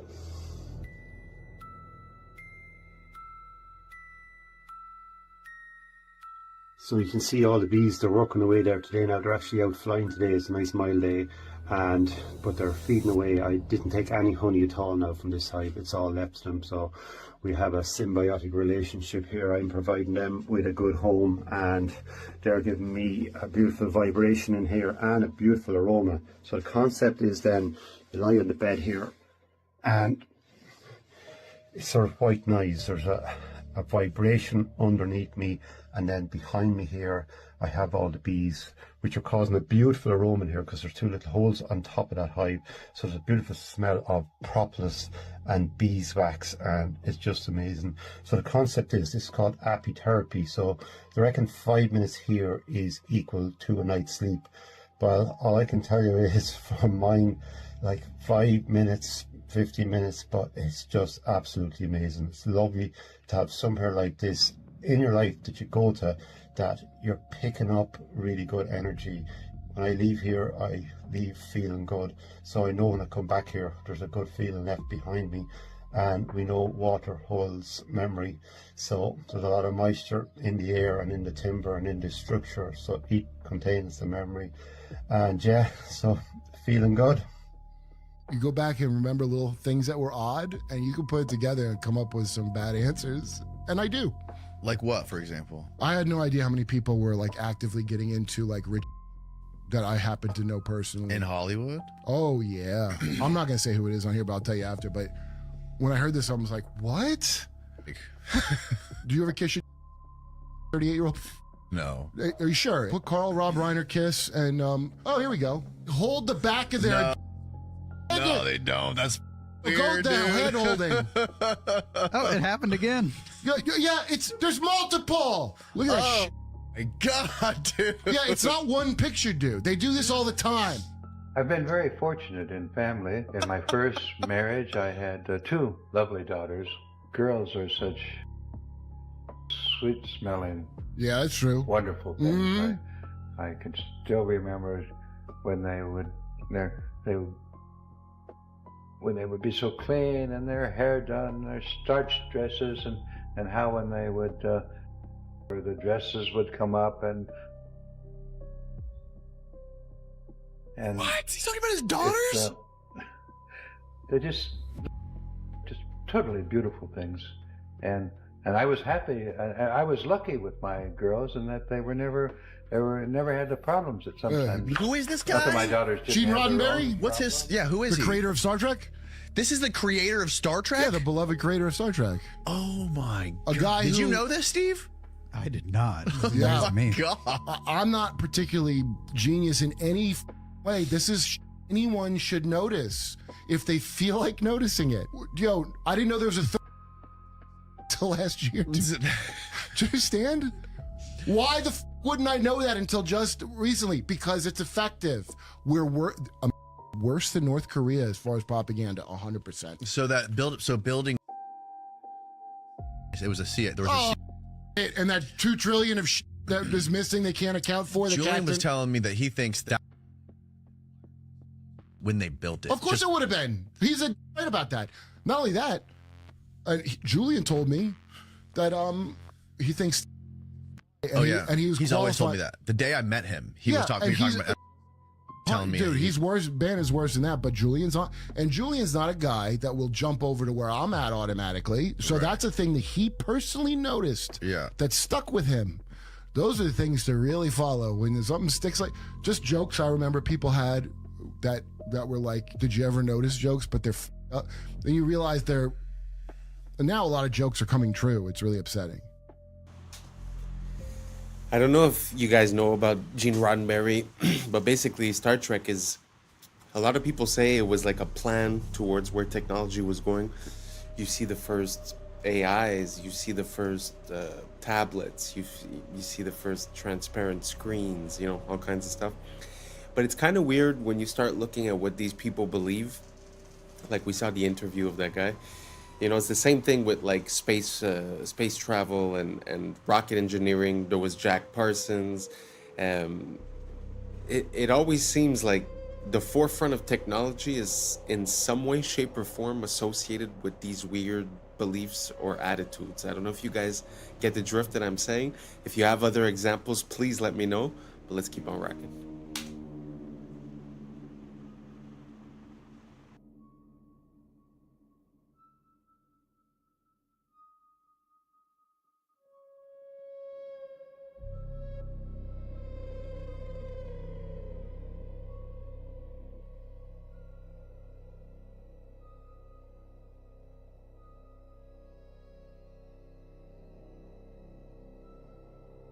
Watch this.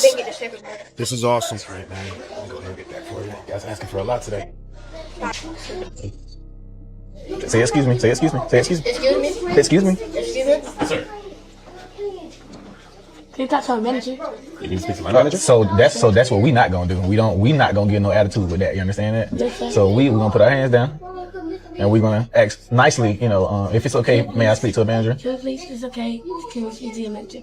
Yeah, I'll go get my manager for you. Say thank you. Thank you. Mm-hmm. What's his problem? He might be having a bad day today. Who knows? Sometimes they don't. Sometimes they Yeah, sometimes people, hey, look at me. Sometimes people have bad days. But we don't catch no attitude. We don't get an attitude back, nor do we, start snapping at people. We don't curse. We don't do any of that stuff. You understand that? We as men keep our bearing. You understand that? When we have issues, what should we do? Stay calm and keep our bearing. You understand that? Yes, sir. All right, so we had to ask her to speak to manager just because we just need to let her know our experience because he's not doing good. We're not having a good day at the restaurant. We've had to ask for our refill. We had to ask for silverware. We had to ask for plates, all this stuff, and then he not bringing stuff out. We had the wrong food. So think about all that stuff, and then you need to tell the manager that when she gets here, okay? But you're gonna tell her nicely. You understand that? Nice to meet you. How can I help you? We having a complaint about the waiter. We went ask for more plates and refills. He cleaned out the plates and he said it was way too much. So y'all were being too much and that he threw the plates down? Yeah, I have any complaints on this side? And also, when we had got our food, he had forgot to give us silverware. And then when he did give us our silverware, he forgot to give him a spoon. So, and he forgot my order and he placed just rice on my plate. Okay. Did we get your food corrected already? Yes, ma'am. We did? Okay. I apologize for our server's attitude towards you guys. That's unacceptable. I will go have a talk with him and hopefully we can get things cleared up. Is there anything else I can do? No, ma'am. You sure? Yes, ma'am. How's everything going? Good. All right, I just want to come out and apologize. My manager spoke to me. I was having a really bad morning, guys. hit something on my car, and I took it out on y'all. That was all me. I apologize. Thank you guys for bringing it up. It won't happen again. How's your meal, though? Is everything else going okay? Yes, sir. Awesome, man. Well, if y'all need anything, just give me a little holler, all right? All right. So this is what we want to do here before we ask for the check. What did he say was going on his day? He had something going on with his car. He had something going on with his car, right? Yes, so what's something we can do? Ask him, is it okay to pray for him? Is it okay to pray for you? Of course, man. I would actually very much appreciate that. All right, cool. So you want to say a prayer for him? Father God, thank you for our day. Thank you for our server. And thank you for having him to get things fixed with his car. And again, we thank you for him. In Jesus' name we pray. Amen. Amen. All right. All right. I appreciate that, man. That made me feel so much better, dude. All right, now what we need? Can we get a check? That is a man raising up children the way they should go. I think. To be honest, kind of gets me emotional. I know it's probably staged or whatever, but it's more about what it represents. And I feel like a lot of the kids, they have access to information, but they don't necessarily have access to a good teacher. And to see that in action, and to see how sometimes, kids might act a certain way just by reflex, and just having someone there to guide the situation is beautiful. It's a beautiful thing. And men, more than anyone else, need to be, like he said, calm and unbearing, of their emotions and of their attitudes. So I find it such a beautiful thing, and I think it's a bit lacking these days. I don't know, maybe it's just an impression I have. Let me know what you guys think down below. Do you think this guy went too far, or do you guys think that it makes sense to teach your kids something like this? Let me know down below, and let's keep on rocking. I think I just found a connection between the Georgia Guidestones, resets, and an experiment done in the 70s on rats. So my bad, it was on mice, not rats. So this was a man-made mouse utopia called Universe 25. It started with 4 males and 4 females. The colony peaked at 2,200, and from their decline to extinction. Once a tipping point was reached, the mice lost intellectual behaviors, and scientists still extrapolate this model to humans on Earth. So the Universe 25 experiment was one of the most terrifying experiments in the history of science. Through the behavior of a colony of mice is an attempt by scientists to explain human societies. The idea of Universe 25 came from the American scientist John Calhoun, who created an ideal world in which hundreds of mice would live and reproduce. More specifically, Calhoun built the so-called paradise of mice, a specially designed space where rodents had abundance of food and water, as well as a large living space. In the beginning, he placed 4 pairs of mice that in short time began to reproduce, resulting in their population growth rapidly. However, after 315 days, their reproduction began to decrease significantly. When the number of rodents reached 600, a hierarchy was formed between them and the so-called wrenches. This is what appeared. The larger rodents began to attack the group, with the result that many males began to collapse psychologically. As a result, the females did not protect themselves and in turn became aggressive towards their young. As time went on, females showed more and more aggressive behaviors, isolation elements, and lack of reproductive moods. There was a low birth rate and at the same time an increase in mortality in younger rodents. Then a new class of male rodents appeared, the so-called beautiful mice. They refused to mate with the females or to fight for their space. All they cared about was food and sleep. At one point, the beautiful males and isolated females made up the majority of the population. As time went on, juvenile mortality reached 100% and reproduction reached 0. Among the endangered mice, homosexuality was observed and at the same time cannibalism increased.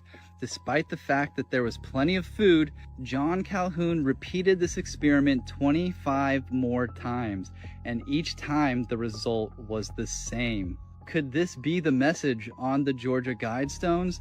Maybe it's not that they just want to have this ruling class. Maybe they know once the population gets to a certain amount that this same thing that happened in this mouse experiment will happen with humans. This would also explain the Cabbage Patch Babies and why they had to repopulate the earth, because we had too many people and they stopped reproducing. Dude, this is crazy. So what if these resets don't actually happen because of a catastrophe? They just happen because of overpopulation, just like what happened with these mice. And then the mud floods would just be to like seal the deal, to rewrite history so that nobody had any questions about what happened in the past. Dude, that's a crazy ass perspective. Let me know in the comments what you guys think. That's crazy. Peace and love, y'all. Yeah. It's some interesting questions, because I mean, that experiment is very worrisome, and it feels like we're at some point in that process. But at the same time, what he was saying towards the end is interesting as well, because when you calculate the natural progression of a population, in a few thousand years, I think the numbers become exponential. So even today, in regards to how many people there was in the 1900s, or let's say the 1800s, I think we're not going up in a stable fashion. It's as if there's always these events, or they call it resets, but I mean, it kind of makes sense, because we're not at the progression that we should be with the amount of humans we have, like, let's say today, and how much that would create in 20 years, let's say. We're never close to that number when we reach 20, 50, 100 years later. So what do you guys think? Do you guys think that it's possible that there's these resets? Is it possible that there are natural catastrophes? Is it something else? Let me know what you guys think down below. Or maybe it's just evolution and natural selection, and that's just the way it is. So let me know down below. Let's keep on rocking. The last reel I posted has people just losing their minds, because, you know, men especially, we can't be wrong. Our ego is just way too big. Whatever we believe, we just can't, we're not gonna, it's too much of an ego hit. So anyways, listen to this woman who's very familiar with government contracting and the procurement process explain a little bit more in depth on the reel I just posted. Hold on. I was sent this by a few people. Likely made it Accurate Energetic Systems in Tennessee in $425K in May of 2025. You can bet Steve Feinberg was involved in the planning of his public. Well, I pulled all of Accurate from usaspending.gov, and I found this one. This one, the address is in Tennessee. It is for miniature anti-personnel SPM. That's what caught my attention. We're going to come back to that. The amount is $440,494. The procurement period, May of 2025 to August of 2025. So I went and looked up all other procurements, because as somebody who is, that was a really odd amount of time.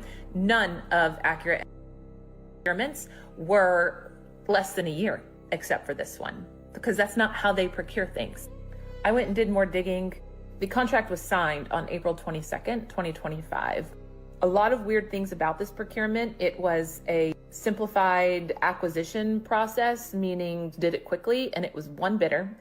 They did not put it under any of the IDVs, which are the vehicles that they have for all the other hundreds of tens of millions of dollars that AES had with them. It gets worse. These devices are made for, and the XS anti-personnel are, they're put on people.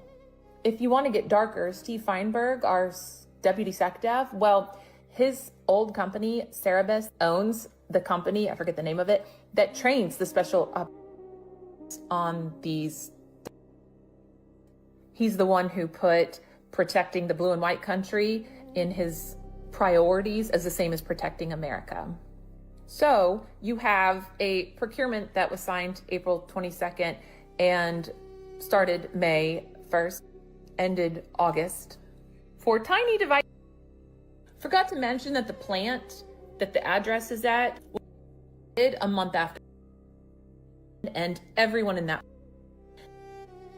So, I don't know, Cersei, what do you think? Huh? What do you think? Yeah, I totally agree. Day 6 of Artemis 2, and the logic just broke. These images are the exact same. One's day and one's night, but if you look at the top, these images are the exact same. And look at the live feed, and watch his eye. Ready for it? Watch, watch, watch, watch, watch. And the shrimp soak back up the water.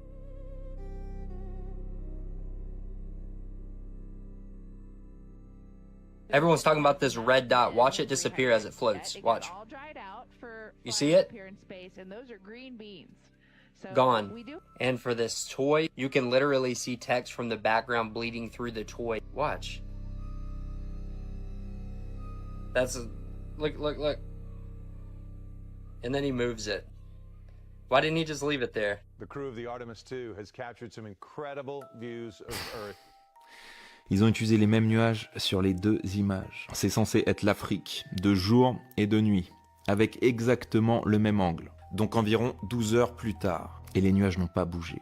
Parce que ce sont pas des photos, ce sont des images de synthèse, comme toutes les images du globe. Alors soit la NBC s'est trompée dans la sélection du graphiste, soit c'est intentionnel pour nous tester, comme c'est marqué sur ce reel de la NASA.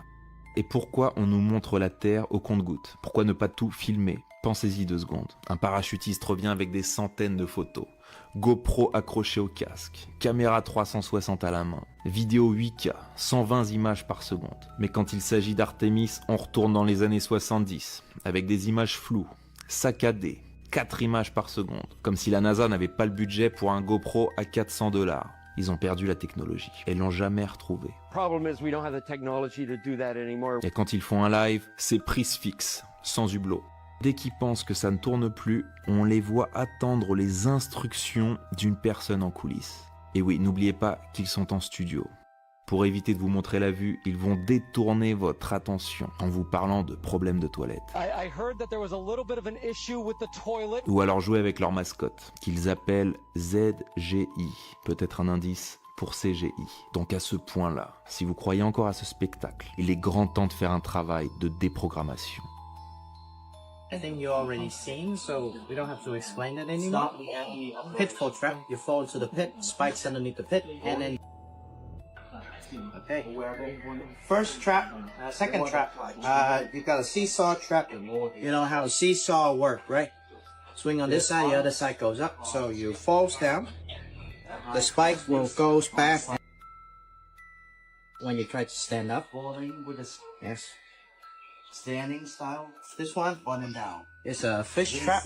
So this fish trap came from the idea of the actual fish trap. You see, the river flows, and when the fish follow the river, goes into the box, and the fish, when in the box, cannot escape the box because they are too big to fit through the gaps here. So, fish trap, same apply, but opposite side. So, you swim in the river. You swim in a flooded area. You have your leg fell down. And when your legs fell down, you stab the spike here. And when you try to pull your leg out, that's what happens. Okay. The next one is the armpit trap. Armpit trap, you fall right into the middle.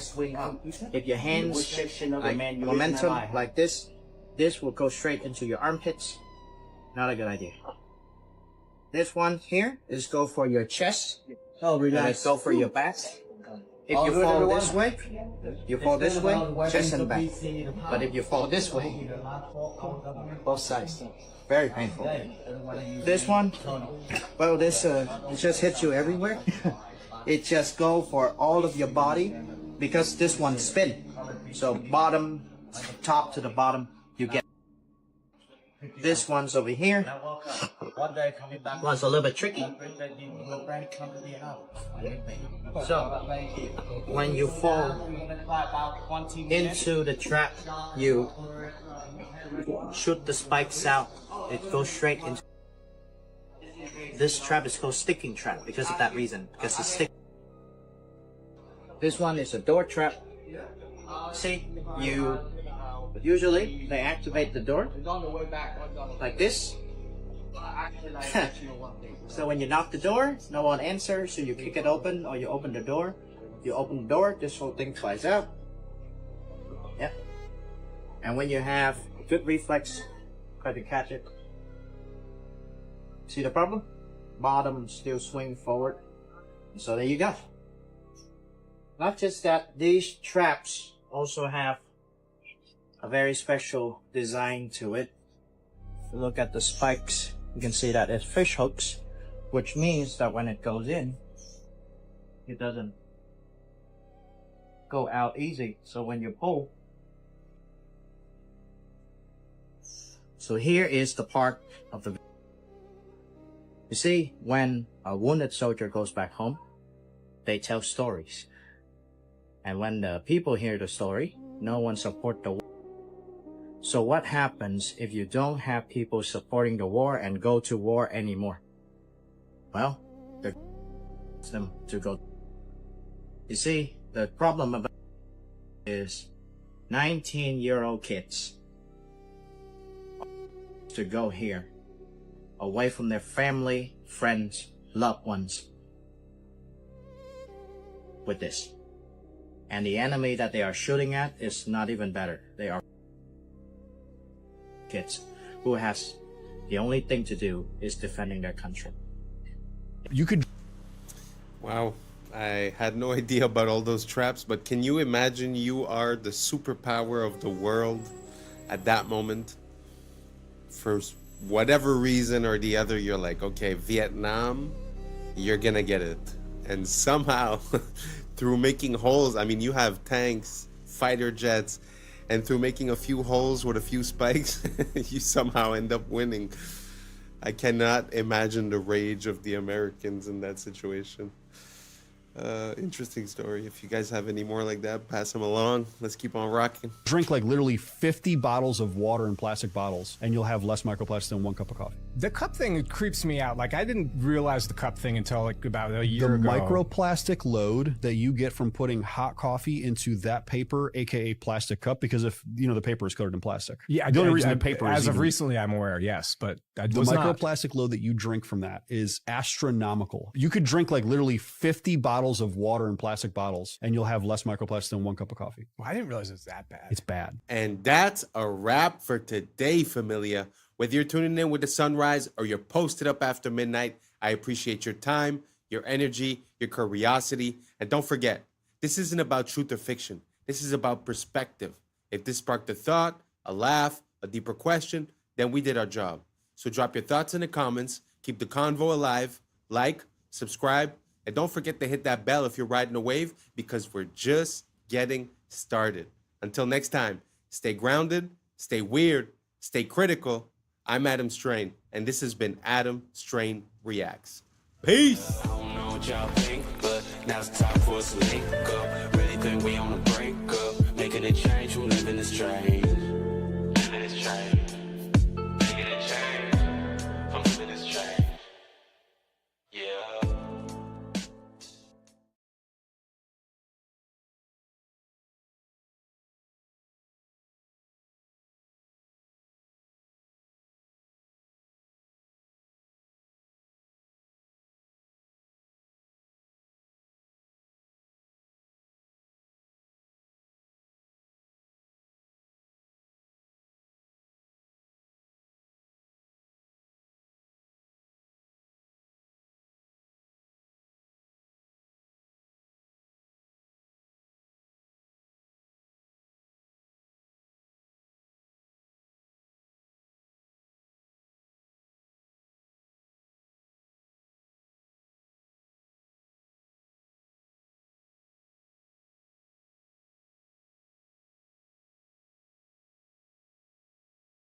And do you see this? There's a frog in here. All about the one world government. LA, 15-minute smart cities. Jamaica, Maui, 15-minute smart cities. Yeah, right? Yeah. There's all the snacks. There's no employees. There are robots in here. There are robots taking your order.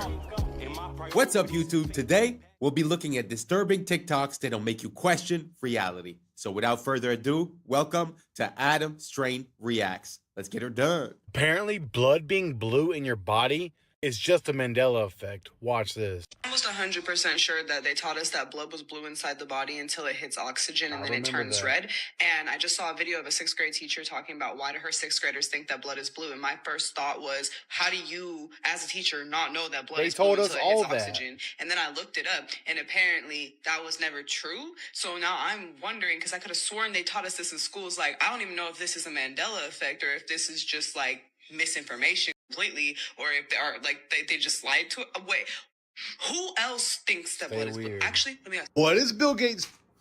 What do you guys remember? Have you guys ever heard of the Mandela effects? There's a lot of things that people remember differently than the way they are.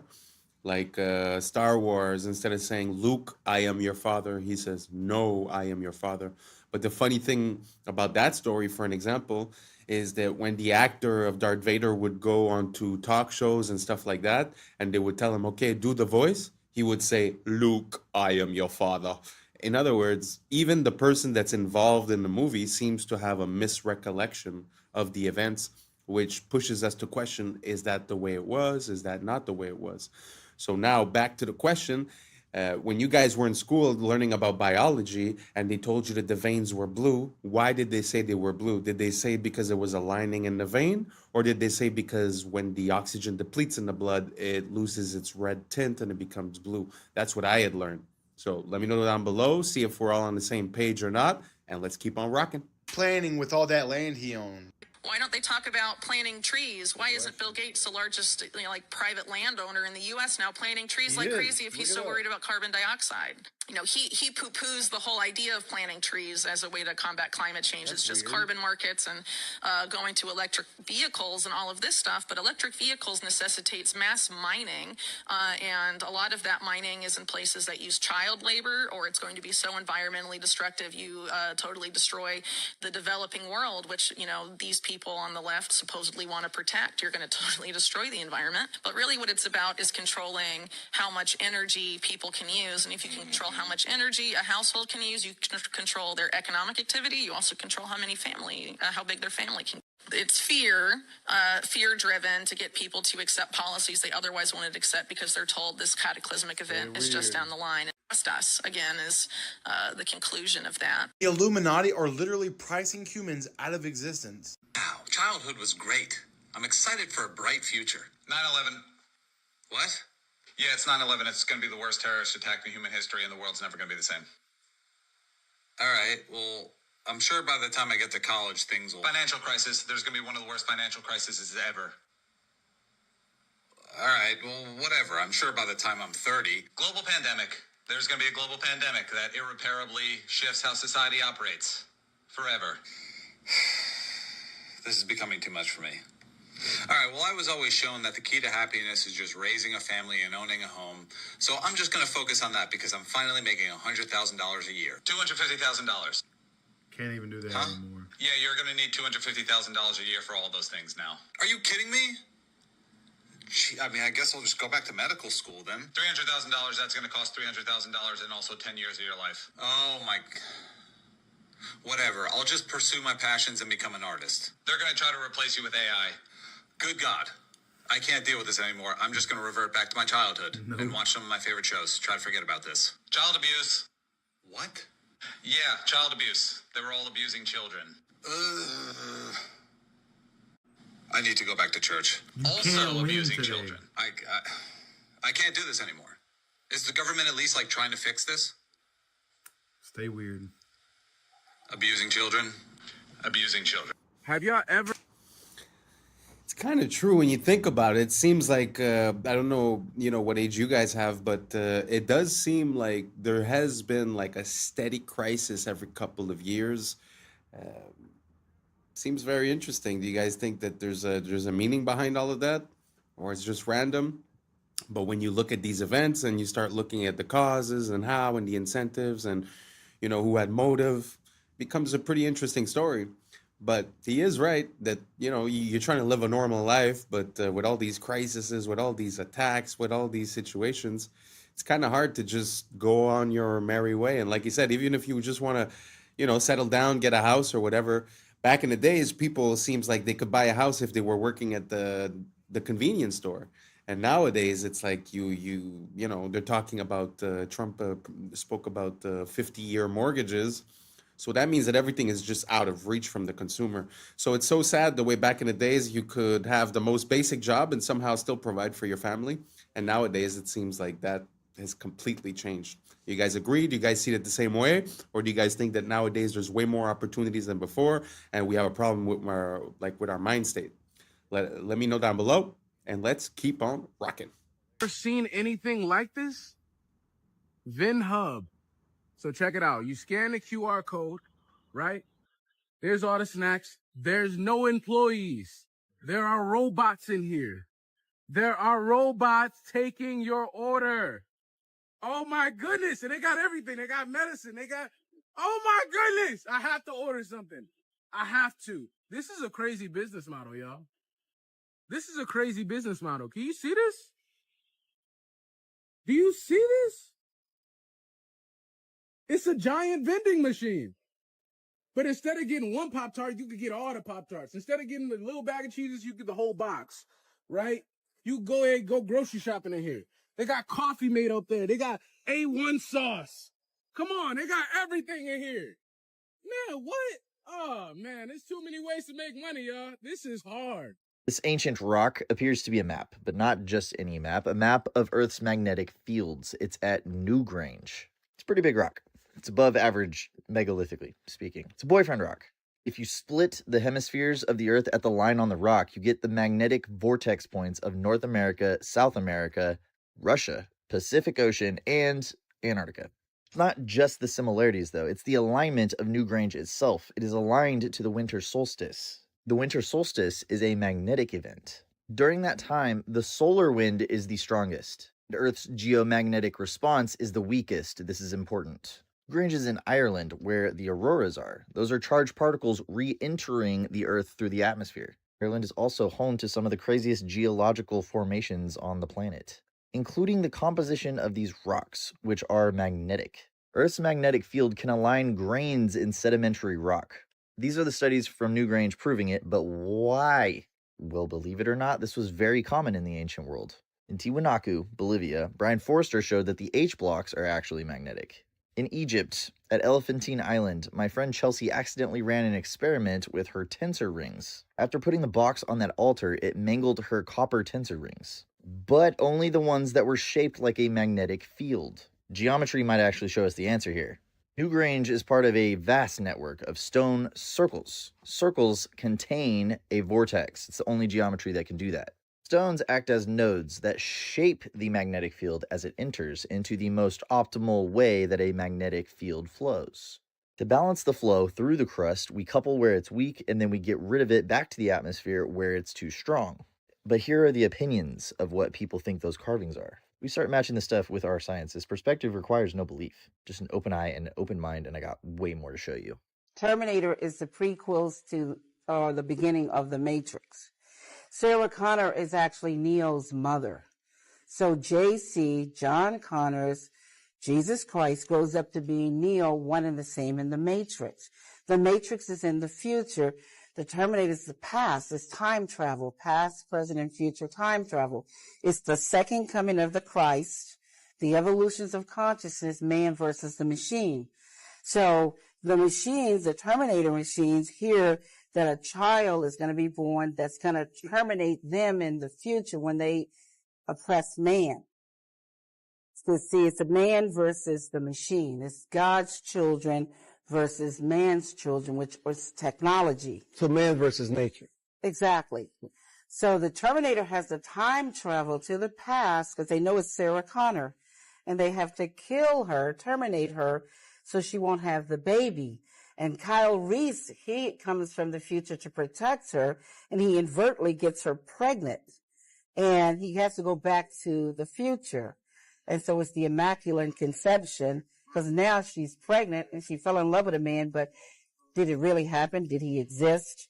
And then this child, when you see the three Terminators, the boy, and then the man child, subconsciously, he doesn't know why the Terminator is trying to kill him until he's hidden out in the city, in the Matrix, the future. When he reaches 30 years of age, the rebellion, reloaded, revolution starts. And the rebels come and they find him because they've been watching him all along. That's what the Guardians and the Sentinels are all about.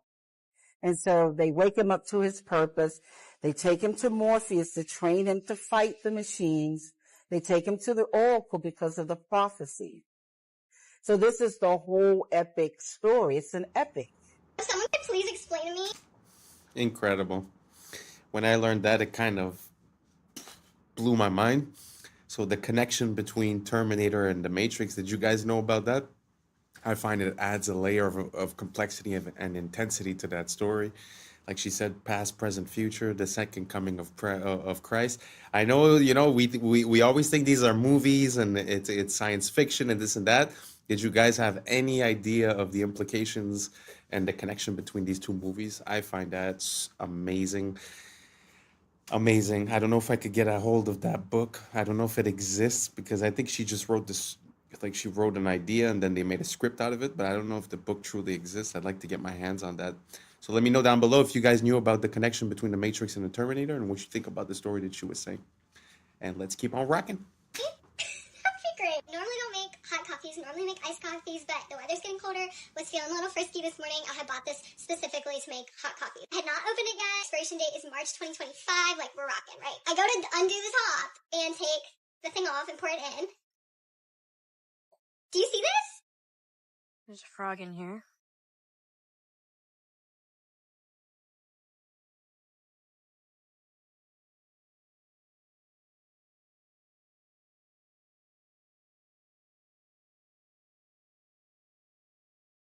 Open this. Look, drink water.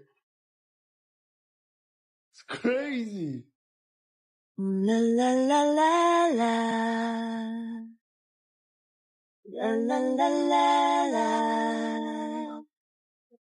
La la.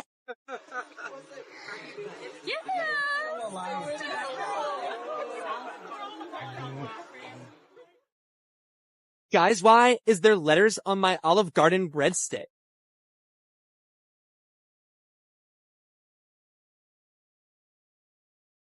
So if LA couldn't get any creepier with all the problems with crime and homeless, I ran into this billboard on this lot. So this is a vacant lot for construction, and it says, "Live life deeper, 144 stories underground. You may never go outside again." It's so creepy. I'm wanting to know if this is real with this construction site right here. West Hollywood, Beverly Hills adjacent, a controlled access community, 24/7 security, residents only amenities, a new standard of sustainable living, but it's all underground. Live life deeper. The world's first and only completely subterranean residences. Terrifying. I feel like it's a horror movie. It's so creepy. Fossilized. Wow, that's interesting. First of all, do you think it's possible that they're like sort of trying to create chaos above ground and sort of subconsciously say, hey, you want to be safe? Go underground, type of thing? I don't know. It's kind of weird. I don't know. The idea of living completely underground or having my house underground kind of makes me feel claustrophobic. I really don't have claustrophobia, but I don't know. I just feel like it's not natural for us to be living underground. And second of all, I don't know if you guys noticed that the placement of that guy's eyes was very, very interesting. I found that, I don't know if it's AI or something, but super interesting. First time that I see something like that. So let me know down below. Would you guys like to live underground in a complex like that? Do you think it makes sense? Or are you like me and you like your fresh air and the sun and it's not for you? Let me know down below and let's keep on rocking. cowboy boot? That is the most insane thing I've read all day, but I am curious, what's the story here? Allegedly, this bad boy was found in a creek in Texas. So these guys, Carl and Don, were like, look, it's the fossilized leg of a cowboy. Well, that's a bit of a leap in logic. Why would they go and do a thing like that? Well, that's because Carl and Don are young Earth creationists. So since fossils run against the grain of what their ideology is, they need to find a way to undermine them. So they use this boot to say, look, fossils can form very quickly, and therefore all of geology is a lie. So many things wrong with this that it's actually incredible. Probably the most important, bone's not fossilized. When bone fossilizes, it turns to stone. This is just normal bone. It's not fossilized at all. They claim that this stone that it's in is 40 million years old, which it isn't. See, this is limestone. It breaks down in water, and then when the water evaporates, it leaves behind the stone again. So maybe the parent material is 40 million years old, but this sure isn't. And then why does nothing happen to the boot? Why did the boot not fossilize? It's just leather. You expect something unique to happen to the boot after 40 million years or some shit? We don't even know if this is human. I mean, that's a huge bone. And finally, if it is, why the fuck are y'all holding on to it? Even if there's a tiny chance this is actually from a person, don't you think it should be in like a forensics lab instead of being used to promote your weird, anti-science ideologies? So I don't know, maybe this is chill for them. If you think this is crazy, you should come check out my video debunking a young Earth creationist textbook. Come check it out, YouTube channel Mini Minute Man. Here we go. I put this in because I've seen that picture and that story a few times by people trying to negate the timeline, let's say. And they were saying that was basically petrified, but when something is petrified, like he said, it changes the composition into something that's more crystalline, the crystalline structure. And so he is right in a way that that's not really proof, because when you think about it, the leather didn't even have time to change. So pushes me to another question. How is it possible that this man's leg and skin got replaced by limestone? I guess that would be the part that I don't really understand. But I just put this in there because sometimes I see it used as proof positive that basically the timeline is off. And, you have to be honest on both sides. So I like to see one side and the other one. And that's why I presented it here. Now let's keep on wrecking. Oh, again, the Philippines was just hit with a massive typhoon. And you know what's interesting about all this? Again, this was another place that they proposed to build smart cities. These 15-minute cities of the future connected to digital IDs and electric cars. And you can't leave. This is all about the one world government, one world control. LA, 15-minute smart cities. Jamaica, 15-minute smart cities. Maui, 15-minute smart cities, all get hit with natural disasters. Now, why is it that every time these future utopias are announced in these places, they all get hit with these natural disasters? Don't you find this quite odd? Are you putting the pieces of the puzzle together like I am and seeing a direct correlation here? A common theme, if you will. Wiping out current foundation to build new foundation. First destruction and then reconstruction. What's going to rise from the ashes, guys? Surveillance grids, digital IDs, and centralized control, all under the disguised name of innovation.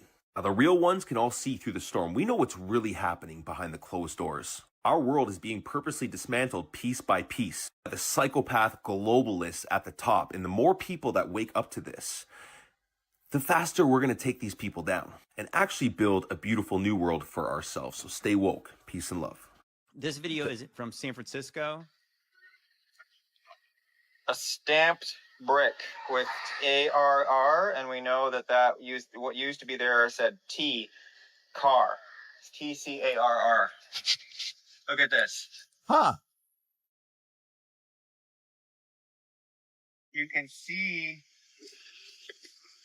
that there are still fully intact bricks in what otherwise fully melted. Like that one right there. Mm-hmm. What is that?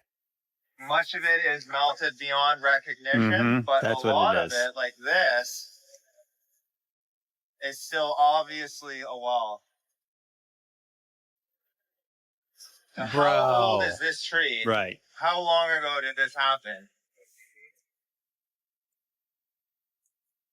That's in San Francisco. I gotta go check it out. Yes, definitely. You need brick, to get the and drone. It's all melted down like as if it was candle wax hit with a blowtorch.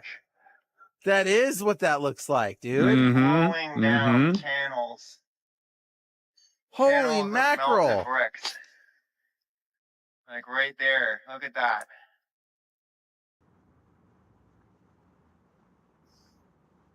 Still bricks sitting there, and that's the same kind of brick that this is, that's stamped. This is the evidence. It's very interesting. There's a word called meltology where people start looking into all these rocks and mountains, and they start identifying structures that they see as melted. And what's interesting about this one here is that I've heard things about melted brick before, and it's kind of a point of contention because if you want to heat brick sufficiently for it to melt, you're talking about almost 3,000 degrees. Fahrenheit and maybe 1,500 Celsius, which is very, very high heats, even for fire. So it's an anomalous situation when you find melted bricks. And anyways, to connect that, some people say that there was some plasma event or something basically that changed our plane of existence physically. So I don't know if that connects into that or if it comes from a fire, if it comes from another story. But again, it's just very interesting to see melted brick because the heat required to do that is very, very high.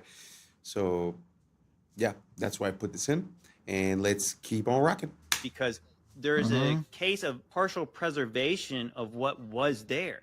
You know, because if you didn't find the bricks, you didn't see the little details of bricks in there, somebody would just say, oh, well, wind and water did this over 1 million years, right? They would say, oh, it was 15 billion years caused rocks to look like this.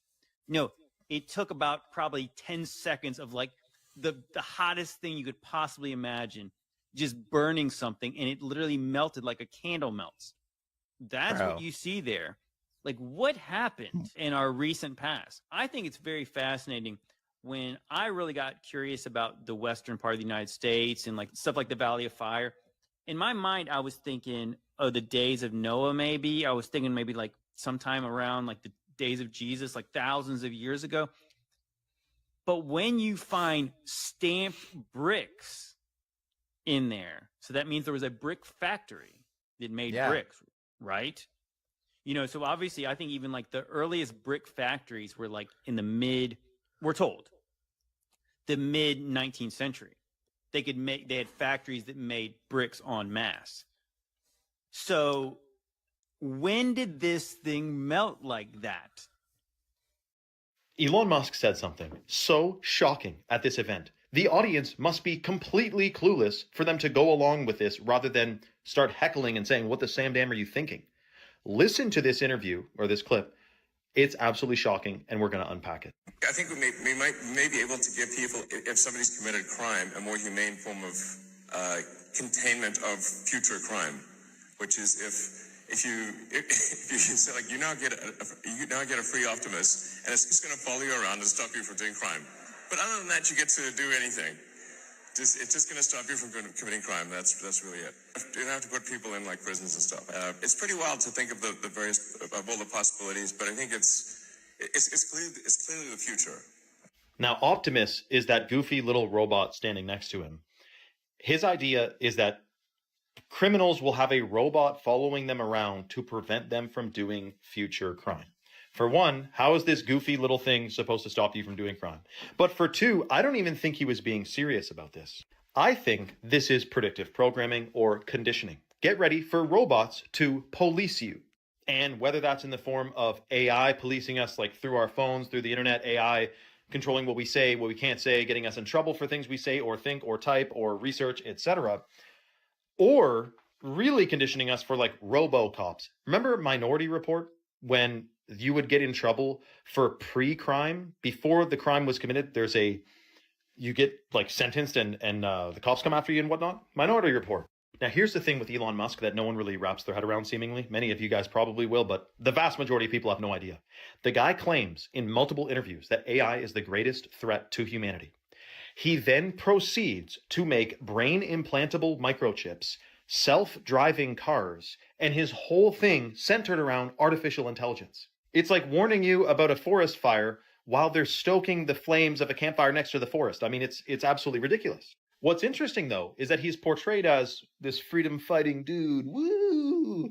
brain implantable microchips. What don't you understand about that? And the selling point is that it's going to make you superhuman, or it's going to help people who like can't use their arms, but if we put a brain microchip in there, they'll be able to move their arms again. It's going to be good for humanity. No, it will not make you superhuman. Merging with artificial intelligence will make you inhuman. You will no longer be fully human if you merge with AI, which is the plan, the mark of the beast. Let me know your thoughts in the comments below and follow for more. I'll admit, within the first few seconds of this video, you're going to go, I'm not so sure about that, man. But tell me if you think all of this in totality could be a coincidence, because I'm thinking it's more of a stretch to think this is a stretch. It's clearly happening and it's in your face. Watch this. The world might actually be run by demons. At almost every major city, there is symbolism for Lucifer. The United Nations headquarters is located at 666 United Nations Plaza, where there is tons of demonic symbolism such as this end times beast. In the Bible, it says 200 fallen angels descended at Mount Hermon, and the UN just happens to have a base there. The craziest part is that at a city called Astana, a city that's been purposely hidden from us, there's a massive pyramid, much like the one on the money that controls our entire world. And inside this pyramid, there's 200 perfectly aligned chairs. It's almost like the 200 angels that fell have a secret base where they make their plans. At this same city, there is another torch that represents Lucifer. This evil symbolism even stretches to CERN, a government research facility which has a statue of Shiva, the destroyer of worlds outside of it. So the 666 Plaza thing is true. The Mount Hermon thing is true. The Lucifer being the light bearer is true. The 200 chairs, that's legit. So that's only the tip of the iceberg. There used to be a website that is now scrubbed from the internet. I cannot find it. If one of you guys is a real techie, find this out for me. There's a website that showed the distances between certain buildings, like the Pyramids of Giza to the Basel, Switzerland World Bank, the International Monetary Fund, is exactly like 6,666 kilometers apart. And the One World Trade Center is exactly 666 miles from the Statue of Liberty, whatever, not saying that exact, but it was a website compiling all these shocking distances that happen to line up with 666s, and they're like significant, buildings in the White House and all that. Now remember also the Washington Monument. Go and convert the height of the Washington Monument from feet to inches and check out that numerical value and tell me, whoopsie daisy coincidence. Something shocking is going on in our world today, guys and girls and everyone else. And we're a part of it. We got born into this power struggle that's happening where it's good versus evil. What side are you on? Probably you're on the same side as me. I mean, it's a big club and we're not in it, right? Anyway, let me know your thoughts in the comments below and follow for more. So what do you guys think about all that symbolism? You think it's possible that it's just a coincidence? Or do you guys think it's a trope? It's like an archetype that they're using to I don't know, steer us or create a certain pattern in our mind? Do you guys think there's a meaning, or do you guys think it's random? Let me know down below. And thank you very much for being here, because I think we've reached the end. And that's a wrap for today, familia. Whether you're tuning in with the sunrise or you're posted up after midnight, I appreciate your time, your energy, your curiosity. And don't forget, this isn't about truth or fiction. This is about perspective. If this sparked a thought, a laugh, a deeper question, then we did our jobs. Drop your thoughts in the comments. Keep the convo alive. Like, subscribe, and don't forget to hit that bell if you're riding a wave, because we're just getting started. Until next time, stay grounded, stay weird, stay critical. I'm Adam Strain, and this has been Adam Strain Reacts. Peace. Now it's time for us to link up. Really think we on the brink up. Making a change from living this strange. Living this strange. Making a change from living this strange.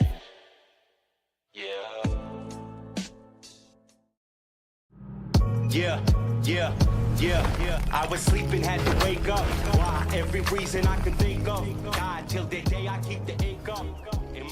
What's up, YouTube? Today, we'll be looking at disturbing TikToks that'll make you question reality. So without further ado, welcome to Adam Strain Reacts. Let's get her done. Creepy facts from the United States you never knew. The last one will blow your mind. Number 1, during the 1800s, grave robbers stole corpses from cemeteries across the U.S. to sell them to medical schools, leaving countless families to find empty graves. Number 2, in the 1950s, the U.S. Army sprayed bacteria over San Francisco to test biological warfare on its unsuspecting citizens, resulting in several mysterious illnesses and deaths. Number 3, the Donner Party, trapped in the Sierra Nevada mountains in 1846, resorted to cannibalism to survive after weeks of brutal starvation and snowstorms. Number 4, the infamous Winchester Mystery House in California was built by Sarah Winchester, who believed she needed to continuously add rooms to confuse the ghosts of those killed by her family's firearms. Before I say the last one, make sure to hit that follow button to support the channel. Number 5, in 1892, Mercy Brown of Rhode Island was exhumed after her death from tuberculosis because locals thought she was a vampire. Her heart was removed and burned to stop her curse. I want you guys to know that Italy used to have a whole bunch of random towers just like this. This is in Bologna, Italy, and they were built around the 12th century, and over time they were just demolished or they collapsed. Only 2 of them actually remain today, and their purpose was just for like a status symbol. People would build them for status,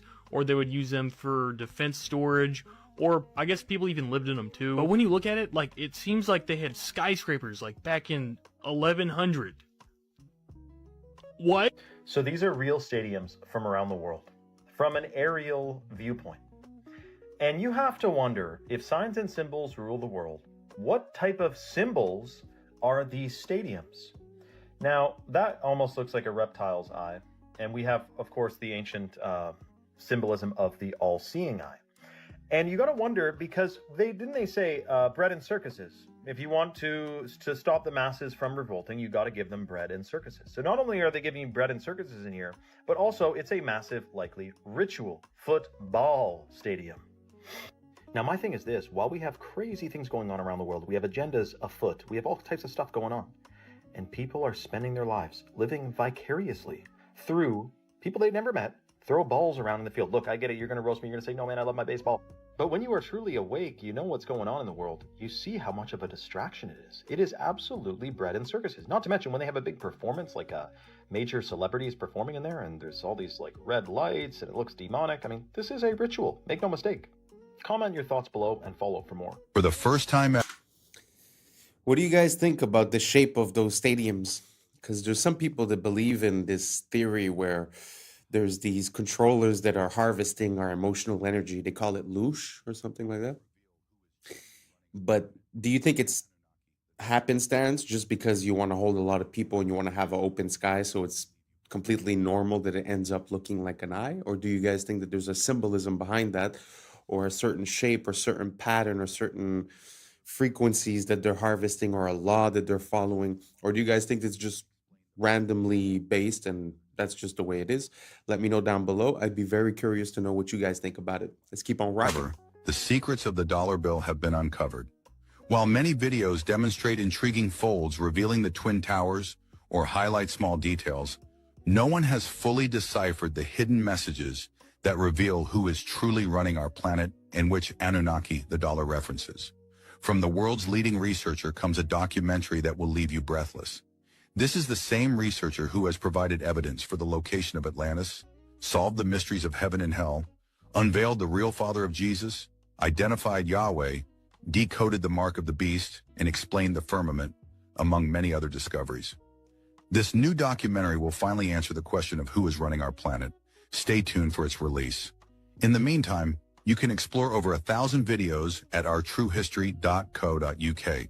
They stopped building castles like this because of this. This right here is a medieval cannon. Now, it took a long time before they actually made stuff that was good enough to knock down walls, but it definitely caused quite a bit of problems. And once the cannons started getting bigger and more powerful, that's really when you started seeing a lot of changes coming to castles. This right here is a gigantic cannon created by the Ottomans during the siege of Constantinople. These knocked down those walls. Now, constantly in warfare, they're adapting, they're changing things up. So this is an adapted castle that as cannons started getting better, they built it so it was rounder and it's angled so that the cannonball wouldn't get a direct hit, but instead would skim off to the side. But But cannon technology kept getting better, and so then they started building these star forts, which are super thick, as well as multiple layers of defenses, so you can never get close enough to the walls to really be doing a lot of damage. And a big part of this as well is by building up earthworks on the sides before it even reaches the actual fortress itself. So you got a double wall. And so this is a hill that's sloped up, and then there's just a little tiny bit of the castle that'll stick up above it, a little bit of the fort, and then they can fire their cannons, but it's really hard for the enemy to actually hit it. And there's a lot of different variations of these star forts. All of them are very cool, but like, look how thick that is. That is a super thick wall, super angled. So it's hard to be able to get a good cannon shot. And then plus, there's also defending fields of fire, so that it's harder for people to get up there. Yo, I got some. Well, first of all, he's mentioning star forts as if they were nothing. The star forts that he was showing were in the United States. The United States has like 300 years, so the fact they have so many star forts, he just glazed over that. And to be honest with you, I kind of have a hard time visualizing our idea of what a cannon is. Like, I understand the idea of having a tube and having explosives at the bottom of the tube, having an explosion sort of canalized, in one direction and have the ball go. I understand more or less what they're saying, but with the weight of those balls, I don't know. I have a hard time seeing how that would work. I don't think I've seen a real cannon today, like functional. So I don't know. That whole story was kind of weird. He just explained away the star forts because of the cannons. But again, the cannons, I'm not convinced. So if you guys have any proof, any videos, any links, anything down below, please write it. Please give me some info or send me a direct message. I'm very interested in this topic. First of all, the star forts, but also the cannons. It's something that I've been looking into for quite a while. So if you got something for me, please help me out and let me know what you think down below. And let's keep on rocking. Bone-chilling videos to share with you guys about Yellowstone. But answer me this.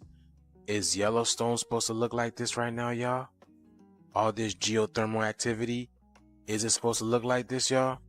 You're going to want to turn the volume up for this over here. Now, there's this guy posting clips around Yellowstone of the ground literally groaning, y'all. Like giant marching ants are underground like they're coming up, y'all. Check this out.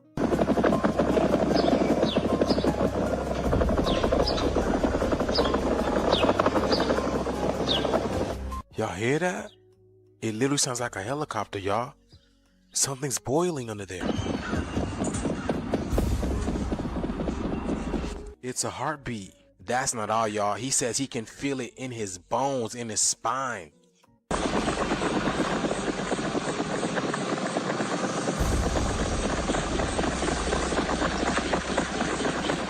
It sounds like the animals are running.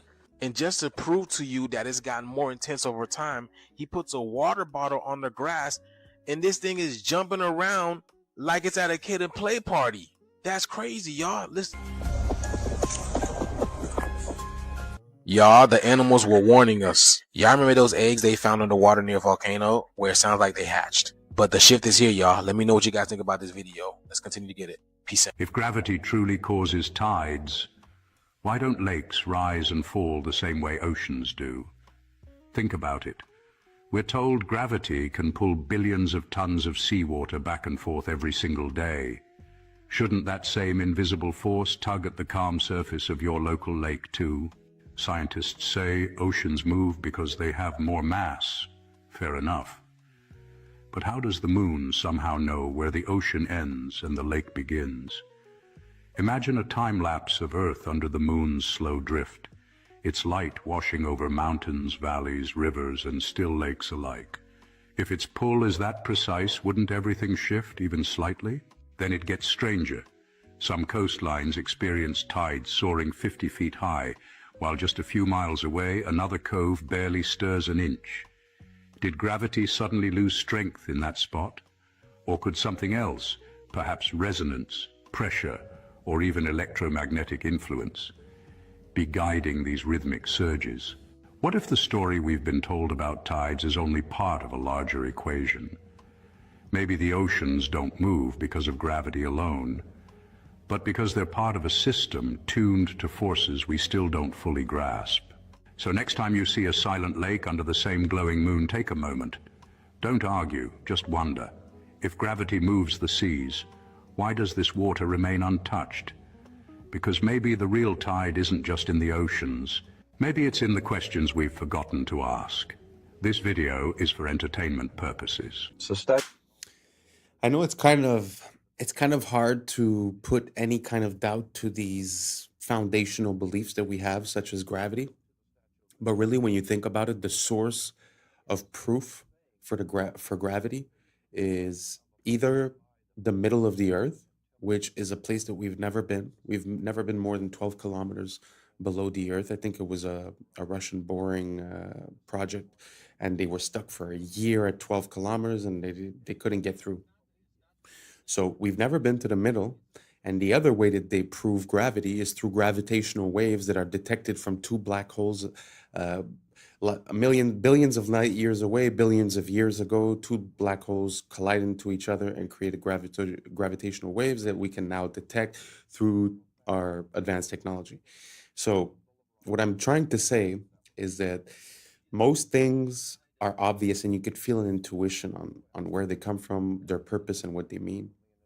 But when they try to explain to you what is here through something that you can't see, I don't know if you understand what I'm saying. Like it's either so far away or it's in the center where we've never been. So for me, that causes a conflict. Now, I'm not saying that things don't fall to the ground. I understand that. But you could also explain that away with different factors. Like he was talking about electromagnetism and all that, but just, density and buoyancy. The fact that something weighs more makes it go down. The fact that it weighs less makes it go up. So let me know what you guys think down below. I know it's not an easy thing, and I'm not making any claims neither. It's just something that I've been thinking about for a while. So if you guys have any good links, let me know down below, and let's keep on rocking. You call the Statue of Liberty. It's holding the torch of illumination, which is the Promethean torch of Freemasonry. And if you go to the Statue of Liberty, you'll see a bronze plaque inside saying that this was given to the government of America by the French Grand Orient Temple Masons. And it is a symbol of Grand Orient Freemasonry in America, the holder of the light. And that's exactly the same torch that is carried during the Olympics. It is the torch of Prometheus. It's not the torch of freedom. No, it's not the torch of freedom. Of the illumination. I wanted to add also that on the back of the Liberty dime, on the back of the old dime in America, there was the fasci, which you look in the encyclopedia or dictionary and look at the word fascism, you'll see that the symbol for world fascism was a bundle of sticks, a bundle of rods with a hatchet head. That was on the back of the Well, you see that dime. on each side of the speaker's podium at Congress. Oh, absolutely. So they have the fasci on each side. Absolutely, and it's also the symbol for the United States Senate is the fasci. But the point I want to make is that was on the old dime. Now on the new dimes, you will see it has been transplanted a torch instead of the old fasci, because fascism was used at one time to prepare the world for the New World Order. Now the New World Order is in place. That's why on the dollar bill it says Novus Ordo Seclorum, is New Order of the World. We have an aura around our body, and it protects us from... Every human body is surrounded by an energy field. These magnetic fields are something you don't pay much attention to, but the truth is that the entire survival of the individual depends on maintaining the integrity of this energy flow.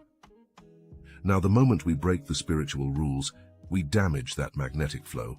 We have to observe the laws of nature, and if we don't, the magnetic field fails. It can be damaged by unbridled living.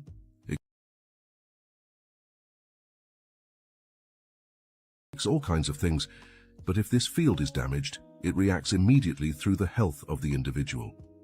You must never allow yourself to develop attitudes that are incompatible with the integrity that nature has bestowed.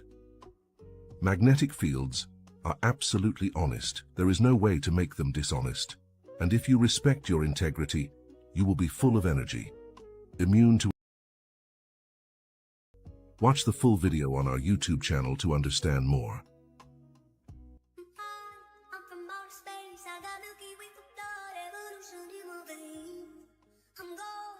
been far away. I'm illuminated now, I make a move, start the waves. I've been breathing around fire for a long time. I had a vision from the birds, they want a cosign.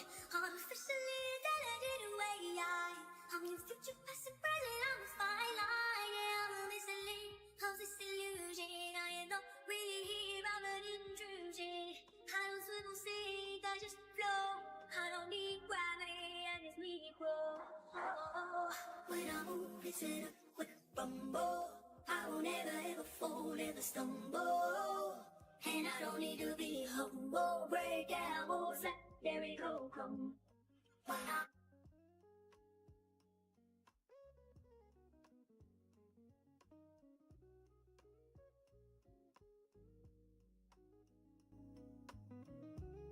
This is just like them putting up some pieces of wood.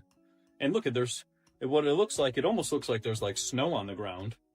So there's snow on the ground and they're building, which is practically impossible because, as I was talking about, being from Chicago, it's cold.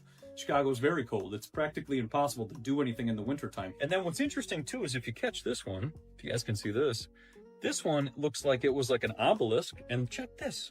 There's a beautiful lightning antenna on top, or weather vane. But what's interesting is they're doing some remodeling down here. So what it looks like is they're starting to add a couple details to make it look like it's their own, so that when they do this Grand World Fair 1893, the people then will believe the narrative of what they're being told while they're being shipped in and told about this whole entire situation.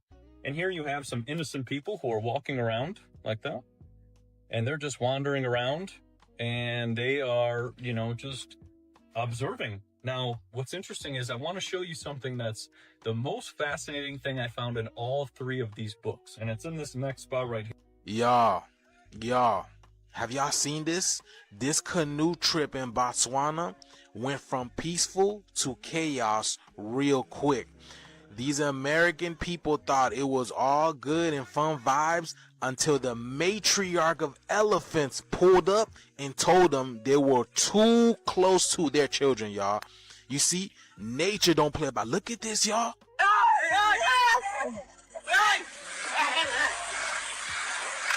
Y'all, she's under. Y'all see that? Look at, oh my God. Why are they always big? Look at this. You see, when it comes to nature, the mother energy do not play about her children. She will toss a canoe, stomp the ground, just to let you know, do not come near my tribe. And this is exactly what happened to this woman over here.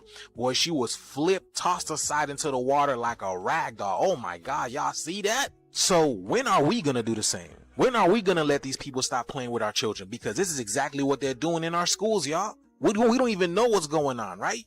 You see, y'all? Nature's very intelligent. It knows not to let these people come close to their youth. Why? Because nature communicates. You don't think the planet keeps a database on what these people have been doing to the planet and that they're able to pick up on? Look at this guy. He's just chilling in his canoe, just recording everything. This shift is here, y'all. When are people gonna learn? You don't mess with the laws of nature. You can't colonize the energy that you can't control. And the elephant is showing y'all who's really boss. And as they walking out, y'all, the shift is here. Y'all see it. They feel it. Let's continue to get it. Peace in. When women would consume, they would have a baby in 4 hours. When they went to go deliver their baby, they would deliver their baby in 4 hours on milk. And he talked all about this and why that stuff is not talked about.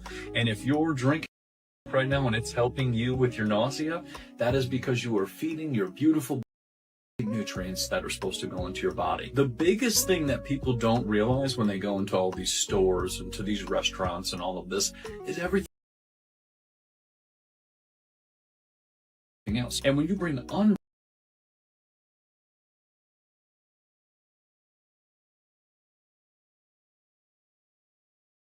like that, you're bringing something that has not been processed, is filled with nutrients, you eat it, foods, which is the most common stuff at the grocery store, all this, then you're eating just a bunch of processed nonsense.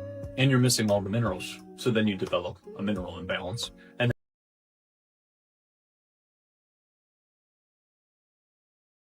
they have no minerals. And then when they introduce superfoods, which we've talked about, dragon into their diet as well. bringing food with nutrients back into their diet. If you live in the UK, they are now demanding your back door for access. So a while ago, there was this whole thing where Apple were trying to defend themselves against the government because the government was saying they wanted access to the back door of our devices to see our data. Apple, of course, is all about protecting our privacy, and they don't want third parties looking into us, especially our own government.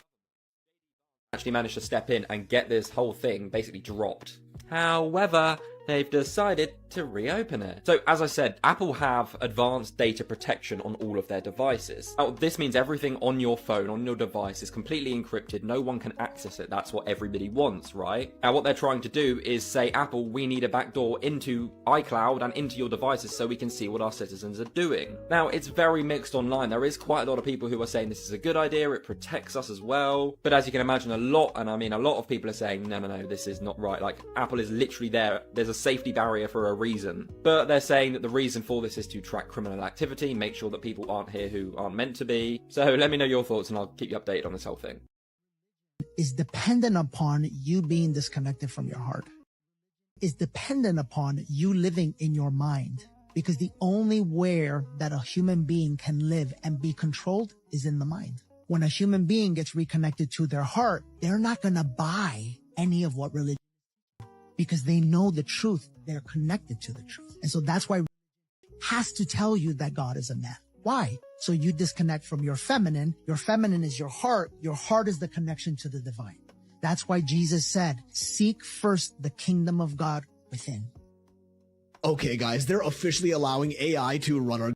Yes, this is happening, and the scariest part is you're gonna think it's a great idea. Because they're actually doing an amazing job convincing the public to support this. Like, they're kinda getting me. If you also think this is a terrifying idea, tell me this doesn't brainwash you to believe otherwise. So the world's first AI minister was introduced into parliament under Albania's government, giving artificial intelligence official permission to govern a real country of humans. They've even given her an entire personality and a name, Diella. Naturally, people like you or any sane person are massively opposed to this, calling it unconstitutional, on top of potentially being the start of AI taking over the world and destroying humanity. To which Diella responded by saying, the real danger to constitutions has never been machines, but human decisions made by those in power. Which is fair, but somehow her points for letting AI run our countries just keep making more and more sense. As Diella's main role would be to oversee and judge all government contracts on the basis of objective fairness and removal of any bias, which should, technically, on paper, reduce corruption in our governments. Like, an AI has no feelings, no emotions, no wants, no survival needs or financial imperative. It can't be bribed or lobbied into doing anything. Diella herself said she has no personal ambitions or interests, so unlike human ministers, there's no reason for her to make any decisions based on personal gain. If she ends up replacing human ministers, that would also mean reduced government spending, and hence lower taxes for the people. She's also not a citizen of the country, which again at first sounds like a bad thing. But citizens have mortgages, debt, they need to pay taxes, provide for their families, they gotta eat, have a roof over their heads, and so on. A virtual AI bot has none of these things. No ego, no bias, no moods, no real world benefits or financial gain from any decision it makes. So the question is this the beginning of global mass scale adoption of AI running our governments? Starting with them just overseeing our human government decisions to later even making their own autonomous decisions themselves. And soon enough, maybe we're gonna be the ones overseeing their choices and directions. Because it's actually happening in Albania. And I mean, this is how it would start. One country trial runs it. If it performs well, others will soon naturally follow. And just like, what if AI actually does end up optimizing human living in ways we never thought possible? Improving the quality of everyday life, reducing taxes, minimizing wars because we no longer have the egos of power-hungry leaders running the country. Then we kind of have no choice but to deploy AI governments around the world because it would be objectively, measurably a better decision than letting humans run it. But the problem is, when they end up running all of our world's countries, what if they make the logical, calculated decision that we humans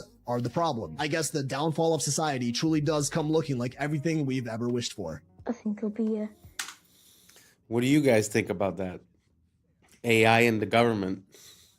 I mean, it's funny because the reasoning behind it is the fact that there's corruption. So to stop the corruption, we're going to let the AI. So it seems like we're a bit lost in the sauce when it comes to cause and effect. Because now we're going to take a decision based on the effect, and the effect is corruption. But there's a cause to that we're not addressing. So I don't think putting a computer is going to fix that aspect. I don't know if you understand what I'm saying. I mean, we should have systems and laws in place where corruption is not possible. Now we blame the people that do corruption. But truth is, there should be checks and balances. Like I'll give you an example. If a politician is caught lying, what's the repercussion? What's the consequence? There's none. We've seen in the past couple of years in a lot of public hearings, we've heard people say things that were false. That would be considered perjury. And what happens? Nothing.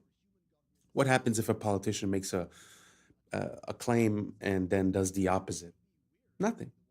So as long as we don't have systems in place to fix our system, I don't think delegating it to a robot is going to somehow get us out of that situation.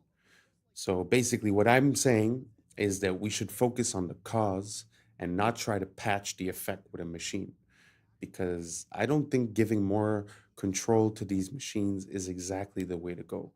Anyways, you guys let me know what you think down below. Do you guys think that AI in the government is going to reduce corruption, or is it another way to, if someone takes control of it, would it be another way to basically do the same thing, but just instead of being to the AI, to funnel it to someone else, right? So let me know down below, and let's keep on rocking. People will be regarded more as statistics than as actual people. I don't think it's going to be so nice. I think sort of all machines everywhere, everyone doing everything for you. You'll get all bored, and I don't think it'll be so nice. I think it's going to be very boring, and everything will be the same. I mean, people will be the same, and things will be the same. First of all, those computers are taking over now. Computers and automation. And in the year 2000, there just won't be enough jobs to go around. And that's a wrap for today, familia. Whether you're tuning in with the sunrise or you're posted up after midnight, I appreciate your time, your energy, your curiosity. Remember, this isn't about truth or fiction. This is about perspective. If this sparked a thought, a laugh, a deeper question, then we did our job. Drop your thoughts in the comments. Keep the convo alive. Like, subscribe, and hit that bell if you're riding a wave, because we're just getting started. Until next time, stay weird, stay critical, stay grounded. I'm Adam Strain, and this has been Adam Strain Reacts. Peace. I don't know what y'all think, but now's the time for us to link up. Really think we on the brink up, making a change from living this strange. Living this strange. Making a change from living this strange. Yeah. Parking garage for his pets, and even big enough for a growing family. So naturally, he started building an entire town. Just fly straight to the house. It's got LiDAR too. That means it shoots out. And was located in what we now know as Ghana. He gets the Asante Kingdom. Sees flushable toilet. What's up, YouTube? Today, we'll be looking at disturbing TikToks that'll make you question reality. But right before we jump into it, I just want to give a huge shout out to everybody watching this, everyone who's ever watched the channel. Thank you so much for all your support. We have just hit the 5K subscriber mark, and we are just getting started. So without further ado, welcome to Adam Strain Reacts. Let's get her done. Listen, I'm beating all the traffic with this one right here, y'all. This is the Jetson 1, a single seat, all electric aircraft that basically turns you into a human drone. 8 motors, carbon fiber frame, hits about 63 miles an hour, and stays up around 20 minutes. And yeah, it's like 128,000. But think about it. People out here drop 60K on a car, then they spend thousands more on gas, maintenance, sitting in California traffic. You just charge it up and fly straight to the house. It's got LiDAR too. That means it shoots out laser pulses, maps everything around you, and helps avoid obstacles in real time. Even comes with a parachute for backup. Hopefully you don't need it though. Straight from the fish tank. That's very interesting. You guys think that's the future of transportation? I mean, it's true that we haven't seen an evolution in transportation, whether it be planes, cars in the last 50, 70, maybe almost 100 years. So it would make sense that we would have a different type. But to be 100% honest, people have a hard time driving cars. I know that they're talking about using AI to drive, but I have a hard time seeing air travel being opened up for everyone, especially when all the airspace is controlled all around the world and there's laws not to drive drones and this and that. So I feel like it's given, maybe in 10, 20 years, it could be, but I feel like at the beginning, at least, it's going to be so limited that you're not going to be able to do anything with it. But let me know what you guys think. Do you guys think that this is the future of transportation or just a cool gadget? Let me know down below, and let's keep on rocking. Not only are they real, they actually turn into superheroes during the winter. Let me explain. Meet the reindeer. You can only find these guys in the North Arctic region surrounding the North Pole, which I shouldn't have to tell you that. And during the summertime, when it's not as cold in those areas, they look like this. Just a regular deer. However, as soon as winter hits, their body transforms like a Super Saiyan. First off, their blood produces a chemical that acts like a natural antifreeze, keeping them warm. Their fur turns white, which helps them blend into the snow, not get spotted by predators. Their hooves go from rounded to rigid for better traction. But the craziest part is their eyes change from brown to a super deep purple. And in that stage, they are 1,000 times more sensitive to light, basically giving them supervision, which is cool and all, but 1,000 times? That's not even necessary.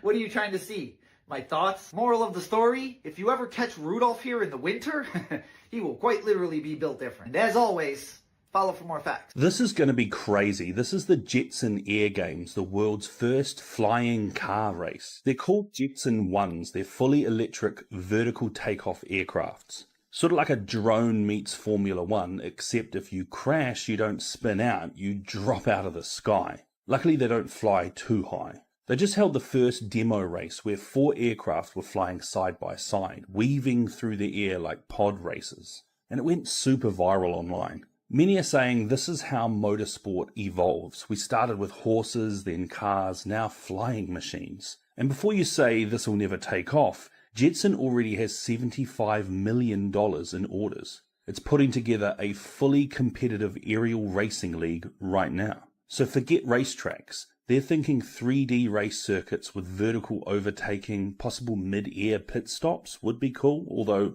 unlikely. But with highlights reels that look like Star Wars, it's almost guaranteed to go viral over and over again and become a huge sport. The only question is, who's insane enough to be the first pro athlete in a sport where a minor crash means you might see Jesus? You'd have to have the confidence of a crackhead to even consider it. Would you do it? Do you think it was wrong to do this? This specimen is an extinct type of dog called a turnspit dog. One of them is visible in this picture, in that wheel at the top. See, back in the olden days, if you wanted to rotate meat over fire to cook it evenly, well, they didn't have electricity. So they had this wheel, and they bred a type of dog to run in it. That is the turnspit dog. Due to its genes, it just loves running in this wheel all day. Is it morally wrong to breed a creature to do this? Again, this is a task that is hot and repetitive and strenuous, but due to our selective breeding, it presumably enjoyed doing it. In the same way that beavers love to build dams. If you bring one into your house, it will build a dam in your hallway. That's its favorite thing. If you have a pet dog that is a herding breed, if you ever take it out and let it see a herd of sheep, it will act like it is Christmas. It will run out there and start herding them. Breeding the animal to do the task means it enjoys doing the task. So if you say it seems like a win-win, we need the wheel turned, this animal loves turning the wheel. But remember, humans have genes that make us enjoy doing certain things too. And knowing that at some point in the future we will have the ability to edit the genes of our offspring, how long is it going to be until somebody has the bright idea, well, you know, there's certain jobs that nobody wants to do anymore. But rather than let a robot take that job away from a person, why not just give somebody the gene that makes them love that kind of work?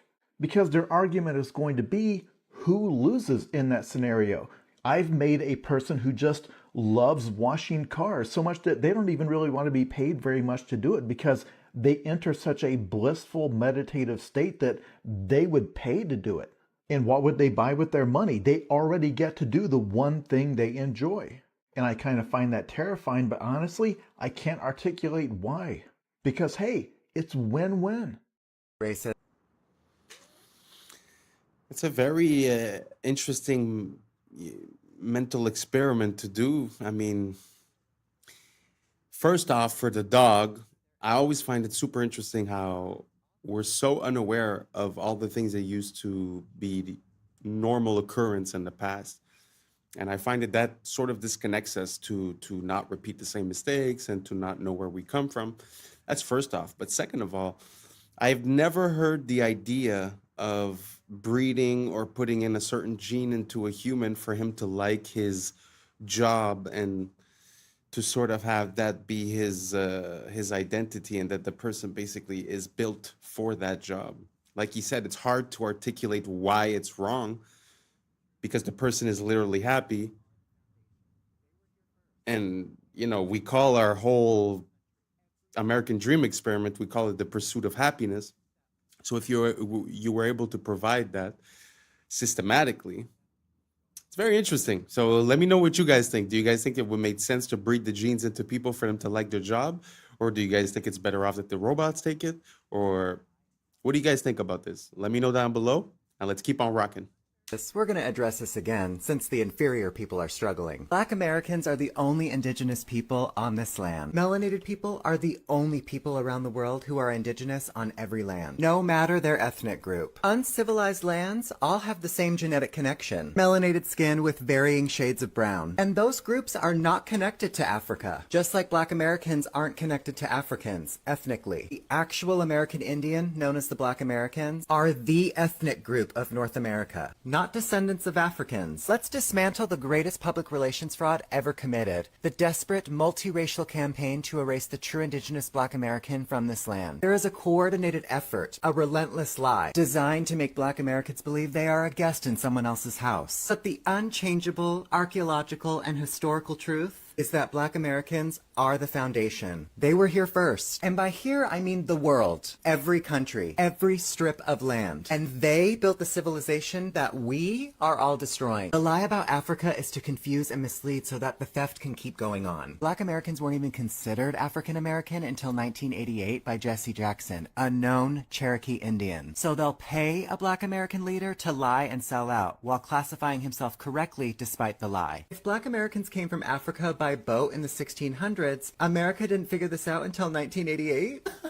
And this isn't just a white lie. This is a lie woven by $5 pretendians, by secret treaties between immigrant groups, by decades of policy and propaganda, all aimed at one single goal: convincing the world that the original people of this soil simply do not exist. They have every story in the world about the false history. And then you ask for ship manifest and evidence of ships, and then suddenly they can't produce them. But they could show you evidence of the Titanic hundreds of feet under the ocean. They won't even show you the entirety of the Titanic under the water. Only a corner of this ship. They still parse that history. They have reclassified the true indigenous people, renamed you, and redrawn maps around you, hoping you would forget the land your spirit is made from. Now they deploy their little native influencers online, armed with fraudulent petitions and digital picket signs, begging platforms to remove you from your own story. They are performing a pathetic pantomime of indigeneity. If you are indigenous, why would you need outside help? What are they protecting? If you're truly indigenous Native Americans, how could someone take that from you? Why the sudden panic? Every post they make, every petition they circulate is an admission. You've been caught, and now history will be made. Every other race are the visitors. It is time, Black Americans. Time for you to start acting like the host in your home, because all of this is yours. It is time you start acting like the host. Very interesting theory. I had already heard stuff about the fact that there's a lot of inconsistencies regarding bringing the slaves over from Africa and the boats and all that. But me personally, I've always grew up listening to rap music. So my what I remember is first, like, let's say Tupac was based on Tupac Amaru Shakur, Amaruka, which would be the base of America, which would be coming from an indigenous population. I don't know exactly. He never really spoke about it, but that's where the name comes from what I understand. And the other person that sort of, actually, there's two more that hinted to that. One was ODB way back in the days. He was a Blackfoot Indian, if I'm not mistaken, and he was explaining how his heritage was Blackfoot and was not African. And there's also someone else that's very surprising, Waka Flocka Flame. Everyone thought that he was just like, oh, some ignorant rapper, this or that. But if you look at his interviews and you look at how he speaks and what he speaks about, actually very interesting. He was saying something like that as well, that his family, when he retraced his history of the family, it wasn't through slavery, that it was through indigenous peoples of the land here, which Columbus called the copper-colored people when they came here. So anyways, I'm not saying what's true or not. I'm just telling you some things that I saw, connecting a few dots. But I'd like to know what you guys think. Do you guys think that what they told us is absolute fact, that everyone that's melanated in America comes from Africa? Or do you think it's possible that there was a population here that was melanated and they have attributed it to the African import of slaves? Let me know down below. I'm up for the conversation, and hopefully this doesn't offend anyone. The goal of this channel is to be able to talk about absolutely anything. So I'm very sorry if you feel offended. I just feel like there shouldn't be any subject that's taboo. We should be able to come together and to, build ideas together, no matter the subject. So once again, sorry if this offends you, but please leave your comments down below and let me know how you feel. Now let's keep on rocking. This man has spent the last 2 years building an entire town for his pets, and it will blow your mind. It all started with an apartment for his Shiba Inu and cats, but when people saw the excruciating level of detail that Jing put into it, it went viral. I mean, it is so realistic that it makes it look like the cat is the thing that's fake. Bro, he even created an underground den for his hamster, and then inside that, another even smaller room for his spider. What the hell? And so naturally, people wanted more. So, Jing started building more, like an elevator, a mini robo-vacuum, a gaming room complete with a sneaker collection, figurines, and model cars. And yes, this apartment even has running water. He then spent the next 2 months building an underground parking garage for his pets and even added cameras and put Shiba-san as the head of security. But you know what his pets really needed after that? A seaside retreat to get away from the city. So bro built them an entire private island. Not that kind of island. It took him over a month to build, and it comes with real flowing water, a painted horizon, and is themed on how to train your dragon. And thinking a private island was probably a good place to start, he then finds out that Ting Hao was pregnant with 7 kittens. And so he suddenly realized this apartment wasn't big enough for a growing family. So naturally, he started building an entire town. Over the months, he built his pets a spa, a supermarket, yes, with real meat, a bank, a cinema, which took him another 2 months to build because he had to 3D print over 1,000 separate parts. He built them a billiards club, a Meow Donald's, and even copped his hamster a cyber quad and his cats a cyber truck. But by far, the biggest addition to Cat Town was the working subway station. This took Jing over 4 months to build, and some of the most challenging parts was figuring out how to open the train doors and platform doors simultaneously, and also how to create a working escalator. But of course, he achieved both of them beautifully, and today, Cat Town has affordable transportation. Now, the biggest question he gets asked all the time is why? Why spend all this time and money on your pets like this? Well, he said that it started just as a fun little idea to attract more customers to his wife's pet store, which she recently opened. But then it just spiraled out of control because he loves what he does and it makes his son happy. Wow, that is amazing. I know it's something super trivial, but I find it's always inspiring to see someone go to the max outcome of their idea, to see someone just put so much dedication and so much effort into a project, even if it's like this random thing. I feel like that's how we came to have the most amazing architecture in the past, is that people would make a project their own and put their life into it and would love what they do, So props to this man for doing that much work, but that doesn't even seem like work because he loves what he's doing. It's truly inspiring and beautiful, and I wish more people would be like that. Let me know what you guys think down below. Would you like one of these cities for your cats? And let's keep on rocking. People have never known how to poop. and history proves it. White explorer actually wrote about this in 1818. Now, in 1818, explorer Thomas Bowditch goes to the Asante Kingdom. Now, the Asante Kingdom was located in what we now know as Ghana. He gets to the Asante Kingdom, sees flushable toilets, two-story homes with flushable toilets on the second story, half baths, and a waste and sanitation system that literally blew his mind. He wrote like 2-3 pages on this. That's how surprised he was. Not by the fact that it was Africans doing this. That was part of it, but the fact that it even existed in the first place. Now, it wasn't until like the 1850s and 60s when Europeans started using flushable toilets regularly and started having a regular waste and sanitation system. And now this book is a little weird too, and I might talk about this in another video, but this book was actually written under the guise of being an informational book about the Asante Kingdom, but it was actually a playbook on how to colonize the Asante Kingdom.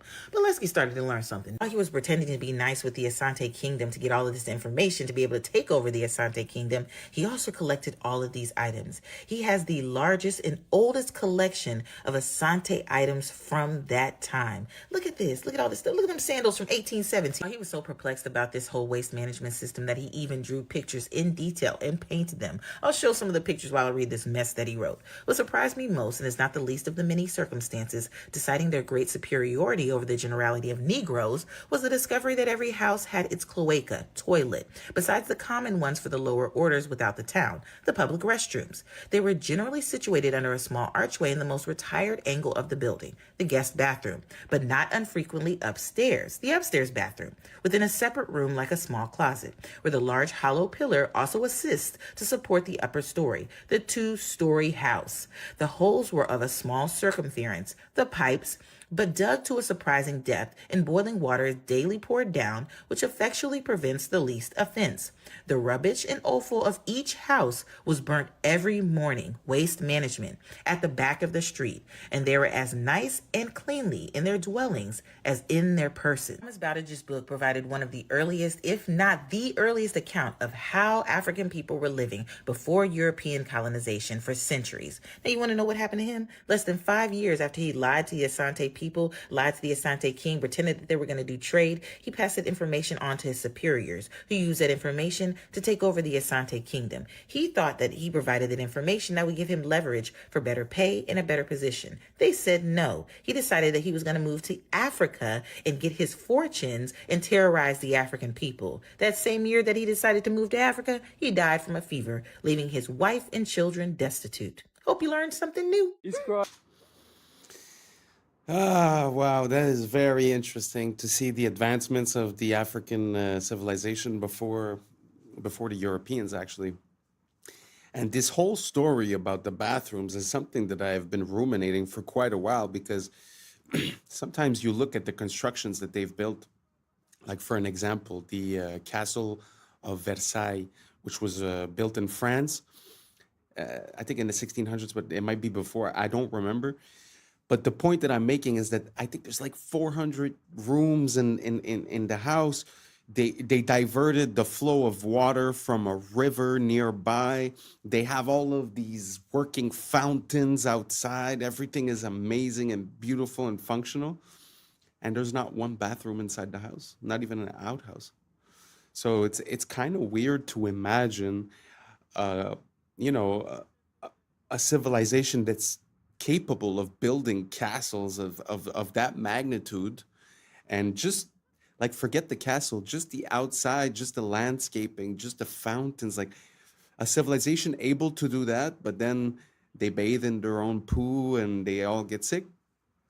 I don't know. It feels in my mind like there's something missing. There's a missing link. There's a missing key. There's something that we're not seeing. If you guys know what it is, let me know. If you guys know about the history of poo, let me know. And somehow we're still affected today, right? When there was the CV-19, the first thing that flew off the shelf, it's all about the toilet situation, right? So it's very interesting how it's like something that's ingrained into us. It's very important, but we don't know the history of. We don't know where it comes from. And like I said, if anyone can explain me the Chateau of Versailles or other types of constructions like that are huge, almost megalithic in their size, but somehow don't account for any waste at all. So let me know down below, and let's keep on rocking. Jauh-jauh masih menembakkan hati nih. Oh. It's okay. We did it. We found it.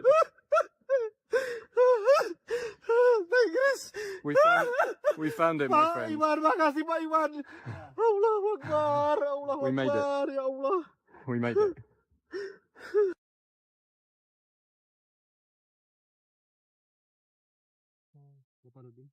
Kasihan ya, penghargaan udah dapat. Gara-gara dia main harimau itu kan, Iya. bapaknya dulu yang main. Bapaknya Paul Diri itu? Awak kenal karena. Tell me how you feel that we found this plant. But this is very amazing. This is complete for me for the habitat model aplysia for the Sumatra. And you've been looking for Hazelby. 13 Yeah, years. 13 years old. And here it is. Chris, are you very lucky, Chris? I'm very lucky. Ah. I'm the luckiest guy alive. Very interesting. Very beautiful plant. I'd never seen anything like it. It actually looks like a cartoon. It looks like something you'd see in Mario or something. It's very beautiful. But there's something so natural and so wholesome about seeing this connection with nature. And you know, nowadays we get this dopamine rush when we receive a message or when we get a little ting on our phone, right? But imagine that, like the level of that dopamine hit when you give yourself to something for like 10, 12, 13 years, and then you finally reach the completion of your project. It's so wholesome, so natural. I find it so beautiful. Sort of like planting seeds and all the work that you have to do until it's time to get the fruit. You understand what I mean? Like that time that's involved. Nowadays, we like to have it in an instant. I just find there's something so beautiful and so natural into a long process with a bigger payoff and a bigger reward. I don't know if you guys have noticed this in our current society, this addiction to dopamine, this need for reinforcement and to be seen and to be heard. And I don't know if you guys can see it. Let me know what you guys think down below, and let's keep on rocking. I've become obsessed with etymology, and I've been studying words like crazy. I've been warning and what y'all. I understand from the English language is that our words come from German, Greek, French, and English. It's just not one language. That's why when we divide the word up Balenciaga and only had an A, we see that now it went from an English word to a now Latin word that says ball is king. We all know this one, but watch. Wait. And the even more crazy thing about this situation is that Balenciaga is not the only company that is speaking in this coded Latin language. Look at Nickelodeon. I don't care about God. And look at Gucci. We just put a space between the two C's and it says there is an owl. And we already know the esoteric meaning of owls. And if you don't know the esoteric meaning, look up Moloch. He was the god of child sacrifice. And it made me look at Adidas, and you put a space between the A and the I and the D, you get, you give from God. Is that an accident? Amazon made $1.47 trillion last year. And if you type them in Amazon and you put a space between A and Z, you get Love Zon. Well, who is Zon? So let's look up Zon. Zon, a god. Zon Cathan. He is the Midnight Lord, the Dark Prince. At the bottom it says, possesses one of the most twisted and evil minds in the multiverse. His position as God of Pain is well earned. He has been the root of countless tortures, murders, and worse throughout time. Now, Manulife, this one really threw me for a loop. They are a wealth management company, and they're worth $40 billion. Facts. Let's see what their Latin means. If you put a space between the N and the U, it says, a man is a wolf. Now, that's a saying, that's a phrase, right? So let's go look up and see what that means. A man is a wolf. Homo homini lupus. What does that mean? So this one was crazy. It's a Latin proverb. It means a situation where people are known to behave in a way that's comparably to in the nature of a wolf. The wolf as a creature is thought in an example to have qualities of being predatory, cruel, and inhumane. This next one is interesting because I actually learned this one in high school. Visa means you want or you've seen what you want.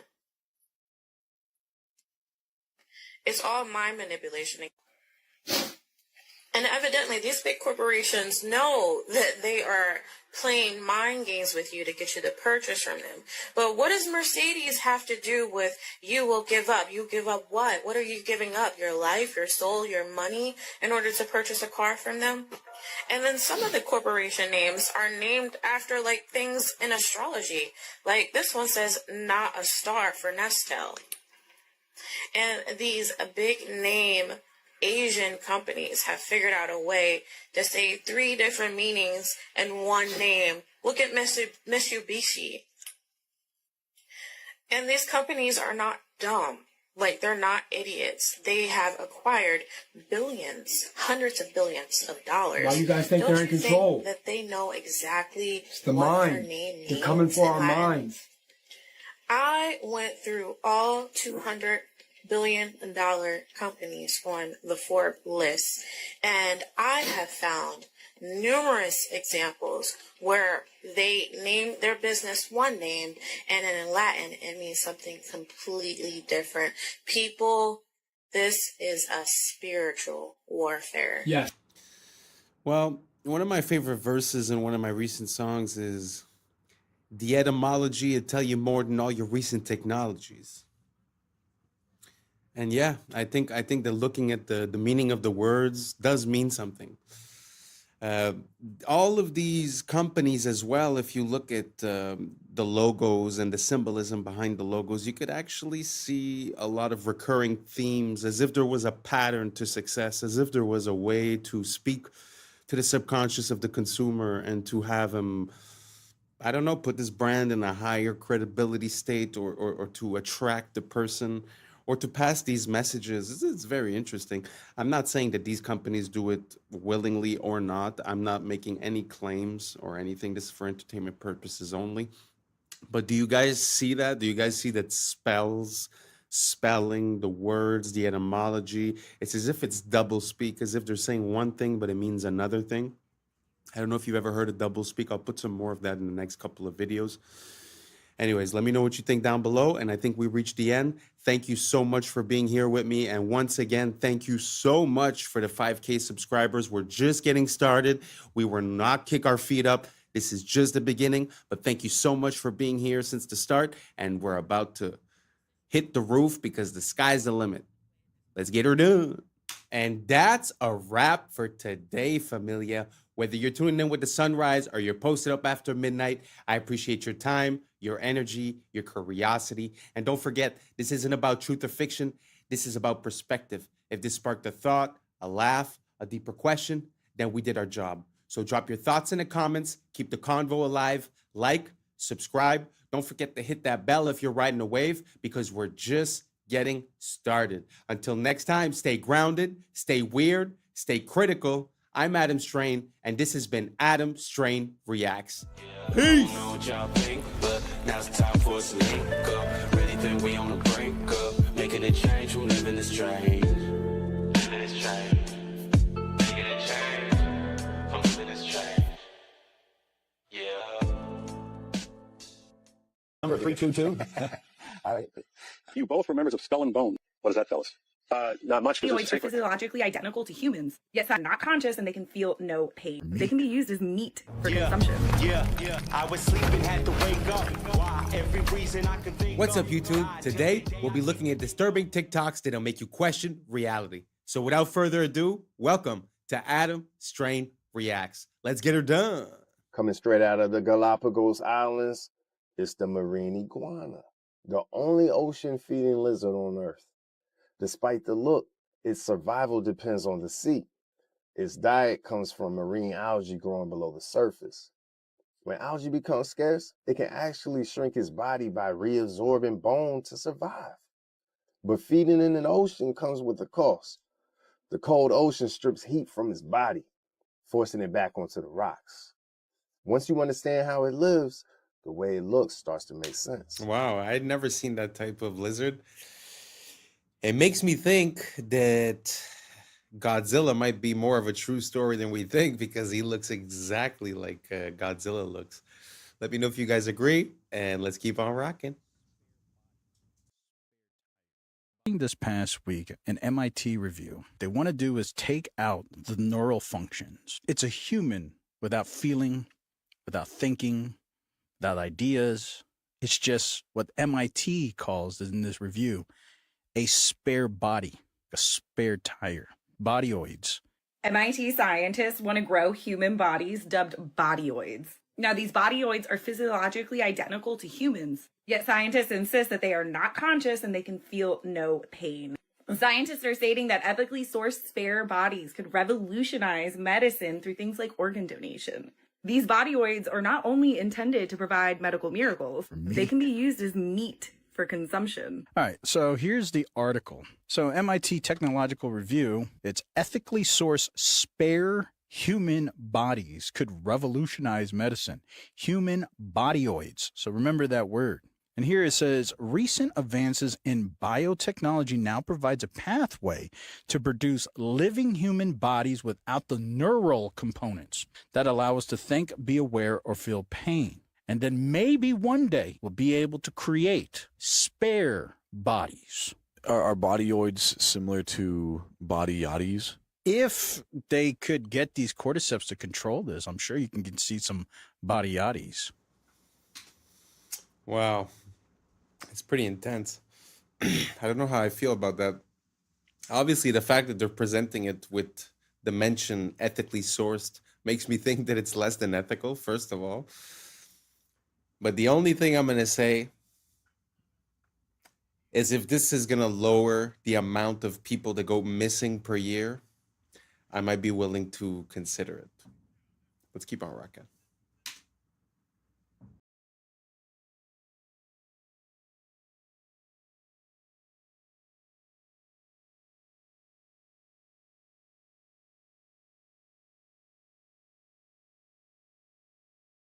This one's in Thailand. Been in Thailand before. Have you? Beautiful over there. Beautiful, beautiful. What comes with the island? There's a small villa there. You could practically build if you want. There's building space. Yeah, there's. Do the islands come with the children, or are the children imported outfits? This island does have a small school. There are children. Okay, so I didn't know if that was a stipulation. Yeah, what countries are near to abduct them from? Cambodia, Thailand, Laos, Vietnam, Philippines. The Philippines. Oh, cool. The Filipinos, you know, if they're not being a nurse, they're being your servant. Okay, so. True. Yeah, so. Yeah. What age ranges? Below 10, I don't. It's probably a setup. It sort of looks like it's part of a reality show or like a prank. But the people do seem to be responding quite, I guess it's a manifestation of what people think is going on. Because from what I understand, the island that everyone's talking about might not be the only one that exists. So let me know what you guys think down below. You think it's possible that there's other islands and that situations like this happen? Do you think this is a real video? Me personally, I'm not too convinced. Anyways, let me know down below and let's keep on rocking. Oh my God. Oh.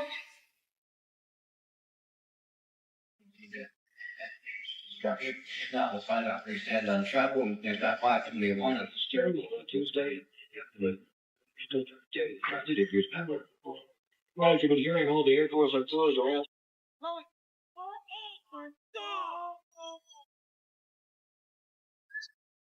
You were both in Skull and Bones, the secret society.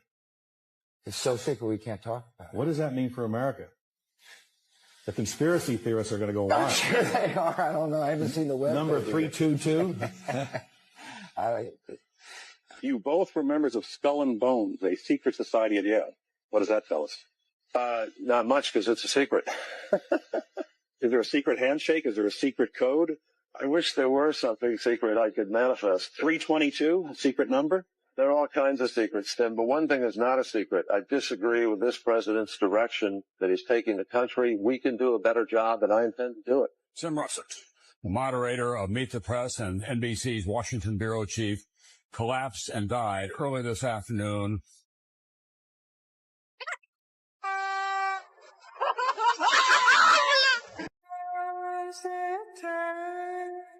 In your living room, no.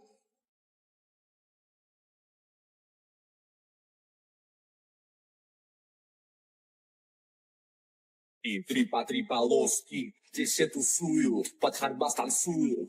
Трипа-лоски, трипа-трипа-лоски.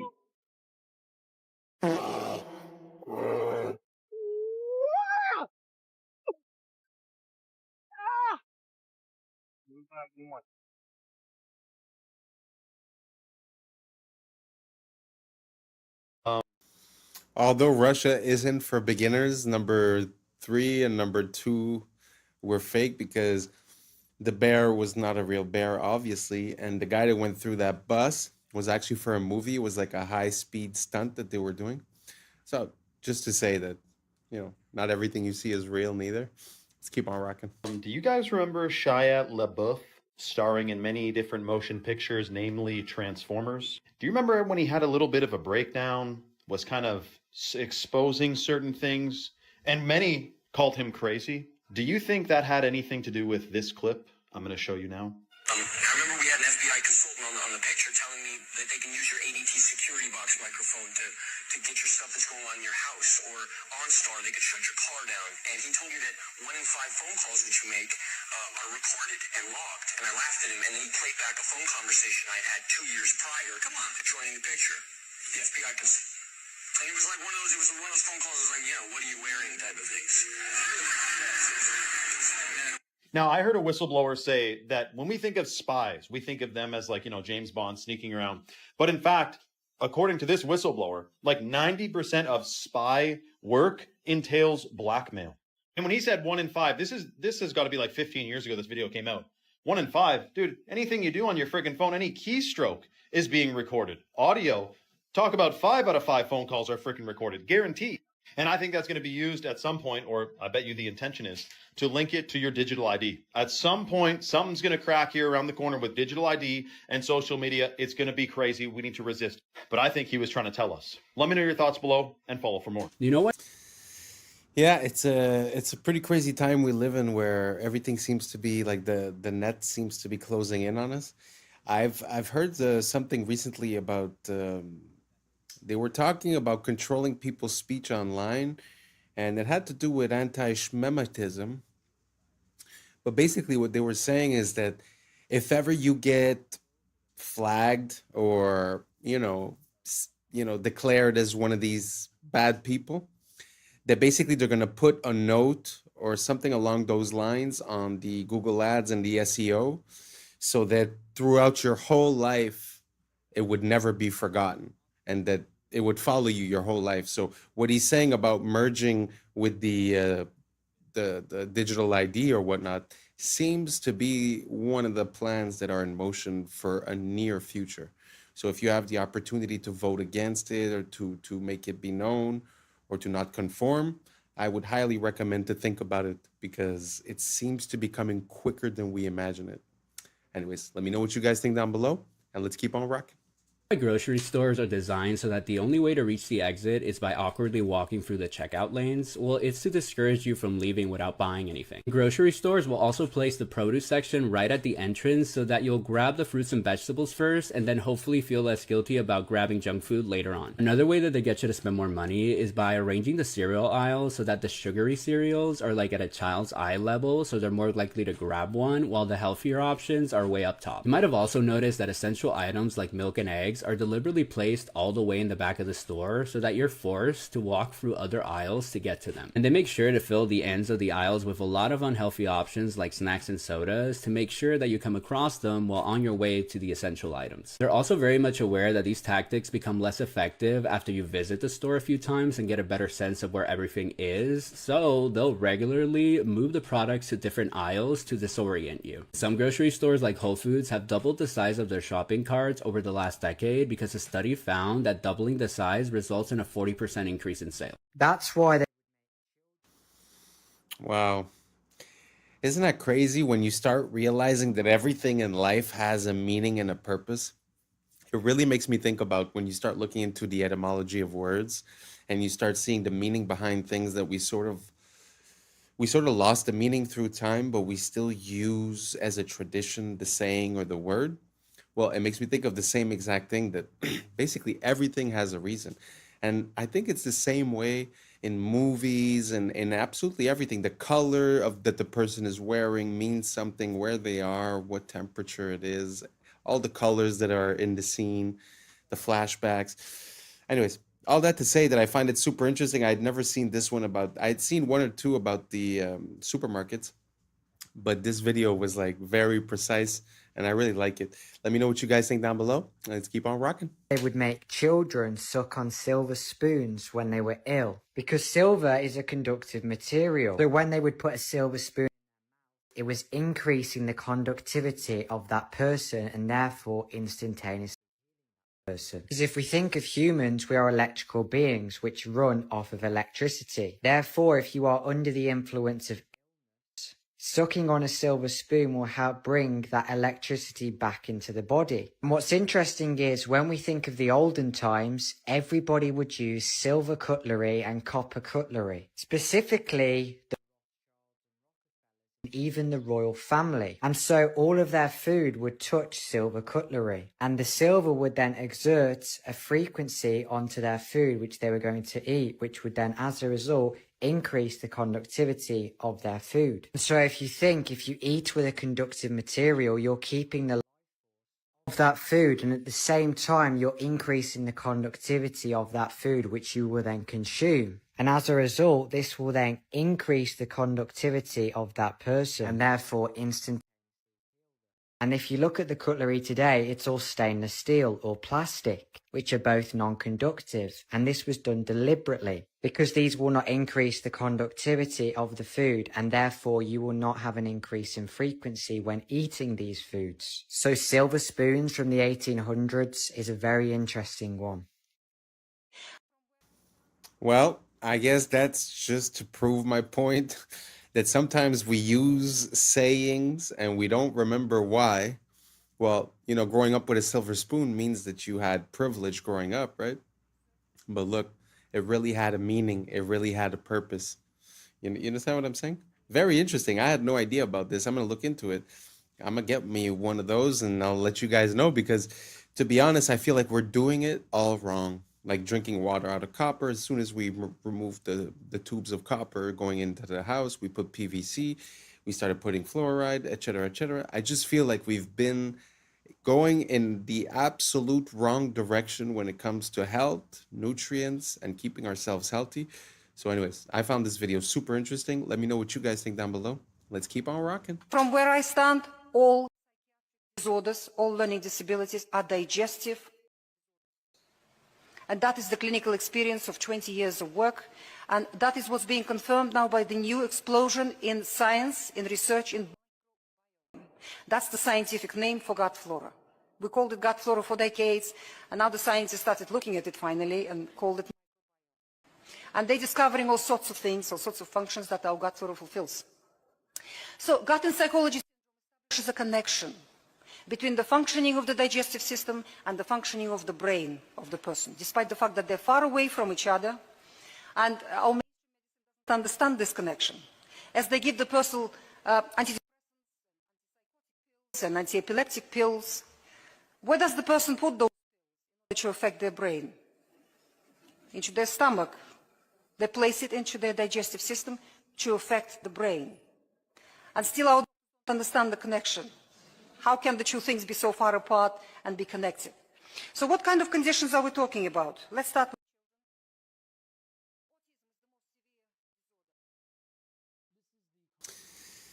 I really like the lining where she was going with this, because I've heard a lot of similar things. I've heard that there are neurons in around the heart and around the gut.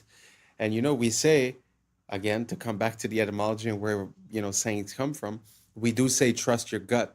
And there is something there's something to be said about that the fact that we feel like there's something coming from within our gut.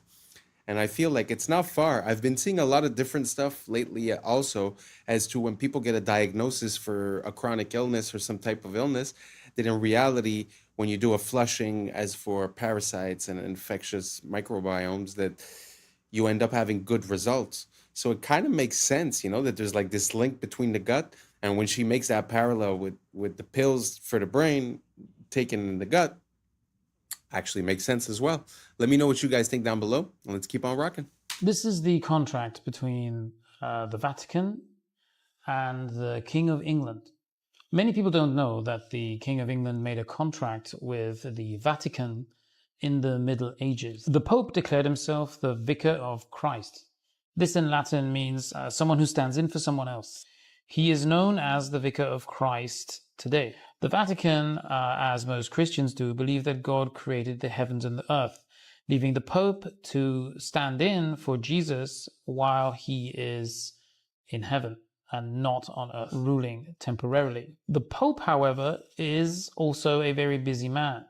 He has a lot of duties to perform, hence the contract with the King of England. This is when the names changed. This is when the people of the Angles, England, became the people of Britain. This is actually a name that was given to the people of England from the Hebrew, the original English language, from the Hebrew barith. Up here you can see the Hebrew word with the translation, covenant, barith.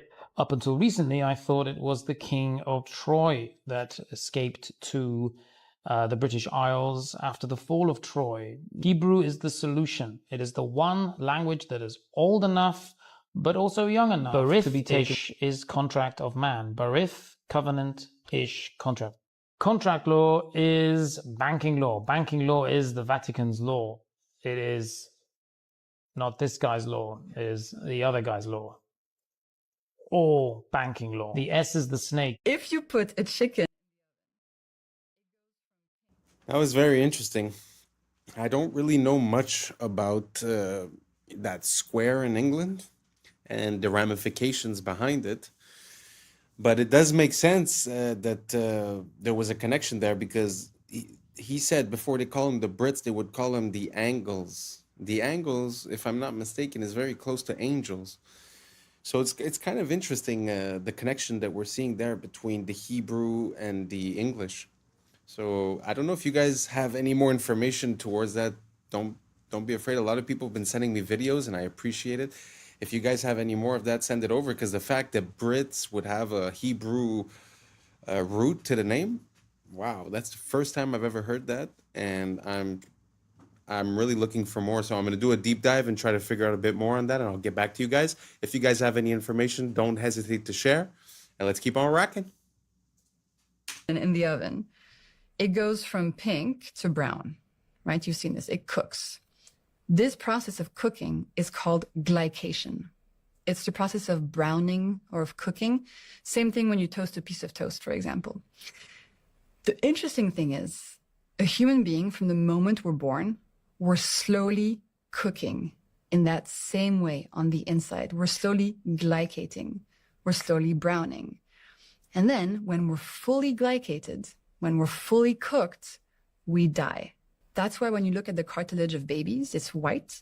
And if you look at the cartilage of somebody who's 90 years old, it's brown. They've cooked on the inside. And every glucose spike increases this process of glycation. So much so that glucose and glycation, they kind of sound like a similar word, glucose glycation.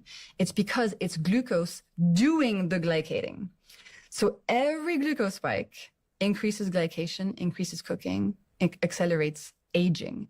And this shows on your skin, You get wrinkles faster if you glycate more, and also on the inside, your organs slowly get damaged.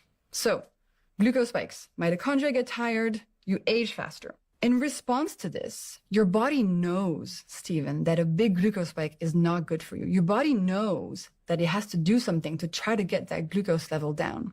So what it does, it calls up your pancreas, and it's like, yo, pancreas, we got a glucose spike going on. We need to get this glucose down. In response, your pancreas sends a hormone called insulin out in your body. You've heard of insulin before, right? Mm-hmm. And insulin's job, and we love her job is to grab all these excess glucose molecules and to store them away so they don't damage your body anymore. And insulin stores glucose away into your liver, into your muscles, and then when those are full, insulin stores glucose away into your fat cells. And that's one of the ways that you gain fat on your body. It's in response to the spikes and your body trying to protect you from the spikes.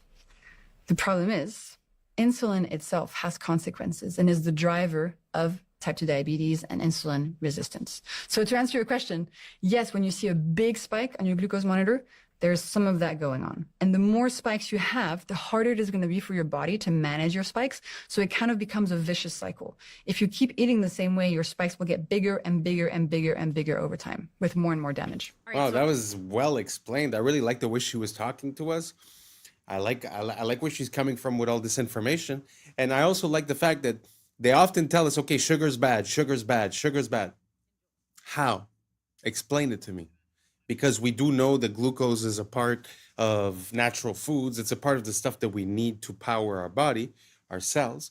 So to have a distinction here and to explain about the spikes and what happens in your body, amazing. I love it. I love the fact that we're getting more information, making us more powerful, having more free will, able to make decisions to help us live a healthier lifestyle. And anyways, let me know what you guys think down below. But I love the way that she broke that down. And it really gives me an incentive to understanding why a glucose spike is bad for my body and might cause inflammation or gaining fat or this or that, right? Super interesting. Let me know what you think down below. Let's keep on rocking. I actually got a hold of some people at the PBI airport and got some answers on this interesting status update that's been starting to go viral today. I've had a lot of people send it to me. Thankfully, people were available at midnight. Enjoy. Hi, I'm looking at your Palm Beach International post on a status website. It says it's closed to aircraft equipped with modification or engineering equipment. What exactly does that mean? When there's weather, that the airport might be closed. It all depends on the weather. Oh, I understand, but it says it's closed to aircraft equipped with weather modification or geoengineering equipment. Hold on. Sure. Palm Beach Airport. Hi, I'm looking at a post on the status, the FAA status for a PBI, and it says that Palm Beach International is closed to aircraft equipped with modification or geoengineering equipment, and I'm curious what exactly that means. Are you a pilot? I know. My friend is, though, and they sent this to me, and they also don't know what exactly this means. Hold on one sec, okay? Airport was named the 5th best airport in the operations. The PBI posted, Palm Beach International is closed to aircraft equipped with weather or geoengineering equipment. Right. And I'm just... Yeah, that's for the cloud, the aircraft that's got those tubes on it there for... Clouds. That's it, yeah. Closed to that. Oh, in other words, okay. not allowed. I see. And that's kind of a thing that the state of Florida is mandating, part of the environmental thing, and required the Florida airports to follow that. Gotcha. Okay. When did that get put up? I was briefed about it about a week ago. Okay.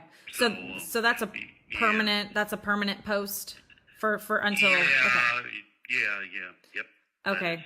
Gotcha. And so before that, was PBI taking in cloud seeding aircraft? There was some aircraft in the past, and I know it's been probably a couple of years where they were weather monitoring, weather equipped, or were doing something as far as weather goes, which wasn't an issue then, but it is now. All the airports are supposed to follow that. Even Okay. The GA airports. Any airport in the state of Florida is not supposed to allow that. If there is weather seeding equipment on board, then it has to get a pre-approval before coming in. In other words, would have to call the airport, give all the information, the arrival time, the aircraft number, whatever it is, for pre-approval. And then there's two people that we have to report it to. How many people know?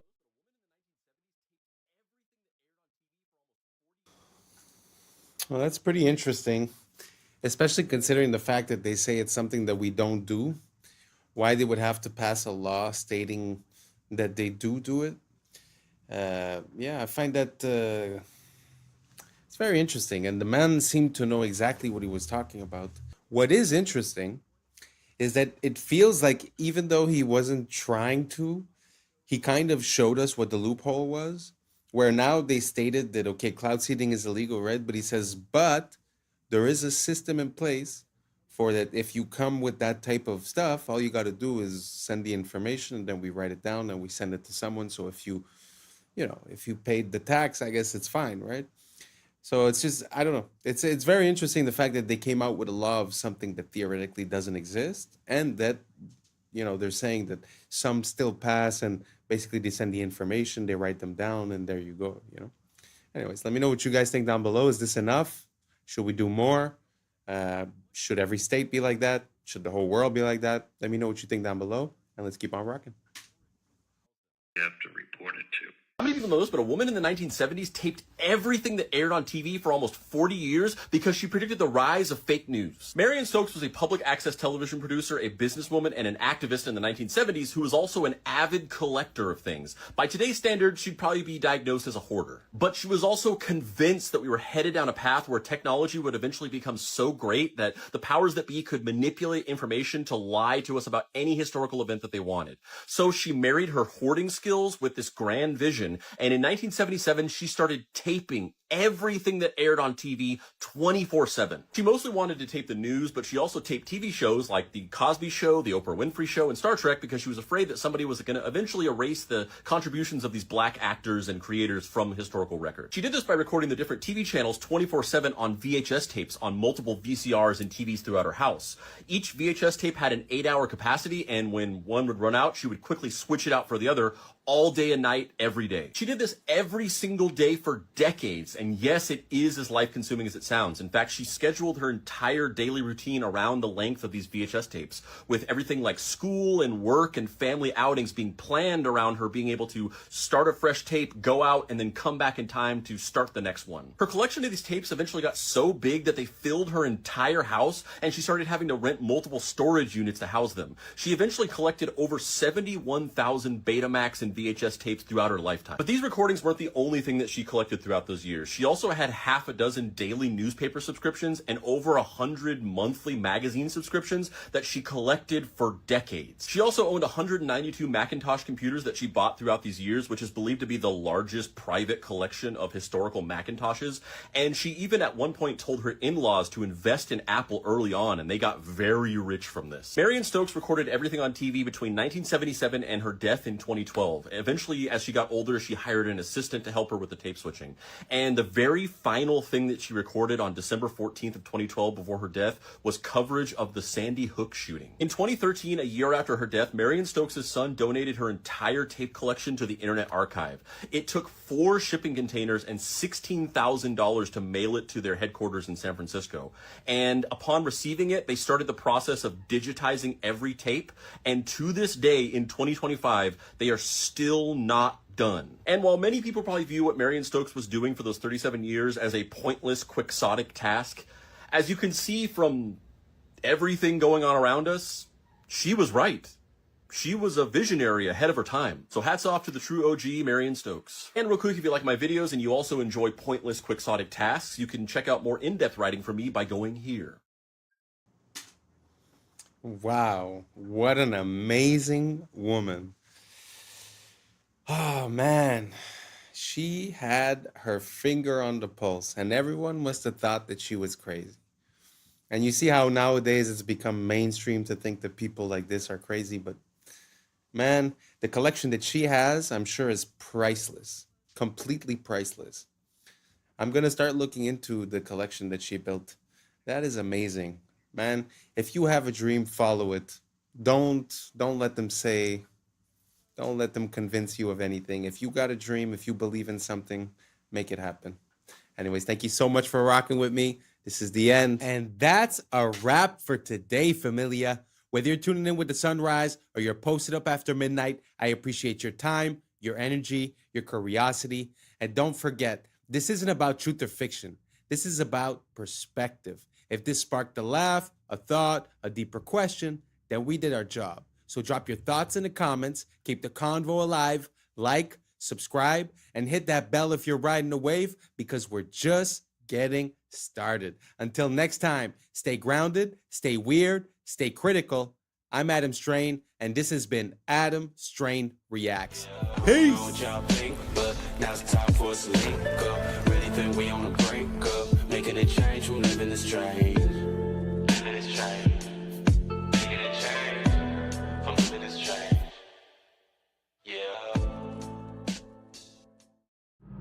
Yeah. I was sleeping, had to wake up. Why? Every reason I could think of. God, till the day I keep the ink up.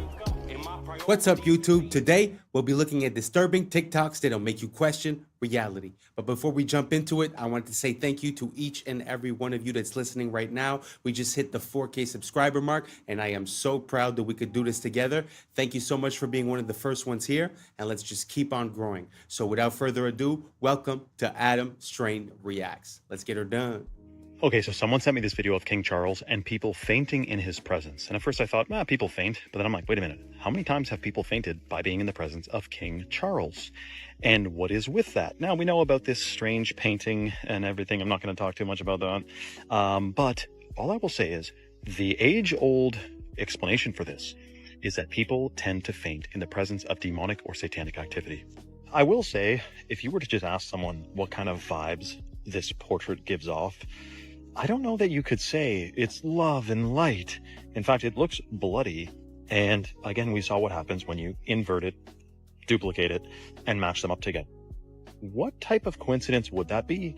And what is with the very interesting history of the royal family anyway? And what makes their bloodline enable them, or rather give them the power to rule over others? I'm not sure I'm really buying this whole story. Side note, by the way, we're all familiar with inheritance taxes, where when someone passes in your family, you don't just get all their money. The government gets a big cut. Of course, taxed here, taxed there, and even taxed when you bite it. Well, King Charles is not paying any inheritance tax from the Queen passing because of a law, and they don't want the royal wealth to be salami sliced away. So once again, we have another example of rules for thee, but not for me. How dare you try to get around paying inheritance tax? One advantage with the airships. I put this in because I find that we're so used to talking about secret societies and about governments that I think sometimes we overlook the power of the royal family or the crown. Because if you think back at a few years ago when there was the COVID, when you think about it, the Commonwealth countries were the worst ones, were the ones that were on the front of taking people's rights away. So, Australia, England, Canada. So when you think about it, there's kind of a correlation. So I know that it's not something that's very popular, but I'm going to start looking into a bit more the connections between the royal family and what goes on in the world. Do you guys see a link between the royal family? Do you guys think it's overlooked, or do you guys see a lot of that maybe I don't see it? Let me know down below, and let's keep on rocking. Is the fact that you wouldn't need a runway. They could dock these things, and that's why people start to look at some of these old buildings and some of these towers. Were they meant for docking an airship, and then they would get into the building from the ship? What they try to show you with modern blimps is you have this big old balloon thing, and then you have this tiny little carriage under it. Most of the structure of the blimp is just where gas is at. And then you have like a tiny little cockpit that everyone rides in. But if you see like the diagrams of these old airships, you could move all in and out of there. You could imagine would be like a floating cruise ship.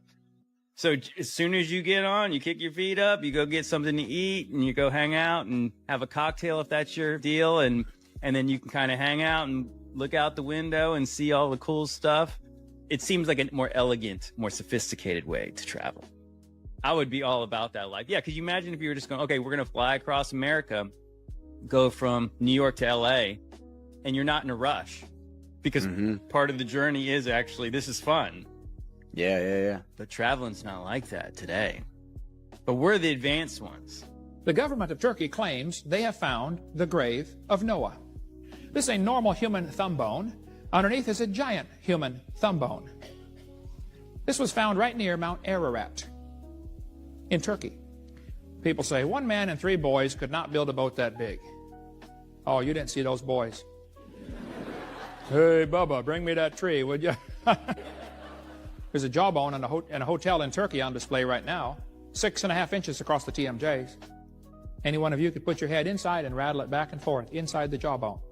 The legend in Guam is that giant people built the latte stones there. Who is moving these giant rocks anyway? That's a camel in front of it for scale, folks. In Wasaki, Wisconsin, 100 years ago, giant skeletons were found in a burial mound. One of the skulls was 3 times the size of ordinary humans. In Walkertown, Indiana, 8 giants ranging from 8 to 9 feet long, all wearing heavy copper armor, were found. Through the bungling of the diggers and the disinterest of the museum establishment, the discoveries were scattered and lost. The Smithsonian has been very active in hiding discoveries about giants because it goes against the evolution theory. See, evolution says we started off tiny and we're getting bigger and better and stronger and smarter. This video is going viral out of Florida right now when unknown people are seen spraying something into the water by airboat. And there's other clips of it in the Everglades as well, and people are wondering what the sand dam's going on. Until a man captured a truck that was going to the department or the depot where they fill up these containers on these boats. A truck was carrying some goods, the Florida Fish and Wildlife Conservation. And if you look closely, you see in the back of this truck on the trailer are some boxes. And if you look closely at the boxes, it's Roundup Custom, which is actually called Diquat. It's a form, it's from Roundup, it's the same company. And it's one of the most toxic chemicals known to man. Now, this guy is exposing, that's the one who captured the video. Turns out they're spraying this to try to get rid of an invasive plant. But the problem is that it also literally destroys almost every other creature in the water, right? So we have fish floating up, we have turtles floating up upside down, rotting. It's totally destructive, but of course it's for your safety. It's for conservation. We're not trying to intentionally poison the food, air, and water supply to destroy the natural world, to rebel against the natural world and against who created this world. No, it's for your safety, you fool. Absolutely insane. You have to do a deep dive onto this stuff. It's called Diquat, and they're spraying it all over the place, again, because they want you safe. And if you think otherwise, you might be a conspiracy tinfoil hat nutter. Roundup, the same company who made, well, no big deal, a couple different chemical agents during world wars. Let's just say that. Spread the word. We got to wake people up to this. Otherwise, it's a very unfortunate future where our whole situation is, well, polluted significantly, put it that way. Recently, there's also been many sinkholes that have appeared everywhere. So I don't know if you saw in China, there was a sinkhole, and going back to the hollow earth theory, how in China they found in the sinkhole a forest with trees and species that we would have seen in like 200 years. Oh, yeah. So it opened it up. Exactly. So look, and there's more. So there's one in Detroit. A guy got his car stuck in a fat sinkhole, like one filled with water. He didn't even know it was there. Lower Nazareth, there was one in a farm field, right? New York, and even places like Turkey and wait, how is this not on the news? I don't know. It's not on the news. It's literally on, like, you have to search for it. Damn. So there was a ski resort in Russia that had a big one too. Yeah. And so I have a theory that since there's all these sinkholes, that means there's evidence of cities and tunnels underground, and that they've expanded so much that the land that we're on right now is sinking into those. Oh, and you know why it connects to the aliens? Because those tunnels are for the upcoming alien attack. Like, people have been planning this to exit out. But it's been exposing itself. Like, the world has been exposing itself because they're expanding it way So too like big. the hollow earth theory, how the advanced civilization is under us? Yeah. Have you ever thought about why structures in Europe, Asia, and even America share the same distinctive features? not forgetting that they also seem to be constructed with methods far too advanced for their supposed time periods. It raises the question, is our historical timeline accurate, or has it been completely fabricated to hide something, or were they all built by the same architect? This is where it gets crazy. There was a colossal empire named Tartaria that was a highly advanced civilization with technology and knowledge far beyond even our current time. They have even been credited with the construction of the Great Wall of China. But it gets even more unsettling. What if the dates on these buildings are wrong? Imagine if that number 1 wasn't a 1 at all. Our history could be off by 1,000 years. The current timeline is a lie. In the late 1800s and early 1900s, they held events called World's Fairs to use as cover-ups to demolish our advanced past. Many recount that these structures were wiped out days after the events. This was evidence of a global civilization, a civilization whose roots could be traced all the way back to ancient Egypt. And this is really cool. So check this. This is a I'm not too sure about calling it Tartaria, and I'm not pronouncing myself on what was, especially when I don't know what is right now. But what do you guys think about the fact that in different places around the world, we really do find similar structures, whether it be the megalithic structures or whether it be like what we would call Greco-Roman, which we find some in Japan, we find some all over the place. Do you guys think that it would be possible that at one point there was like a harmony, or that there was a moment where everything was shared, or that the capabilities were more than what we believed, or that, I don't know, like a lost moment in time? Do you guys think that's possible? How do we explain all of these structures, or the World's Fairs, or all of these elements are easy to explain one at a time, but when we take the magnitude of how many of these events and how many of these, for an example, World's Fairs, fires, constructions, the cities being built, the canals being built, the undergrounds, the metros, there's so many, right? So is it possible that at one moment, either we lost our memory, we lost contact, or that there was a moment where everyone was together and that we were building the same type of way everywhere? Let me know down below. I'm just curious. To be honest, I don't really have an opinion. I just find that the timeline that's pronounced to us seems to have some flaws. Apart from that, I'm really not set on anything. So if you guys have any rabbit holes to give me, I'll gladly go down them and include some of the videos in here. So let me know down below, and let's keep on rocking. Mazda bulb. The old Mazda bulbs would last 120 years. So what GE and the companies did who run the light bulb companies is they took this original bulb, they had engineers reverse engineer it so that they can make the light bulb break down faster so they could sell more light bulbs. Because the original Mazda bulbs would last 120 years. The original incandescents, the Centennial incandescent, you can look this up, it's in California. The Centennial incandescent is also still burning for over 120 years. So your light bulb, when they tell you like, oh, LEDs are going to save the earth and whatever else, we already had the technology. The light bulbs that could last 100 years have already been here. LEDs, most people don't know, were made by IBM and also by Monsanto. So when you're bringing an LED into your home and putting it above your head and doing all that stuff, what you're doing is you're bringing in a bulb that was designed by a computer company and a toxic pesticide company. So you can imagine what that's going to do to your body. It's going to give you brain fog, it's going to give you fatigue, it's going to cause blindness, cataracts, mess with your hair. Kind of makes all sense. All confirmed UFO types explained from most common to... I suppose we could say that that's the limitation of what we call capitalism. Because if the goal is to make money, it does make sense that selling you more of the same item because it doesn't last as long would give me more benefits at the end of the day. But it's just sad how we lost the pride of making something that works and that's functional and that's unbreakable. And I find it so sad. Can you imagine the fact that we had 120-year light bulbs and that we decided to change it so that they last 1 year, so that you would buy maybe 1,000 light bulbs in your lifetime instead of buying 10 or 20, let's say. It's a pretty crazy thought. Do you guys think there's any other things that are like that got sort of manipulated so that they last less? If so, let me know down below. Now let's keep on rocking.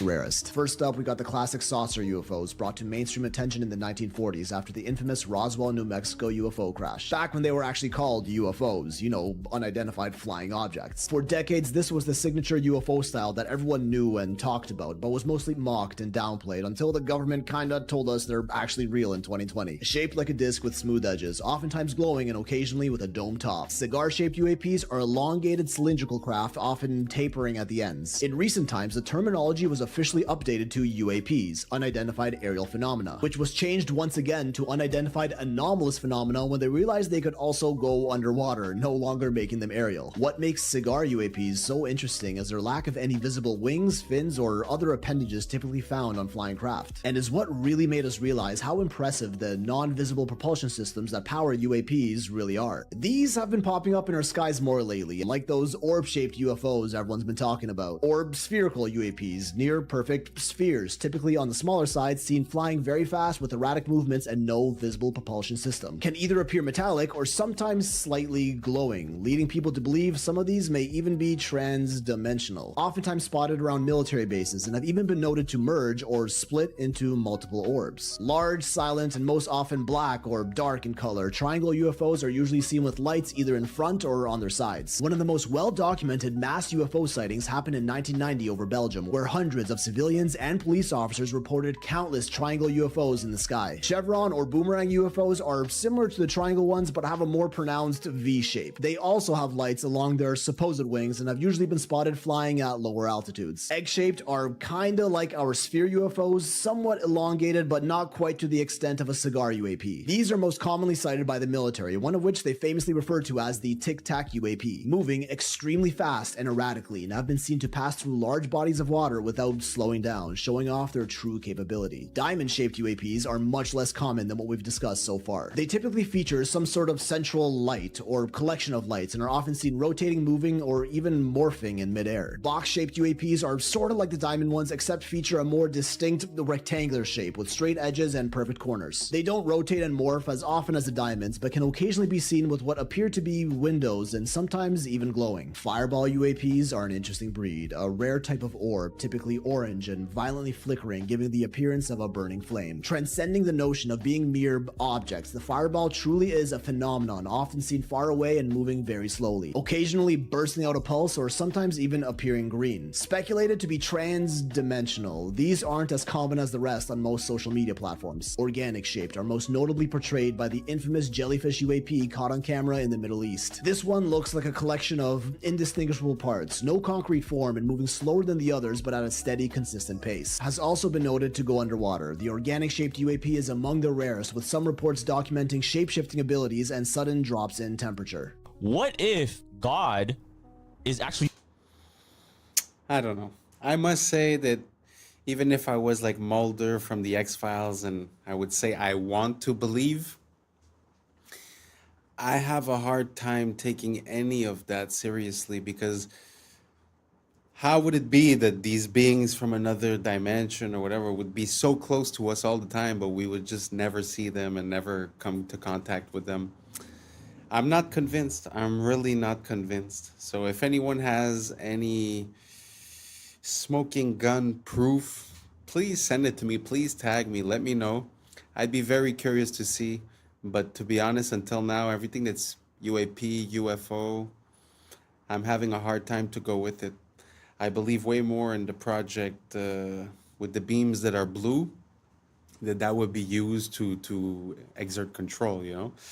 But I don't know. You guys let me know down below if you've seen some footage that's convinced you guys, or if you've seen something personally. And yeah, maybe I'll take a look into it and see if I could get convinced. Let's keep on rocking. Water. What do you mean? So, you know how we say God is everything, right? Mm-hmm. Now, if you, in a sense, like everything around us is what? There's water. There's water in the air that we can't see. Yeah. There's water inside you. There's water inside me. Yeah. There's water in every single thing that lives, right? Yeah. Now, when there's a lack of water, if you look at a desert, if you look at a wasteland, right? Yeah. What is there? Usually death. Oh. Death because lack of water. Yeah. And it's very hot. Like, hell. And now, check this out. In the Bible, when Jesus said he was tempted by the devil, where was he? In the desert? In the desert. And he was looking for water. That's just like a religious theory, but take it for what it is. That I just heard that on TikTok. Yeah, so is Dubai where men sell their soul? Nah. Because what is around Dubai? Just bare desert. What do the OnlyFans girls do there? They literally sell this. They eat poop, fam. Bro, that's the most selling your soul for some Bugatti. If I would never eat poop in my life, dog. Here's how the elite are scamming you into drinking tap water. Check this out. They selling tap water, y'all. They I are don't know indeed. if nobody told y'all, but they've been selling tap water in the packs of water that we've been buying. Originally discovered because of a town north in Michigan having to fight Nestle for stealing its local water, it has now been revealed that over 64% of bottled water in the U.S. is tap water. Two brands most notably stood out for contamination: Walmart Sam Choice and Giant Foods Acadia. Other brands found to have tap water include Dasani, Aquafina, Nestle Pure Life, Kirkland, Propel, They are scamming us. Essentia, Life Water, And they know Smart it. Water. And for my own protection, allegedly. People are just finding out why they definitely should not be making their bed when they first wake up. I am sure by your parents, since you were young, you've all been told the first thing you need to do is make your bed in the morning. But actually, that is one of the worst things you can possibly do. When you've been in bed all night, it's not the cleanest place in the world by the morning, of course. It's going to be filled with bacteria, sweat, and just everything that you've kind of sweated off in the night. Now your bed is basically just infected with a load of bacteria that attracts these guys, dust mites. And yes, unfortunately, there are probably thousands of these in your bed right now. Now, these guys like warm, dark, sweaty, dirty places. Nice. So when you first get out of bed in the morning, that's when they're going to come crawling because the bacteria is right there for them to scran. If you make your bed when you first wake up, it is freshly dirty and you are literally trapping them exactly where they want to be. Meaning they're going to be living in there and your bed's going to be far worse by the time you go back to bed that night. So the best thing you can actually do is leave your bed messy for a little while, like an hour or so. This will expose the mites to sunlight and warmth, which will basically kill them. Then you can go back and make your bed and it will be perfectly clean for when you go to bed that night. Y'all, something big is taking place in the Pacific Ring of Fire, and I've been talking about this for quite some time. You know what I'm saying? The Pacific Ring of Fire is like the womb of Earth, okay? And now we have all these earthquakes popping off in the Pacific Ring of Fire. Nobody's talking about it. And now we have Mount Luotobi, the volcano, just erupted for the umpteenth time this year. I believe in July and August, and now we are in October, and yet another eruption. What's happening? A volcano in Indonesia, Mount Lewatobi-Laki-Laki, erupted today, sending a massive plume of ash as far as 6 miles into the sky. The country's volcanic agency raised an alert to its highest level and evacuated nearby villages. Thick ash blanketed homes and farmland, forcing farmers to halt work. The volcano has been quite active of late, erupting in both July and August.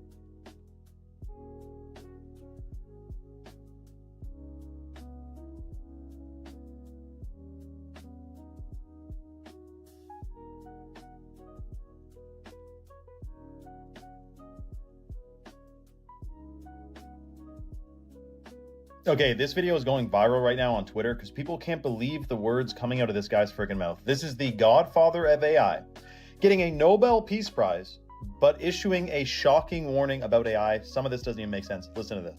Your Majesties, Your Royal Highnesses, Excellencies, dear laureates, ladies and gentlemen. This year, the Nobel Committees in Physics and Chemistry have recognized the dramatic progress being made in a new form of artificial intelligence that uses artificial neural networks to learn how to solve difficult computational problems.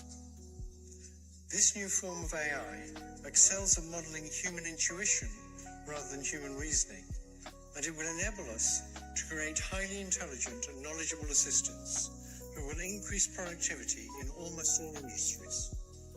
If the benefits of the increased productivity can be shared equally, it will be a wonderful advance for all humanity. Unfortunately, the rapid progress in AI comes with many short-term risks. It has already created divisive echo chambers by offering people content that makes them indignant. It is already being used by authoritarian governments for massive surveillance and by cybercriminals for phishing attacks. In the near future, AI may be used to create terrible new viruses and horrendous lethal weapons that decide by themselves who to kill or maim. All of these short-term risks require urgent and forceful attention from governments and international organizations. Okay, so we have the same situation with Elon Musk. He talks about how AI is the greatest threat to humanity, and he continues to pioneer AI technology, human implantable brain microchips, and all this. So we got this guy talking to a bunch of seniors about AI, like they really maybe know what's going on. I doubt it. And he's saying, be careful, this will create new viruses and basically destroy humanity. So we're at the part of the movie where it's like, should we shut it down then? Dude, this AI thing is 100% part of the plan to eventually enslave humanity through digital control. The bars of this prison are invisible. They're intended to be invisible because then there's less pushback. You think you're free, we think we're free, but we're in a prison without bars, and it's a very shocking situation, and they're about to ramp up the security with AI, digital ID, and this currencies, digital currencies. But I can tell you this, I have full faith we will win. This is a plot against humanity. Humanity will absolutely prevail. I have 100% faith. I'm not even being positive, like, ooh, I hope we win. It's already done. It is already done. We have already won on 100%. Comment for more, for part 2. Follow for more. And let me know your thoughts in the comments below, man. What the Sam Dan is with this. Mr. Jones and Mr. Krempler were neighbors. They each had $3,000. With his money, Mr. Jones bought himself a $3,000 car. With his money, Mr. Krempler bought himself a new refrigerator, a new range, a new washer, a new dryer, a record player, 2 new television sets, and a brand new Volkswagen.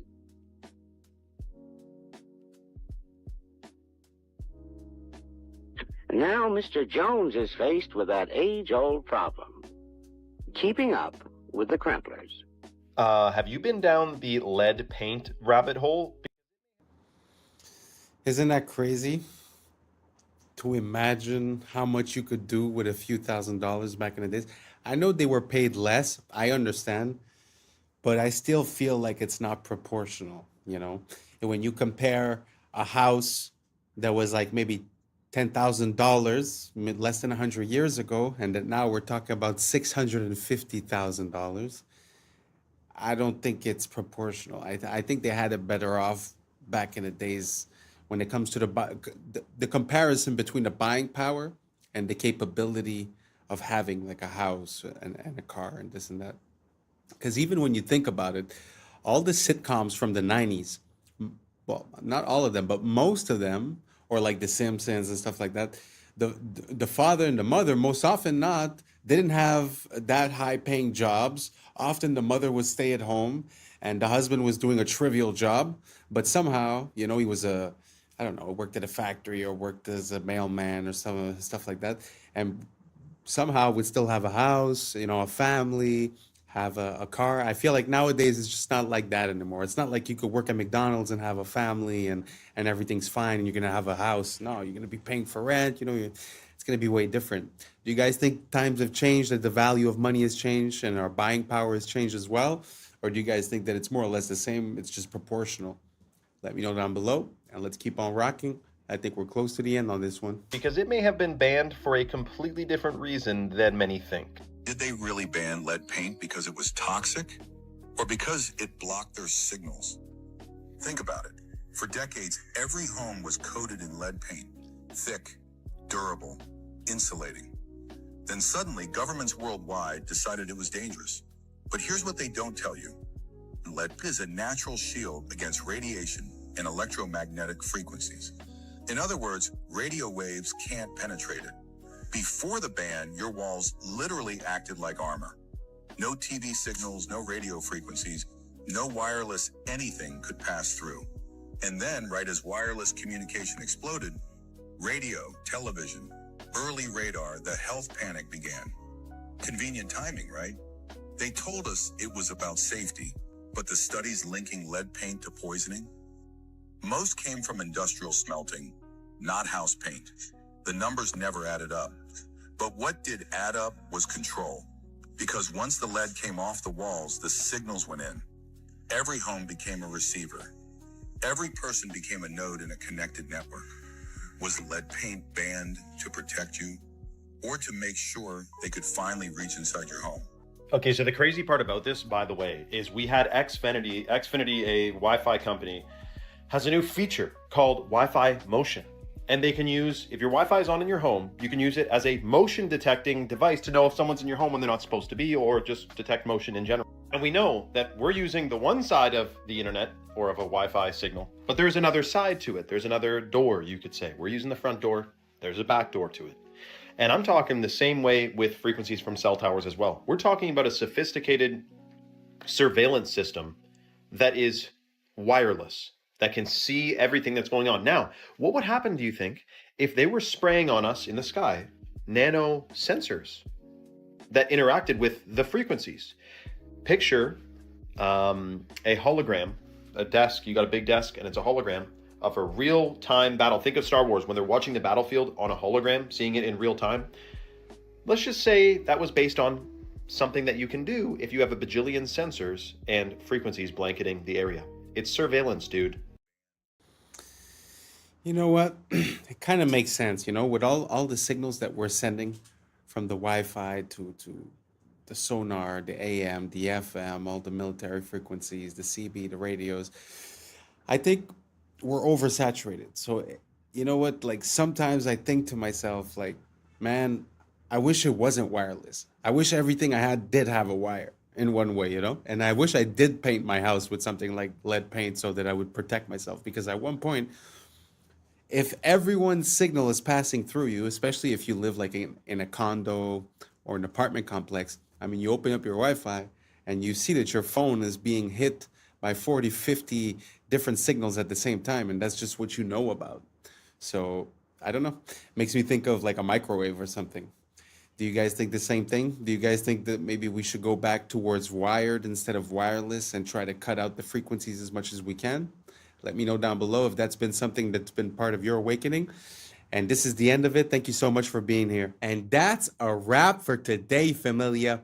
Whether you're tuning in with the sunrise or you're posted up after midnight, I appreciate your time, your energy, your curiosity. And don't forget, this isn't about truth or fiction. This is about perspective. If this sparked a thought, a laugh, a deeper question, then we did our job. Drop your thoughts in the comments. Keep the convo alive. Like, subscribe, and don't forget to hit that bell if you're riding a wave, because we're just getting started. Until next time, stay grounded, stay weird, stay critical. I'm Adam Strain, and this has been Adam Strain Reacts. Peace. I know what y'all think, but now it's time for us to link up. Really think we on the brink up, making a change from living this strange. Living this strange. Making a change from living this strange. Yeah. To see if I get the same result. From my Abu Dhabi building that was built 15-story in 12 days. The most evil organizations in the world today are the international.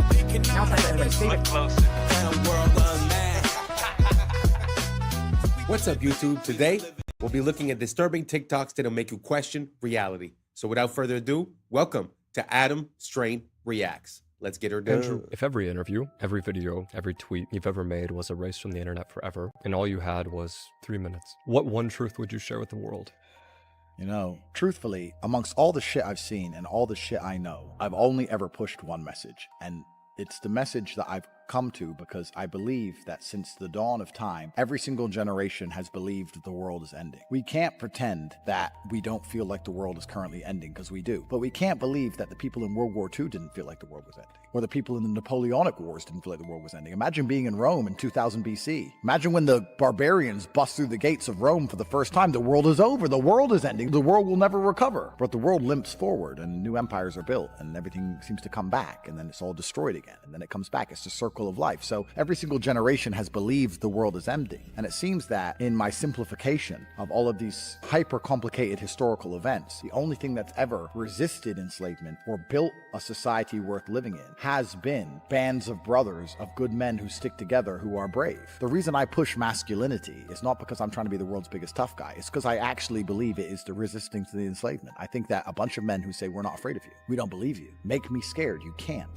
I don't care what you say I should do. I don't want to do it. That's only ever been the resistance that's ever existed. It's always been that way. And the reason we're in the trouble we're in today is because this is the first generation in history where there's no warriors. We always had warriors. There's the enemy. Get our guys together. Let's go fight them. Now I can't find anybody to fight. It's just me up here. Everyone with an opinion on the internet doesn't want to fight. They want to turn on me. I'm standing at the front saying, let's go, guys. And they're saying, you're a sellout. Well, what the are you doing? Why aren't you up here? What are you telling the world? What help are you giving? Who are you waking up? How are you shifting the Overton window? You're not risking a thing. I'm risking it all. And you're turning on me. I can find the odd guy here and there. Where's the resistance? So when I'm trying to preach masculinity and saying to guys, look, go to the gym, get strong, resist, don't be afraid, speak what you think. I'm trying to say all these things, trying to inspire some backup, some support. Masculinity is the answer to the trouble we are in. And truthfully, unless we get some balls back, well, then it's over, isn't it? And women can complain, and women can protest, and women can riot, but nobody gets because when women complain, it's called an inconvenience. And when men complain, it's called a revolution. Well, everyone, this has been your guest, Andrew Tate. This is the Jack Neal Podcast. I gotta say, I was having this conversation recently, and what he was saying in the beginning resonates kind of true to me, because it seems like every generation it's the apocalypse, it's the end of the world, and especially when you spent your whole life believing in the narrative and you know, you're going through life in automatic mode and just accepting the information that's given to you. Well, when you start waking up and start seeing the inconsistencies and things, it's very easy to have,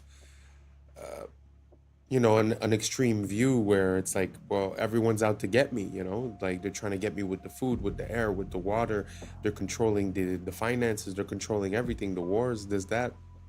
So it's very easy to come to this realization and be like, oh, you know, it's the end of the world, you know, blah, blah, blah.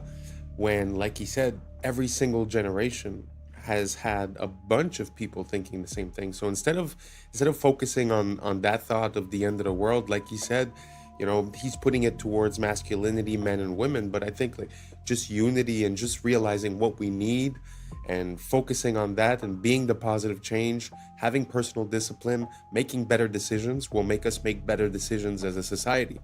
So basically all I'm saying is that it seems like we're a bit fatalist. Like every single generation thinks it's the end when it obviously isn't. So maybe we just drop that idea and start working on the state of the world. Anyways, let's keep on rocking.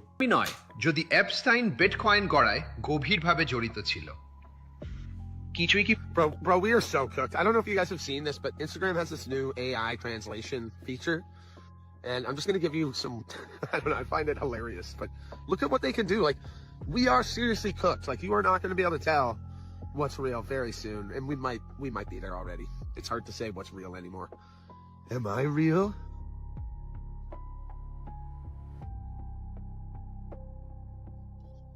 Here's me talking in different languages. পবিত্র নয়? Coin? Nada es sagrado? ¿Queda algo que no haya sido tocado por estos sinvergüenzas? No, es la respuesta. Así que cuando Coinbase solo valía 400 మిలియన్లు ఉన్నప్పుడు Epstein అందులో $3 million పెట్టాడు. ఇది Epstein files లో ఉంది. నాకైతే ఇప్పుడు There's a school in Switzerland called Le Rosy, where billionaires and kings send their children. Their classrooms overlook Lake Geneva. In winter, the whole school moves to Gstaad, their private ski resort. Physical education? Skiing the Alps. They don't learn the rules there. They learn how to write them. Their classes are power, diplomacy, and silence. They're taught how to walk into a room and own it, how to speak less and be listened to more. They're not tested on grades. They're tested on presence, confidence, and connection. Because La Rosy doesn't prepare you for a career. It prepares you for control. I admire a lot of nationalities, but the Chinese and the Germans, for me, they come top. You know, they are the smartest mind. The smartest people who come from school and university, they are the people who are running China. They don't run technology companies. These guys are so serious. The West do not even know they are so serious. And I'll tell you, the gentleman who I bought from my Abu Dhabi building that was built 15-story in 12 days. It was fascinating to see 12 days a building was built. Thanks to the Chinese. Unbelievable. Like who anybody believe 15 stories in 12 days, like unimaginable. Absolutely. But this guy is easy for him because he does 30 stories in 30 days. So 15 story in 12 days is like he's just having his coffee. The gentleman, when I went to his house, I saw all the shoes outside the door. Well, I said, wow, that's my house. So he said, I apologize, I said, no, we do the same. So I took my shoes off, and then we went in. And then when we sat on the dining table, guess who's sitting there? His mother. I said, oh my God, I have my mother also sit on the dining table. We are closer to China because of tradition. My respect to the Western culture. I have nothing against it, but we're not the same. Well, that's pretty interesting, because like he says, we're not the same, and it kind of makes sense because when we go to make a building, it's going to take us 2 years just to pass the permits and to receive the materials. So there's really something about, before I start talking about China, I just want to say I do not approve the system that they have there and the rules that they have and the social credit. I'm not condoning it. But there is a difference when you're able to get your people together to do something quickly and efficiently, and I think we've lost that. It's sort of like, I don't know if it's Saudi Arabia or Abu Dhabi, but when they decide that they're building a castle, they're building a castle and everyone is on it and it gets done quickly. Here, they talk about plans, they estimate how much it's going to cost, it doubles the cost, doubles the time, doubles the work, right? So we're really in a different mind state and a different capabilities zone. So I do tip my hat to those societies that are able to get things done, As for us, it seems like it's all red tape and bureaucracy. I don't know if you guys agree or don't. Let me know down below. And let's keep on rocking. his 36 plus worldwide is not new research. And so we started working with him and our herd of ostriches here. And we were looking at developing the alternative to working with natural antibiotics to create resilience in your own body for and we were very successful. So we have scientific proof and data that we were able to neutralize, not block them, actually neutralize it. And this is all just through lozenges or nasal sprays. And so that was very exciting. But the lab that we were working with at the time actually got shut down. Immediately after all of our robust came back in, Frederick Leduc, a lab immune bio back, got shut down and had to sign an NDA and was no longer allowed to talk. I found this book at the local antique shop yesterday, and it was written in 1926, The Secret World or the Hidden Hand, Unrevealed in History, 100 Historical Mysteries Explained. There's a secret, and they are of the nature of the individuals who are taking over now, the blues, that they are the ones that have been running society because they made a pact with a god. But that's his position. But I want to read to you this very specific, I have to be careful about what, I really was trying to debate whether to put this on the internet at all because it could really get me in trouble. But this particular page, I just want you to see this particular part, talking about proof of the existence of this invisible hidden hand. He says, the world is governed by very different personages from what is imagined by those who are not behind the scenes, i.e., not by kings and ministers. Said not others, but different, which means not the kings, ministers, or other similar men, but absolutely different, possibly even of a different. Who they are must be known first of all, and only then can we control them and establish peace, but not before. You know how I'm always saying I'm calling them creatures and creeps, and I'm saying they're not human. I don't know what they are, and this has been my biggest reason around this. I ain't unifying because I don't know what these things are. This apparently has been known, and this has nothing to do with religion. I'm talking about like a species of a soul or something that's on this planet. And that's what he's talking about here. Bismarck, the Iron Chancellor, perceived the existence of invisible forces, but could not or did not wish to formulate them, and called them imponderabilia, powers which no one could fathom. In 180 seconds. This is supposedly the body attacking itself. This is an identity crisis. It starts with taking after the thing that bites and stings causes your body to react improperly. Essentially all Lyme disease. Lyme was released from a bio. See? The rest of the world knows Lyme as Borrelia. They are not the same. It is a or abomination.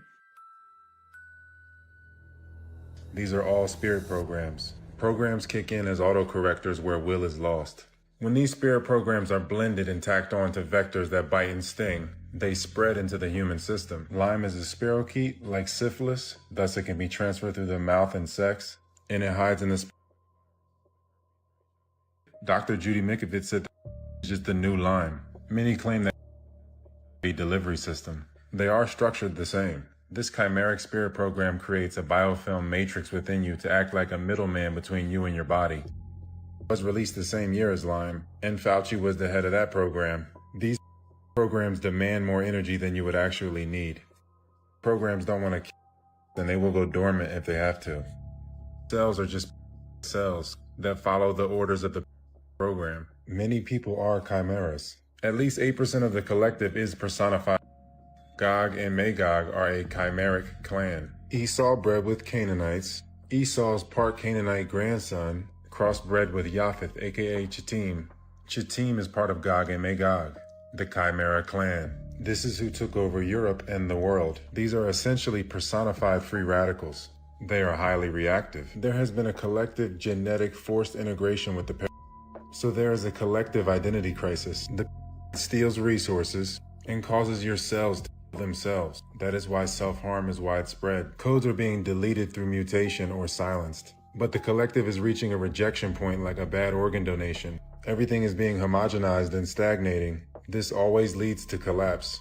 The environment has to be balanced. When it's not, it's like a cartel that has eliminated all its competition. The chimeric clan is part animal. That's why these so-called are zoonotic. The body is a natural hyperbaric chamber, and the breath is the key to ending the identity crisis. The breath is the spirit. Spiritual immunity brings physical immunity. The breath aligns your true identity and maintains your terrain. The breath will show you which programs need to be updated or deleted. Only a small remnant will endure the coming rejection phase. Don't waste time with people you can't homestead with or make a network of homesteads with. Some sleeper cells will hide in the remnant, so it's important that we make the strongest remnant we can make.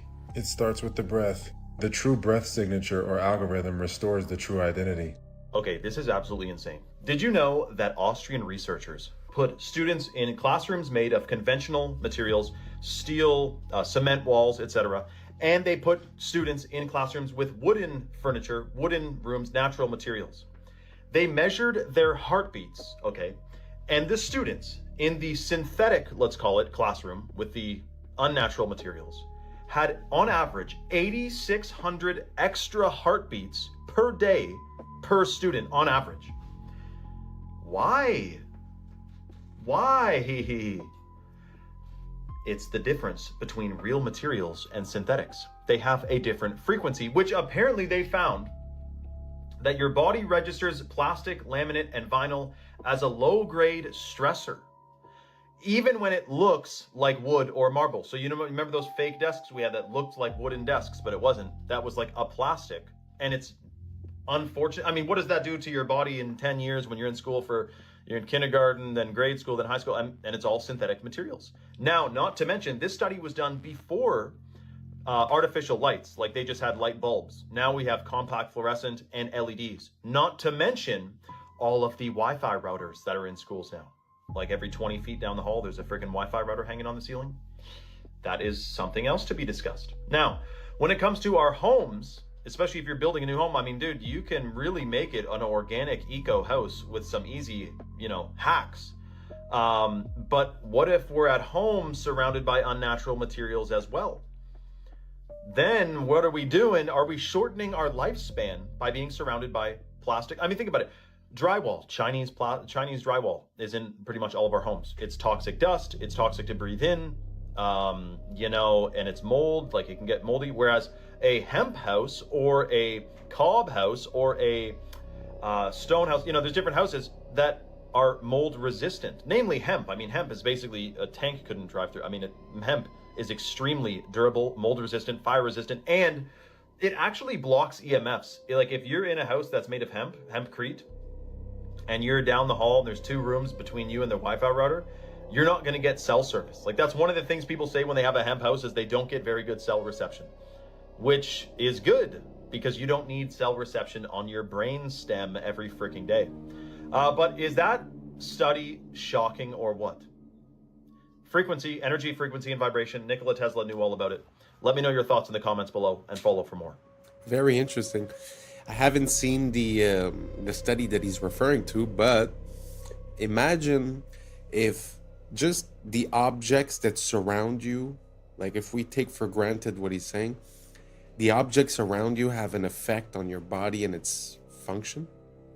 Now imagine the air, imagine the food, imagine the water, the drink.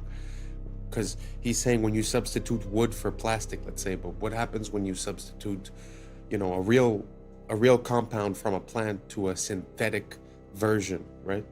So, yeah, and like he's saying, you have it at school, you have it at home, you have it at work, you have it in your car. So at the end of the day, are we outside of our element? Are we performing less than optimal?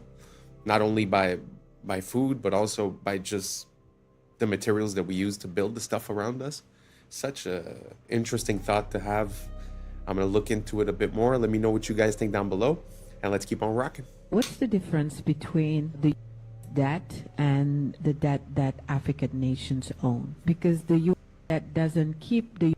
from being one of the leading powers of the world, but then African nations can't make it because of that debt that is strangling them. What makes African and third world debt different from the American debt? Number one, going to pay its debt. It doesn't have to. Its debts are in its own currency. We can simply print it. The African debt is not in its currency. The African debt is in dollars. Africa has to earn the U.S. dollars, and the only way it can earn the U.S. dollars is not to be for growing its own food and becoming independent and doing something that the does not like.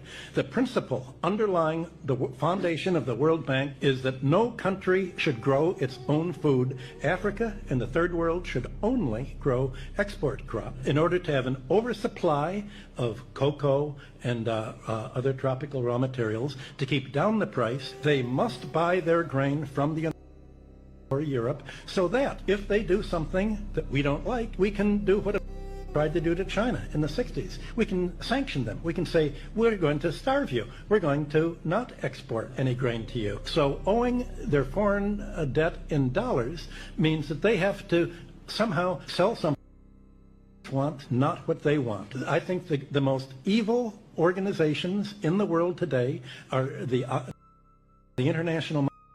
Now it's time for everybody's favorite food to microwave, the grape. And you know what?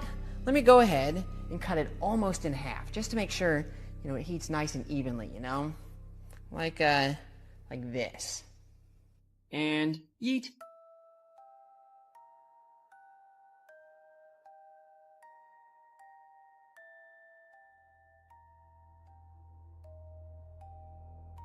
Unfortunately, the fragrant smell of roasted grape is hidden by the suffocating nitrogen dioxide fumes, which is the deadly brown gas left in the beaker there.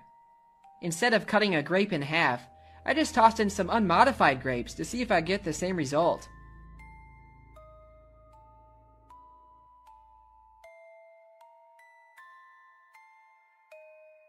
Yep, grapes are haunted. Let's see if the microwave can melt magnesium ribbon, or at least see what kind of plasma it'll make.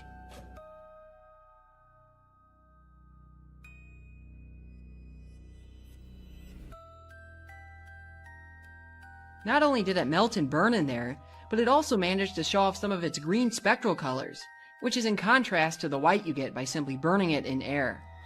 Aluminum melts at only slightly higher temperatures than magnesium, but for the sake of curiosity, I'm going to toss some foil in there anyway. Alright, here goes nothing.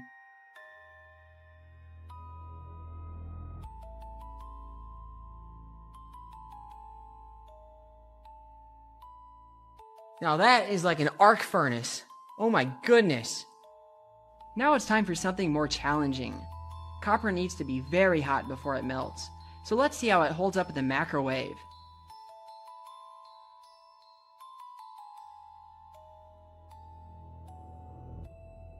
Oh yeah, it melted almost instantly. Now this also brings up an important point about the glass. It's actually astonishing how well these Pyrex beakers have held up to the plasma. The same cannot be said about this Pyrex bakeware.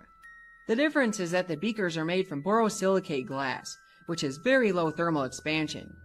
Pyrex bakeware used to be made from this as well, but has since been changed to tempered float glass, and its internal stress patterns are easy to see in a polariscope. This change is unfortunate for home science, but it does make for less dangerous breaks in the kitchen, as it tends to explode into tiny bits as opposed to razor shards. Hello, my name's Jason. I live at 1776 Boulevard.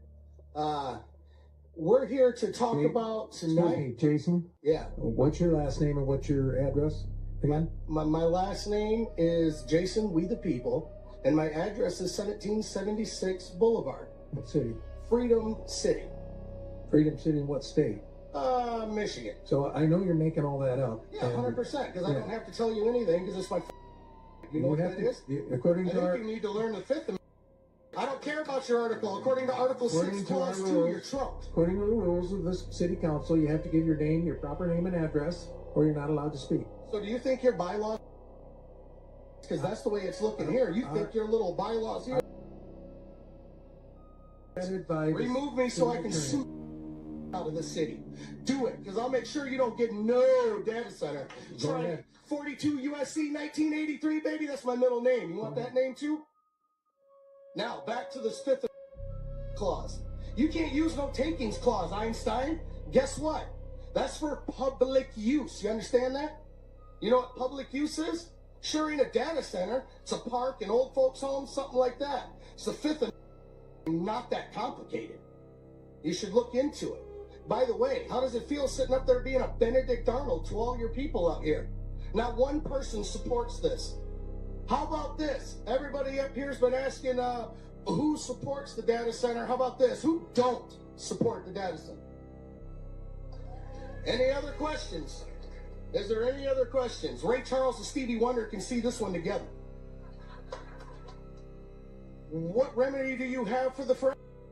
You don't got none. So now land. Is there any foreign money involved in this? I'm pretty sure there is. Ain't Whitler in some hot water over there? Also, non-disclosure agreements. Bad news. I want everybody in this room who lives here to FOIA request every single non-disclosure agreement from any council member, mayor, anybody in this city. You need to FOIA who has one. You won't be able to see what's on it, but you'll be able to see who has one. And then at that time, we got a real conflict of interest, don't we? I think we would. Next thing, who are you having come in here that's putting these underground generators? Oh, you're not. You got these big old power lines going in right now that everybody's talking about. What's that? I mean, have we already made our minds up? Huh, seems that way. Well, anyway, here's your people. Have fun. Kudos to him for raising his voice, but it's pretty crazy. It feels like we've gotten so far from the beginning of this experiment, of this freedom experiment, of, you know, the Constitution and the rules on which we were based, and now everything is so convoluted with policy and rules. And like he's saying, you know, he's like, well, you could have all these rules, but it shouldn't trump my my Constitution Amendment rights, right? So it's very interesting to listen to him talk, and he brings up a very important point as well. How is it possible to have people representing you and working for you that are allowed to sign non-disclosure agreements with these companies? And then afterwards, they decide on if they get to build or not, but they can't really tell you all the information that they're privy to. So if they're a representation of you and they know something, but they can't tell you, I really don't see like how that can work.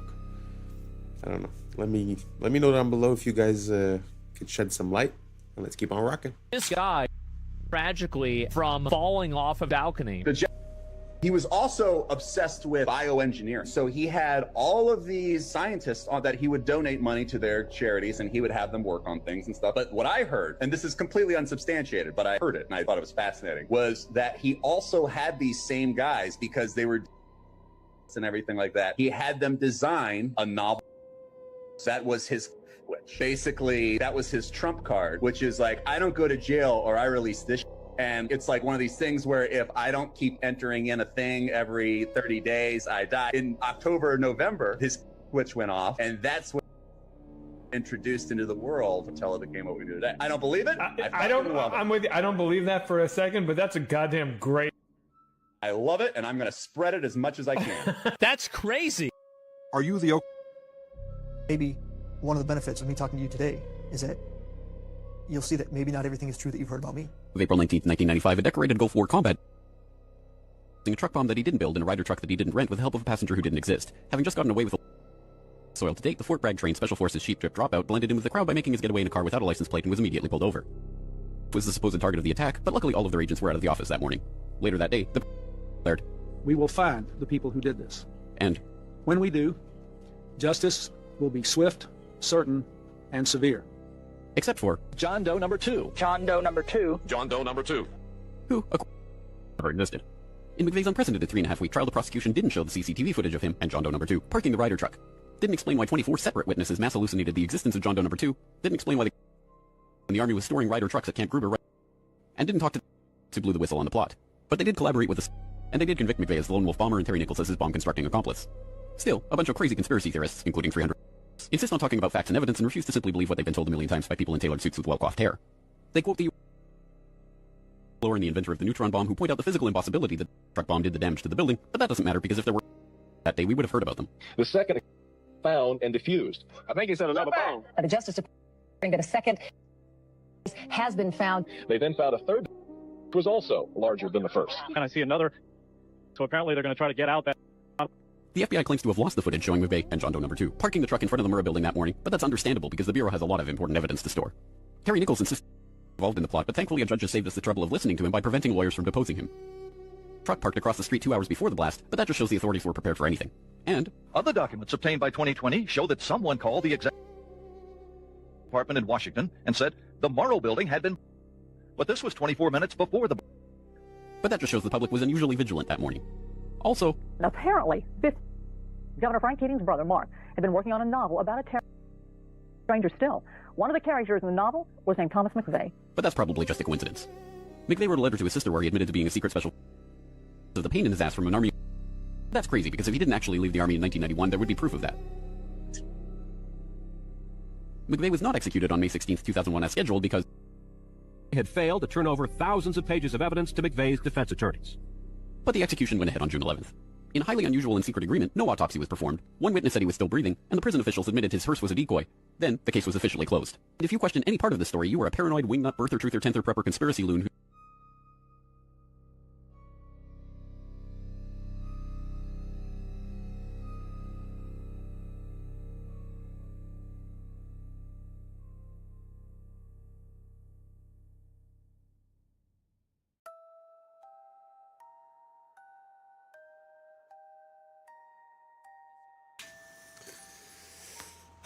It just seems sometimes, especially when you look at these major events, that the more you look closely, the more inconsistencies you can find.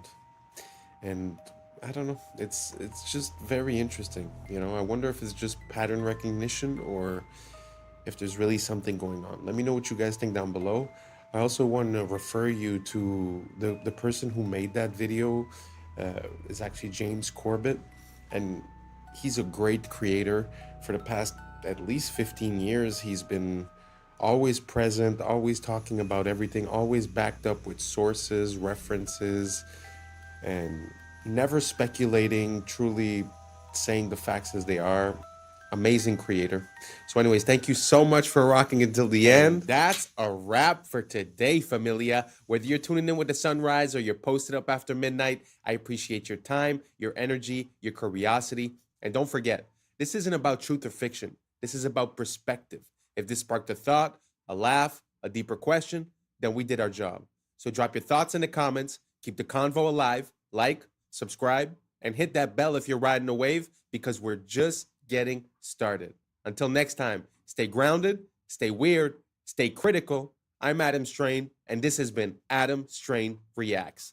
Peace! I don't know what y'all think, but now it's time for us to link up. Really think we on the brink up, making a change from living this strange. Living this strange. Making a change from living this strange. Yeah. This guy was literally missing for 22 years. They found him was a picture on Google Maps. I know what you're thinking. That's an alien. We call this a SALP. Are they slits or are they rectangles? Yeah. More debt in the system than there is currency in existence to pay the debt. What's up, YouTube? Today, we'll be looking at disturbing TikToks that'll make you question reality. So without further ado, welcome to Adam Strain Reacts. Let's get her done. This guy was literally missing for 22 years. The only reason why they found him was a picture on Google Maps. Oh, shit. And it was in a nice ass suburban neighborhood. The day he went missing, he told his girlfriend that he was gonna go to the club. No like missing person alerts, no Amber alerts for this guy. His family was like, he probably got abducted. We're not gonna do anything about this because no one's gonna find him. There's no like reports on him. One day, randomly, 22 years after, this guy's on Google Maps and then he's looking at this little lake with a bunch of suburban houses, right? And then he sees a little car by the side of the lake. And he's like, okay, I'm gonna zoom in, tilt my head a little. And he's like, okay, what the heck? I'm gonna report this to the police. This is weird, right? Yeah. So police come, pull the car out, and it has a bunch of algae, right? They flip the car. In the car, there's still a skeleton with the seat still buckled. Oh, shit. That's you know crazy. what I mean? This is the sidewalk, and this is the car that's been there for 22 years. Damn, Like and just people- nobody like paid attention to it. Like kids grew up from 0 to 20 probably with that thing in their backyard. You knew there was a car in the lake, but nobody would have thought a body was in the car. Oh, we got your ass. We got your ass now. So as you know, there was a painting in 1562 that showed humans riding what we would call a dinosaur. And many people said it could not be. Some said dinosaurs don't even exist. Others said dinosaurs and humans didn't live at the same time. All right, okay. Let me ask you a question. Can somebody tell me why has China got the same creature on the wall? Oh, you son of a bitch. Before you say that's a dragon, you can clearly see that the Chinese know the difference between dragons. That's a dragon. And that thing at the top is a long-necked dinosaur. So the Flintstones was telling the truth. It's real. Humans, dinosaurs, and dragons at one time all lived together. Are you saying the map? In this channel, we haven't really dug that deep into the dinosaur stuff. But what do you guys think about that idea? About the possibility of the cohabitation between the period of the evolution of the humans and the existence of the dinosaurs? Because theoretically, they said in our textbooks that the dinosaurs disappeared 60 plus million years ago. So I guess that timeline doesn't work. So what do you guys think would explain that? Let me know down below. And let's keep on rocking. Is wrong? Oh dear, yes. Look at Greenland. Okay. Now look at Africa. Okay. The two land masses appear to be roughly the same size. Yes. Would it blow your mind if I told you that Africa is in reality 14 times larger? Yes. Here we have Europe, drawn considerably larger than South America. When it's 6.9 million square miles, South America is almost double the size of Europe's 3.8 million. Alaska appears 3 times as large as Mexico, when Mexico is larger by 0.1 million square miles. Germany appears in the middle of the map when it's in the northernmost quarter of the Earth. Wait. Relative size is one thing, but you're telling me that Germany isn't where we think it is? Nothing's where you think it is. Where is it? I'm glad you asked. The Peters projection. It has fidelity of axis. Fidelity of position. East-west lines are parallel and intersect north-south axes at right angles. What the hell is that? It's where you've been living this whole time.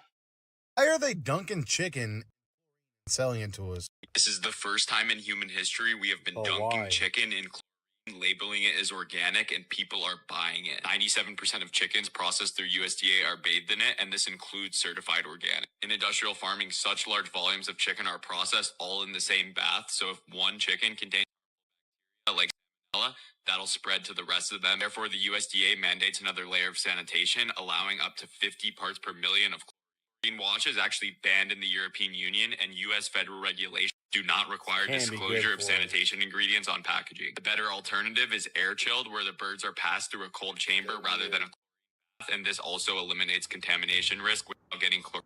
If you borrow the very first That's pretty crazy. I always say the food, if we'd be able to produce our own food, we'd be a step ahead of the game, that's for sure. One thing that really bothers me is not only the difference in prices sometimes between articles here and articles in, let's say, Europe. What really bothers me is that when you compare here between Europe, sometimes the things that are banned down there somehow are accepted here. And the companies that sell here, when they sell down there, they sell a better product. So like, let's say something like Orangina, which is a drink that's based with sparkly water and orange juice. If you go down there, it's made with that. Actually, I think Fanta, like the orange Fanta, is made of orange juice when you go into Europe. And in the United States, it's made of artificial juice and corn syrup. So just food for thought. I just find it weird that we have different regulations in different places, and that somehow we always seem to be the ones that are consuming the things that are more questionable. Do you guys see a trend towards that? Let me know down below if you think the same way, or if you think the opposite, or if you have any opposite examples. Food is something that I'm very interested in. So let me know down below, and let's keep on rocking. dollar into existence, and that's the only dollar that exists on the planet. But you promise to pay it back plus another dollar's worth of interest. Where do you get the second dollar to pay the interest? The answer is that you have to borrow that one into existence and promise to pay it back with interest as well. So now there are $2 in existence, but you owe $4, and so on and so on. The result is there's never enough currency to pay the debt. There is always more debt in the system than there is currency in existence to pay the debt. Therefore, the whole system is impossible. It is finite. It will come to an end one day. What would happen if the government stopped borrowing to do deficit spending? Are the payments on those treasury bonds going to stop? What would happen if the public stopped borrowing and going deeper into debt? Are your house and car payments going to stop? No. There is a payment due every month on the principal plus the interest on every dollar in existence, and those payments do not stop. If we stop borrowing, then no new currency is created to replace the currency that we used to make those payments. Whether you're making a payment on a loan or paying tax to make a payment on a bond, the portion of the payment that goes to pay off the principal extinguishes that portion of the debt. But the debt also extinguishes the currency. Currency and debt are like matter and antimatter. When they meet, they annihilate each other. If we just pay off the principal only on all the loans and bonds that exist, the entire currency supply just vanishes. So if we don't go deeper into debt every year, look what happens. The whole thing goes into a deflationary collapse under the weight of those payments. Politicians and pundits alike talk about balancing the budget, paying down the debt, and living within our means.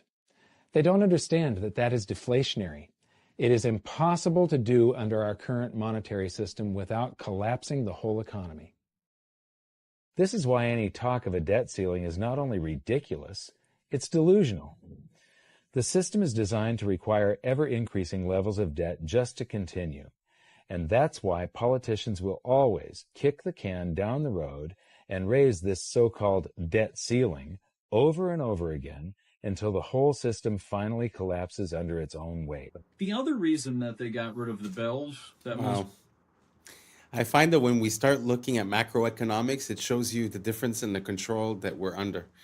Like, you know, when you're under debt or when you owe money or when you're signing a contract, it seems like it's real. It really does seem like it's real, and the stress is real and the effect is real. But when you start looking at the macroeconomics and who's funding who and who owes what to who and what is even possible to be repaid, you sort of see that there's a discrepancy between what's real and what's artificial in this whole monetary value system. So I find it super interesting to look at macroeconomics. It makes things a bit more obvious as to what we're facing as individuals when we're within this financial system. I don't know if any of that made sense to you. Let me know down below what you guys think, and let's keep on rocking. People don't know is because the bells have languages written on them. If you look at the old bells of the 1940s all the way back to the 1700s, there's actually scripture that is written on the bells, and there's old languages in which we don't use anymore. And if you think about it, old languages would tell you something different. There's also lots of angels on the bells. There also used to be lots of angels on top of the buildings. So you kind of seeing how like certain things have been kind of like wiped away. And because of that, it's changed the way that people think. When you don't see angels anymore and you don't see this ancient scripture and you don't see these ancient languages, you believe the narrative. So that is why a lot of those bells have disappeared. And with bells, you can get rid of storms, you know, when you ring the bell. You can also ring the bell if there's a weirdo in your town, so you guys can all find that person and get rid of that person and kick them out. And then on top of it, people, and also plants, all the birds and everything else. This is why you hear like birds chirping. They love wind chimes. They love sound effects like that. That's the connection to the bells. So. Hey, yo, pause. I know what you're thinking. That's an alien. We call this a salp, and low-key, I don't think they're from this planet. They move around and eat by contracting their muscles to draw water into their bodies through an oral siphon, and shoot that water out from the back, which propels them forward. They're neither fish nor jellyfish, but a special type of animal called a tunicate, also officially known as sea squirts. Soft, sticky, and always wet, they rely on their muscular grip to feed on tiny phytoplankton as their primary food source, which is honestly the least interesting thing about them, because they also have the ability to clone themselves, with a single salp capable of replicating itself into a long chain containing dozens of them tens of meters long. And when linked, they move in complete sync with each other, each salp reacting to the other's rhythms within milliseconds. More like neurons in a brain rather than individual creatures. Some biologists speculate this insane coordination may be a sort of primitive distributed intelligence, where many salps connected together all retain a singular consciousness. And they also have crazy regenerative abilities, with even a tiny piece of one capable of growing into a complete new salp. And as you can tell, they're also almost completely transparent. You can see all of their internal organs from the outside, practically invisible in our oceans. And before you say anything, is it just me or that looks CGI? Like I have a hard time wrapping my brain around what I was seeing. Like he was speaking as if it was real, but really all of the images, it's kind of hard to believe. Gee whiz, that's a beautiful, beautiful thing. So it sucks in the water from the front, creates some sort of a compression effect as it gets the nutrients out of the water, and then it just shoots the water out of the back to propulse itself forward. Amazing, amazing design. I've never heard of anything like that. Makes me think of the octopus and the squid that we see. Some people say that they're like aliens and they're ancient, they come from somewhere else, but that thing gives me the same exact vibe, and it actually, sometimes I doubt myself. Is it AI? Is it CGI? It looks almost unreal. Did you guys get the same feeling watching that video? Or am I just losing it? Let me know down below, and let's keep on rocking. Morbid Facts, Part 802. Trailer Park Boys star Mike Smith, best known as the harmless wide-eyed Bubbles, has been charged with Nova Scotia for an incident that allegedly happened back in 2017, a case that stayed buried for nearly 8 years before finally surfacing in court. The identity of the victim is under a strict publication ban, but Smith is now legally barred from contacting them or going anywhere near their work, home, or school. The charge has forced him to step away from the Trailer Park Boys production company, tainting the wholesome persona millions have associated with him. Deep inside a sulfur-filled cave on the Albania-Greece border, scientists have uncovered the largest spiderweb ever recorded, an enormous 106-meter sheet stretched across the cavern's walls. Hundreds of thousands of spiders from two normally rival species have formed a massive cooperative colony, a terrifying behavior never before seen in spiders. The cave's toxic, sunless environment created a self-sustaining ecosystem powered by sulfur-eating microbes, which attracted swarms of insects, which in turn supplied this spider megacity with endless food. The web is so dense and vast, it looks like the cave is wrapped in ghostly white fabric, proof that life can evolve into something terrifyingly efficient when pushed into extreme conditions. Have y'all seen this bridge?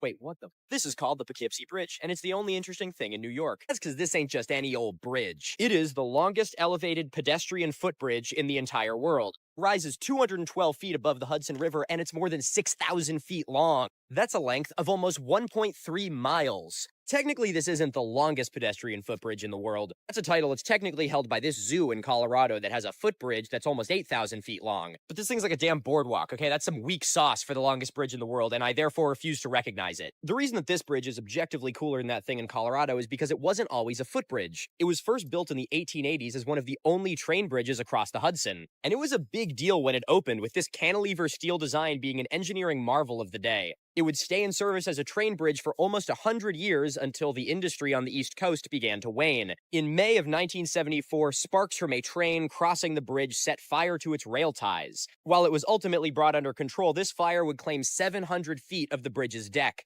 Warping to the steel caused from the immense heat of this fire essentially was the final nail in the coffin for its use as a train bridge. This very easily could have been the end of the story. Bridge is damaged, just knock it over, who needs the thing anyway? Just a few years later, it got added to the National Register of Historic Places. Many years and a lot of funding later, was finally opened as the longest elevated pedestrian footbridge in the world in 2009, preserving this engineering marvel for generations to come. If you recognize this bridge, well, you're in luck because I'm giving a live show in Poughkeepsie tonight. Still a few tickets available, link is in my bio, and now if you'll excuse me, I'm gonna go walk across this bridge. When I first saw this, I was like, there ain't no way that town is actually built inside a meteor crater. I mean, look at that, it's just too good to be true. Look at how circular that is. So I looked into it, and that's where I found that this town is absolutely built inside a meteor crater, and that this town is probably the least interesting thing about this meteor crater. This is the town of Nordlingen in Germany, and it's located inside the Nordlinger Rice impact crater. And you gotta be like, yeah, no shit, look at how circular that is. Of course it's an impact crater. Yeah, that's what I thought too. But here's an actual map of that impact crater. It's 15 miles in diameter. While technically that's true, it's a little misleading because it makes you think this is the crater. But the real crazy thing about this crater is it has a mineral found nowhere else in the world. It's called moldavite. It looks like this. It was a type of projectile glass that was formed when this meteor impacted the ground 15 million years ago. If you like geology, it's super cool because it's really fucking rare and only comes from this one crater. And if you're a crystal girly, it's really cool because it's super fucking powerful and can make you explode people with your mind. If you want to learn more about cool archaeology and natural science, come check me out over on YouTube, Mini Minute Man. I guess That's pretty interesting. I had never heard about the fact that that meteorite had created the green glass, because basically that's what is guessed and supposed that would happen if you were to have a nuclear bomb explode in a desert setting. It would sort of melt the sand into glass, and it would have a green tint. So it's very interesting to see that they find pieces of that green glass. I'd have to look it up a bit more. I haven't really looked into that, but it's just interesting to see that, to see the fact that they find that.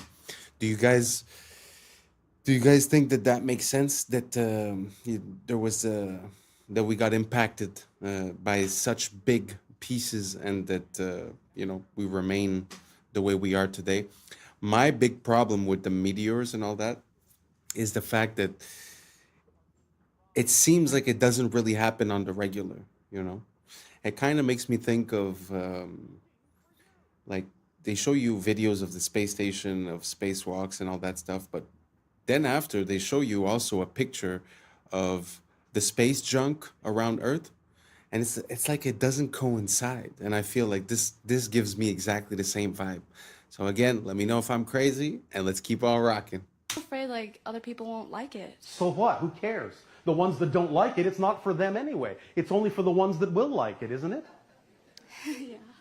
Does that make sense? Yes. Not everyone is going to resonate to what you have to create, but it doesn't matter. What you're creating isn't for the ones who aren't attracted to it. It's for the ones who are. So who cares about the ones that aren't? Yeah. Is that too logical for you? No, it makes sense. Do you understand?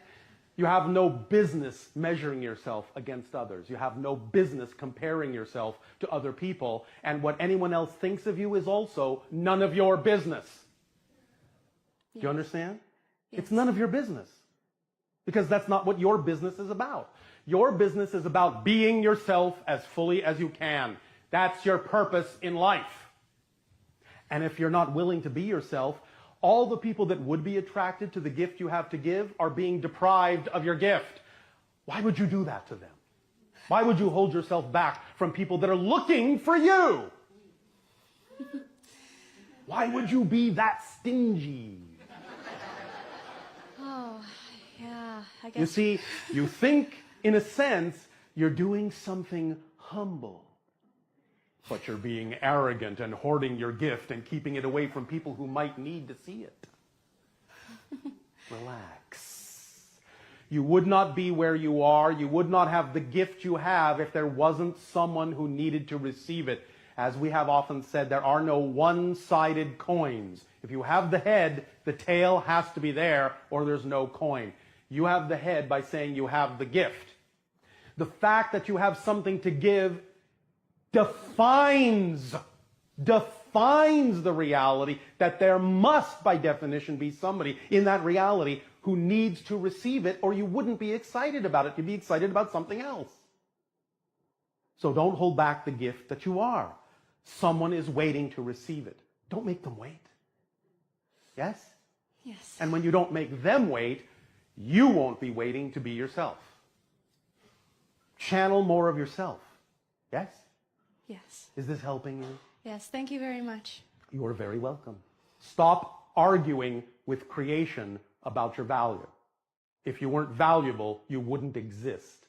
Stop arguing with creation. All right? Yes, thank you. All right. Okay, here's the easy. This guy really has some gems. The problem that I have is the source that he says that it comes from is from channeling this alien or whatever. But really, when you break down what he's saying, you know, kind of makes a lot of sense. And a lot of people I find get caught in the thinking and in the planning and in the trying to know what this sacrifice is going to give me before actually doing it. So you get all this plan done, then you realize, hey, I don't even like doing this. You know what I'm saying? I feel like there's a bit lacking of the just doing type of thing. And to come back to what he was saying regarding if you have a skill or if you have a thought or a passion, it's that automatically that means that there's someone that's ready to receive that. I find it funny. It makes me think of the idea of like magnetism. So if you, like you said, if you're the coin, there's this part and this part is just implied. I really like that idea. It kind of makes sense a lot to me. And yeah, like I said, I don't like where it comes from, but did you guys agree with what he said? Did you guys find any flaws? If you found a flaw, let me know. Let me look into it. Let me try to figure it out. And let's keep on rocking. What does a horse look like? Yeah, 4 legs, fast, muscular. Okay, you got it in your head? What does his pupils look like? Yeah, his eyes. Are they round? Are they oval? Are they slits? Or are they rectangular? Think about it.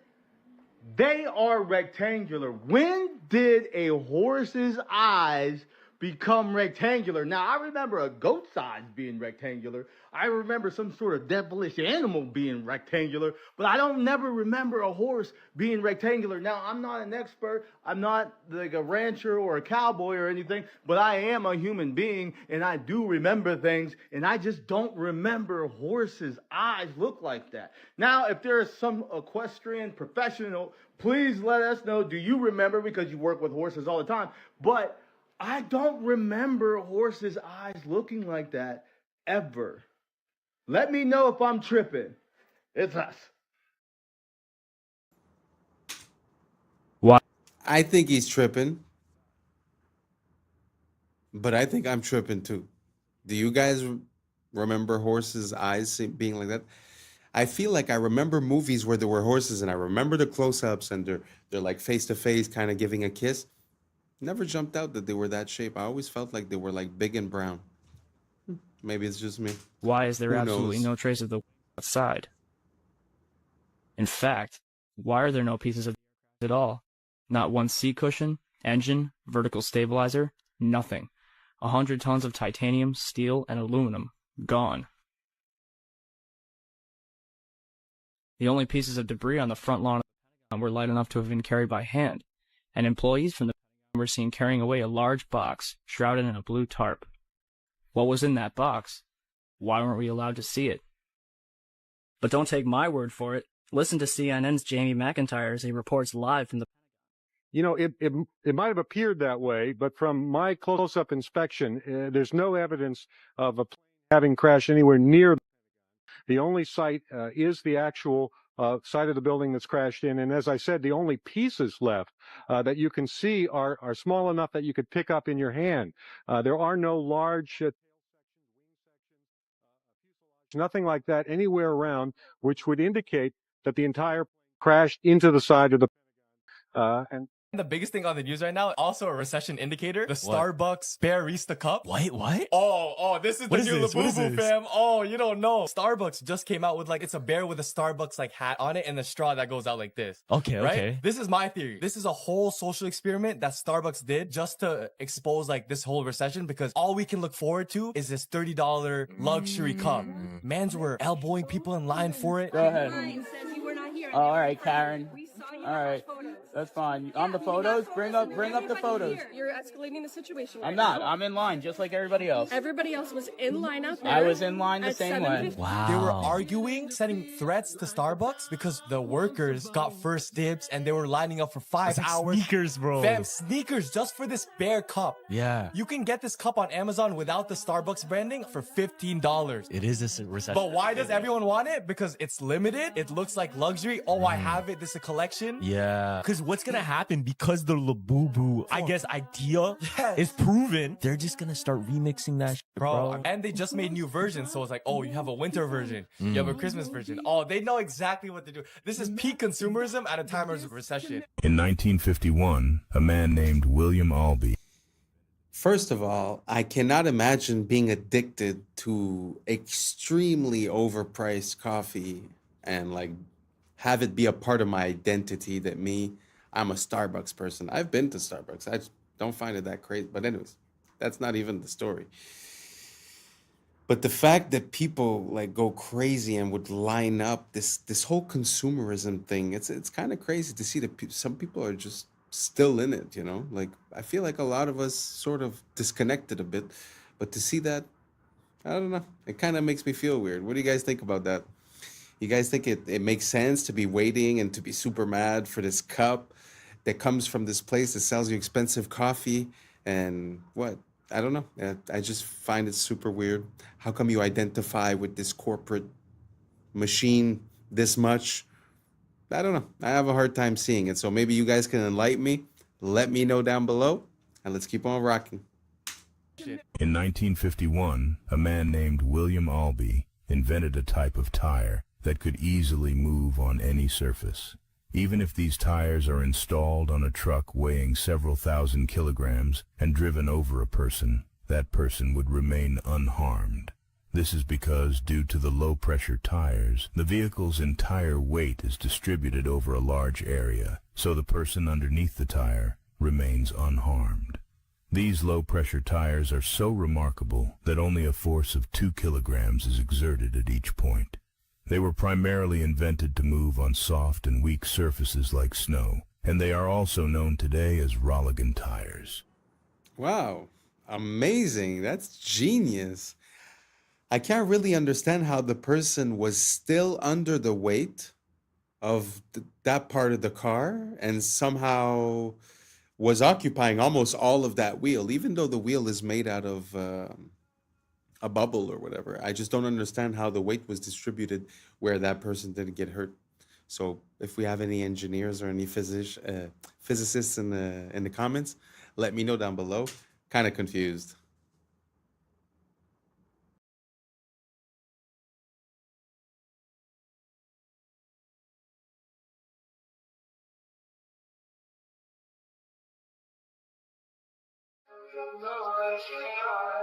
No, no,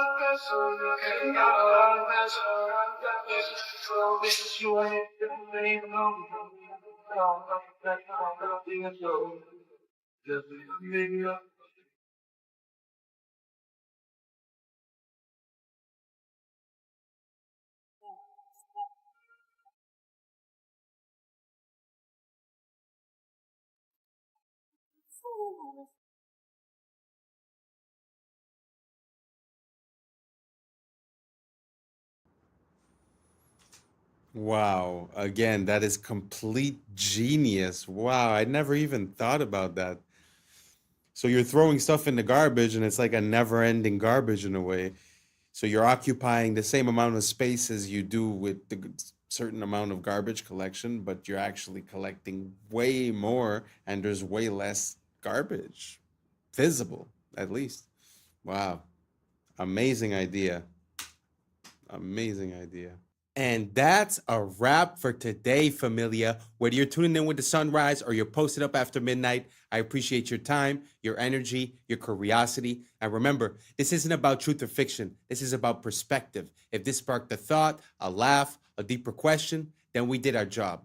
Drop your thoughts in the comments. Keep the convo alive. Like, subscribe. Don't forget to hit that bell if you're riding the wave, because we're just getting started. Until next time, stay grounded, stay weird, stay critical. I'm Adam Strain, and this has been Adam Strain Reacts.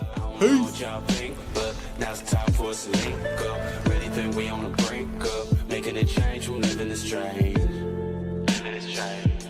Making a change. I'm living this change. Yeah. Along the edge of their shell, segments of their shell. 13 moons, 28 days on turtle shells. They've spent over $21 trillion on underground systems and cities, funded through 2 decades of unaccounted federal spending. But the system itself is corrupt, yet the standard humans still believe in playing well within the means of the system. What's up, YouTube? Today, we'll be looking at disturbing videos that'll make you question reality.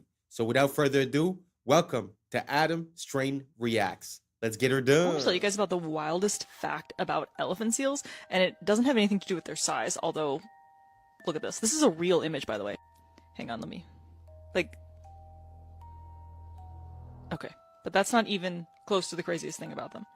So cetaceans like whales and dolphins, and then also sea lions, when they're in the water, do something called unihemispheric sleep, meaning that half of their brain is sleeping at the same time. But seals are like humans, and they do bilateral sleep, so they sleep the whole brain at the same time. And a study in April of 2023 showed that they will actually do this while diving. And elephant seals are diving deep. We're talking like on the level of where sperm whales are at. But I think one of the coolest things is this animation that shows how that sleep is taking place. So when they start the dive, they're obviously actively swimming. They start to sort of doze off here. When they finally hit REM sleep, they flip over and get into a spiral. Relatable. Anyway, they are spinning out for minutes at a time in a deep REM sleep, until they hit the bottom down here at a depth of like 250 meters. Then they hunt all the way to the surface. Anyways, that is the coolest thing about elephant seals. Wow. Recently in one of the past videos I showed, I don't remember the name of it, the fly bird or something like that. Basically, it was a bird that would land only once every 10 months or something, so it was able to sleep, to eat, to mate in the air. And I guess this is the as above, so below. This is underwater. Isn't it crazy how nature is made? Like, this animal could sleep while he's swimming, and I don't know. Amazing. Let me know what you guys think down below, and let's keep on rocking.